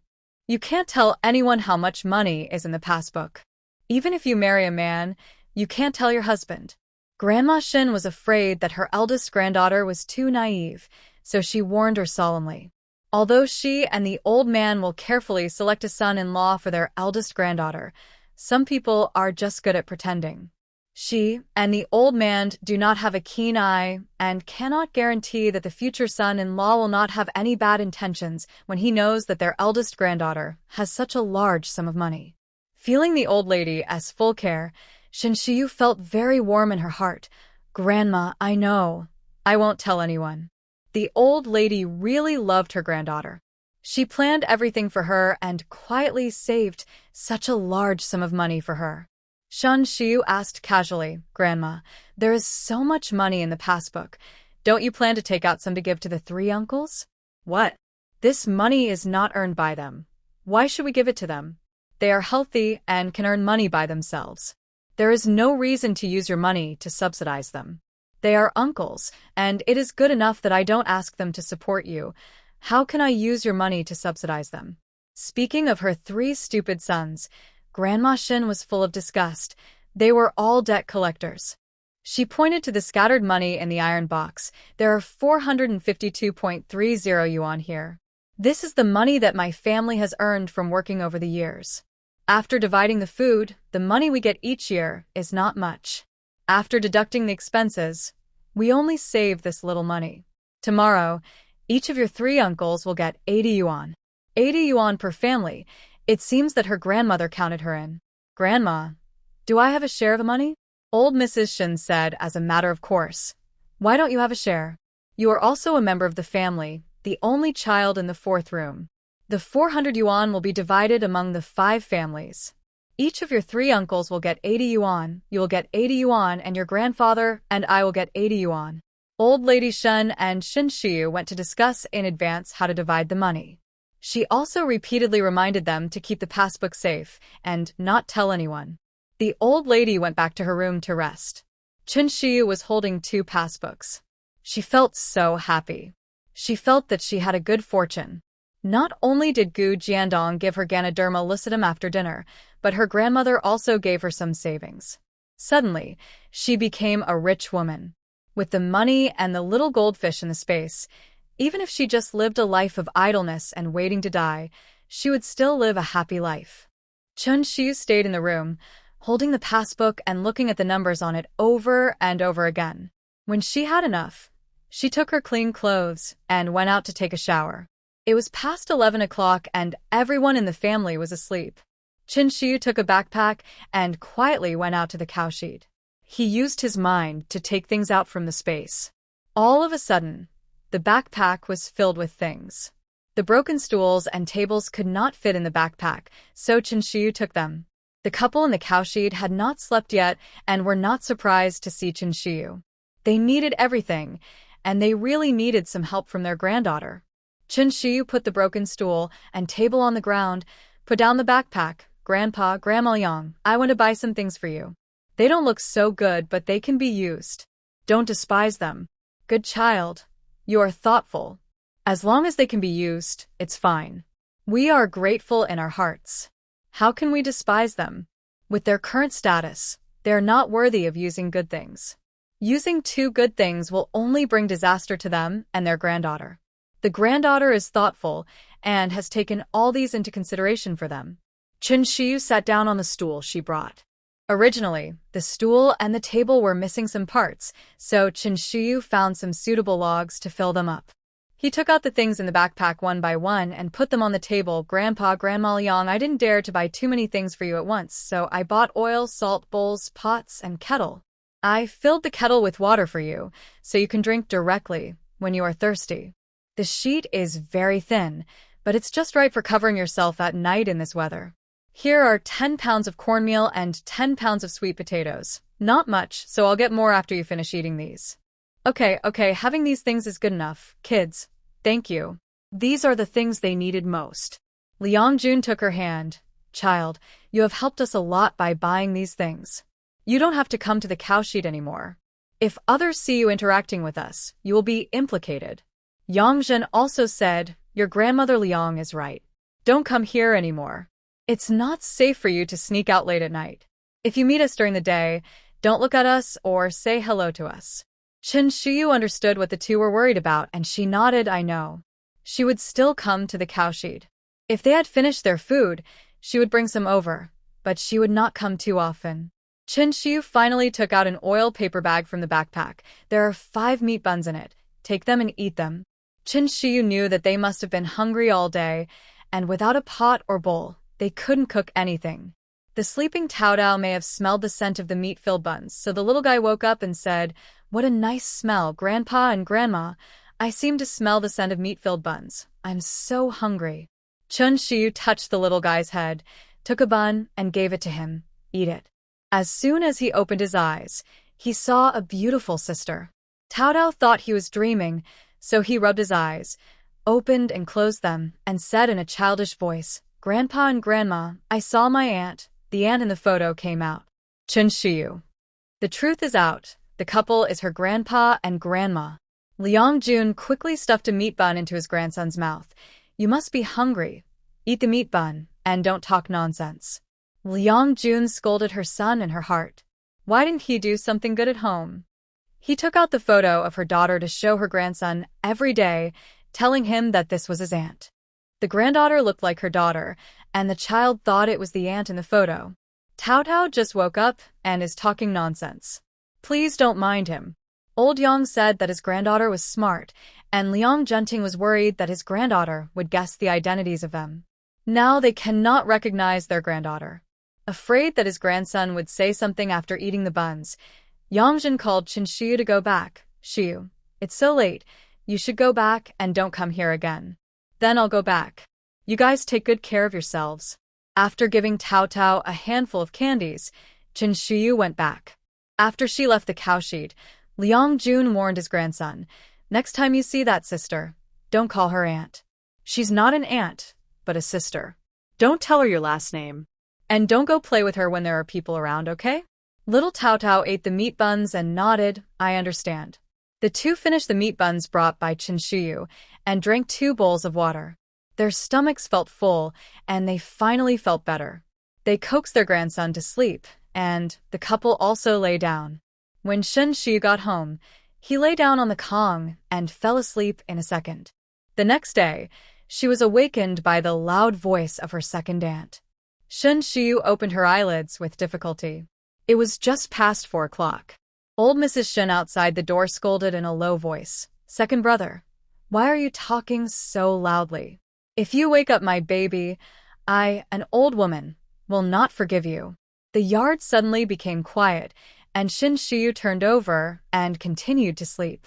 The family is going to split up today. Except for the old couple, Chen Shiyu and Gu Jiandong, who were able to sleep till dawn, no one else in the Shen family could sleep. When Chen Shiyu got up, he saw them yawning one by one, with dark circles under their eyes, looking listless. Breakfast was made by old Mrs. Shen. Today they were going to divide the family property, so she generously cooked an egg for everyone. Zhang Tsuetsue and the others hadn't eaten eggs for a long time. When they saw her mother-in-law being so generous, they all smiled happily. Normally, the eggs in the house were exclusively for Chen Shiyu, and they had no share. After breakfast, Shen Erju came over to be a witness. The whole family sat around the 8 immortal table. The specific details of the division of the family had been discussed last night, and there was nothing much to say today. Old Mrs. Shen opened the iron box directly.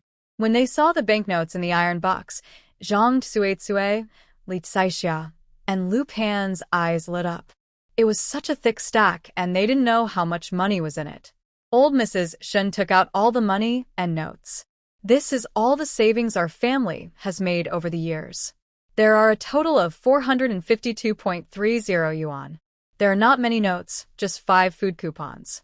1 meat ticket, 3 industrial tickets, 2 soap tickets, 6 cloth tickets, and 1 sugar ticket. When Li Caixia heard her mother-in-law say that the family savings were only over 400 yuan, she didn't believe it. She suspected that her mother-in-law had hidden some of the money. "Mom, why is there so little money at home? Did you forget to take out the other half?" She could understand that there were few tickets. After all, they were country people, unlike the city workers who received a fixed amount of tickets every month. There was only over 400 yuan in savings at home. How is this possible? Zhang Tsuetsue also felt that her mother-in-law had hidden half of the money and hadn't taken it out. She lost her temper and said, "Mom, Did you hide the rest of the money somewhere else and forgot to take it out? Please think about where you hid it. Lu Pundi didn't say anything, but her meaning was very clear. She felt that her mother-in-law had hidden the money. The three daughters-in-law all suspected that she was hiding money, but old lady Shin was not angry. She threw the account book in front of them. How much have you earned and spent over the years? I have recorded every expense in this book. You can see it for yourself. The three sisters-in-law opened the book and looked a little unhappy after reading it. The account was not wrong. The mother-in-law remembered every expense clearly. Lu Pan had a rare brain for once and shook her head. Mom, that's not right. That's not right. The fourth brother and his wife sent a lot of money home during the years they served in the army. You didn't record the pension for the fourth brother and his wife after they died. Old Lady Shen's eyes were fierce, and she slammed the table heavily. If the Eight Immortals table was not of good quality, it would probably have been broken by the old lady. How dare you ask this? When the fourth brother and his wife were in the army, was the money they sent back sent to you? It was sent to us old couple. It was the filial piety money they gave to us two old people. It was the pension they received after their sacrifice. What does it have to do with you? It was for my sweetheart. You two slacked off all day long, and the few work points you earned were not even enough for your own food. You don't think about anything else, but you actually want my sweetheart's money. How can you be so bold? Since it was related to her own interests, even if the mother-in-law got angry, Lu Pandian was still stubborn and muttered, "We haven't divided the family, and the whole family has a share in the income." Old Mrs. Shin picked up the broom in the main room and hit Lu Pandian with it. "What a share! I told you a long time ago, the money belongs to my sweetheart." The mother-in-law did say it, but the three sisters-in-law chose to forget it. Uncle Shin, the second uncle, and the third uncle all pulled their own wives. Mom has already said that the money is not ours. We can't think about it. Shin Shiyu poured a glass of water for her grandmother. "Grandma, don't be angry, don't be angry. It's not worth it to get yourself hurt." Third, Anne has a mouth that can't talk, just block her mouth. Lu Pundi. Afraid that Shin Shiyu would use a smelly sock to block her mouth, she pursed her lips and didn't say anything. Zhang Tsuetsue and Li Tsaixia looked at each other and didn't dare to mention the money sent back by the fourth brother and his wife and their pension. In their hearts, they were still afraid of their mother-in-law. For more than 10 years, the whole family has worked hard every day, but their savings are only more than 400 yuan. Li Tsaixia thinks this amount of money is pitifully small and whispered, "Even if the money from the fourth brother and his wife is not counted, the family's money should not be so little, right?" "Huh, you also think it's too little? Then why don't you know how to save money when you spend? If it weren't for me, an old woman who spends every penny very carefully, our family wouldn't have a penny in savings." Li Tsaixia and the others had nothing to refute. Since the mother-in-law was the head of the family, they didn't have to worry about the family's livelihood. They would ask the mother-in-law for money when they needed anything. They didn't think they spent too much, but only that the mother-in-law gave them too little. Of the 452 yuan and 30 cents, each of your three families will get 80 yuan, and my guaibao will also get 80 yuan. The remaining 80 plus yuan belongs to U.S. old couple. Do and complain about why you should give it to guaibao. She hasn't worked in the fields all these years. My guaibao didn't work in the fields, but she brought back a lot of game over the years. Look at any family with such rosy complexions as you guys. It's because you eat a lot of oil and fat. Where does the oil and fat come from? It's all the game my guaibao brought back. Her contribution to the family is no less than yours. If you really count it, the game she brought back is much more valuable than the work points you earned. The 80 yuan that was divided up is what my guaibao deserves. Zhang Tsuetsue, Li Tsaixia, and Lu Pundi. The mother-in-law had finished her words. What could they say? Each family got 80 yuan, and holding the money in their hands, Zhang Tsuetsue and the others didn't feel happy at all. They originally thought that each family would get about 200 yuan, but in the end it was only 80. The gap was too big. In fact, 80 yuan is a lot for family division these days. If it were someone else, they would have laughed it off. But they wanted more, so they were naturally not satisfied with this little money. Since the family was divided, the kitchen couldn't be shared all the time. Everyone was tired after a day and wanted to go home and eat immediately. If they took turns, they didn't know when they could eat. Old Man Shin said, "There is only one kitchen in the house. We two old people use this kitchen. You three families can build another kitchen. It won't take many days to build a kitchen. Before the kitchen is built, you can use our kitchen." Uncle Shun and the others had no objection. They couldn't fight with their parents for the kitchen as sons. What kind of people would they be? There were 2 old hens and a rooster in the house. It was not enough for each family to get one. Old Man Shin simply said to kill them and eat them together to avoid the 3 daughters-in-law making trouble again. The division of the family became fact, and Uncle Shin and his family were very sad. None of the 3 brothers wanted to divide the family. Now that they heard that they could eat chicken tonight, and 3 chickens at that, the 3 men smiled. Eating chicken was good, and they had wanted to eat chicken for a long time. The specific matters of the division of the family were put on paper, and everyone pressed their fingerprints. Each family took a division letter, and the family was considered divided. Shin Erju didn't say a word from beginning to end. He just came to be a witness. Everything was negotiated and pressed his fingerprints, so there was nothing for him to do. "Brother, sister-in-law, I'm going to be busy. We'll kill chickens at home tonight. You and your sister-in-law come to eat." Okay. After the family was divided, they still had to go to work, and they all went out one by one. Seeing that Uncle Shun was walking slowly, Li Tsaixia urged him, "Xiangnan, walk faster. The morning is almost over. We have to hurry to work." After the family was divided, they couldn't dawdle like before. She didn't want to be hungry, nor did she want to pay for work points. Only Shin Shiyu and Gu Jiandong were left at home. "Shiyu, will you accompany me to the mountain today? I have to go to the county town. You go up the mountain by yourself." There was still a Ganoderma lucidum in the space that had not been processed. She did not plan to sell this Ganoderma lucidum. She wanted to send it to her uncle in the army. As for how to use the Ganoderma lucidum, it depends on them. Shin Shiyu was about to go out with the backpack on her back. Gu Jiandong held her backpack tightly. Shin Shiyu turned her head and saw that his brows were twisted into a ball. Shin Shiyu thought he was uncomfortable and asked, "What's wrong? Are you feeling unwell?" He shook his head, clasping his fingers on the bamboo weaving, and asked carefully, "Shiyu, can you take me with you? I want to call my parents." Okay. Shin Shiyu agreed straightforwardly. She was negligent. Gu Jiandong lived a good life in the countryside, but which child doesn't want to be with his parents? She didn't know if Gu Jiandong cried secretly in the middle of the night. Gu Jiandong's eyes sparkled, and the pitiful look just now disappeared. He put on his backpack and pulled Shin Shiyu out. On the way, Shin Shiyu met Gooden and others. Shin Shiyu asked them to help Gu Jiandong cut grass for pigs. It was just cutting 2 baskets of grass, which was not a difficult task. Gooden and other children patted their chests. "Sister Shiyu, don't worry. We will help Brother Jiandong cut his share, and will not let the scorekeeper deduct his work points." Shin Shiyu touched their heads one by one. "I am at ease with you doing the job." The children ran up the mountain with their backpacks on their backs. Shin Shiyu and Gu Jiandong left the village. They came out late, and the ox cart had already left. Fortunately, Shin Shiyu did not plan to ride the ox cart. Seeing that Gu Jiandong was in a low mood, Shin Shiyu took him to a state-owned restaurant for a good meal. Gu Jiandong, don't be sad. "We can't get through to your parents on the phone, but we can write to him.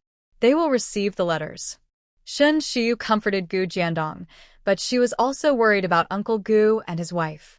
That was in the northwest, a windy and sandy desert. You could eat a mouthful of sand when you opened your mouth. It was extremely difficult to live there.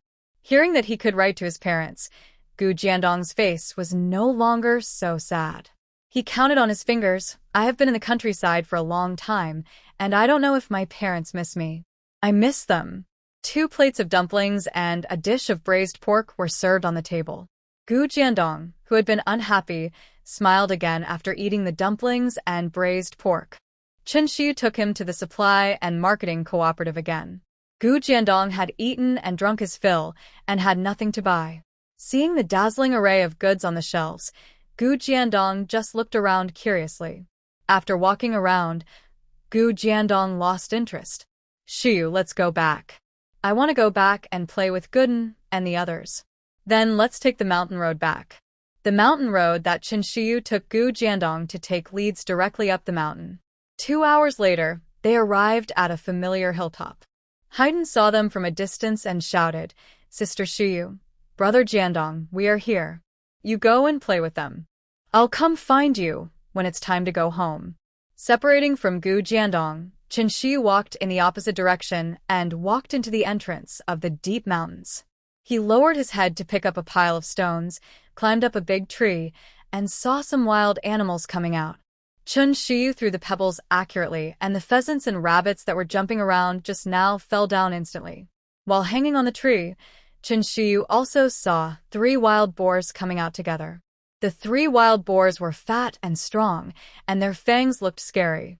Although she was strong, she was not strong enough to knock out the wild boars with one punch, and the wild boars would not be stupid enough to stand there and let her hit them. Qinshiyu knew how capable she was. She couldn't defeat 3 wild boars with her bare hands, so she wouldn't provoke them if she couldn't. Qinshiyu waited quietly for the wild boar to enter the entrance of the deep mountains before he came down to pick up pheasants and rabbits. Apart from wild boars, Qinshiyu had never encountered any other larger wild animals. Qinshiyu had the habit of taking a nap, and he dozed off on the tree for more than an hour. He opened his eyes and looked at his watch. It was almost time to go home. On the way to find Gu Jiandong, Qinshiyu saw some tender wild vegetables and picked them into the basket. "Gu Jiandong, it's time to go home." Gu Jiandong was competing with Gooden in climbing a tree. He climbed to the top of the tree and slid down again. Qinshiyu thought she was dazzled by the smoothness. Qinshiyu came to pick him up. Gu Jiandong ran towards him happily and pulled her hand. "Shiyu, let's go home." Seeing that the child was sweating profusely, Qinshiyu took out a towel from the backpack and wiped his sweat. "Did you have fun?" "Happy. Gooden and the others were not as good as me in the competition." How could Gu Jiandong not be happy? There was everything in the mountains and it was fun. Gooden and the others also indulged him. He said what he wanted to play, and a group of children would play with him. He was so happy that he took off. The group of little kids picked a lot of wild fruits today.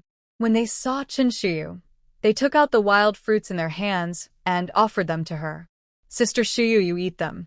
There were many wild fruits in the mountains, so many that Qinshiyu couldn't even name them. She took a look and knew they were edible. She grabbed a few and put them in her mouth. They were sour and she didn't like them. "You can eat the rest." The fruits were sour, and if you ate too much you would get hungry quickly. Gooden and the others didn't like them much either. They thought they picked them because Sister Shi liked them. When they heard that she didn't like them, they said they would take them home to feed the chickens. He asked Gu Jiandong to pick up his backpack, and the 2 of them walked down the mountain, followed by a group of children. Gu Jiandong and a group of children were chattering with Qinshiyu. Qinshiyu could only open her mouth and couldn't reply. She simply ran ahead. "Sister Shiyu, wait for us." She ran down the mountain. When they arrived at the brigade, Qinshiyu was exhausted, but Gu Jiandong acted as if nothing had happened and poked Qinshiyu's arm. "Shiyu, why don't you run anymore?" Qinshiyu was as tired as a dog, gasping for breath. How could he run? "We're home now, I won't run anymore." Gooden and the others ran to the brigade headquarters, carried pig grass to report, and went back to their homes. Qinshiyu sat on the wooden stool to rest for a while, then went to hand in pig feed with Gu Jiandong, and they both returned home. After playing for a long time, his body was full of sweat. Gu Jiandong disliked his stench and wanted to take a shower when he got home. Qinshiyu stopped him and said, "Sit for a while and wait for the sweat on your body to dry before you take a shower." Gu Jiandong had no choice but to sit down, picked up Bai Luobua, and pulled his hair to play with it. This guy always pulls its hair. Bai Luobua is not happy for Gu Jiandong to hold it these days. Whenever Gu Jiandong holds it, it starts to howl fiercely. If it weren't for Goda, Bai Luobua would probably bite him. Qinshiyu looked at it and found it funny. "Gu Jiandong, if you pluck the hair of the white radish every day, it will get angry." Gu Jiandong didn't stop pulling the dog's hair. "No, look, it's wagging its tail happily. The weather is too hot. And the hair on the white radish is too thick, which is not good because it will get hot. Chun Shiyu finally knew why he kept pulling the dog's hair. It turned out that he was worried about the white radish fever. The child's starting point was good, so Chun Shiyu ignored it. Let the white radish suffer a little injustice. Kui kui, hurry up. Dad said we'll kill 3 chickens tonight. I know. Why are you rushing me? The chickens won't run away. When it was time to get off work, Uncle Shun and Aunt Shin came home one after another. Thinking that he could eat 3 chickens tonight, Uncle Shun did not slack off at work today. Zhang Tsuetsue was not as carefree as her husband, who only thought about eating. She was happy and sad about the division of the family property. It was a happy thing for her to be the head of the family, but she was also afraid that she would not be able to manage the family. Shu Yu, Jiandong are back. You guys play first. Auntie is going to boil water. We're having chicken tonight. After saying goodbye to the 2 children, Zhang Tsuetsue went into the kitchen to boil water. Uncle Shun went to the chicken coop to catch the chickens. He grabbed the chickens' necks and slashed them with a kitchen knife. The chickens' blood flowed out. The 3 chickens were drained clean, and the hot water was ready. Uncle Shun carried the 3 chickens to the pot to put them in the hot water. It was easy to pluck the chicken feathers when he took them out. Gu Jiandong saw Uncle Shun plucking the chicken feathers, so he went to help. His hands were fast. In less than 2 minutes, he plucked the feathers of a chicken. He even plucked the small fluff completely. Seeing that he liked plucking chicken feathers, Uncle Shun simply plucked the remaining 2 chickens for him. Washing the chicken intestines was also a delicate job.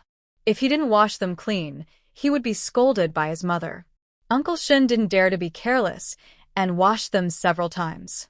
When Old Man Shin and Old Lady Shin came back, the 3 chickens had been processed and were waiting to be put into the pot. Uncle Shun held the chickens by their necks and asked his mother, "Mom, what should we do with these 3 chickens?" Old Mrs. Shin covered her chest and said, 2 chickens for stewing, 1 for frying. Her 3 precious babies, all dead. Heartbroken. After receiving the mother's instructions, Uncle Shin started chopping the chickens. After the chickens were chopped, Zhang Tsuetsue asked her husband to go out and left the rest to the 3 sisters-in-law. Seeing a large bowl of chicken, Li Tsaixia and Lu Pan's mouths watered. Wow, eating 3 chickens in one meal, such a luxury. They dare not even dream of it. Li Tsaixia stretched her arm in front of Zhang Tsuetsue. Sister-in-law, pinch me to see if I am dreaming. Zhang Tsuetsue naturally wanted to meet the little request of the second brother's wife, and pinched her hard. Ouch. It hurts. It hurts. It hurts. Sister-in-law, you're almost done. Let go, let go. Li Tsaixia screamed in pain, and now she finally confirmed that she was not dreaming and that the family would really eat 3 chickens tonight. Thinking of eating so much chicken later, Li Tsaixia worked more quickly, and Lu Pan thought about eating dinner quickly, so she didn't make trouble. Zhang Tsuetsue and the others were busy in the kitchen, and Uncle Shin and several other old men were sitting in the yard doing nothing. 1 or 2 of them were like uncles. Old Mrs. Shin looked at her 3 sons and felt very upset, so she took Gu Jiandong's clothes back to the house to sew. After work, there is actually a lot of work to do at home. Just carrying water back and forth to water the vegetable plots in the backyard is enough to keep me busy. Uncle Shun and his family just don't want to work tonight. They just wanted to eat meat. Even if dinner was not so soon, they were satisfied just sitting in the yard and smelling the meat. The 3 chickens raised at home have always been the treasures of Old Lady Shin. Not to mention normal times. Even during the Chinese New Year, Old Lady Shin was reluctant to kill them. Now that the family has separated, they can finally eat chicken as they wish. Shin Qiu couldn't sit still and kept running to the kitchen to ask Li Tsaixia, "Mom, is the chicken soup ready? Mom, is the chicken fried?" After asking again and again, Li Tsaixia was impatient to answer her daughter's words. "I'll call for dinner when it's ready. You go out quickly and don't bother me here anymore." At 7:30, Zhang Tsuetsue came out of the kitchen with a smile. It's time to eat. The family was waiting for this sentence and quickly went to the table. Shen Erju and his wife came at the right time. They came to their eldest brother and sister-in-law's house for dinner. They didn't have empty hands. Second Grandma Shin served a bowl of fried eggs with leeks. I've been waiting for you. Sit down and eat. Old Man Shin and Old Lady Shin served soup to their younger brother and sister-in-law. There was more meat in the bowl than soup.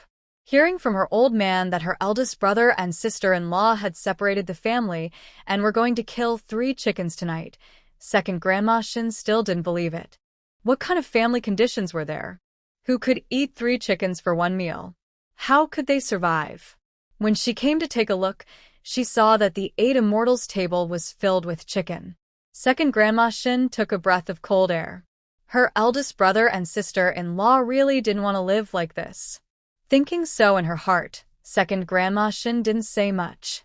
Since her eldest brother and sister-in-law invited them to dinner, it would be bad to say something to spoil the fun during the meal. Here is some meat, Erju, and I will have a treat today. Isn't it a treat? Even if the old man is the team leader, their family can only eat meat a few times a year. Thanks to the eldest brother and sister-in-law for thinking about them. Old Lady Shin picked up a lot of meat for her younger brother and sister-in-law. Today there is enough meat. You can eat more. These chickens are all Old Lady Shin's treasures. Usually, she counts on the 2 old hens to lay eggs for her children. When the old man said to kill all the chickens, Old Lady Shin's heart ached, and she didn't want to agree. But the old man had said it, and she couldn't let him lose face in front of his son and daughter-in-law. When the chicken was chopped into pieces by the eldest son, Old Lady Shin felt even more distressed. Now, when she put the chicken into her mouth, hey, it smells so good. It is worthy of her treasure. The chicken legs were not chopped. Old Lady Shin gave 6 chicken legs to her grandchildren to eat, 1 for each person.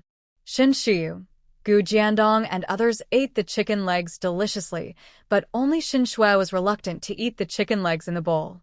The chicken legs were given to her, and it was her business if she wanted to eat or keep them, and no one cared about her.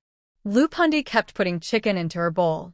She couldn't even put more in her bowl, but she kept putting more, as if she was going to start her journey tomorrow after this meal. Xiao Xue, eat faster, eat more, there's a lot of meat, eat faster.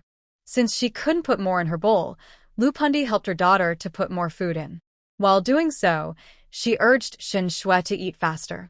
Uncle Shin couldn't stand his wife's behavior. Take as much as you can eat. Why do you take so much? Eat yours, don't bother me. Uncle Shin. No one in the family eats as badly as she does.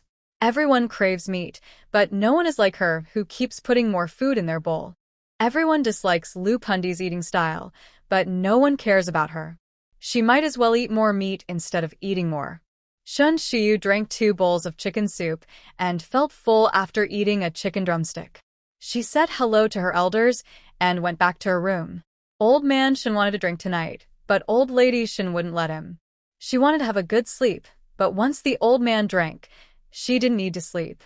3 chickens seemed like a lot, but in the end, there was not a piece of meat left, and the soup was drunk up. Shun Xiu touched her stomach. Today is another happy day. She was so satisfied with this meal. She felt happy just by eating a few more pieces of chicken. Shin Shui thought Shin Xiu was short-sighted. When she married Jing Chen and returned to Kyoto with him in the future, that would be the real happy days.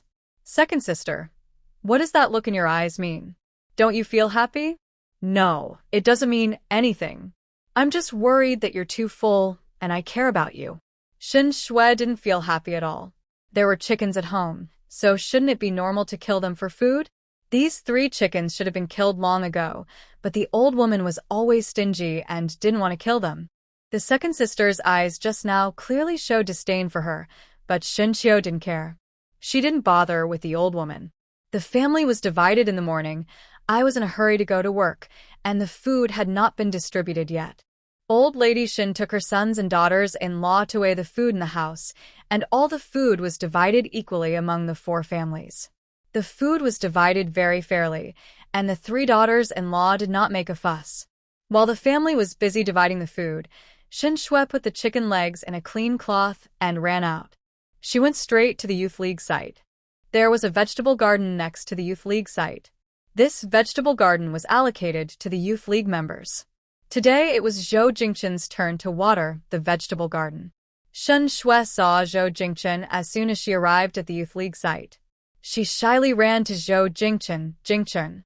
Zhou Jingchen didn't want to pay attention to Shen Shui. It's so late. What are you doing here? Knowing that he was still angry with her, Shen Shui took out a chicken leg from her pocket. Jingchen, look at what this is.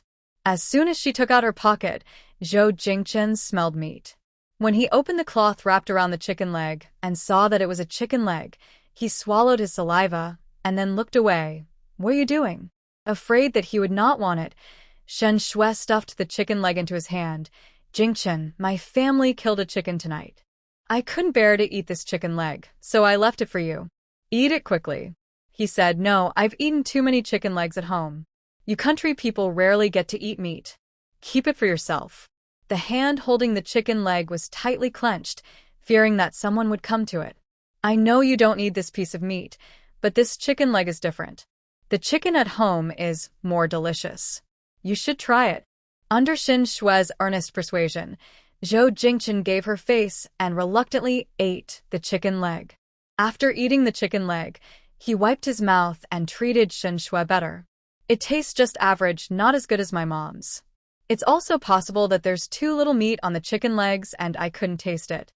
Shen Shui said to him while watering the chicken with a dung ladle, next time my family kills a chicken, I'll give you both legs. You'll know if it tastes good if you eat more. Anyway, now that the family has split up, his parents will definitely give her the first bite of any delicious food from their third room. No, just eat by yourself, I don't need this bite of food. Shen Shui blushed inexplicably. Jingchen began to care about her. Jingchen, you don't have to be so polite to me. I will bring you any delicious food in my house in the future. Zhou Jingchen felt that Shen Shui was very sensible, and his voice became gentle when he spoke to her. Xiao Xue, I am very glad to meet you in the countryside. You can treat me as your brother in the future. If you need my help, just tell me. Jingchen, I won't be polite with you. Zhou Jingchen pretended. Xiao Xue, let me water the plants. Don't tire you out. You just stand by. Shen Shui held the dung scoop tightly. It's just watering, not tiring. I'm used to doing these kinds of work at home. With her around, how could Jingchen be asked to work? Jingchen was not cut out for these kinds of work. Xiao Xue, has your family split up? When he went to the fields today, the aunties around him were discussing the split of the Shen family. Knowing that the Shen family split up, Zhou Jingchen wanted to move to the Shen family again.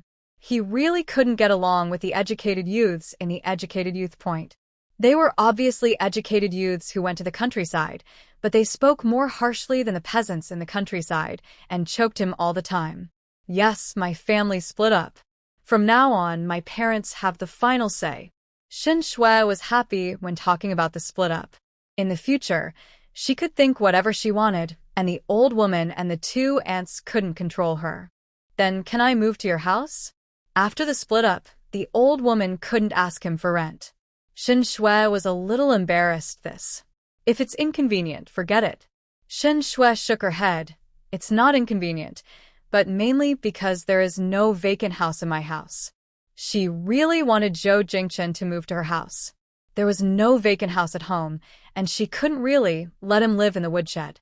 The three cousins all have their own rooms. Actually, Jingchen can live with them, but she knows that the two unreasonable aunts will not agree. Doesn't Gu Jiandong have his own room? I can share a room with him. We are both educated youth, and living together can take care of each other. It is said that the idiot's house is everything, and there are 50 kilograms of fine grains alone. When he moves in, he can eat with the idiot, and he won't have to pay for food. You have to ask him about this. If he agrees, my grandma and Shen Shiyu should not stop him. Shen Shui was not stupid enough to agree on behalf of the idiot. If she agreed, Jingchen would not be able to move in, and he would be angry with her later. Then I'll ask him tomorrow. Idiot doesn't know anything. He can coax him tomorrow. If the idiot is happy, won't he agree? I don't know what Shen Shui is worried about. It's getting dark. Zhou Jingchen doesn't want to feed mosquitoes outside. Xiao Xue, you go back and have a rest. Shen Shui came home and saw Gu Jiandong playing alone in the yard. She went up to him and said, Gu Jiandong, are you afraid of sleeping alone? Gu Jiandong looked up at her like a fool and didn't say anything. Shen Shui gritted her teeth and said, He took out a piece of hard candy from his pocket. Gu Jiandong, someone wants to live in the same room with you. If you agree, I will give you this candy. Ugly freak.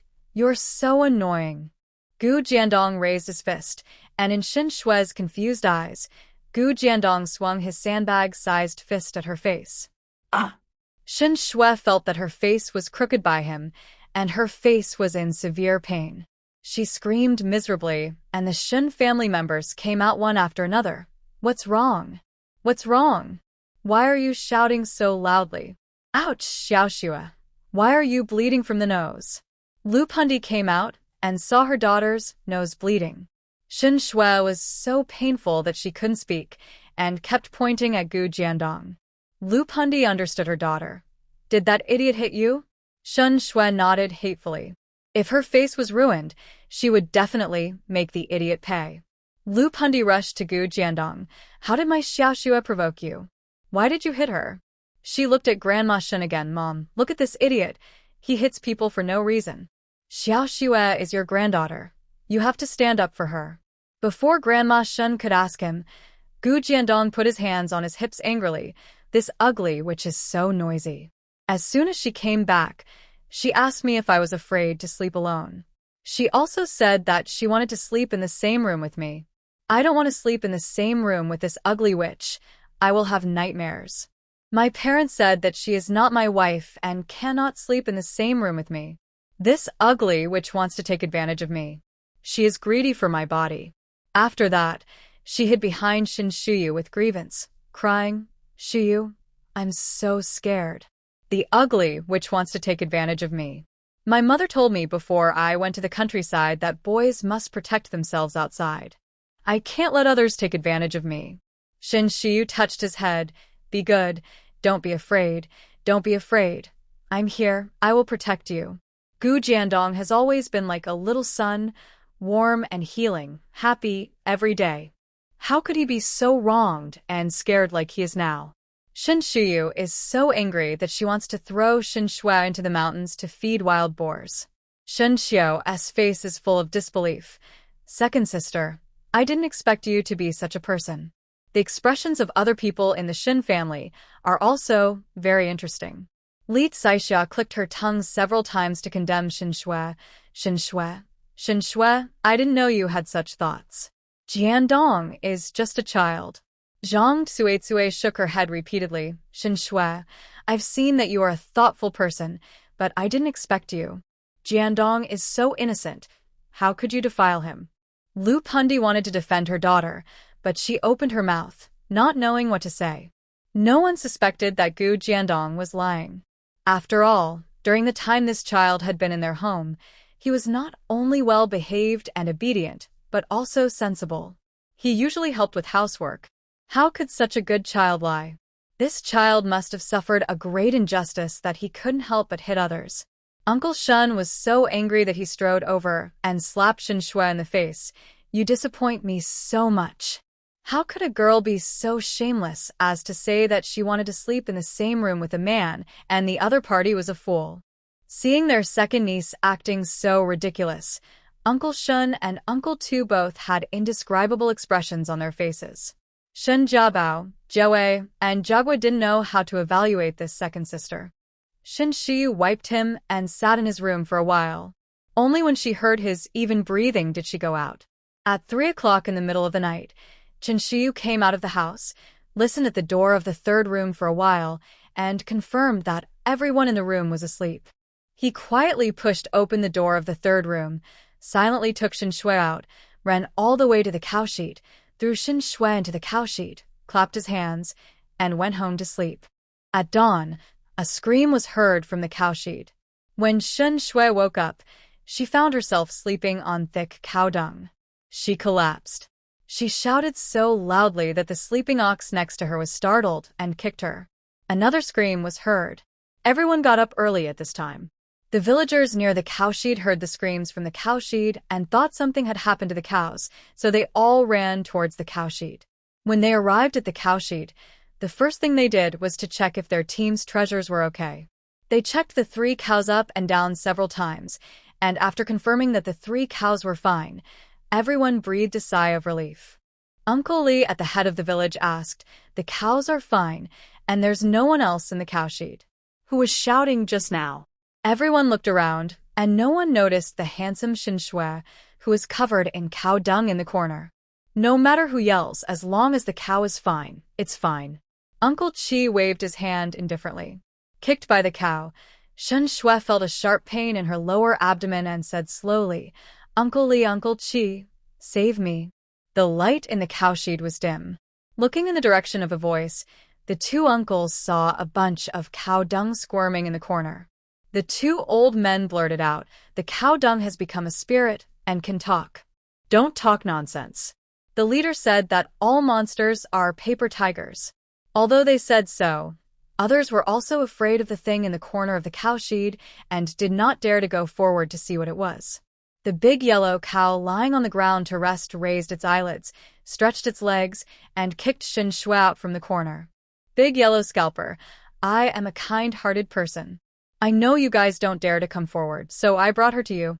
Just when Shin Shui had recovered a little from being kicked by the big yellow bull, she was kicked a second time. She curled up in pain. This doesn't look like a cow dung spirit, it's a human. Shin Shui said weakly, Uncle Lee, it's me, I'm Xiao Xue. Xiao Xue? The second girl from the Shin family. Why are you here? Hey, don't worry about why she got here. It seems that this girl is injured. She needs to be sent to the Barefoot Village doctor immediately. Her seventh aunt, you come and hold the second girl Shin. The girl was covered in cow dung, and Aunt Chi didn't want to hold her, but seeing that she looked uncomfortable, she gritted her teeth and picked her up. Old Mrs. Shan at home had just finished breakfast when someone came to the house and said that her second granddaughter was injured in the cowshed and was now with the Barefoot Village doctor, and asked her to go and see her quickly. Third brother, what happened to your daughter? It was just daybreak. Why was she running to the cowshed instead of staying at home? Lu Pan had no idea what was going on. She thought her daughter was still asleep. There was a curtain between them. When she got up in the morning, she didn't even lift the curtain to see if her daughter was awake or not. Mom, I don't know either. I'll go to the village doctor now. Since her daughter was worried about herself, Lu Pan didn't even bother to make breakfast and hurried out. It was Li Tsaixua's turn to make breakfast. She took out food from the house and discussed with Zhang Tsuetsue in the kitchen. How did the girl from the third room get injured in the cowshed? Could it be that she was having a love affair with Zhou Jiqing in the cowshed and got kicked by a cow? How should I know? We'll find out when she comes back and ask her. Li Tsaixua couldn't wait any longer, so she called Uncle Shin to come over. You come and make breakfast. Shin Shui is injured. As her aunt, I'm going to take care of her. Li Tsaixua put some oil on her feet and disappeared. Uncle Shin didn't know what to say. The sisters-in-law were all out, and Zhang Tsuetsue also wanted to check on her niece, so she took a sweet potato and ran out. Old Mrs. Shin. The village doctor's office next to the brigade headquarters. The village doctor examined it. I gave her 2 pills and said it was nothing serious. The pain in her lower abdomen from being kicked by the cow wasn't that severe anymore, but Shin Shui was more concerned about her face. Doctor, please check if my face is disfigured. I was punched by an idiot last night, and it hurts so much. The village doctor glanced at her face and looked away in silence. After a long time, he spoke again. Let your family wash your face first. I can't bear to see you like this. There was a layer of cow dung on her face, and even if the village doctor had a strong mentality, he couldn't stand it. It was too eye-catching. So Shin Shui had no idea how disgusting she was. Seeing the village doctor pinching his nose and standing far away from her without even looking at her, Shin Shui kept yelling that he had no medical ethics and didn't save her. The village doctor also got angry and found a stick to push her out. At this time, Lu Pundi came and saw Dr. Su pushing a black thing out with a stick. She stepped back and covered her nose in disgust. Hey, who is this? Why is she covered in cow dung? Aunt Chi next to her kindly reminded her, this is your daughter. How is this possible? Her daughter loves to be clean. How could she smear cow dung on herself? Shin Shui's body and face were covered with cow dung, leaving only her 2 eyes exposed. If she didn't speak, her father and mother would not recognize her. Mom, you are finally here. Please help me. I am injured, and Dr. Su doesn't help me, and he also drives me out. Shen Shui saw Lu Pundi in the crowd and felt confident. Lu Pundi. This voice is really her daughter's. Li Saixia pushed the stunned Lu Pundi. Third sister-in-law, your daughter is calling you. She is your own daughter. As a mother, you don't dislike her because she smells bad, do you? Lu Pundi went up to hold her daughter. Don't make things difficult for Dr. Su. It's not easy for him. You go back and take a shower, and then come to see Dr. Su. Shen Shui took a step forward, and the onlookers took a step back, fearing that Shen Shui would make them faint. Shen Shui didn't notice the disdain of the crowd towards her at all, and kept telling Lu Pundi that Dr. Su looked down on her and didn't help her face. The mother and daughter walked away, and the crowd gathered in groups to discuss why Shen Shui was in the cowshed and got herself covered in cow dung. I think Shen Shui might be sleepwalking. I heard that some people like special smells. Maybe Shen Shui has a special hobby. She likes to smell the smell of cow dung. She got up early in the morning to go to the cowshed and smear dung on herself. They were curious. Lu Pan was even more curious. Why was her daughter not at home so early in the morning in the cowshed? Xiaoxue, what's wrong with you? Why are you going to the cowshed instead of staying at home? I wanted to know. I was in the cowshed as soon as I opened my eyes. Otherwise, she would not have collapsed and screamed, and was kicked by the cow. It was so painful early in the morning. Even the girl herself didn't know why she was in the cowshed. The matter seemed so mysterious. As soon as she got home, she asked Uncle Shen to get water for her daughter to take a bath. She ran to her mother-in-law's room and said nervously, Mom, Xiaoxue seems to have provoked something unclean. Can we secretly find a witch to take a look at Xiaoxue? Old Lady Shen. What are you talking about? You can't just say that. If others hear it, do you want to kill the whole family? Now, all feudal remarks are cracked down. Witches? All the witches are being reformed on the farm. The third uncle's mouth is getting more and more out of control. What happened to Shen Shui? Explain it to me. Xiaoxue said that she was in the cowshed as soon as she opened her eyes. She didn't know why she was there. Old Lady Shen didn't trust her second granddaughter at all. She suspected that she had made up a lie. Listen to her nonsense. Didn't she go to the cowshed by herself? Or did someone take her there in the middle of the night? Okay, stop making a fuss in my room. Go out. When Lu Pan came out, she saw her two sisters-in-law leaning against the window to eavesdrop on her conversation with her mother-in-law. She was speechless. Zhang Tsuetsue and Li Saixia were not embarrassed at all by being caught. They went back to their rooms as if nothing had happened. As soon as Shen Shui came back, Gu Jiandong took out a mirror to show her. Shen Shui knew that she had some cow dung on her body, but she didn't know that it was all over her body. Seeing the disgusting face in the mirror, Shen Shui vomited. She just walked back slowly outside with such a disgusting face. I guess everyone in the team saw it. She broke down again and rushed into the bathroom. Bucket after bucket of water was used up in less than 5 minutes. The water was not enough, so Uncle Shen had to go fetch some water. Lu Pundi was afraid that his daughter would not wash clean, so he gave her a loofah. Xiaoxue, rub it carefully, especially your hair. You have to wash it clean. After throwing the loofah in, Lu Pundi walked away. Shen Shui rubbed her skin with the loofah until it was bald, and then she smelled it and found that there was no smell, so she came out. When she came out of the bathroom, Shen Shui got up, glanced at Shen Shui, and then went to wash up. After sleeping in the cowshed for a night, Shen Shui's fair face was full of red spots from mosquito bites. When she came out and looked in the mirror, Shen Shui was shouting and crying, which was annoying. Fearing that she would be disfigured, Shen Shui yelled that she wanted to go to the hospital and asked Lu Pundi to pay for her. Xiaoxue, Mother thinks the bumps on your face are from mosquito bites. You can go to Dr. Su to get some medicine. There's no need to go to the hospital. Lu Pundi hadn't used up the 80 yuan she got from the family division. She didn't want to pay for it. If she went to the hospital, she might not be able to get it without $1 or $2. Going to Dr. Su was different. Getting some ointment would only cost $0.10 or $2 at most. The girl had the $0.10 or $2 herself, so she didn't have to pay for it. Whether Lu Pundi gave her the money or not, Shen Shui couldn't go to the hospital even if she wanted to. She could only go to Dr. Su reluctantly. They are all mosquito bites. You can pick some wormwood and apply it on them for 2 days, and they will be fine. After saying that, Dr. Su didn't plan to pay any more attention to her. I was punched by a fool last night. Will my face be crooked in the future? Thinking of the punch last night, Shen Shui's face began to ache slightly. Fool. When she finds a chance, she will definitely teach the fool a lesson. My medical skills are limited. You should go to the hospital. Shen Shui. This guy did it on purpose. Shen Shui left the village clinic with a gloomy face and went to find Ai Chao.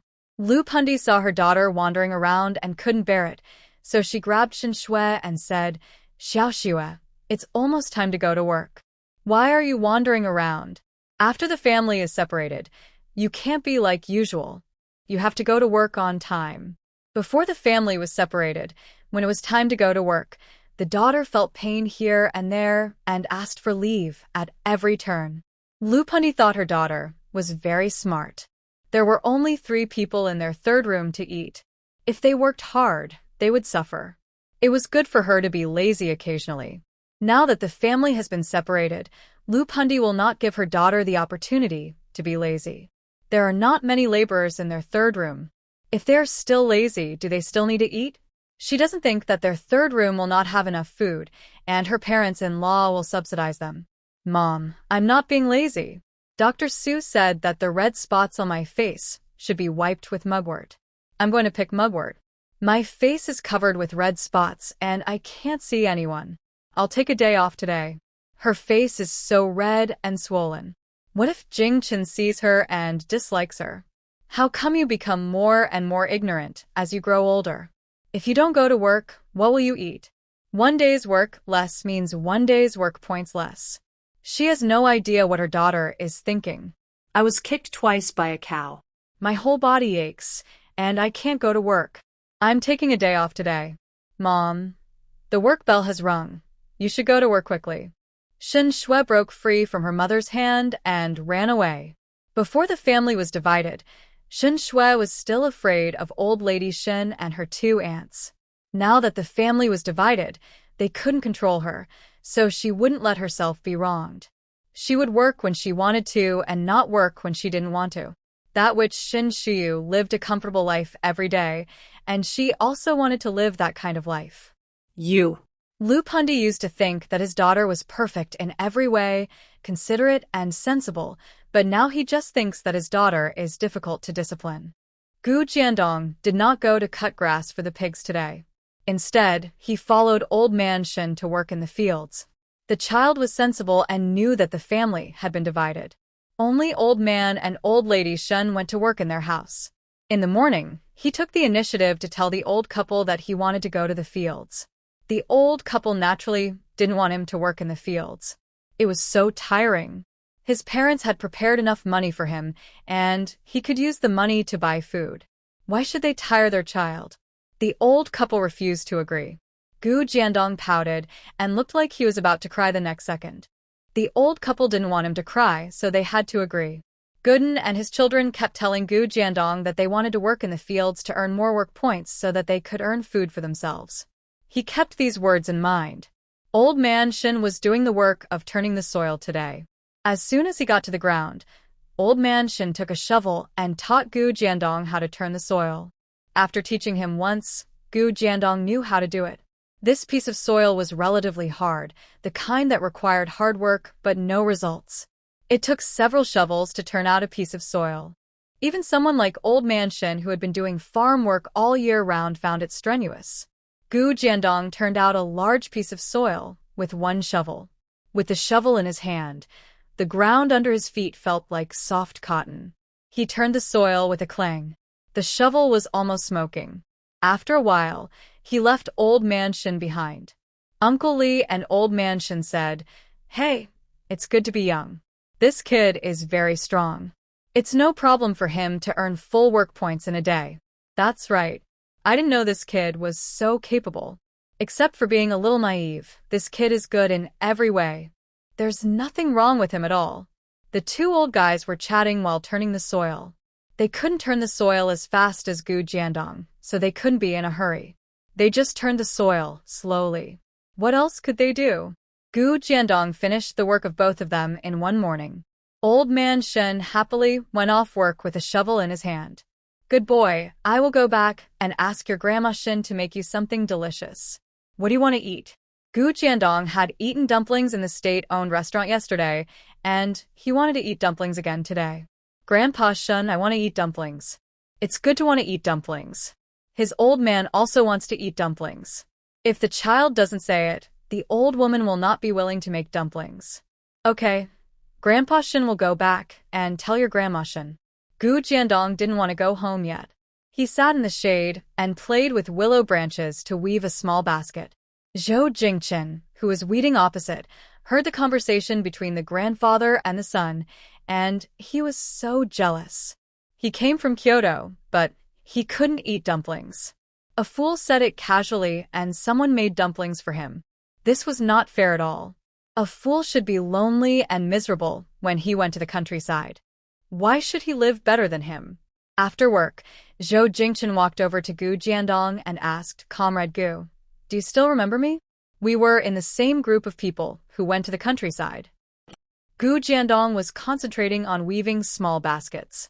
Didn't even look at him. Zhou Jingchen thought the fool couldn't understand him, so he patiently said it again, Comrade Gu, do you still remember me? We went to the countryside in the same batch. Here, we're the closest people and should help each other. I heard that you live in Shen's house, living with fellow villagers. Life must be hard for you. Do you need me to talk to the team leader on your behalf and let you move back to the educated youth site? Gu Jiandong didn't hear a word Zhou Jingchen said. He just felt like there was an annoying mosquito buzzing in his ear. He looked up at Zhou Jingchen, paused weaving willow branches, and slapped Zhou Jingchen into the ditch. Zhou Jingchen was caught off guard by the fact that Gu Jiandong slapped him without saying a word. The place where he was sitting was with a ditch at the bottom. As soon as Gu Jiandong slapped him, he rolled into the ditch due to inertia. Li Saixia squinted at him and said, How are we shameless? Zhou Jiqing, if you don't know how to speak, just don't speak. I won't argue with you. I'll go find the captain to seek justice. When he went to find the captain, he would ask him to assign the dirtiest and most tiring work to the fool. There were several large rocks in the ditch. When he rolled down, his feet hit the rocks and he was now walking with a limp. Don't worry about him. If he wants to find the team leader, let him do it. If he doesn't want to find us, we have to find the team leader. He is the most troublemaking among the educated youths in the educated youth camp. I know Zhou Jiqing is not a good person by looking at his appearance. Look, he wants to beat people up in broad daylight. This is too outrageous. As soon as he left, Li Saixia and several other ants surrounded Gu Jiandong and showed concern. Jiandong, are you okay? Were you scared by Zhou Jiqing? Gu Jiandong grinned.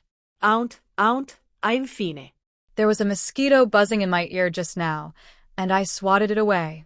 Oh, yes, those annoying mosquitoes should be swatted away. Jiandong did the right thing. Zhou Jingchen limped to the brigade headquarters to find the brigade leader and started to complain, Captain, you have to make the decision for me. I was kind enough to care about Comrade Gu's recent situation, but he ignored me and beat me into the ditch. I have never seen such a person. I know Comrade Gu's situation is special, but no matter how special the situation is, you can't just raise your hand and hit others, right? If you beat someone for no reason and end up crippling them, what if? Chen Erju had just returned from the commune and hadn't even had a sip of water when Zhou Jingchen came to him and started complaining. Chen Erju really didn't have a good impression of this educated youth show. He had been in the countryside for more than a month, and he was really bad at nothing. He was the best at complaining, and he was clearly not in the right, but he was still jumping around. Chen Erju had a stern face and asked, Are you saying that Jiandong hit you for no reason? Zhou Jingchen covered his right cheek and said with a grin, Yes, my face was swollen from his beating. Such a person is a hidden danger in our team. I think he should be sent to a farm for reformation. I don't know what that idiot ate to grow up with such a strong hand. He opened his mouth and said that he wanted to send people to a farm for reform. This person has a really vicious mind. People who are reformed in a farm are sent there because they have made big mistakes. He wanted to send people to the farm just because the two of them had a minor fight. If this is not vicious, what is? Don't even mention whether Jiandong hit him or not. Even if he did, he deserved it. I can't just listen to your one-sided statement on this matter. I have to ask Jiandong. What he said is the truth. Why does the captain have to ask a fool? What can a fool understand? What if he is talking nonsense? Zhou Jingchen was a little annoyed. Captain, the facts are in front of us. My face is still swollen. There is no need to ask him. Are you the captain, or am I the captain? Shen Erzhu found Gu Jiandong and came. Li Caixia and several other ants came with him. They helped defend Gu Jiandong without him even saying anything. Jiandong hit someone? Jiandong is such a well-behaved child. How could he hit someone? Zhou Jiqing, don't just rant. We saw it all. It was obviously you who fell into the ditch because you didn't stand firmly. You still wrongly accused Jiandong. Jiandong is such a pitiful child. Zhou Jiqing took advantage of the fact that he knew nothing and wanted to bully him. If it were someone else, third aunt would not be willing to give it to her. This was her food ration. When she was hungry while working, she would eat a piece and her stomach would feel better. But seeing Gu Jiandong being so well-behaved, third aunt wanted to feed her. The other ants also felt in their pockets. Some took out 2 peanuts, and some took out half a pancake. Life was not easy for any family these days. Gu's father and mother were afraid that their son would not know anything when he went to the countryside and would be disliked, so they often told him not to eat things given by others casually. Gu Jiandong did not take the food given by the ants. He shook his head. Thank you, ants. I'm not hungry. You can keep it for yourselves and you won't be hungry after eating it. After he said that, he greeted the ladies one by one and ran back home. The ladies were standing at the entrance of the brigade. Hey, why is this kid so popular? As soon as Old Man Shin came home, he asked Old Lady Shin to make dumplings, but it was not a festival or New Year's Day, so how could Old Lady Shin be willing to make dumplings? Just when she was about to scold the Old Man Shin said that Jiandong wanted to eat dumplings and the child wanted to eat them, so how could Old Lady Shin refuse? She began to knead the dough and prepare the stuffing. Her eldest granddaughter brought back a lot of shepherd's purse yesterday, and there were also eggs. Old Lady Shen made dumplings stuffed with shepherd's purse and eggs. Shen Shiyu was sleeping in the room and got up when she smelled the fragrance of the dumplings. Wake up, my dear. Grandma made dumplings stuffed with shepherd's purse and eggs. You must love them. Jiandong hasn't come back yet. Go out and call him back. Why go out to look for someone? Chun Shiyu turned her head and saw Gu Jiandong carrying a mini basket with flowers in it, jumping into the yard. Grandma Chun Shiyu, I'm back. It smells so good. Are the dumplings ready? Gu Jiandong first entered the kitchen and saw the white and plump dumplings floating in the pot. He happily circled around Shin Shiyu. Shiyu, there are dumplings to eat. We have dumplings to eat at noon today. The small flower basket was originally intended for Shin Shiyu. His dark eyes turned, revealing his big white teeth, and he handed the small flower basket to Old Lady Shin. Grandma Shin, beautiful flowers are for the beautiful you. Mrs. Shun is already over 70 years old, and she is really not pretty at all. But who doesn't like nice words? The child spoke sincerely and seriously, and the old lady couldn't stop smiling. Hey, you are really good at pleasing people. This little flower basket is so beautiful. Grandma Shin will put it in the house later. The flowers in the small basket were picked from the roadside. There were all kinds of flowers, colorful and pretty. Old Mrs. Shin asked them to take their own bowls to eat dumplings in the sun. She was afraid that the flowers in the small basket would wilt in the sun, so she took it back into the house. A small flower basket made the old woman so happy. Old Man Shin followed her and muttered, When I gave you flowers when you were young, you said that flowers attract mosquitoes, and you threw the flowers away as soon as you stretched out your hand. Now you're an old woman, but you still like flowers like a little girl. After entering the house, old Mrs. Shin put the small basket by the window and grabbed Old Man Shin's ear. Now that I'm an old woman, I can't like flowers anymore? Don't you know why I didn't like flowers when I was young? I have so many children to raise at home, and they can never get enough to eat. So how can I have the time to like flowers? As soon as they opened their eyes, the kids were crying with hunger. Old Mrs. Shun was afraid that the children would not have enough to eat, so she worked very hard. In an age when they could not even get enough food, they naturally could not appreciate flowers. Old Man Shin wanted to say that he was not full either, but seeing that his wife was happy, he did not spoil her fun. I can also weave small flower baskets. From now on, I will weave small flower baskets every day and pick flowers for you. You old man have poor taste. The flowers you picked are not as beautiful as those picked by Jiandong. You old woman, you really don't know what's good for you. I'm not going to talk to you anymore. I'm going out to eat dumplings. The old couple was arguing in the house, while Shin Shiyu and Gu Jiandong were sitting in the yard with their bowls in their hands, eating one dumpling at a time. When Old Man Shin came out, he saw the two children eating so happily, and his stomach began to growl. Old Mrs. Shun made a lot of dumplings, and Old Man Shin was not afraid of not having enough to eat, so he filled himself a big bowl of dumplings. The three of them, grandfather and grandson, sat side by side in the yard and ate with relish. The dumplings stuffed with shepherd's purse and eggs have more shepherd's purse and only a tiny bit of egg, so they have an egg taste. Even though there aren't many eggs, the dumplings are delicious. Shin Shiyu thinks her dumplings are better than those in state-owned restaurants. Shin Shui did not go to work in the morning and stayed in the house the whole time. She knew that Grandma Shin was making dumplings. She was afraid that Grandma Shin didn't know she was at home, so she went to the kitchen for a walk. She thought the dumplings were cooked and the old lady knew she was at home, so she would definitely ask her to come out to eat a few. She kept stretching her neck in the house waiting for Grandma Shen to call her out. When they were almost done eating the dumplings, the old lady had no intention of calling her out to eat. Shin Shui could not sit still in the house. Grandma and Grandma, what are you eating?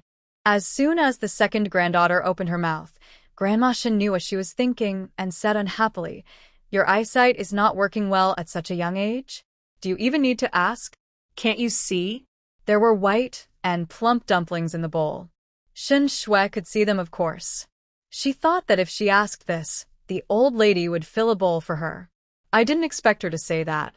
Shin Shui didn't give up and asked again, "Grandpa, are the dumplings delicious? I haven't eaten dumplings for more than a year, and I almost forgot what they taste like." Old Man Shin knew that his second granddaughter was missing the dumplings in his bowl, so he finished the remaining two dumplings and said with a smile, "How can dumplings not taste good? They are very fragrant." Shin Shui. Why didn't the two old guys understand what she meant? She wanted to eat dumplings, not to know what they tasted like. No one cared about Shin Shui. Shin Shiyu and the others finished eating the dumplings and started to drink the dumpling soup. Gu Jiandong's stomach was like a big vat. He ate 3 bowls of dumplings. After drinking 3 bowls of dumpling soup, he was still able to drink the 4th bowl. Shin Shiyu was afraid that he would upset his stomach. "Gu Jiandong, are you full? If you are, don't drink so much dumpling soup. You will be too full, and your stomach will feel uncomfortable." Although he was full, Gu Jiandong felt that he could drink 2 more bowls of dumpling soup. He held the bowl and looked at Shin Shiyu eagerly, as if to say, "Baby is full. Baby wants to drink more." Shin Shiyu couldn't stand his look at her, so she asked him to serve the 4th bowl of dumpling soup. There wasn't much dumpling soup, so Shin Shiyu and grandparents each had 2 bowls, and Gu Jiandong drank 4 bowls.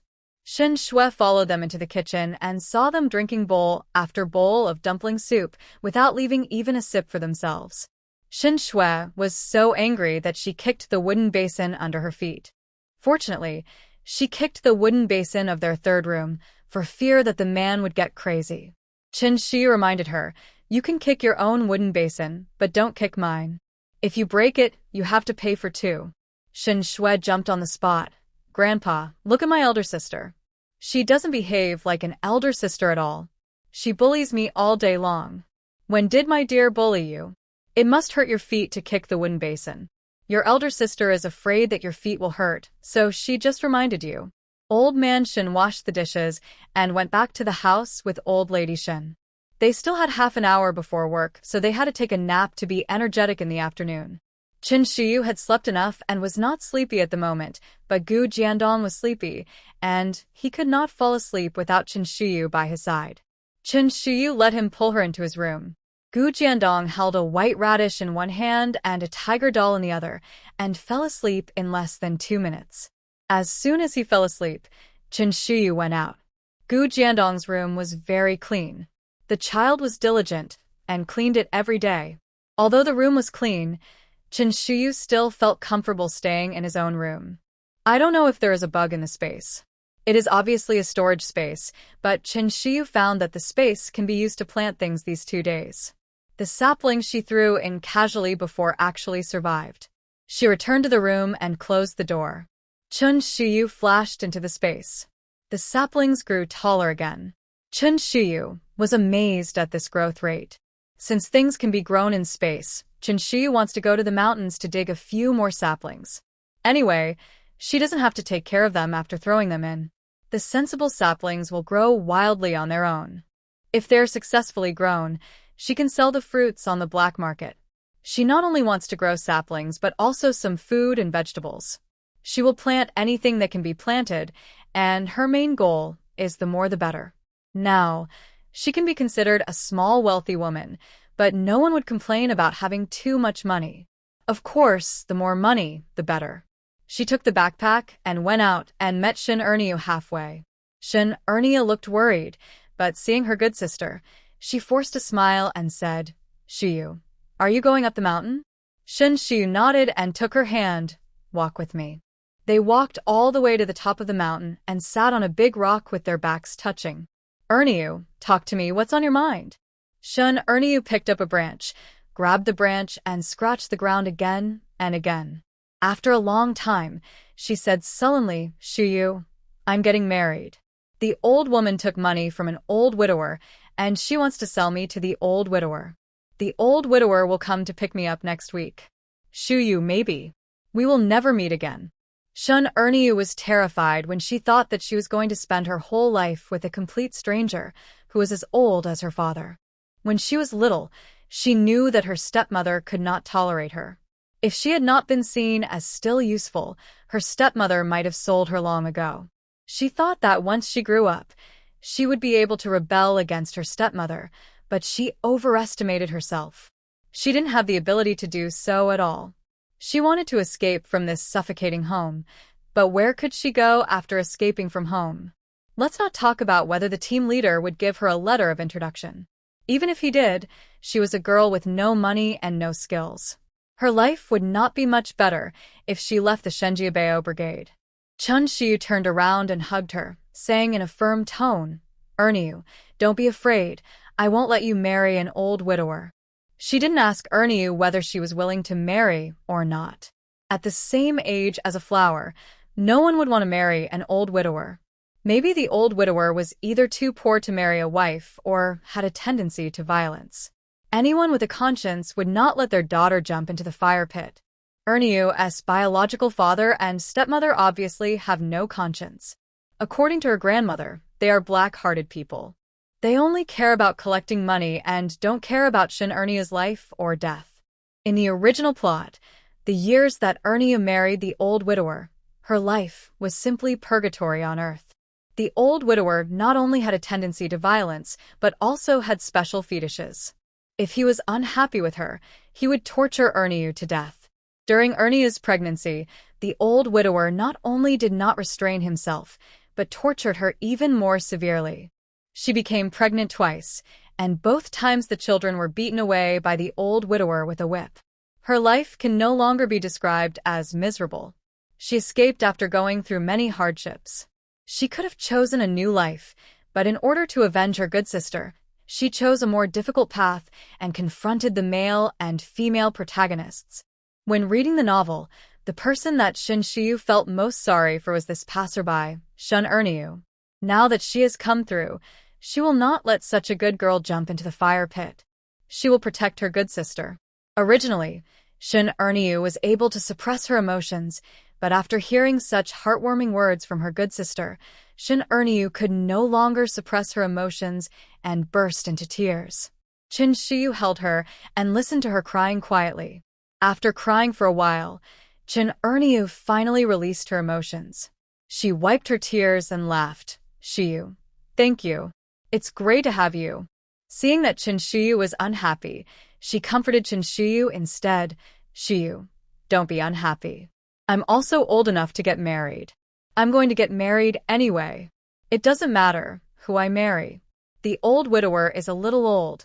Maybe he'll be more caring. You don't have to worry about me. Shiyu, I'm getting married, and I may not go back to Shenjiaba Brigade in the future. You have to take care of yourself in the future.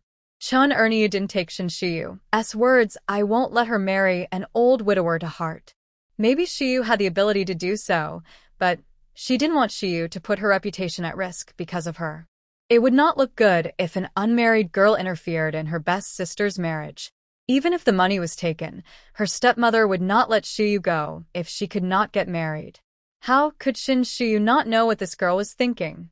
She said calmly, I said I wouldn't let you marry an old widower, so I won't let you. Don't worry about me. I'm not stupid enough to confront your stepmother. Shin Shiyu didn't take the old hag, who only knew how to throw tantrums seriously. Shin Erniu was afraid of her stepmother because years of oppression had made her fear Wu Hua. Shin Shiyu asked her, Erniu, do you have someone you like? She didn't expect her to jump around so much. Shin Erniu was stunned for a moment, showing her girlish shyness, and nodded, yes. There is one. I've been busy and forgot to tell you. Her stepmother couldn't bear to see her idle, and wished she could work around the clock. Whenever she was a little idle, she would start scolding her, and Shin Erniu would not find time to talk to her about it. Does he like you? Do I know him? Thinking of her sweetheart, Shin Erniu's face was filled with happiness. Apart from her good sisters, her sweetheart was the second person who treated her well. He likes me. He also said that he will come to my house next month to propose marriage. Speaking of proposing marriage, Shin Erniu's bright eyes dimmed again. She couldn't wait for Guesheng to propose marriage, and she was about to be sold to an old widower. He is from the Lijiaten Brigade next door. His name is Su Guesheng. You may not know him. Shen Shiyu asked about Su Guesheng's family situation again. Shen Erniu knew about his family situation. Su Guesheng had told her about it. Guesheng's family is well off. His father is the brigade leader and his mother is a worker in a textile factory. He has an older brother who is serving in the army.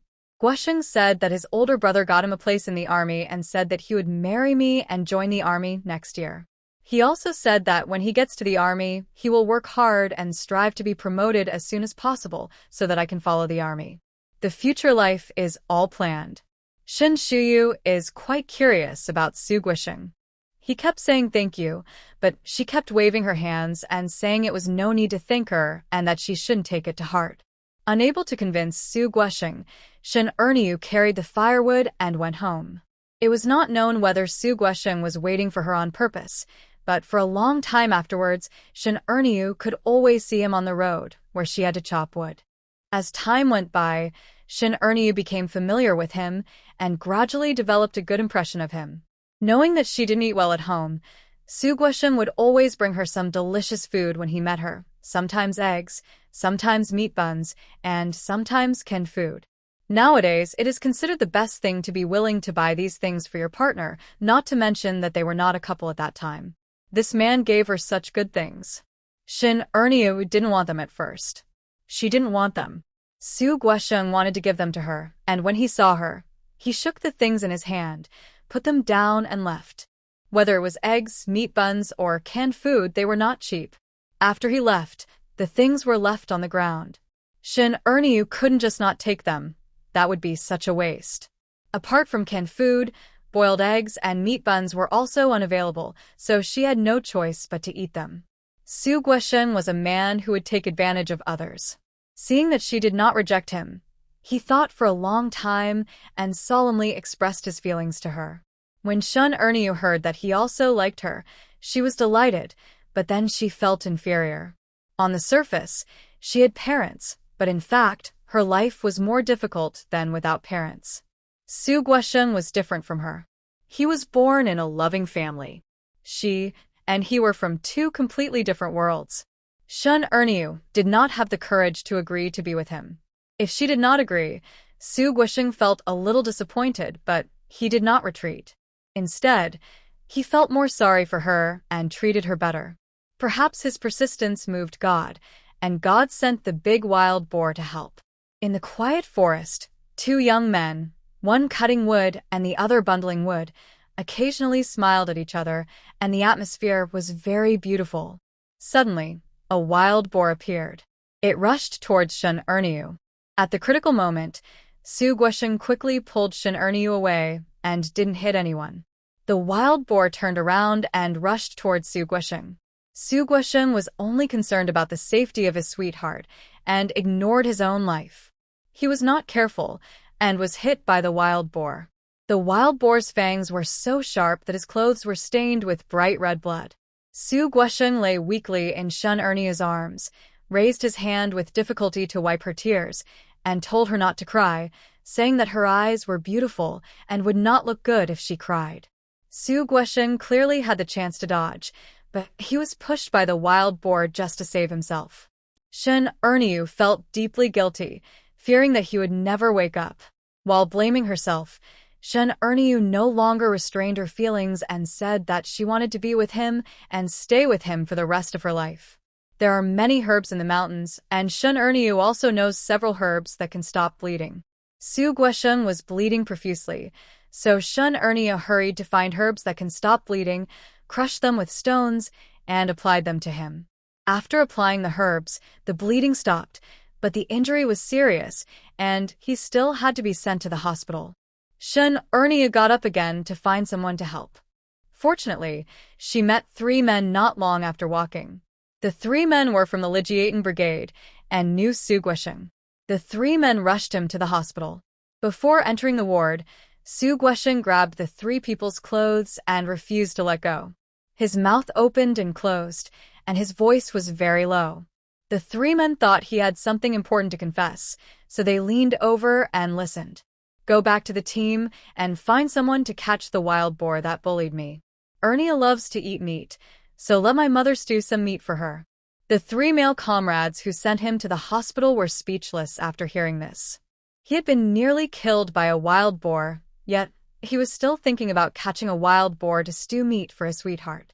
Although they were speechless, they were also greedy for meat.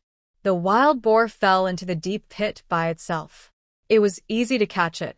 The three of them returned to the team. A dozen strong men were called out to catch the wild boar that had fallen into the deep pit.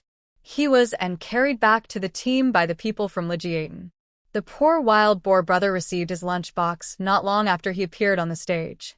Shun Ernyu, who was accompanying her in the hospital, also had a big bowl of wild boar meat. Su Guisheng's injuries looked scary, but they were actually nothing serious. He stayed in the hospital for 3 days and then went home to recuperate for more than half a month before his injuries healed. After his injury healed, Su Guisheng went up the mountain to find Shun Ernyu. With the help of Big Brother Wild Boar, the relationship between the two deepened. Su Guisheng was willing to sacrifice his life for her. Shun Ernyu put aside her inferiority complex and started dating Su Guisheng openly. During the time they were dating, Su Guisheng was so good to her that she felt like she was dreaming, and it was not real at all. She imagined her life after marrying Su Guisheng, giving birth to several children for him, and living happily as a family. She had just finished her fantasy when she returned home in the evening, and her stepmother told her that she was going to marry an old widower. Shun Ernyu felt like she was thrown from heaven too. She came to her senses and smiled painfully. This was the life she should live. That kind of beautiful life was simply a luxury for her. The appearance of Su Guisheng brought a second ray of light to her dark life.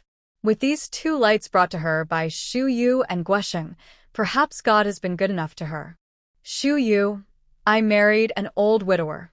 Please tell Guisheng for me that I am sorry for him. Let him forget me. He deserves a better girl. After listening to the love story of Shun Ernyu and Su Guisheng, she sighed in her heart. It turns out that love is sweeter when it's discussed by others. Chen Shi wanted to say, I won't tell you, you don't have to marry an old widower, but seeing that she was about to break, Chen Shiyu didn't say it. The old widower issue hadn't been resolved, and Chin Ernyu would always be anxious, afraid, and in pain. If she didn't agree to her, she would really break. Okay, I'll find a chance to tell him. The two sat on the mountain for a long time. Chin Shiyu also forgot that he was going to the mountain to look for fruit seedlings. Knowing that Chin Ernyu must have had nothing to eat at home, Chin Shiyu went to catch 2 wild rabbits, made a fire, and roasted them for Chin Ernyu to eat. After they finished eating the roasted rabbit, they went down the mountain as it was getting dark. When they reached the village entrance, they separated and went back to their respective homes. As soon as Chin Ernyu stepped into the gate of the yard, Wu Hua scolded her. "You stupid girl! Where have you been? Why are you back so late at night? Don't you know that your parents and brother are still hungry? You are lazy all day long. If I had known that you were a hopeless case, I should have sold you when I got married." Shin Datian was lying on the kong with his legs crossed and shouted, "Jinbao's mother, stop scolding Ernyu. Let her go and cook. Jinbao and I are hungry. You stupid girl, go and cook. You have no sense at all."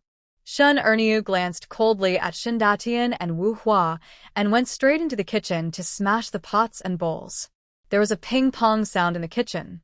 Wu Hua ran over to take a look. There is a big hole in the bottom of the pot, and the bowls at home are broken into pieces. The most valuable things in the house are the pot and bowls. Now they are broken into pieces. What will I use to cook in the future? What do you eat? Wu Hua was so angry that her face turned ferocious that she picked up a stick and was about to hit her. "You witch! You dare to smash even the pots and bowls in the house. I will beat you to death." Shin Ernyu stood where she was, caught the stick with her hand, raised her foot, and kicked Wu Hua to the ground. Anyway, she was going to marry an old widower, and there was no need for Shin Ernyu to put up with it. "You old witch, you still want to hit me. Don't you see if you have the ability to do it? If you scold me again, I will take a kitchen knife and chop your precious son." Wu Hua looked up and saw her waving a kitchen knife back and forth. She shrank her neck in fear. Seeing Shun Ernyu's expressionless face and her eyes full of red bloodshot and a hint of madness, Wu Hua felt that this witch was crazy and might really chop her son with a kitchen knife. "He is your own brother, don't hurt him." Her precious son was her life. If anything happened to Jinbao, she would not be able to live. Shin Datian, who was in the house, saw his daughter holding a kitchen knife and a creepy smile appeared on her face. He hugged his son tightly, fearing that Shin Ernyu would come over and chop his son. 8-year-old Shin Jinbao twisted his body, not wanting Shin Datian to hold him, and patted his father with his chubby hands. "Dad, let me go. I won't cut me. I'm very good to me. I'm very sad now. I want to comfort her. I don't want her to be sad." When Shun Jinbao's childish words came out, 2 tears flowed from the corners of Shun Ernyu's eyes. Shin Datian and Wu Hua both thought she was crazy, but Shin Jinbao was the only one who felt that she was sad. Yes, she was sad. How could she not be sad when her relatives sold her like goods to an old widower? Seeing her dazed, Wu Hua trembled and ran back to the house and quickly closed the door. As soon as the door was closed, Wu Hua became very arrogant. "Dad, this witch is crazy." Not only did she smash the pots and pans, she also said she wanted to chop Jinbao. If she stays at home, there will be no peace in our family. What else can we do if she doesn't stay at home? She will only be at home for a few days. The old widower will come to pick her up next week. What if this girl goes crazy again? What if she makes trouble every day in the next few days? The dead girl has a deep grudge against us. Thinking of the way she held the kitchen knife, Wu Hua felt a chill on her neck. She was afraid that the dead girl would take a kitchen knife into their room in the middle of the night and chop them like carrots. "Don't mess with her these days. Just stay away from her. I told you to be nice to her, but you refused to listen. Isn't it normal for her to be resentful towards us? If it weren't for the fact that she gave birth to a son for me, Shin Datian wanted to send this woman back to her parents' home. She bullied his daughter every day, and people outside talked about him as a heartless father every day."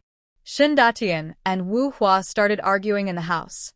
Shin Ernyu took a bath with water, went back to the woodshed, lay down among the wooden boards, and slowly digested her emotions. At around 10 o'clock, a chubby little man peeked out of the door of the woodshed. Shun Ernia looked at Shin Jinbao at the door coldly. Why are you coming out instead of sleeping in the room? Shin Erniu's voice was very cold. Shin Jinbao at the door was startled by his sister's voice. With tears in his eyes, he walked carefully into the woodshed and put the pancake in his hand into Shun Ernia's arms. Sister, you didn't eat. I was afraid you were hungry, so I hid the pancake for you. After giving the pancake to her, Shin Jinbao did not leave. He sat down on the wooden stool next to him and stretched out his chubby hand to hold his sister's hand. But afraid that his sister would not let him, Shin Jinbao retracted his claws. Sister, this is the white flour pancake that mother baked for me. It's delicious. Eat it quickly. Sister, don't be unhappy. Please smile. Jinbao doesn't want your sister to be sad. Sister, I hate myself so much. I grow too slowly, and I can't protect your sister. Shin Jinbao spoke as he tentatively approached his sister. Seeing that his sister did not push him away, Shin Jinbao smiled happily. Shin Ernia looked at this younger brother with mixed emotions. He was born to a stepmother.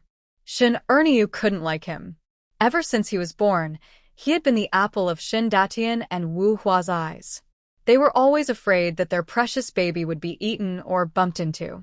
All the few fine grains in the house were given to him alone. At the age of 8, Shin Jinbao was already plump and white. Even though she clearly hated him, Shin Jinbao always wanted to get close to her. She didn't understand why. Shin Erniu did not eat the white flour cake he gave her and stuffed the cake into his hand. You eat it yourself, I've eaten it. Shin Jinbao boldly pulled her hand and acted coquettishly. Sister, please eat it, please eat it. I specially left it for you. Seeing that her face was still cold, Shin Jinbao let go of his hand and putting the pancake aside. I know sister doesn't like Jinbao. Sister doesn't want to see Jinbao. Sister will be happy when Jinbao leaves. Shin Jinbao walked out of the woodshed with his short legs, but did not go back to the house to sleep. The little guy leaned against the door of the woodshed, occasionally stealing a glance at Shin Erniu. After standing at the door of the woodshed for more than an hour, he felt sleepy. The little fat man was swaying so much that Shin Erniu was afraid that he would bump into her. Shin Jinbao, go back to the room and sleep. There are so many mosquitoes here. Mosquitoes love chubby kids like you the most. Hearing her voice, Shin Jinbao was no longer sleepy and shook his head. I won't go back. I want to accompany my sister. What do you want in exchange for your going back? Unless my sister hugs me and eats the biscuit, I will go back to the room and sleep. Shin Erniu had no choice but to eat the biscuit. Then she went out and hugged him perfunctorily. Go back quickly. I know, sister. See you tomorrow. Shin Jinbao was very happy to be hugged by his sister and went back to the room obediently. His sister didn't really hate him. She still liked him a little bit and was willing to hug him. Chun Xiu got up early, said goodbye to her grandparents and Gu Jiandong, then went out. When she reached the next door Legiatin Brigade, Chun Xiu waved to a little boy. The child was not afraid of strangers. He looked her up and down with his black eyes. Beautiful sister, what do you want from me? Chun Xiu took out a piece of fruit candy and gave it to him, asking him what his name was. Seeing the candy, the little boy's eyes lit up. My name is Shirtu. Shirtu, can you help me call someone? His name is Su Guosheng. Do you know him? Uncle Guosheng, I know him. He lives next door to me. Wait here, I'll help you call him. Shirtu took the fruit candy, turned around and ran to call someone. After a while, Gooden ran back, followed by a man. Shirtu ran to Chun Xiu, turned to Su Guosheng and said, Uncle Guosheng, this beautiful sister is looking for you. His tone was teasing, as if he had discovered something new. Su Guosheng paused 2 or 3 meters away from her. He did not recognize the elegant and gentle female comrade opposite him. Comrade, are you looking for me? Shin Xiu asked him. Are you Su Guosheng? The Su Guosheng who was pushed by a pig a while ago. Su Guosheng. Has the news of him being pushed by a pig spread outside? Without waiting for his answer, Shirtu nodded. Yes, that's him. Uncle Guosheng was bullied by a wild boar a while ago. Uncle Guosheng got so angry that he asked the people in the team to catch the wild boar. Because of him, our team was given meat. The meat was very delicious. I ate 2 pieces of meat. Speaking of meat, Shirtu was craving for meat again and asked Su Guesheng, Uncle Guesheng, I want to eat more meat. Can you go up the mountain and bully the pig one more time? Su Guesheng. Bully the wild boar one more time. He probably thinks his life is too long. Yes, I am Su Guesheng. Su Guesheng, who was pushed by a pig. After confirming that it was him, Shen Shiyu glanced him up and down. Su Guesheng was estimated to be about 1.82 meters tall, with regular features, thick eyebrows, and big eyes. His appearance was very consistent with the aesthetic of this era. At first glance, he looked righteous. Hello, my name is Chen Shiyu. I'm from the Shenjiaba Brigade next door. I'm Chen Ernia's good sister. I came to see you this time because I have something to tell you. Hearing that she was his girlfriend's good sister, Su Guesheng smiled. It's Sister Shiyu. Hello, Ernie often talks to me about you. Have you eaten? If not, come to my house and sit down. I'll ask my mother to cook. Chun Shi didn't come here to eat this time. She waved her hand. I've eaten. Shall we find a place to chat? Okay. Sending Shirtu away, the two walked along the road and came to a stream. Chun Shi looked around. Everyone was working at this time, and there was no one around. She didn't say too much nonsense, and simply and clearly said that Shen Erniu was going to be sold to an old widower by her stepmother. 他后娘收了钱，老官夫下个星期就来把她带走了。他后娘怎么能这样，一点都不顾二妞的死活？不行，二妞是我的准媳妇，我不会让她嫁给老官夫。许国生听了很气愤，很想冲去沈家坝大队，把无花揍一顿。不过他到底还有理智。He looked up at Chen Shiyu. Sister Shiyu, you came to me specifically. Do you have a good idea? Chen Shiyu nodded. Erniu, as father and stepmother, are only interested in profit.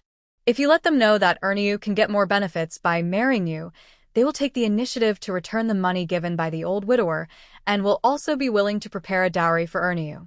Let her marry you. As long as Erniu marries you, everything else will be easy. When she said this, Su Guesheng understood. I will go back and prepare it, and ask my mother to prepare some generous gifts. Tomorrow my mother and I will go to Shenjiaba Brigade to propose marriage. Based on the personalities of those two people, the gift they will ask for is probably not small. Will your parents agree to pay so much? My family still has some financial resources. As long as it's not sky high, my family can afford it. My parents have already said that as long as it's a girl I like, it's okay to pay a little more for the gift. Money is earned to be spent, and then earned and saved again. I will join the army next year, and I will receive an allowance every month. I will return to my parents whatever it costs to marry a wife. His parents never asked for this. This was Su Guesheng's own idea. The two chatted by the stream for more than an hour, and got to know Su Guesheng quite well. He had clear eyes, a righteous character, and a good character. When talking about Shen Erniu, he always smiled naively, and it seemed that he really liked Shen Erniu. The betrothal gift is the best way to express the man's respect for the woman. Even though he knew that Shen Erniu's family might ask for a very high betrothal gift, he didn't care. I'm afraid Shen Datian and Wu Huasher will ask for too much. This is what Shen Erniu is most worried about. It's okay. No matter how much money the Su family has given you, just take it back before you get married. The money had just passed through Wu Hua's hands, so it wouldn't be easy to get it back. Shen Erniu understood what her good sister meant in an instant, and her eyes lit up as she indicated that she had learned something. Yes, the Su family gave her so much as a betrothal gift. Couldn't she just steal the money back before getting married? Oh, it can't be called stealing. It's called taking. The betrothal gift was originally given to her. Not only did she want to take the betrothal gift that belonged to her, she also wanted to take all the money in the family. Over the years, she worked every day and earned most of the money in the family.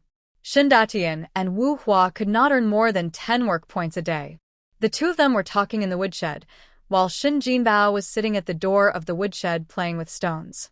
After playing for a while, he ran back to the house and took out 2 eggs. Sister Shiyu, eat eggs. Wu Hua cooked 2 eggs for her baby son every day. Today, Shun Jinbao didn't eat any of the eggs and thought about giving them to Shun Erniu. Shun Erniu took both eggs, peeled them, and handed them to Shin Shiyu. You've been walking back and forth. You must be hungry. Eat quickly. After giving the egg to Shin Shiyu, she peeled another egg and stuffed it into her mouth. The 2 eggs were eaten by both of them at once. Shun Jinbao hugged Shin Erniu's thigh and smiled. Sister, do you want to eat more eggs? I know where the eggs are. I'll get them for you. No need to get them. 1 is enough. Go and play. Shin Jinbao was sent out by his sister just after getting close to her for a while. Shin Jinbao was not unhappy at all. Instead, he was happier than usual. His sister ate the eggs he gave her and asked him to hug her thigh. His sister didn't hate him as much as before.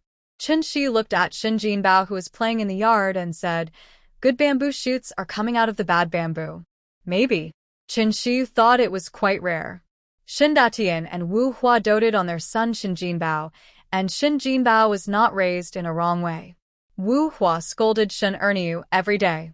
Logically, Shin Jinbao should have been influenced by Wu Hua and disliked Shin Erniu as his sister, but the child liked Shin Erniu as his sister very much. The pots and pans at home were smashed by Shin Erniu, so Shin Datian had to borrow pots and pans from the neighboring house in the morning to make breakfast. After having breakfast, the couple took a day off and went out to buy pots and pans. At this moment, the 2 men came back with pots and bowls in their backpacks. If Shin Datian and Wu Hua had not come back, Qin Shiyu could have stayed at the Wu family for a while longer. But when they came back, Qin Shiyu didn't want to stay any longer and asked her, "Do you want to come to my house to play?" "No, I'll sleep at home." After Qin Shiyu walked out of the Wu family's gate, Shin Jinbao sent her out like a little adult. "Sister Shiyu, come to our house often to play. My sister is very lonely at home." Qin Shiyu didn't dislike Shin Jinbao. The child was chubby and looked very cute. She touched his head. "You are a little man. You have to protect your sister, do you know?" "I know. If my parents beat my sister, I will throw a tantrum and stop them from beating me." The young Jinbao didn't understand why his mother didn't like his sister when his sister was so good. He just felt that what his mother did was very wrong. He was still young and had no choice but to protect his sister in a clumsy way. Gu Jiandong has been working in the fields these 2 days. He finishes the work that takes others a whole day in half a day and earns full work points. After finishing his work, he runs to help Old Man and Old Lady Shin. With his help, the old couple feel a lot more relaxed. As soon as he got off work, Old Lady Shin asked him what he wanted to eat. Gu Jiandong thought about it and said he wanted to eat steamed buns. "Okay, Grandma Shin will make it for you. It's not that fast to make steamed buns, so Grandma Shin will make you an omelet first, okay?" Everything Grandma Shin makes is delicious, so there was no way Gu Jiandong would refuse. He nodded. "Egg pancakes are delicious too, I love them." Shin Shui and Lu Pan, who were walking behind, looked at her and said, "Mom, I want to eat steamed buns and omelet too. Even a fool can eat fine grains every day, so Shin Shui wants to eat them too." "What to eat? There is no such thing as fine grains at home for you. If you are greedy, Mother will just cook an egg for you." After the family was divided, the 3 rooms were given 2 kilograms of flour, which was to be saved for making dumplings during the Chinese New Year. If she uses it now, what will she do if there are not enough dumplings for the New Year? She also wants to make more and take some back to her parents' home so that she can save face there. If a fool can eat it, why can't I? Don't we have white flour at home? You won't need much if you take some out to make it.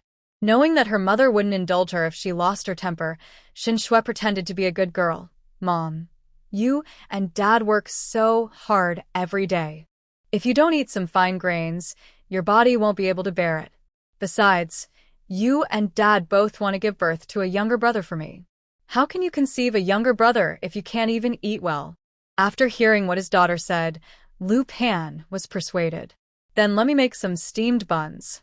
"If you have made steamed buns, you can't make egg pancakes." In Lu Pundi's opinion, eating white flour steamed buns alone was already a luxury, so how could she eat egg pancakes? Their kitchen had not been built yet, and the 3 rooms still shared a kitchen during the separation. Lu Pundi waited for her mother-in-law to prepare lunch before she went to make it. The steamed buns still needed to ferment, so they could not be made in a short time. Lu Pundi made steamed buns for lunch. When Shen Shui saw her mother making them, she became unhappy. Mom, why do we eat steamed buns every day? Can't you change it up a bit? You could make 2 egg pancakes. Old Mrs. Shen had just finished making the egg pancakes and brought them out.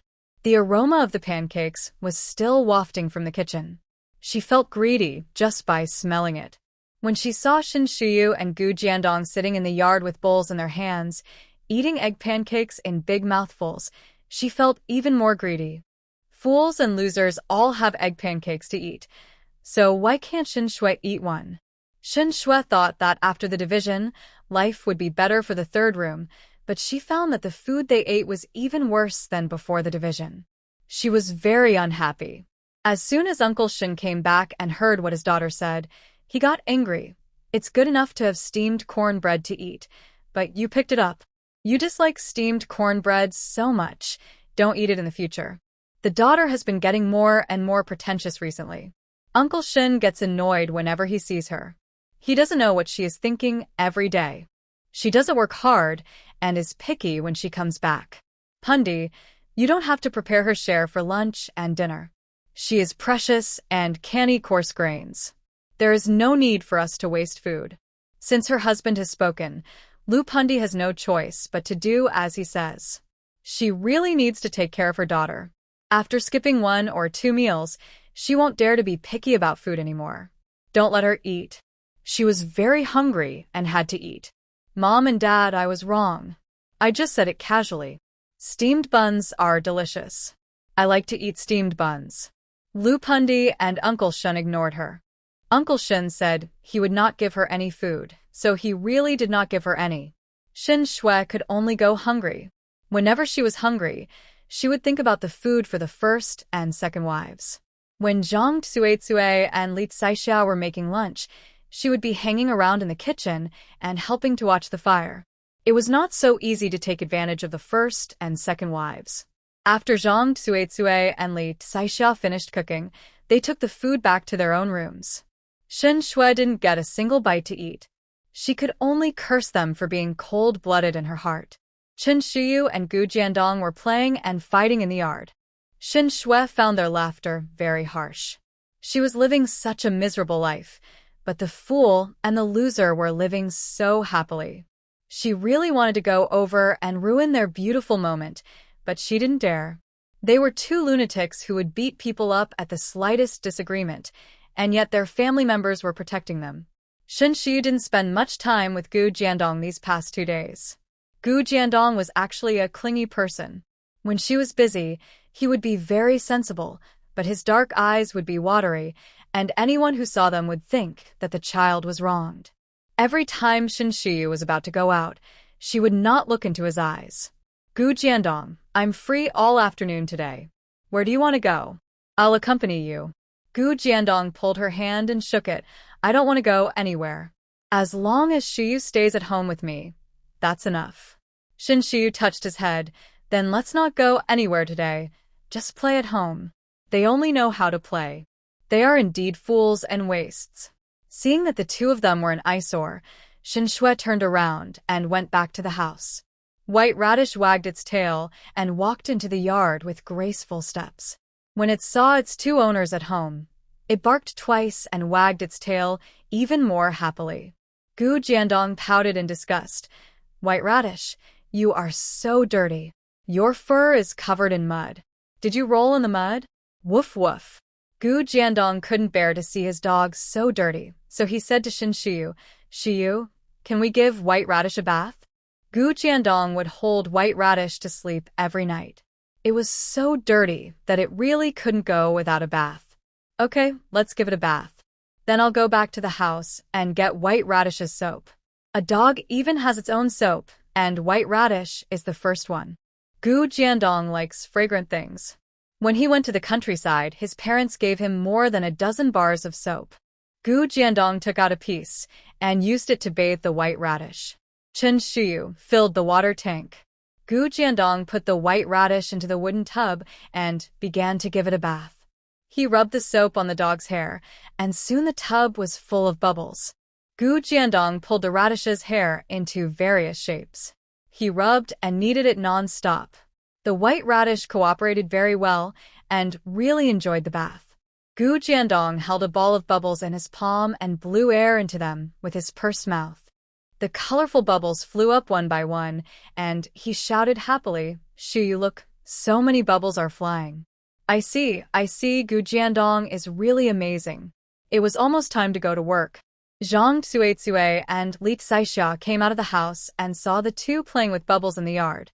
The corners of their mouths twitched, and they thought to themselves, "What a prodigal child." They didn't use soap when they took a bath, but the dog did.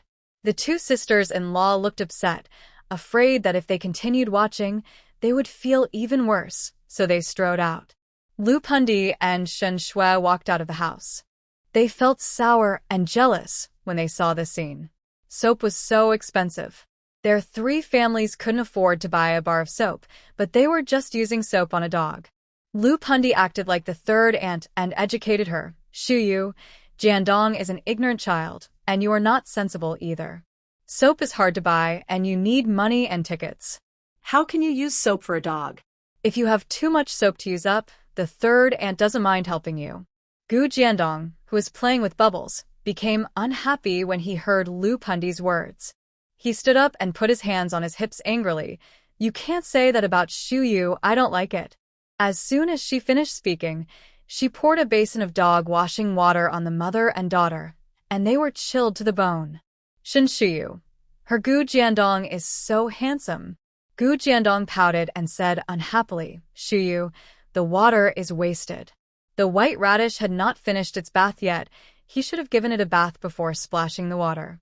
Shin Shuyu smiled and said, "Don't waste it. The water is too dirty. It's time to change the water for the white radish."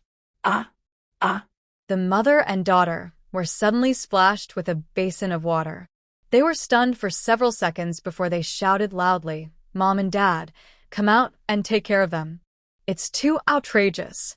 Old Man Shin and Old Lady Shin came out of the house slowly. "Old Third's family, what are you yelling about? What's the matter?" Lu Pundi and Shin Shui were soaked. The mother and daughter went back to the house to change clothes and came out. Lu Pundi pointed at the dripping hair and the clothes she changed and said angrily, "Mom and Dad, look, this is all done by a fool. I just said a few words, and the fool splashed water on us for no reason. You have to take care of this matter. I'm an old woman in the house. I'm not deaf. Don't you know why you were splashed with water? My good boy and Jiandong do whatever they want. What's it got to do with you? What they did was wrong, and as their aunt, I can't say a word. I'm doing this for their own good. Why doesn't the mother-in-law understand her good intentions?" Uncle Shen came out and saw his mother was about to go back to the house to get a rolling pin, so he pulled Lu Pundi and ran out. His own parents went out, and Shin Shui followed them out. Old Lady Shin took out a rolling pin, and they had already run far away. "Good boy, Jiandong, you guys continue playing. If Lu Pan says something you don't want to hear next time after watching that annoying thing, you don't have to be polite." Old Man and Old Lady Shin finished their work in the morning, and they didn't have to go to work in the afternoon. The dough was almost risen, so Old Lady Shin started to make steamed buns. After giving the white radish a bath, Gu Jiandong ran into the kitchen and saw Grandma Shin kneading dough. He was eager to try. "Grandma Shin, I want to play too." Kneading dough is also a strenuous job. This child is energetic and likes to play. Grandma Shin moved the basin to him and kneaded the dough into various shapes in his hands. Seeing that Shin Shiyu was bored, he pinched half of the dough to her. "Shiyu, let's play together, it's fun." On the way, Uncle Shin said, "Why do you talk so much every day? The soap belongs to the two children. If they want to give it to the dog, they can give it to the dog. What's it got to do with you? You feel uncomfortable if you don't get scolded for a day, don't you? Shuyu and Jiandong are not the kind of people who will suffer losses. You two, mother and daughter, should be quiet. I'm your wife. I've been wronged. It's okay if you don't help me, but why do you always blame me?" Lu Pundi felt very uncomfortable. Even a fool knows to protect Shin Shuyu, but why doesn't her man know how to protect her? What injustice have you suffered? You asked for it. You deserve to be splashed with water. If I hadn't pulled you out, you would have been beaten up. After the division of the family, Uncle Shun felt a lot of pressure. This woman didn't want to earn more work points, but was looking for trouble. Everyone knows that you should pick on the weak, but she is different. She knows that her eldest niece and Gu Jiandong are not easy to deal with, but she still acts like an aunt and says things that others don't want to hear. Yes, it's my own fault. I won't mess with those two guys at home anymore, okay? Who is she doing this for? She just wanted a piece of soap to give him a bath. Seeing that her father was angry, Xin Shui did not dare to be lazy at work in the afternoon. Zhou Jingchen kept looking at the side where Xin Shui was working and felt that she was not sensible at all today. She knew that he could not work, but she did not come to help him. The scorekeeper came over with a notebook and said, "Zhou Jingchen, why are you wasting time instead of working? If you become a loser by the end of the year, don't complain that our team bullied you. I'll do it right away." During this period, Zhou Jingchen also saw the situation clearly. In other people's territory, he had to bow his head. These peasants were very arrogant and unreasonable. Zhou Jingchen finally waited until the end of the workday. After work, when everyone had almost left, he went to question Xin Shui, "Xiao Xue, why didn't you come to help me with the work this afternoon?" Xin Shui hadn't eaten at noon and had worked all afternoon. She was so hungry that she didn't have any strength. She thought Zhou Jingchen would come to care about her, but he started questioning her. She was very sad. "Jingchen, I didn't mean to not help you with the work. My parents are watching me closely, so I can't leave. Besides, you are doing weeding work and you can finish that little work by yourself. You said you would help me with the work, but you are not trustworthy." "You are right. In the eyes of everyone, his job is very easy." In Zhou Jingchen's opinion, his job was the most difficult. The weeds were everywhere, and if he was not careful and pulled out the seedlings, he would be deducted work points. It was obvious that the team leader was deliberately making things difficult for him. It would have been better if he had Xin Shui's help, but Xin Shui didn't come to help him this afternoon, resulting in him only earning 2 work points today.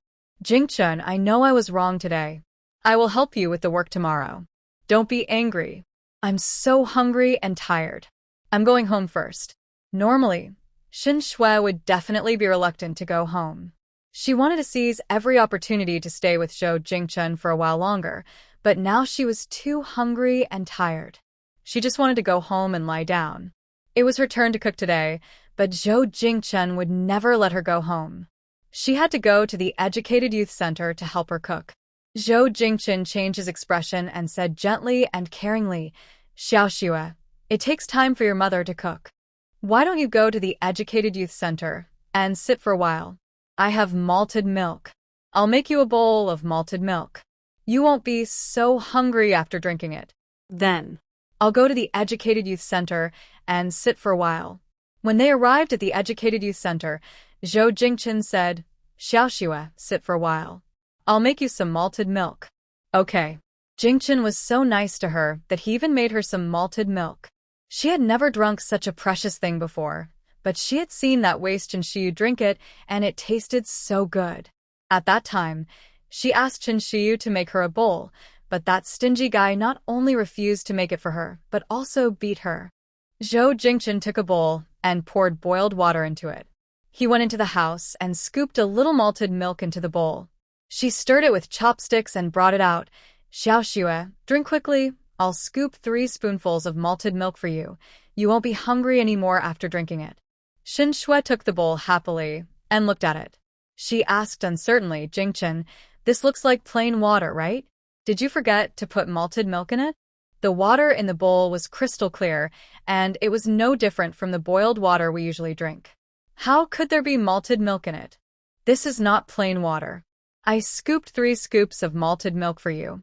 The whole yard is filled with the aroma of malted milk. Can't you smell it? Is there a fragrance?"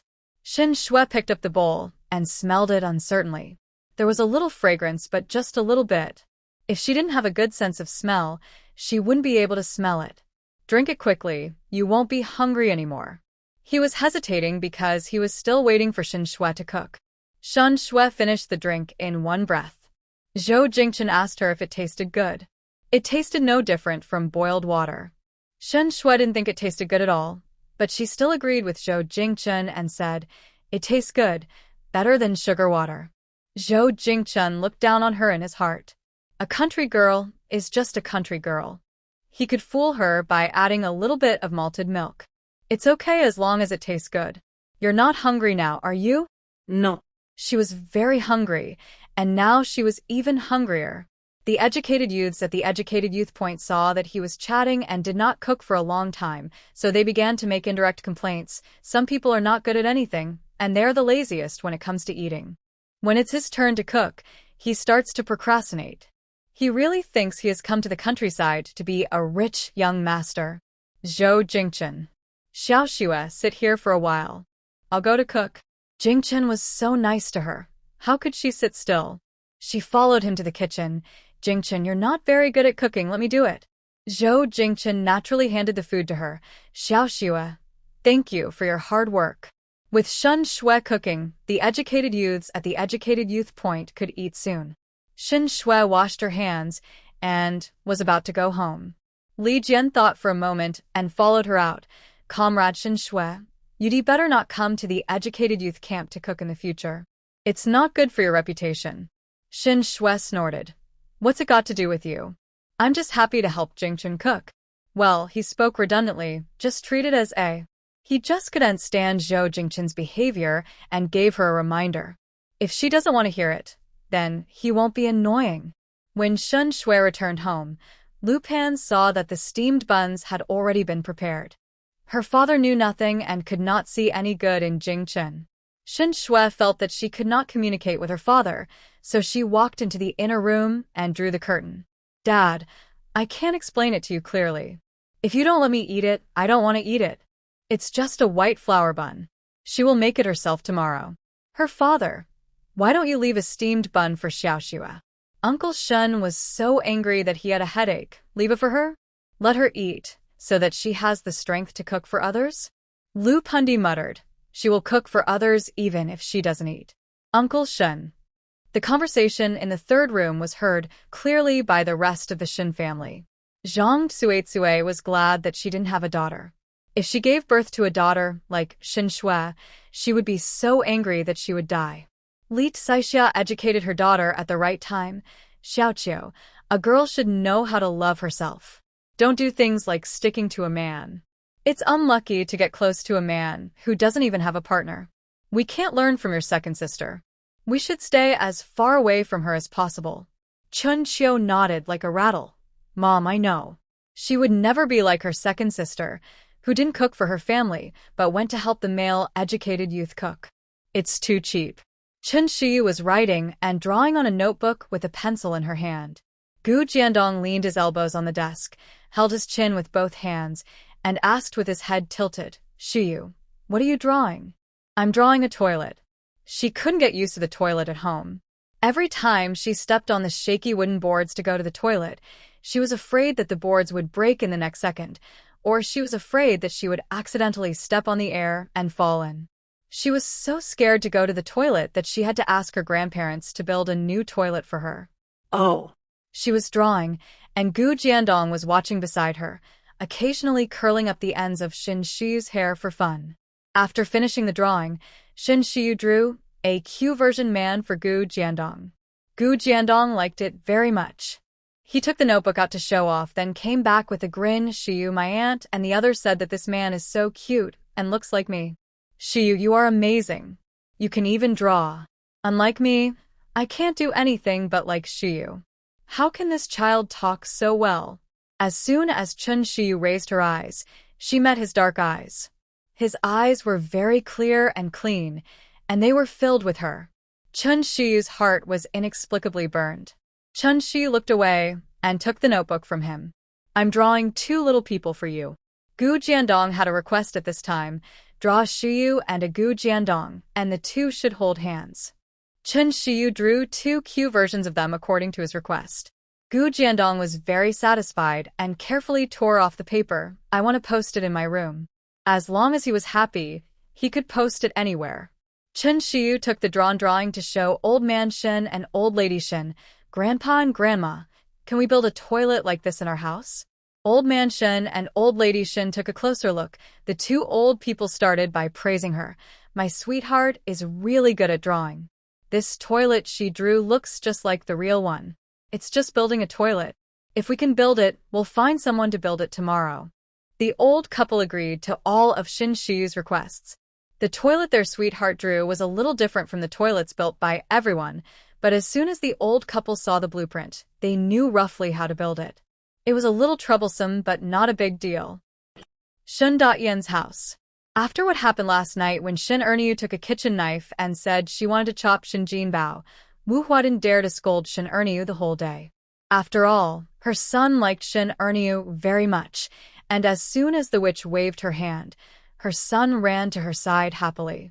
After cooking tonight, Wu Hua called Shen Erniu to eat for the first time and fried an egg for her. As soon as Shen Erniu came to the table, she served her porridge. Wu Hua didn't cook much porridge, half of it was water. As soon as Shen Erniu served her, she emptied the porridge in the pot, and only water was left in the pot. She poured all the food on the table into her own bowl and carried the sticking-out bowl to the yard to eat. Her actions left Shen Datian and Wu Hua dumbfounded. After a long time, Wu Hua whispered, "This girl is really crazy. How dare she eat all her food? I fried eggs for her tonight." Shen Jinbao said angrily, "Mom, my sister is not a girl. She is a good sister." "You kid, I'm talking to your father. Don't talk first." Shen Datian was also angry, but there was nothing he could do. "She has eaten it and you can cook it. Don't mess with her these few days." Wu Hua also knew that people could do anything when they were angry. At the critical moment, she didn't dare to say anything. The girl would not be arrogant at home for a few days. When she married an old widower, the old widower would punish her. "I don't know why that guy likes this girl." Shen Erniu was disgusted by Wu Hua's expression. After saying that, she went back to the woodshed. If she didn't tell Wu Hua in advance that Guesheng was coming to propose marriage, she was afraid that Wu Hua would drive him out. Shen Datian's brain was not as active as Wu Hua's. He didn't understand why the woman was so happy. "You can still laugh. Have you forgotten that you took money from the old widower? What's wrong with taking money? Can I return it? Didn't you listen to what that girl said?" The man she was dating had a good family and lived in the next village, so it would be convenient for her to move around in the future. Selling that girl to the old widower was a one-time deal. Not only did the girl hate them, but it was also not cost-effective. The old widower was very stingy and was only willing to pay 50 yuan. The man that the girl was dating had such a good family and lived in the next village. From now on, whatever she wants, she just needs to ask. The more Wu Hua thought about it, the more beautiful it became. She looked towards the woodshed, and now she felt that her stepdaughter was much more pleasing to the eye. Shen Datian realized what Wu Hua meant later. "It's better for my daughter to marry into a wealthy family. If she has any problems, her parents can help her." If he really sold his daughter to an old widower, he would be spit on by everyone when he went out. If his daughter marries well, he will be proud as a father. That's right, didn't Ernie say that? Her boyfriend will join the army next year.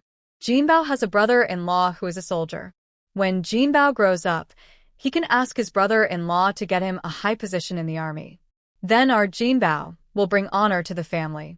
When her son becomes an official, she, as a mother, will enjoy endless blessings.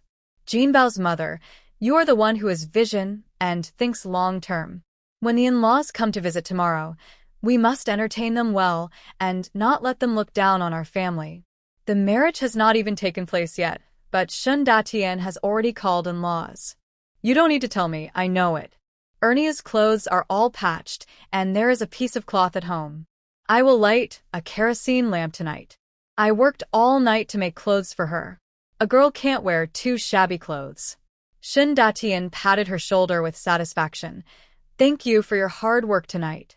Fortunately, this woman has some brains and knows to make a new dress for her daughter.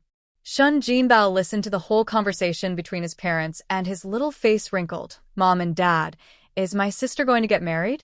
Wu Hua touched her son's head with a doting look on her face. Yes, your sister is getting married, and the family your sister is going to marry into is well off.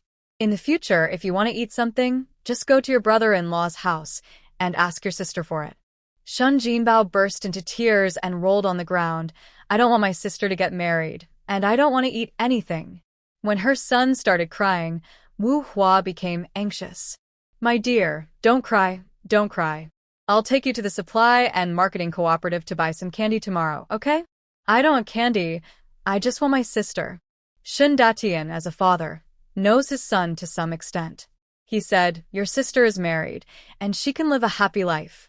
Shun Jinbao's crying stopped abruptly. He got up from the ground and asked his father, can my sister really live a happy life after getting married? Yes, Dad didn't lie to you. The man my daughter finds herself is definitely better than the old widower Wu Hua found. Although he has never met the young man, the girl has told me about the family conditions of that man. The conditions are so good that she will definitely be able to eat well and wear warm clothes if she marries him. If this isn't a happy day, then what is? Shun Jinbao wiped his tears with his chubby little hands, walked out of the kitchen, stood in the yard for a while, looked towards the woodshed, wanted to walk over, hesitated for a while, and went back to his room. His father, you are the one who is capable of coaxing your son. Her own precious son cannot be talked to or beaten, and it is impossible to coax him. If he keeps crying, she, as a mother, cannot bear it. Our son cares about his sister. You should cook quickly, and then go make clothes for Erniu. After Shun Datian finished speaking, he pulled a chair and lay down in the yard. Early morning. Wu Hua handed the finished clothes to Shun Erniu. Erniu, this is the clothes your mother made for you. Put them on quickly, your boyfriend is coming to propose marriage, dress nicely. Wu Hua yawned non-stop. She had never stayed up all night to make clothes for her son, so she stayed up all night to make new clothes for this dead girl. All the kerosene at home was used up, and she was so heartbroken. She has given so much, and once the dead girl gets married, she will have to get it back double. Shun Erniu didn't say, hypocritically, that she didn't want the clothes she made. Today, Guesheng and his mother came to propose marriage, so she really had to dress decently. Erniu, go inside and change your clothes. I'll make breakfast for you. Wu Hua pretended to be a loving mother. Shun Datian went to the team leader to ask for half a day off. She smiled at everyone she met on the way and said that there was a happy event at home and her daughter's boyfriend was coming to propose marriage. Wu Hua was planning to sell Shun Erniu to the old widower, but no one knew about it. Now that they knew that Erniu had someone propose to her, everyone congratulated Shun Datian. Shun Datian went out with a smile and came back with a smile. Like Wu Hua, they both found Shun Erniu pleasing to the eye. I had the same breakfast as Shun Jinbao, a bowl of egg custard and 2 white flour pancakes. Shun Erniu felt disgusted when she saw their faces. Now was not the time to fall out, so Shun Erniu just looked at them coldly. A little after 10 o'clock, a bicycle rode into the Shenjiaba brigade.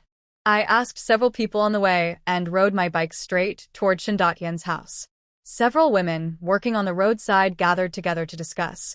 Could that guy on the bicycle be Ernia's boyfriend? I think so. Datian said this morning that his daughter's boyfriend came to propose marriage today.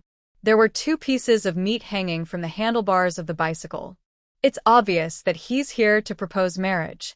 That guy is really handsome, and he came here on a bicycle.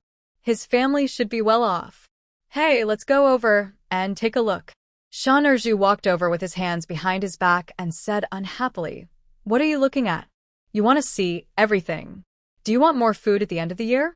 They were working, but they wanted to put down their hoes and shovels and run to watch the fun. The bicycle stopped at the door of Shun Datian's house, and Zhao Meixiang got off the bicycle. Son, is this the house? It should be. This is the house Auntie is referring to. Shun Datian and Wu Hua were waiting for the mother and son to come home. When they heard the noise at the door, they ran out and saw a tall young man pushing a bicycle with a woman wearing a textile factory uniform next to him. Wu Hua immediately smiled and said, Is it Zhao Meizi and Guisheng? Ernia told us last night that you were coming. Today, the child's father and I took a leave of absence and did not go to work. I was afraid that when you came, there would be no one at home to entertain you. Look at me, I'm talking too much. Sister, Guosheng, come in and sit down. The mother and son were welcomed into the main hall, and Zhao Datian poured sugar water for them. Zhao Meixiang looked at her son in confusion. It was not said that Shen Erniu's stepmother was mean, but this enthusiasm did not seem like it. Su Guosheng gave his mother a look and said, "You're just pretending." Zhao Meixiang. How could Shen Datian and Su Hua not be enthusiastic? Seeing the 2 pieces of meat in Su Guosheng's hands, who would be stupid enough to hang their heads? If they were not enthusiastic, he would get angry and ride his bicycle home carrying the meat, and the meat would fly away when it was in his mouth. What's more, they were carrying not only meat, but also 2 cans of food and a bag of pastries. Shen Erniu went to the vegetable garden to pick vegetables, and Wu Hua hurried to call Shen Erniu back. As soon as she got home and saw the person she had been thinking about, Shen Erniu was a little nervous. "Aunt, Guosheng, you are here." It was not the first time that Zhao Meixiang saw Shen Erniu. She had seen her when her son was in the hospital. This girl was pretty and capable. Zhao Meixiang was satisfied with her. "Ernius, come sit next to you." As soon as Shen Erniu sat down, Zhao Meixiang held her hand and showed concern for her, more attentive than her own mother. The moment he saw her, Su Guosheng's eyes were always on Shen Erniu. The originally steady young man kept grinning foolishly. Wu Hua sat next to them and saw the mother and son's attitude toward Shen Erniu. The dead girl was lucky. Not only is the young man tall and handsome, but his heart and eyes are filled with her. The same goes for this girl Zhao. She is quite satisfied with the dead girl. If the dead girl really marries him, she will probably marry into a blessed home. It's a good thing this way. The more the girl is valued by her husband's family, the more she can help her parents in the future. The mother and son came to propose marriage. After exchanging some pleasantries with Shen Datian and Wu Hua, they got down to business. "Brother Shen, sister Wu, the 2 children have been dating for more than half a year and are in love with each other. We are here today to propose marriage. My family is sincerely seeking marriage. You can tell us what you want." "Well, as long as Erniu wants to get married, the child's father and I will support her 100%. Although I am not Erniu's biological mother, I treat her as my own daughter. I raised her from childhood with great difficulty, and I don't ask for anything else. I just want her to live a good life. Datian and I are both honest farmers. What kind of demands can we have for our daughter's marriage? We are not selling our daughter. You can give whatever you want as a betrothal gift. Ernia's cousin got married last month. The man not only gave her 3 renminbi and 1 ring of silver, but also gave her 150 yuan as a betrothal gift. I even told her aunt at that time that when Erniu gets married, she will definitely marry more gloriously than her cousin." "Hey, Zhao sister, don't think too much. I'm just chatting with you. The issue of the bride price depends on your family conditions. As long as the children are doing well, that's enough." "Well, this is a 150 yuan betrothal gift, plus 3 turns and 1 ring." Before coming, her son had prepared her mentally. She was also prepared that they would ask for a huge amount of money. Now when she heard the conditions she proposed, Zhao Meixiang couldn't help but want to scold Wu Hua, the old woman, for being greedy. 150 yuan, 3 turns, and 1 ring. She is so brave to ask for it. Shen Ernia's face turned pale. She knew that the old woman would ask for a huge amount of money. Zhao Meixiang patted Shen Ernia's hand gently and smiled at her. This girl is a good child, but she has a pair of vampire parents. Zhao Meixiang and Su Guosheng didn't say anything, and the main room fell silent. Shen Datian observed for a while, then broke the stalemate with a smile. "It's time for dinner. Let's go eat first and talk after dinner." Wu Hua had already prepared lunch, and it was ready to eat as soon as it was served. For fear that people would dislike their food, Wu Hua also fried eggs, which can be considered a meat dish. Wu Hua was trying to act like a stepmother in front of Zhao Meixiang and her son, and kept picking up dishes for Shen Erniu. "Erniu, eat quickly. This is what your mother cooked especially for you. Zhao Meizi, Guosheng, you guys should eat too. Don't be polite. We are all family from now on." After eating, Wu Hua changed her tone. "Zhao Meizi, You can see that our family situation is not very good. Datian and I are not in good health. We can't go to the fields every day. Ernia's brother is still young, and most of the burdens of the family are carried by Erniu.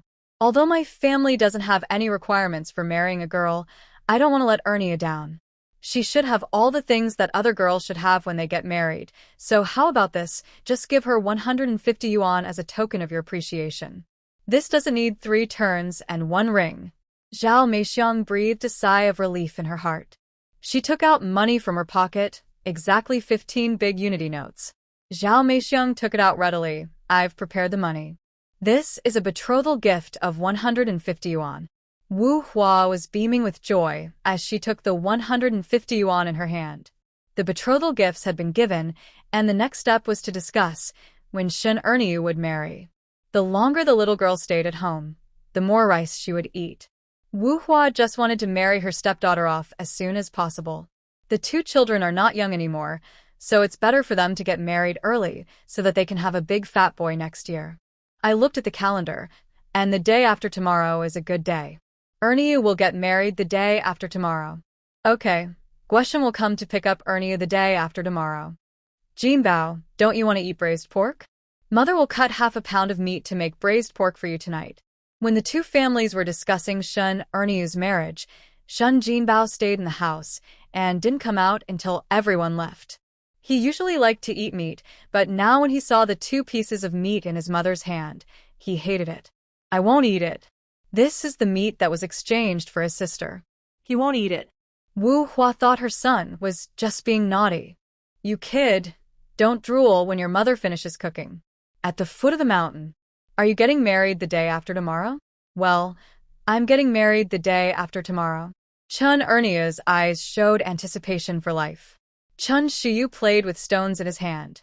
Well, the sooner you marry, the sooner you will feel at ease.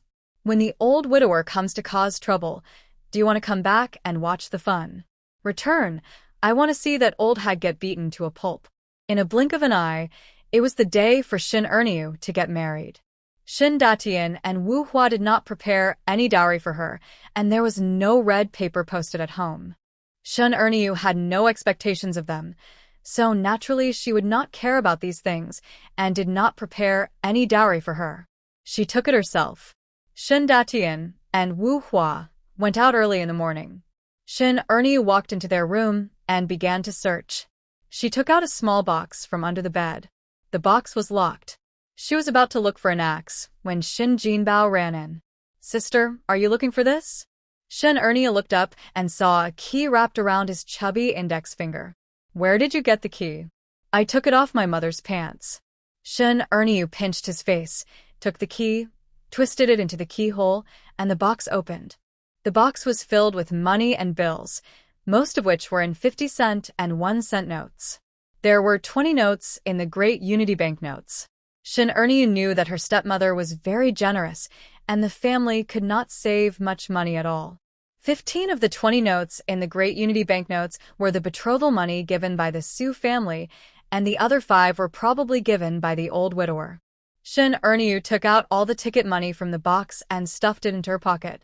Lock the box, put it back in place, and restore the messy house to its original state. Just as she was about to leave, Shin Jinbao stopped her and pointed at Shin Datian's cloth shoes. Sister, there is still money in Daddy's shoes. Thinking that his sister might dislike his father's smelly shoes, Shin Jinbao squatted down and while breathing, he pulled out his father's insoles and pulled out 2 big bills. He felt that the money on the insoles was too smelly, so he found a small piece of cloth from the cabinet, used it to wrap the money, and then handed it to Shin Erniu. Sister, money. Take the money to buy delicious food. I took all the money in the house, and your mother had no money or tickets to buy you meat. Aren't you angry? The little fat ball grinned. Jinbao doesn't need to eat meat. The money in the family should be given to her sister. Jinbao is 8 years old now, and can go to the fields to earn work points and support herself. Shin Erniu squatted down and hugged him. Shin Jinbao, I'm getting married and will never come back to this home. Sister hugged him. Sister took the initiative to hug him. Shin Jinbao was happy for a short while. His bright dark eyes dimmed a little bit. his sister would not come back after getting married. He could not see his sister every day. Tears welled up in his eyes. Shin Jinbao stubbornly refused to let the tears fall. He buried his head in Shin Ernia's arms. Sister, it's okay. As long as you live well. Jinbao wants sister to be happier. As long as my sister leaves this home, I won't be sad all day long. If my sister doesn't come home, I can secretly go to see her. Erniu, Su Guosheng has arrived at the entrance of the village. Chun Shi walked in from outside. Shin Datian and Wu Hua were not polite. They ran out early in the morning even though they knew that this morning was the day to pick up the bride. Today, Chen Xiu acted as Shin Erniu as family member, and she was accompanied by Shin Xiao and Gu Jiandong. With the arrival of these three people, the yard suddenly became lively. Shin Erniu had no dowry and only had few clothes. A small bag could hold all her things. The groom is here to pick up the bride. 5 bicycles with big red flowers on them stopped in front of the door one after another, and there was a lot of noise at the door. Having 5 bicycles to pick up the bride was quite impressive, and everyone gathered at the door of Shin Datian's house. Several good brothers of Su Guosheng took out the prepared wedding candies and distributed them to everyone. Everyone, wedding candy, wedding candy. We have it all, don't worry. Su Guosheng, wearing a military green uniform with a big red flower on his chest, walked into the house with a silly smile and carried Shin Erniu out. When they reached the door, Shin Jinbao opened his arms and stopped Su Guosheng from going out. Su Guosheng gave his good brothers a look, and one of them stuffed a handful of candy into Shin Jinbao.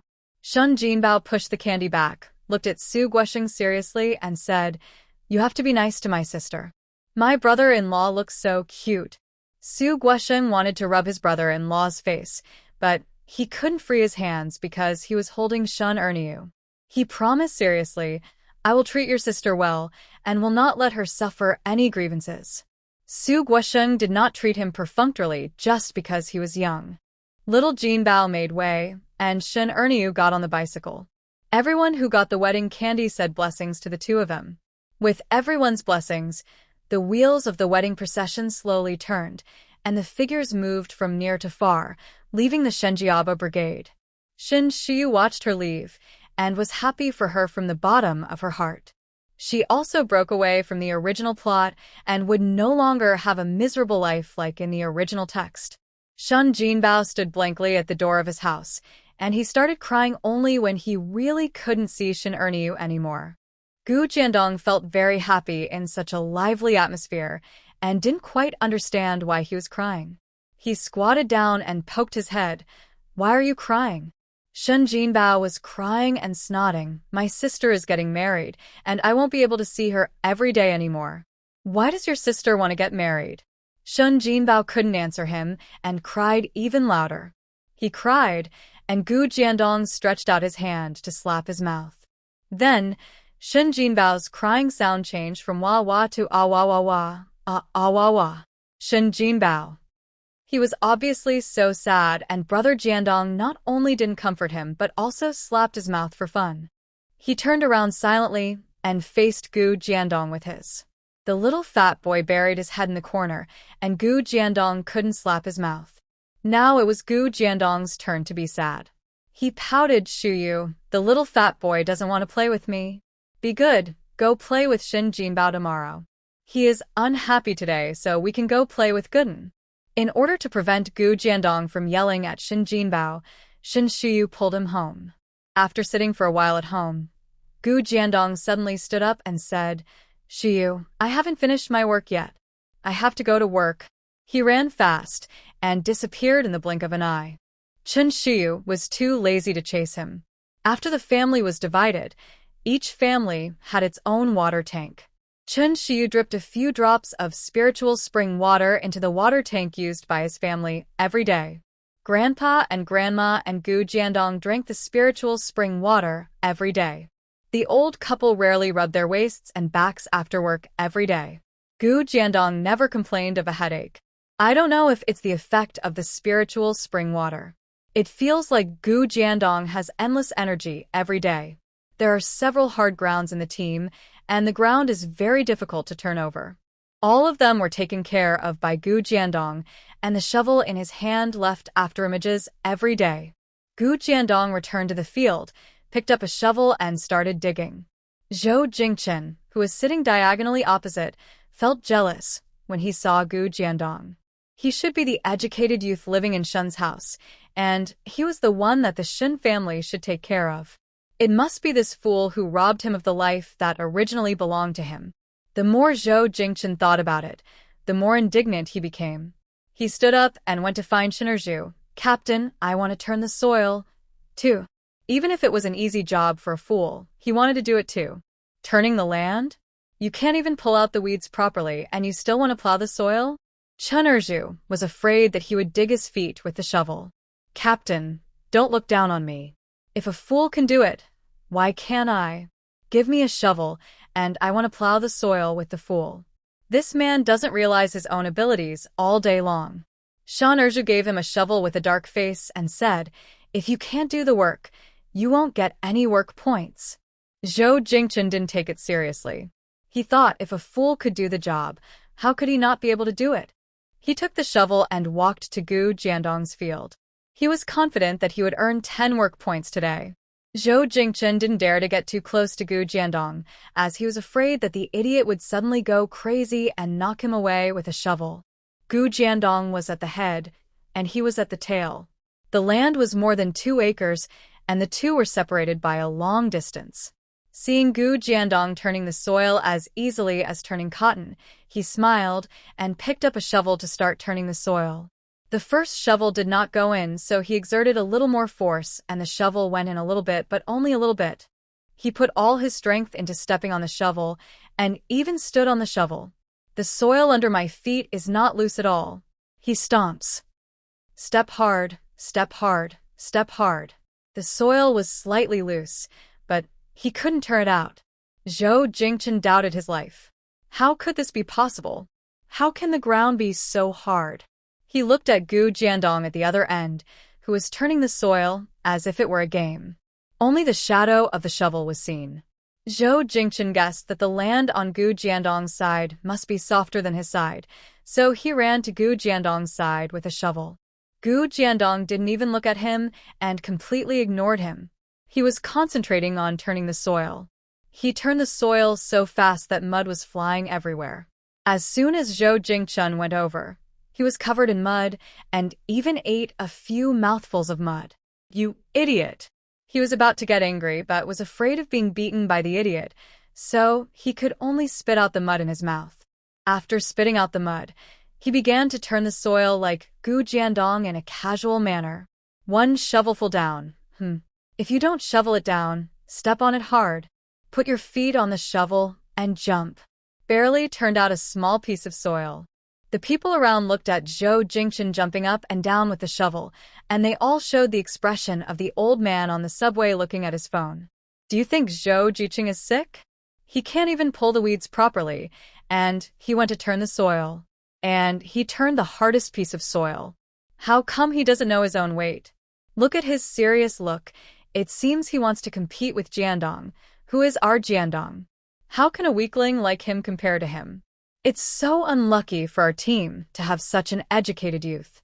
He's incompetent at everything, yet he can still get per capita rations at the end of the year. He's just taking advantage of us. The ants and the ladies spoke in loud voices, and Zhou Jingchen heard every word they said. This group of peasants were talking about him again. Couldn't they see he was still there? People were talking about why he didn't carry him behind his back. Avasu angrai, siu angrai. They are sick and weak. This group of peasants were talking about him again. Couldn't they see he was still there? People were talking about why he didn't carry him behind his back. Avasu angrai, siu angrai. They are sick and weak. Zhou Jingchen, is an ambitious young man from Kyoto. He came to their Shenjiaba brigade to build the countryside. They should provide him with good food and drink. How could you dislike? The shovel that Gu Jiandong was holding must be better than his. The team leader was very partial and always took care of the fool in everything. He had to change a shovel. With a different shovel, he could also turn the soil as easily as Gu Jiandong. Hey, idiot, I want to exchange a shovel with you. Gu Jiandong looked up in confusion. Who are you calling an idiot? He replied subconsciously, I'm calling you a idiot. Puff. Everyone around laughed. I think this Zhou Jiqing is even dumber than Jiandong. Ha ha ha, it makes me laugh to death. His third aunt, our Jiandong is not stupid. This child is very smart. It's Zhou Jiqing who is stupid. Hearing his aunt praising him, Gu Jiandong straightened his back and raised his chin proudly. Zhou Jingchen reacted, and his face turned purple. Fool! You did it on purpose. No, you are not a fool. You are just pretending to be stupid. Gu Jiandong raised his head proudly. I am very smart. You are the fool. Shu Yu praised him as a smart child every day. The aunties in the village also praised him. He is very smart. Zhou Jingchen. A fool is a fool.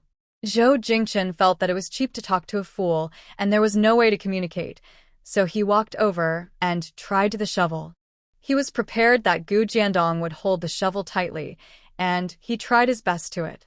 However, as soon as he grabbed the handle of the shovel, Gu Jiandong let go. Zhou Jingchen pushed backwards, and without his support, he fell to the ground with his arms and legs spread out. Gu Jiandong kicked him in dissatisfaction. If you want to sleep, can't you go home and sleep? How can I plow the soil if you sleep here? Feeling that he was hindering him from plowing the soil, Gu Jiandong pushed him to the edge of the ridge. There happened to be an old lady carrying manure to fertilize the crops. Zhou Jingchen was standing nearby and was splashed with a lot of manure. Ugh. Ugh. Zhou Jingchen jumped up in shock, vomiting as he walked. He felt his body was full of bad smell. He ran back to the Educated Youth Point and flushed several buckets of water. After taking a shower, he ran to find Shinerju again and said that he didn't want to turn the soil anymore and wanted to continue pulling weeds. You want to do this and that? Do you think this is fun? You have to plow the soil this month, and you are not allowed to leave work if you don't earn 5 work points a day. Among so many educated youths, he is the most troublesome one, so Shinerju would not indulge him. Shinerju never expected how much work these city darlings could do when they went to the countryside. He didn't expect you to do much work, but at least you had to have an attitude to work. If you didn't even have an attitude, Shinerju wouldn't even bother to give him a good face. Zhou Jingchen was very dissatisfied. Captain, you are bullying me. That piece of broken land was so difficult to turn over. No one can turn the wheel, and yet he has to work 5 work points before he can leave. What's the difference between this and asking for his life? Captain, don't blame me for going to the Youth League office to report you for oppressing the Youth League. Go, go. Go quickly. Even if the commune secretary came, he would be right. Go quickly. Why are you still standing there? Zhou Jingchen originally had this idea in mind, but seeing that the captain didn't seem afraid of being reported, he hesitated. If his report failed, his life in Shenjiaba Brigade would be even more difficult in the future. After thinking it over, Zhou Jingchen went to work honestly.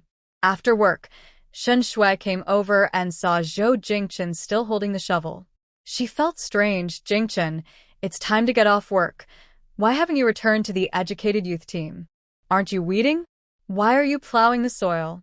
The soil they were plowing was the same hard ground. It was very hard. No one in the team was willing to work. They just worked hard but didn't get any results. Why did it become Jing Chen's turn out of nowhere? This kind of hard labor should be done by fools. Zhou Jingchen smiled. Labor is the most glorious. I don't have much to do when I go back, so I want to do more work.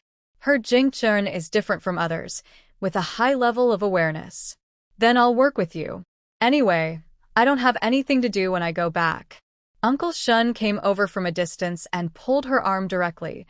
Why is there nothing to do? There is a lot of work at home. Come back with me quickly. After work, everyone was anxious to go home, but his daughter didn't go home after work. The only thing on her mind was Zhou Jingchen, the pretty boy educated youth. She was not active in her own work, but was particularly enthusiastic in helping Zhou Jingchen with his work. He had never seen such a shameless girl. Dad, don't pull me. I don't want to go home yet. Jingchen must be so lonely working here alone. She has to accompany Jingchen. Seeing her trying hard to break free, Uncle Shin wanted to slap her. Girl, can you have some shame? Do you know what everyone is saying about you now? Shin Shui knew what his father wanted to say, and said indifferently, those gossipers talk about others all day long. Let them say whatever they want anyway. Jing Chen and I are innocent. We didn't do anything.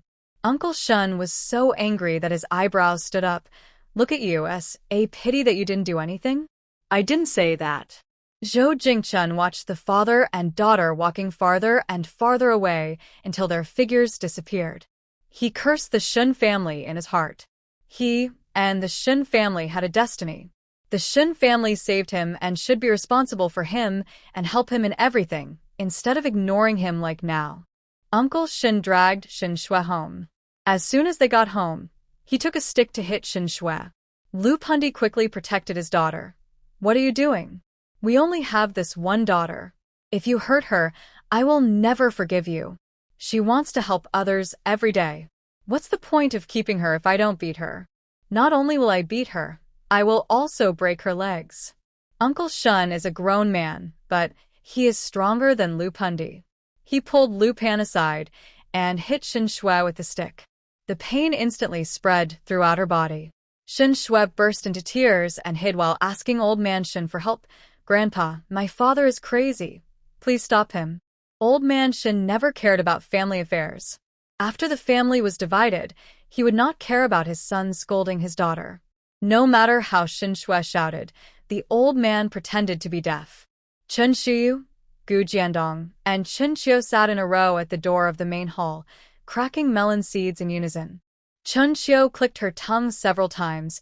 Second sister is so miserable. She gets beaten again and again. She couldn't remember how many times her second sister had been beaten during this period of time. Chen Xiu was just eating melon seeds and watching the fun. She didn't say a word. Gu Jiandong was disgusted by Shin Shui's crying and thought she was too noisy. He began to complain to Shin Xiu. Xiu, you ugly is so noisy. My ears hurt. Shin Xiu went back to the room and grabbed a small ball of cotton for him. Plug your ears in. It won't be noisy anymore.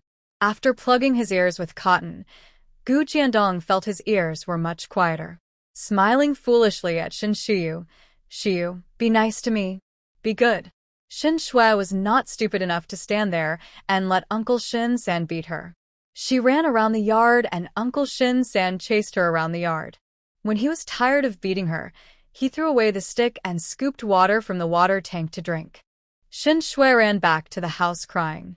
Lu Pundi wanted to go back to the house to apply medicine to his daughter, but was stopped by Uncle Shin. Don't worry about her. Go cook. I'm very hungry. Uncle Shin sat for a while and went to the kitchen. Uncle Shin, the second uncle, and the third uncle did not ask for help when they were setting up the kitchen. Including the three brothers of Shin Jiabao, there are 6 men in total. The kitchen doesn't need to be too big. With 6 people and 3 small kitchens, they can just do a little work after work every day, and it will be completed in a dozen days. Chen Xiu wanted a new toilet, and Old Man Shin agreed to build one for his eldest granddaughter. After dinner, he took the blueprint and went out to find a friend he had a good relationship with to discuss how to do it. Several old men looked at the blueprints under the big banyan tree and whispered to each other.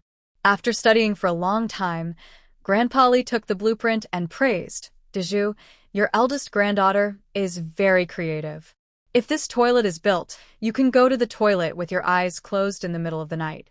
Don't you see whose granddaughter she is? My Guaibao is the smartest. She takes after me. The 7th uncle was disgusted. You are really good at flattering yourself. Shuyu girl obviously takes after your 4th son. Guaibao takes after the 4th son, and the 4th son's cleverness comes from me. What's wrong with Guaibao taking after me? Several uncles. There were not enough adobe bricks at home, so Old Man Shin borrowed some from his old friend. It wouldn't take many to build a toilet, and every household would have adobe bricks in case they were needed when building a house. We have saved a lot of adobe bricks at home. You can take them if you need them. They are from the same village and have known each other for decades, so they are not afraid that Shindaju will not return them. If you are free tomorrow night, come over and help. The boys at home are busy building a kitchen, and I can't handle it alone. In fact, Mr. Shin can wait for his 3 sons to finish cleaning the kitchen, and then he can ask his sons and grandsons to help.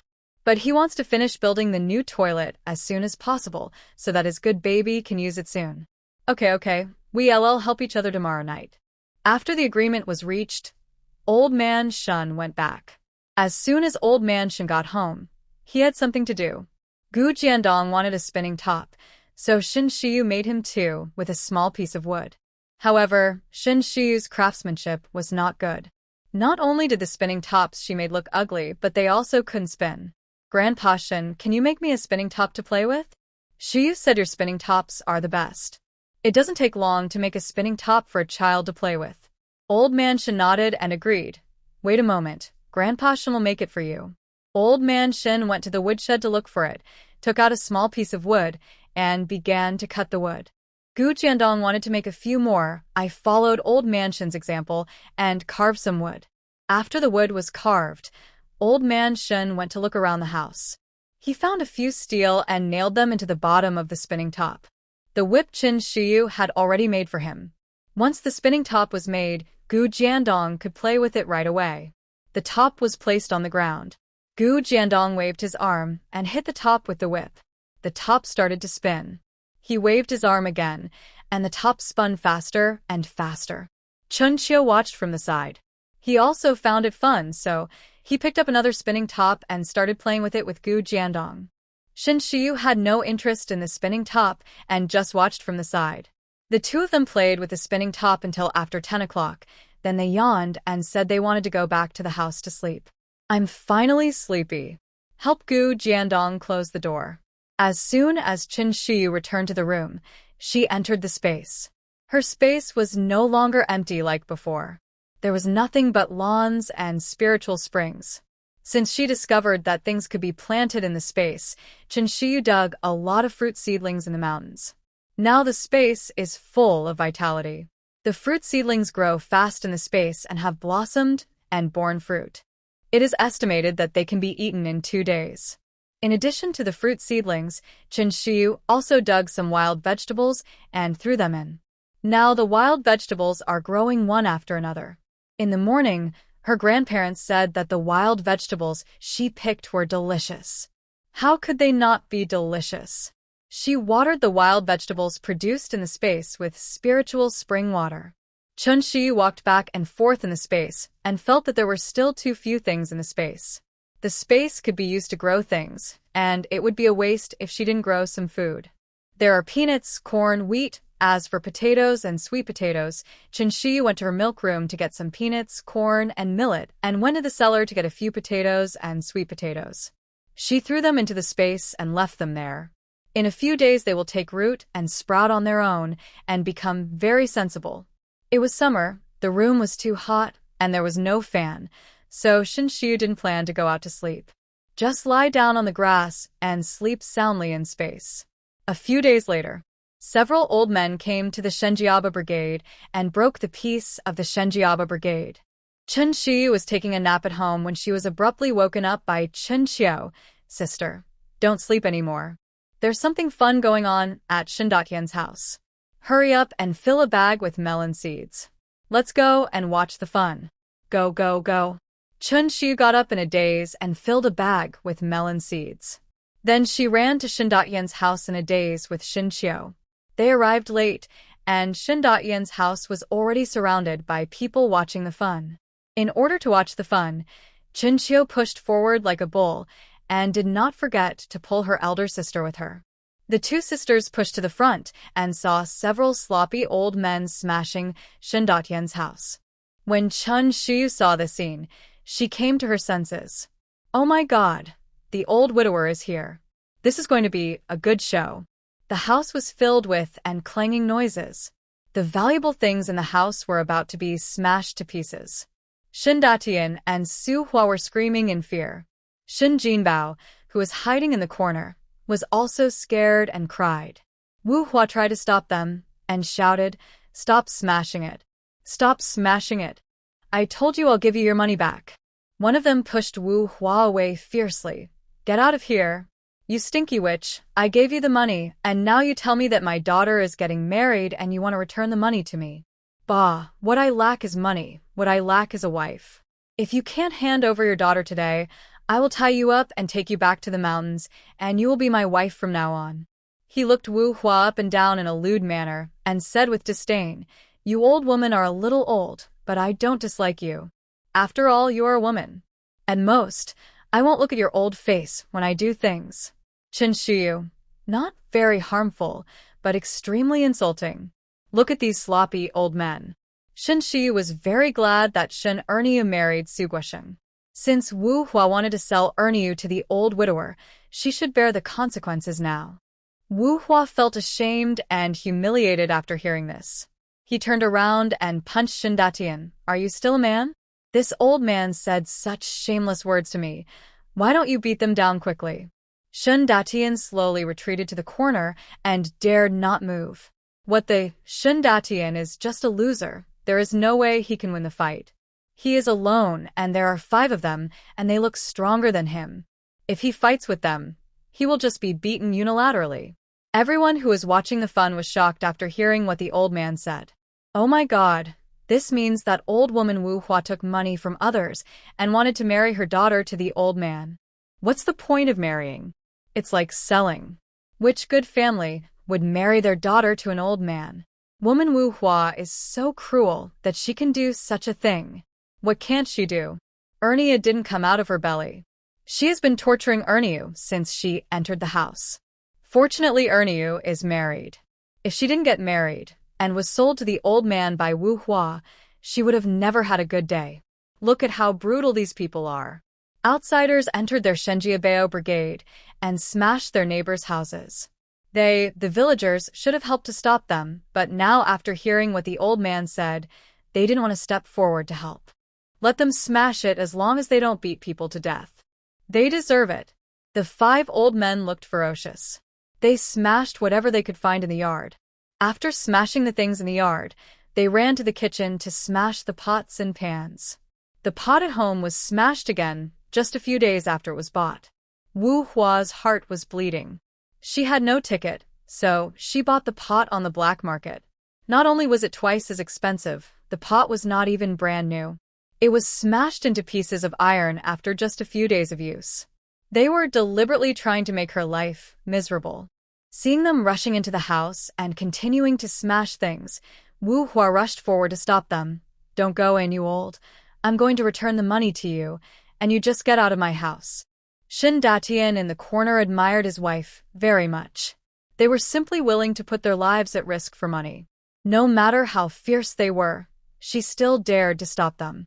The old widower who was in the lead spat on her face and punched her twice. Get out of here, you stinky woman. You're old and ugly, and it makes me sick to look at you. Since you can't hand over your daughter, forget about having an easy life. Seeing the brown spit on Wu Hua's face, Shen Shiyu felt sick. You. It's so disgusting. You. I had breakfast in vain. She is no longer interested in watching the fun. He stepped out of the crowd, sat under a tree stump nearby, and ate melon seeds, looking around to see if Shen Erniu had come back. Chen Xiao was afraid that the old man would suddenly spit at them.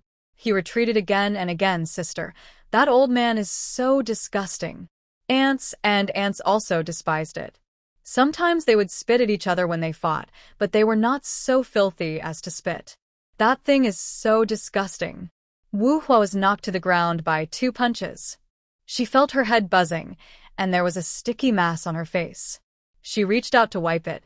When she saw what it was, she collapsed. She rubbed her palms the ground, then went to the water tank to wash her face and hands. It was disgusting, so disgusting. She always felt that there was a faint fishy smell on her face and hands. The old widower and his men had already entered her room and were rummaging through the cabinets. The cabinet doors were smashed by them, revealing bags of grain. It's good that they have farmland here. There's so much grain. It seems that we brothers won't go hungry this year. Several people showed greedy eyes. Obviously, they had regarded the food as theirs. They were so fierce. Shin Jinbao in the corner was frightened and trembled all over, and his voice became hoarse from crying. He didn't know when Gu Jiandong came to him. He squatted down and coaxed Shin Jinbao the way Shin Shiyu usually coaxed him. Little fat boy, be good, don't be afraid. We are good friends. I am very powerful. I will protect you. Gu Jiandong wanted to wipe his tears with his hands, but seeing that his face was covered with tears and snot, he felt a little disgusted and instead pulled his collar to wipe his tears. Brother Jiandong, how did you come in?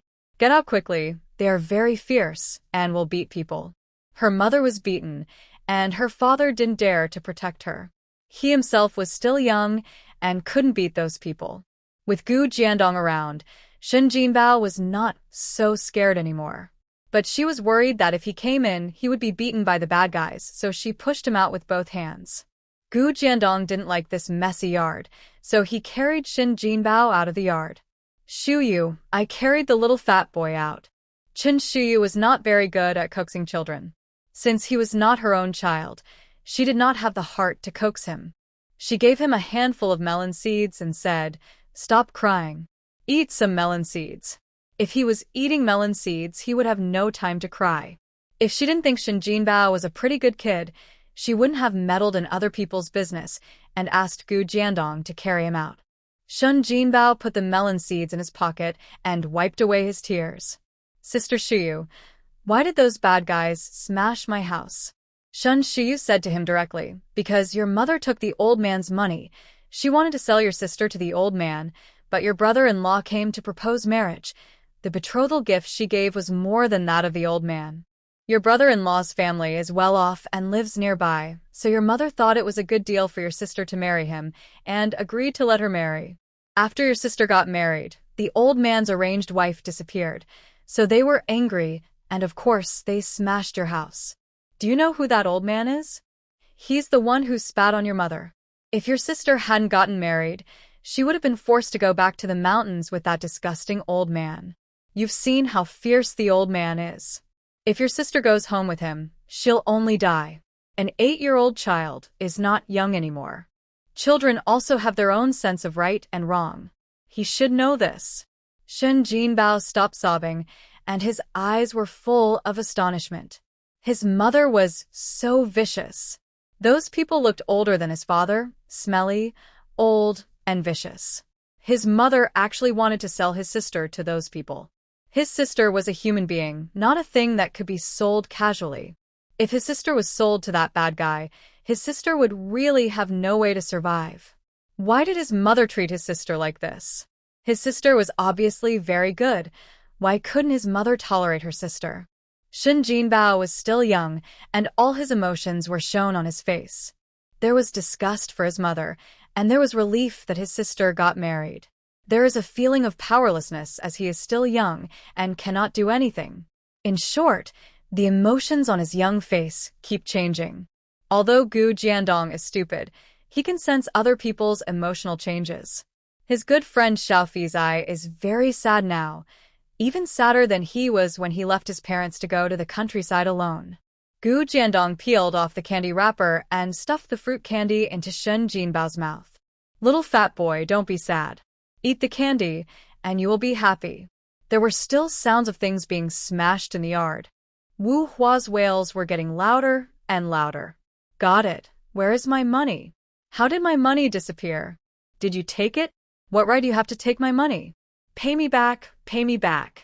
As soon as Wu Hua entered the room, seeing that the box she kept her money in was broken, and there was not even a dime in it, she thought the old widower had taken it. So she stretched her neck and grabbed the old widower by the collar to demand money. The old widower punched Wu Hua twice again. You haven't even returned my $50 to me yet, and you dare to blackmail me. Brothers, bring out the ropes. Her daughter is getting married, so she has to take over and be my wife. Anyway, I can't make this trip in vain. Others listened to him, found 2 ropes in the woodshed, and were ready to tie up Wu Hua. Shin Datian had been acting like a coward. His wife was about to be kidnapped, but he didn't dare to say a word, let alone protect his wife. They were already using ropes to tie someone up, and everyone started discussing, what should we do? We can't really let these old kidnap Wu Hua. After all, Wu Hua is a member of our team. If they want to kidnap Wu Hua, they can kidnap her. What do they think of the people from our Shenjiabeo team? We really can't let them kidnap Wu Hua. Even if Wu Hua is wrong, it's not the turn of these to bully her. Wu Hua, I'm about to be beaten to death by these, and you're just saying this." Before the villagers could go forward to beat the old widower and the others, Shen Erju arrived, followed by a dozen strong young men. The team leader brought so many people, and the 5 old guys felt a little lacking in momentum. "What do you want to do?" Shen Erju had a stern face and was intimidating without being angry. "Isn't this something I, an old man, should be asking you?" The old widower kicked Wu Hua. "This witch took my money, and now my wife has run away. What's wrong with me kidnapping her and taking her back to be my wife?" Shen Erju said, "Wu Hua, how much did you receive? Give them their money back." When it comes to money, Wu Hua gets angry. Now that she has the support of the team leader and the villagers, Wu Hua is full of confidence. She crawled up from the ground and pointed at the old widower's nose and cursed, "This old stole all the money in my house. I only received 50 yuan and they stole more than 200 yuan from me. It's more than 200 yuan. She hadn't even warmed up the money before it was taken away by these. How could she not be angry?" The old widower punched him angrily. "You who stole it. You don't have a penny in your room. We never do anything sneaky. If I take it, I will take it openly." Shen Erju coughed, and several strong men in the village pressed the 5 old widowers to the ground. Shen Datian was smart enough to get a stool for the team leader. He said with a grin, "Captain, please sit down, please sit down." Shen Erju got angry when he saw Shen Datian and told him to get out of the way. Shen Datian got out of the way and continued to roll back into the corner to act like a cuckold. With the captain helping them, he was not afraid of not getting the money back, nor was he afraid of Wu Hua being kidnapped.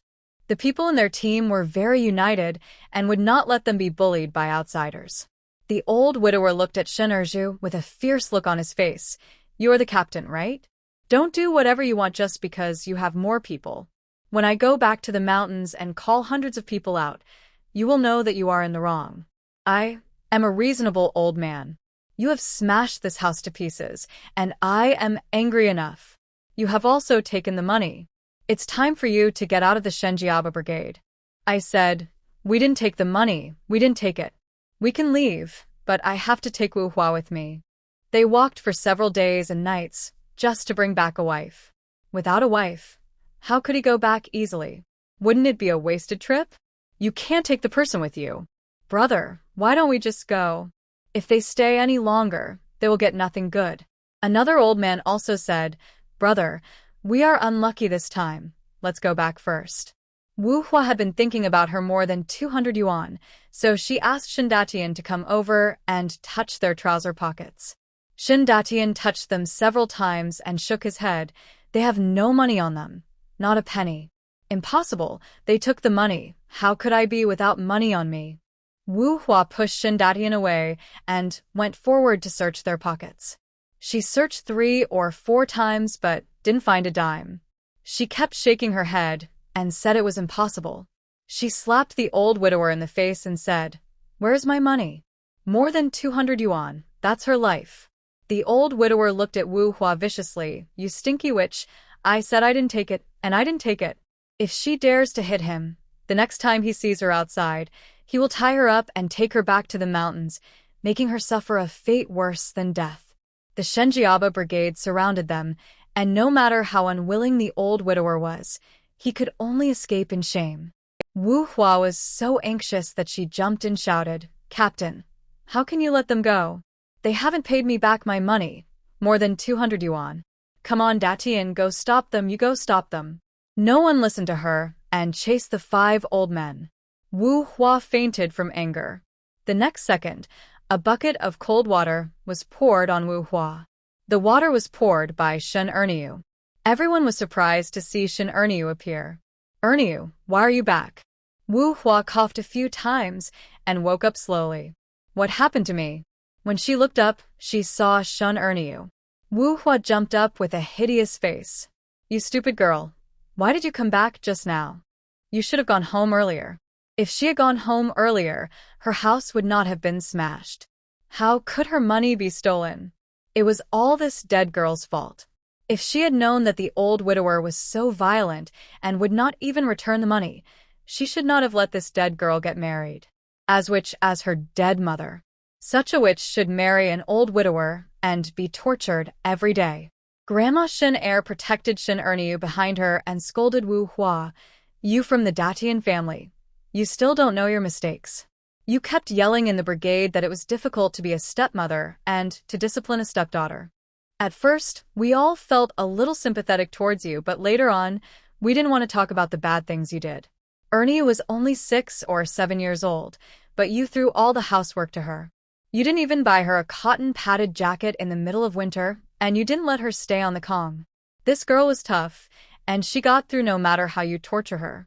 We all know that you don't like Ernie, but we didn't expect you to be so cruel that you actually want to sell Ernie to an old widower. What's the difference between what you are doing and sending her to her death? If you die directly, you can put an end to everything. If you sell her to an old widower, you will suffer all kinds of humiliation, and you can't die.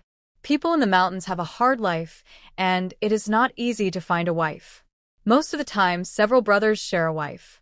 It is said that poor mountains and bad waters produce unruly people. Those people don't treat their wives as human beings at all. When Mrs. Shin thought about the dark side, she felt sorry for Shun Erniu. This Wu Hua is simply heartless. Wu Hua, you also have children. How can you be so cruel to Erniu? You really should take out your heart and see if it's black. There's no need to dig it out. She's covered in black. This group of people were just helping me, but the next moment they started to speak ill of me. Wu Hua couldn't believe it and argued. What do you know? Don't say such harsh words. What do you mean by selling? The money I received was a betrothal gift. Do you understand what a betrothal gift is? That girl didn't tell us that she had a boyfriend. I was afraid that she was too old and wouldn't have a good time getting married, so I was anxious to find her a good man. What's wrong with that? The man is a little old, but he knows how to care for people. I'm doing this for her good. What's wrong with me? Besides, this girl said her boyfriend was coming to propose marriage. Didn't I agree right away? Before her boyfriend came, I stayed up late to make a piece of clothing for her. As a stepmother, I have done so much, and you still blame me. It's really unfair to me. Wu Hua cried so hard that her sob burst into tears. That little girl was such a nuisance. She caused her house to be smashed, her money to be stolen, and she was blamed by everyone. If she had known earlier, she should have sold her to the kidnapper while she was still young. She tried her best to explain, but no one believed her now. Wu Hua was scolded by her aunts and grandmothers. Shin Datian was not much better off. He was called aside by Shin Erju and scolded bitterly. What era is it now? You two are still so crazy that you want to sell your daughter to people from the mountains. Erniu is your own daughter after all. Where is your conscience? Feed it to the dog. You use your daughter's blood-stained money to eat and drink well. Aren't you afraid of getting your intestines rotten? Shin Erju became angrier and angrier as he spoke. He took off his shoes and started slapping. How could their Shenjiaba brigade produce such a pair of black-hearted people? Uncle Erju, the team leader, I was wrong. I know I was wrong. I will never dare to do it again. It was all because of that woman Wu Hua who whispered in my ear. I was confused for a moment. Shin Datian was almost regretting his decision. He knew that if everyone knew about this, he would be drowned in their spit, and so would Wu Hua. He would take the money if someone gave it to him, without checking the age, leaving him with no way to defend himself. Shun Erniu stood behind Shin Ernai and waited until everyone was tired of scolding her before she spoke. Thank you, Auntie, Uncle, Andy, and Uncle for speaking up for me. I will remember all your kindness to Erniu, and I will help you in the future if you need my help. She bowed, and her eyes were red when she looked up. She could not grow up this big without the kindness of the villagers. When she was a child, she was so hungry that she felt dizzy every day. In addition to the food that Shiyu often gave her, everyone also squeezed out a bite of food for her, a small piece of sweet potato from the host. She grew up with just a small piece of steamed bread from the Shi family. You, my boy, are from the countryside. Why are you bowing? We are not outsiders. Captain and Uncle, Aunt and Uncle, I came here today to trouble you with something. I want to break off the relationship with Shun Datian. Please help me be a witness. I, Shun Erniu, have been at home since I was a child. This is my repayment for the life that Shun Datian gave me. From now on, We have nothing to do with each other. Wu Hua was furious. Breaking off the engagement? You have such a naive dream. You think that now that you have grown up and become independent and married into a good family, you can ignore your parents' home? I tell you, it's impossible to break off the relationship.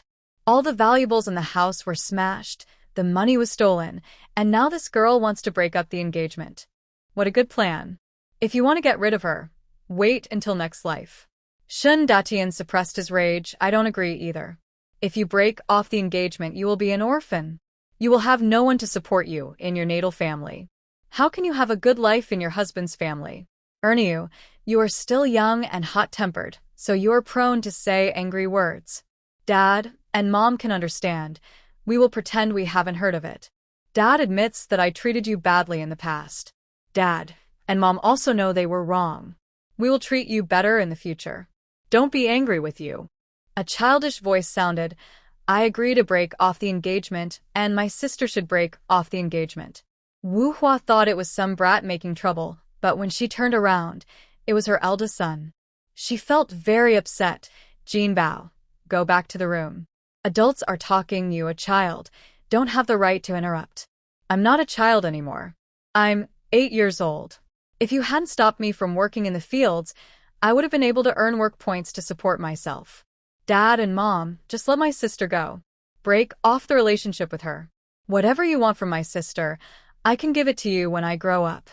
I know you love me, but I don't need such love.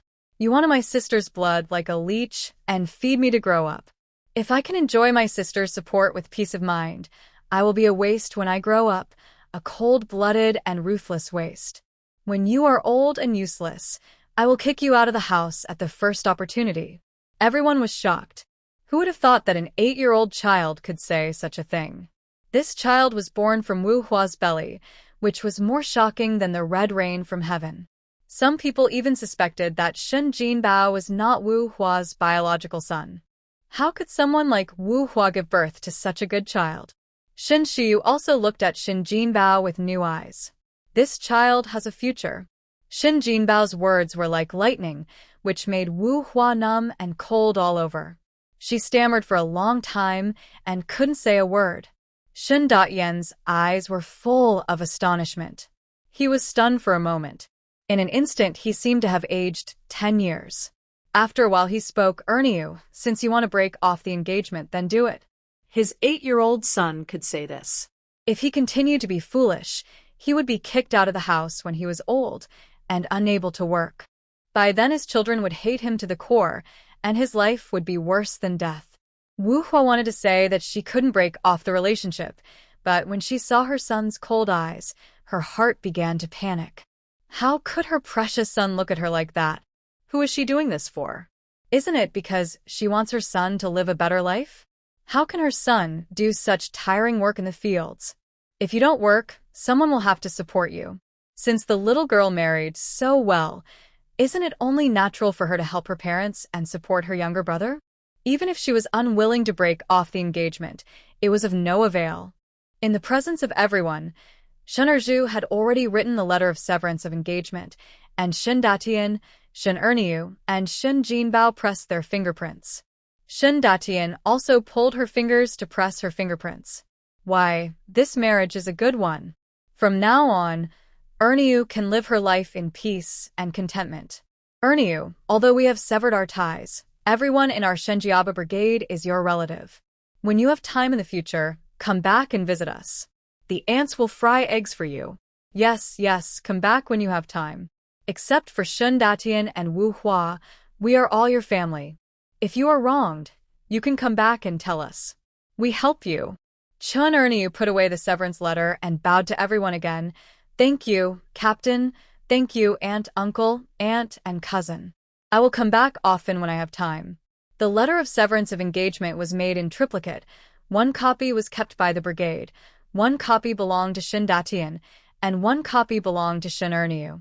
As she wished, the engagement was severed, and the depression in Shen Erniu's heart dissipated. She looked up at Shen Jinbao in front of her, wanting to say a few words to him, but she didn't know what to say. Wu Hua wanted to tear up the letter of severance of engagement in Shen Datian's hand. After writing on this piece of torn paper, the dead girl would really have nothing to do with their family in the future, completely nothing to do with them. Wu Hua regretted it so much that her intestines turned green.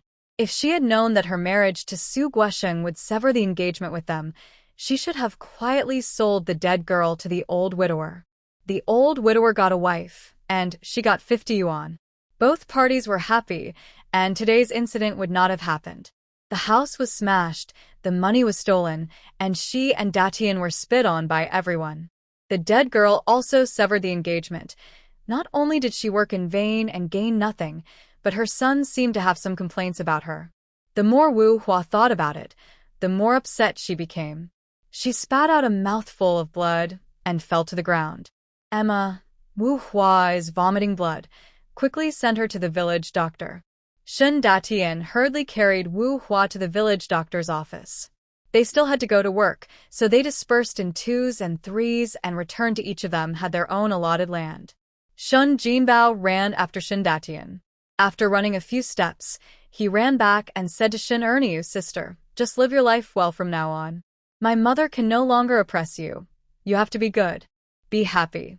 He was worried about Wu Hua, and then he ran to the village clinic. Shin Jinbao had a gap with Wu Hua in his heart, but that was his biological mother, and no child would remain indifferent when seeing his biological mother vomiting blood and fainting. Only Shin Shiyu, Gu Jiandong, and Shin Erniu were left in the messy yard. "Didn't Su Guosheng come back with you?" "He said he wanted to come back with me, but I refused because I didn't want him to see all this." She calculated the time and knew that the old widower would be back today. She had returned to Shenjiaba Brigade long ago and had been in the vegetable garden in the backyard. She knew when the old widower came and how he smashed the house. This time when he came back, Shin Erniu brought a piece of meat. She took it out and gave it to Shin Shiyu. "Shiyu, this is what my mother-in-law asked me to bring back for you." Shin Erniu hated this home and didn't even come back to visit her parents. This was her first time back to Shenjiaba Brigade after she got married. Her mother-in-law knew she was coming back and even cut a piece of meat for her to bring back. "Then I won't be polite. Thank you, mother-in-law, for me. This piece of meat is good. Let's braise it for lunch. You can have lunch at home before going back." Shin Erniu also wanted to stay with her good sister for a while, so she followed her home. Knowing that braised pork was going to be cooked, Gu Jiandong was very diligent when he got home. He washed the pot, cut vegetables, and lit the fire, and was busy all the time. Chen Shiyu said that she would cook the braised pork, but Shin Erniu refused. She was spoiled by Aunt Shin and Uncle Shin since she was a child. When had she ever done any work? She should be afraid to get burned later. "I'll do it, you just watch from the side." The braised pork hasn't come out of the pot yet. Shin Erniu picked up a piece of meat. He blew on it and let Chen Shiyu taste it first. Delicious. The braised pork melted in the mouth, soft and tasty. Chen Shiyu gave a thumbs up. "As long as it tastes good, my mother-in-law is great at making braised pork, and she taught me how to make it." Gu Jiandong stood by the stove, staring at the braised pork bubbling in the pot. "Erniu, is it ready to eat?" "Is it ready to eat?" Shin Erniu took a look and saw that the soup was almost ready. "It's ready to eat." The braised pork made by Shin Erniu was full of color, aroma, and taste, and the smell was overbearing. "Auntie, you are so kind to me. It is only natural that you should give me a piece of meat and a soup to eat. Today you can cooking skills. If there is anything I do not do well, please give me some advice." Mrs. Shun washed her hands and went into the kitchen to help. "You are such a modest child. You have been capable since you were young. You are good at both housework and outside. Why do you need your advice? I, an old woman, am already hungry just by smelling the aroma." Shun Erniu cooked 3 dishes: braised pork, stir-fried cabbage, and wild vegetable soup, and the staple food was corn grits porridge. Gu Jiandong only had the braised pork in his eyes now. He sat down, holding chopsticks in his hand, looking at old lady Shin with bright eyes. Seeing how greedy the child was, old lady Shin said lovingly, "Eat." Hearing that he could eat, Gu Jiandong quickly picked up a piece of braised pork and put it in his mouth. He squinted his eyes and shook his head in satisfaction. "It's delicious, Erniu. You are great. No wonder the fat boy always mentions you." Speaking of Shen Jinbao, Shen Ernia's mood changed a little.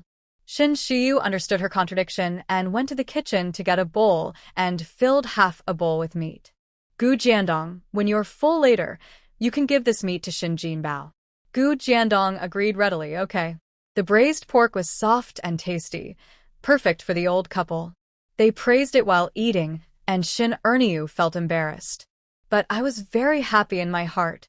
It felt good to be recognized. No matter how well she did at her parents' home, Shen Datian and Wu Hua were always dissatisfied. Not to mention praising her, it's good enough not to scold her. Zhang Tsuetsue and Li Tsaixia, two sisters-in-law, came back together. As soon as they got home, they smelled the strong aroma of meat. The two sisters-in-law looked towards the main hall tacitly. The parents-in-law and the eldest niece, Gu Jiandong, had already eaten lunch, and he was eating meat. Shen Erniu was also there, and the sisters-in-law walked to the main hall at the same time. Oh, Dad and Mom, you guys ate really early. You started eating right after we came back. Hey, there is meat to eat today, and it smells so delicious. Old Mrs. Shen glanced at her two daughters-in-law. Does it smell good? Then just smell it for a while. You'll feel full after smelling it, and you don't have to cook. Seeing that the parents-in-law had no intention of letting them taste a piece, the sister-in-law laughed awkwardly. Mom and Dad, then you guys eat first. We'll go cook. It was torture for them to just hear the meat and not be allowed to eat. Their stomachs were growling with hunger, and they couldn't bear to watch them eat meat. When Shen Jiabao, Chen Xiao, and others came back and saw their grandparents eating meat, they pestered their mothers and clamored to eat meat too. But why should we eat meat during the New Year or other festivals? I'll go get you some meat after the festival. As they said this, the mother and daughter were about to sit down with their bowls and chopsticks. Before they even sat down on the stool, they were gently lifted up by Shen Shiyu, and with a whoosh, they flew out. As soon as the eldest granddaughter stood up, Old Man Shen and Old Lady Shen knew what the eldest granddaughter wanted to do. He said, just take care of yourself, baby. Don't get tired. Then he lowered his head and continued to eat lunch.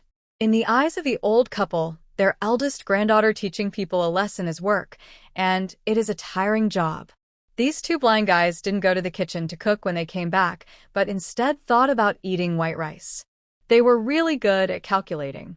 Zhang Tsuetsue and Li Tsaixia were holding bowls and eating corn paste at the door of their house. The two sisters-in-law were confused.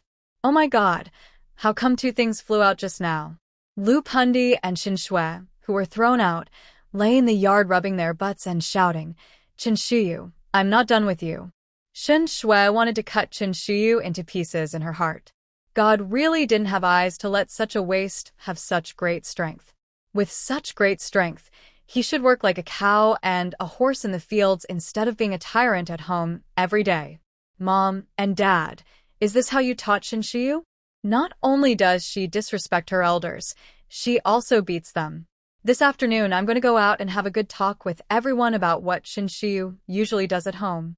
I want to see if there is any good family willing to marry such an arrogant and domineering thing home. Lu Pundi never thought that this dead girl would dare to throw her out. Old Mrs. Shen snorted coldly. You troublemaker, how should I teach my granddaughter?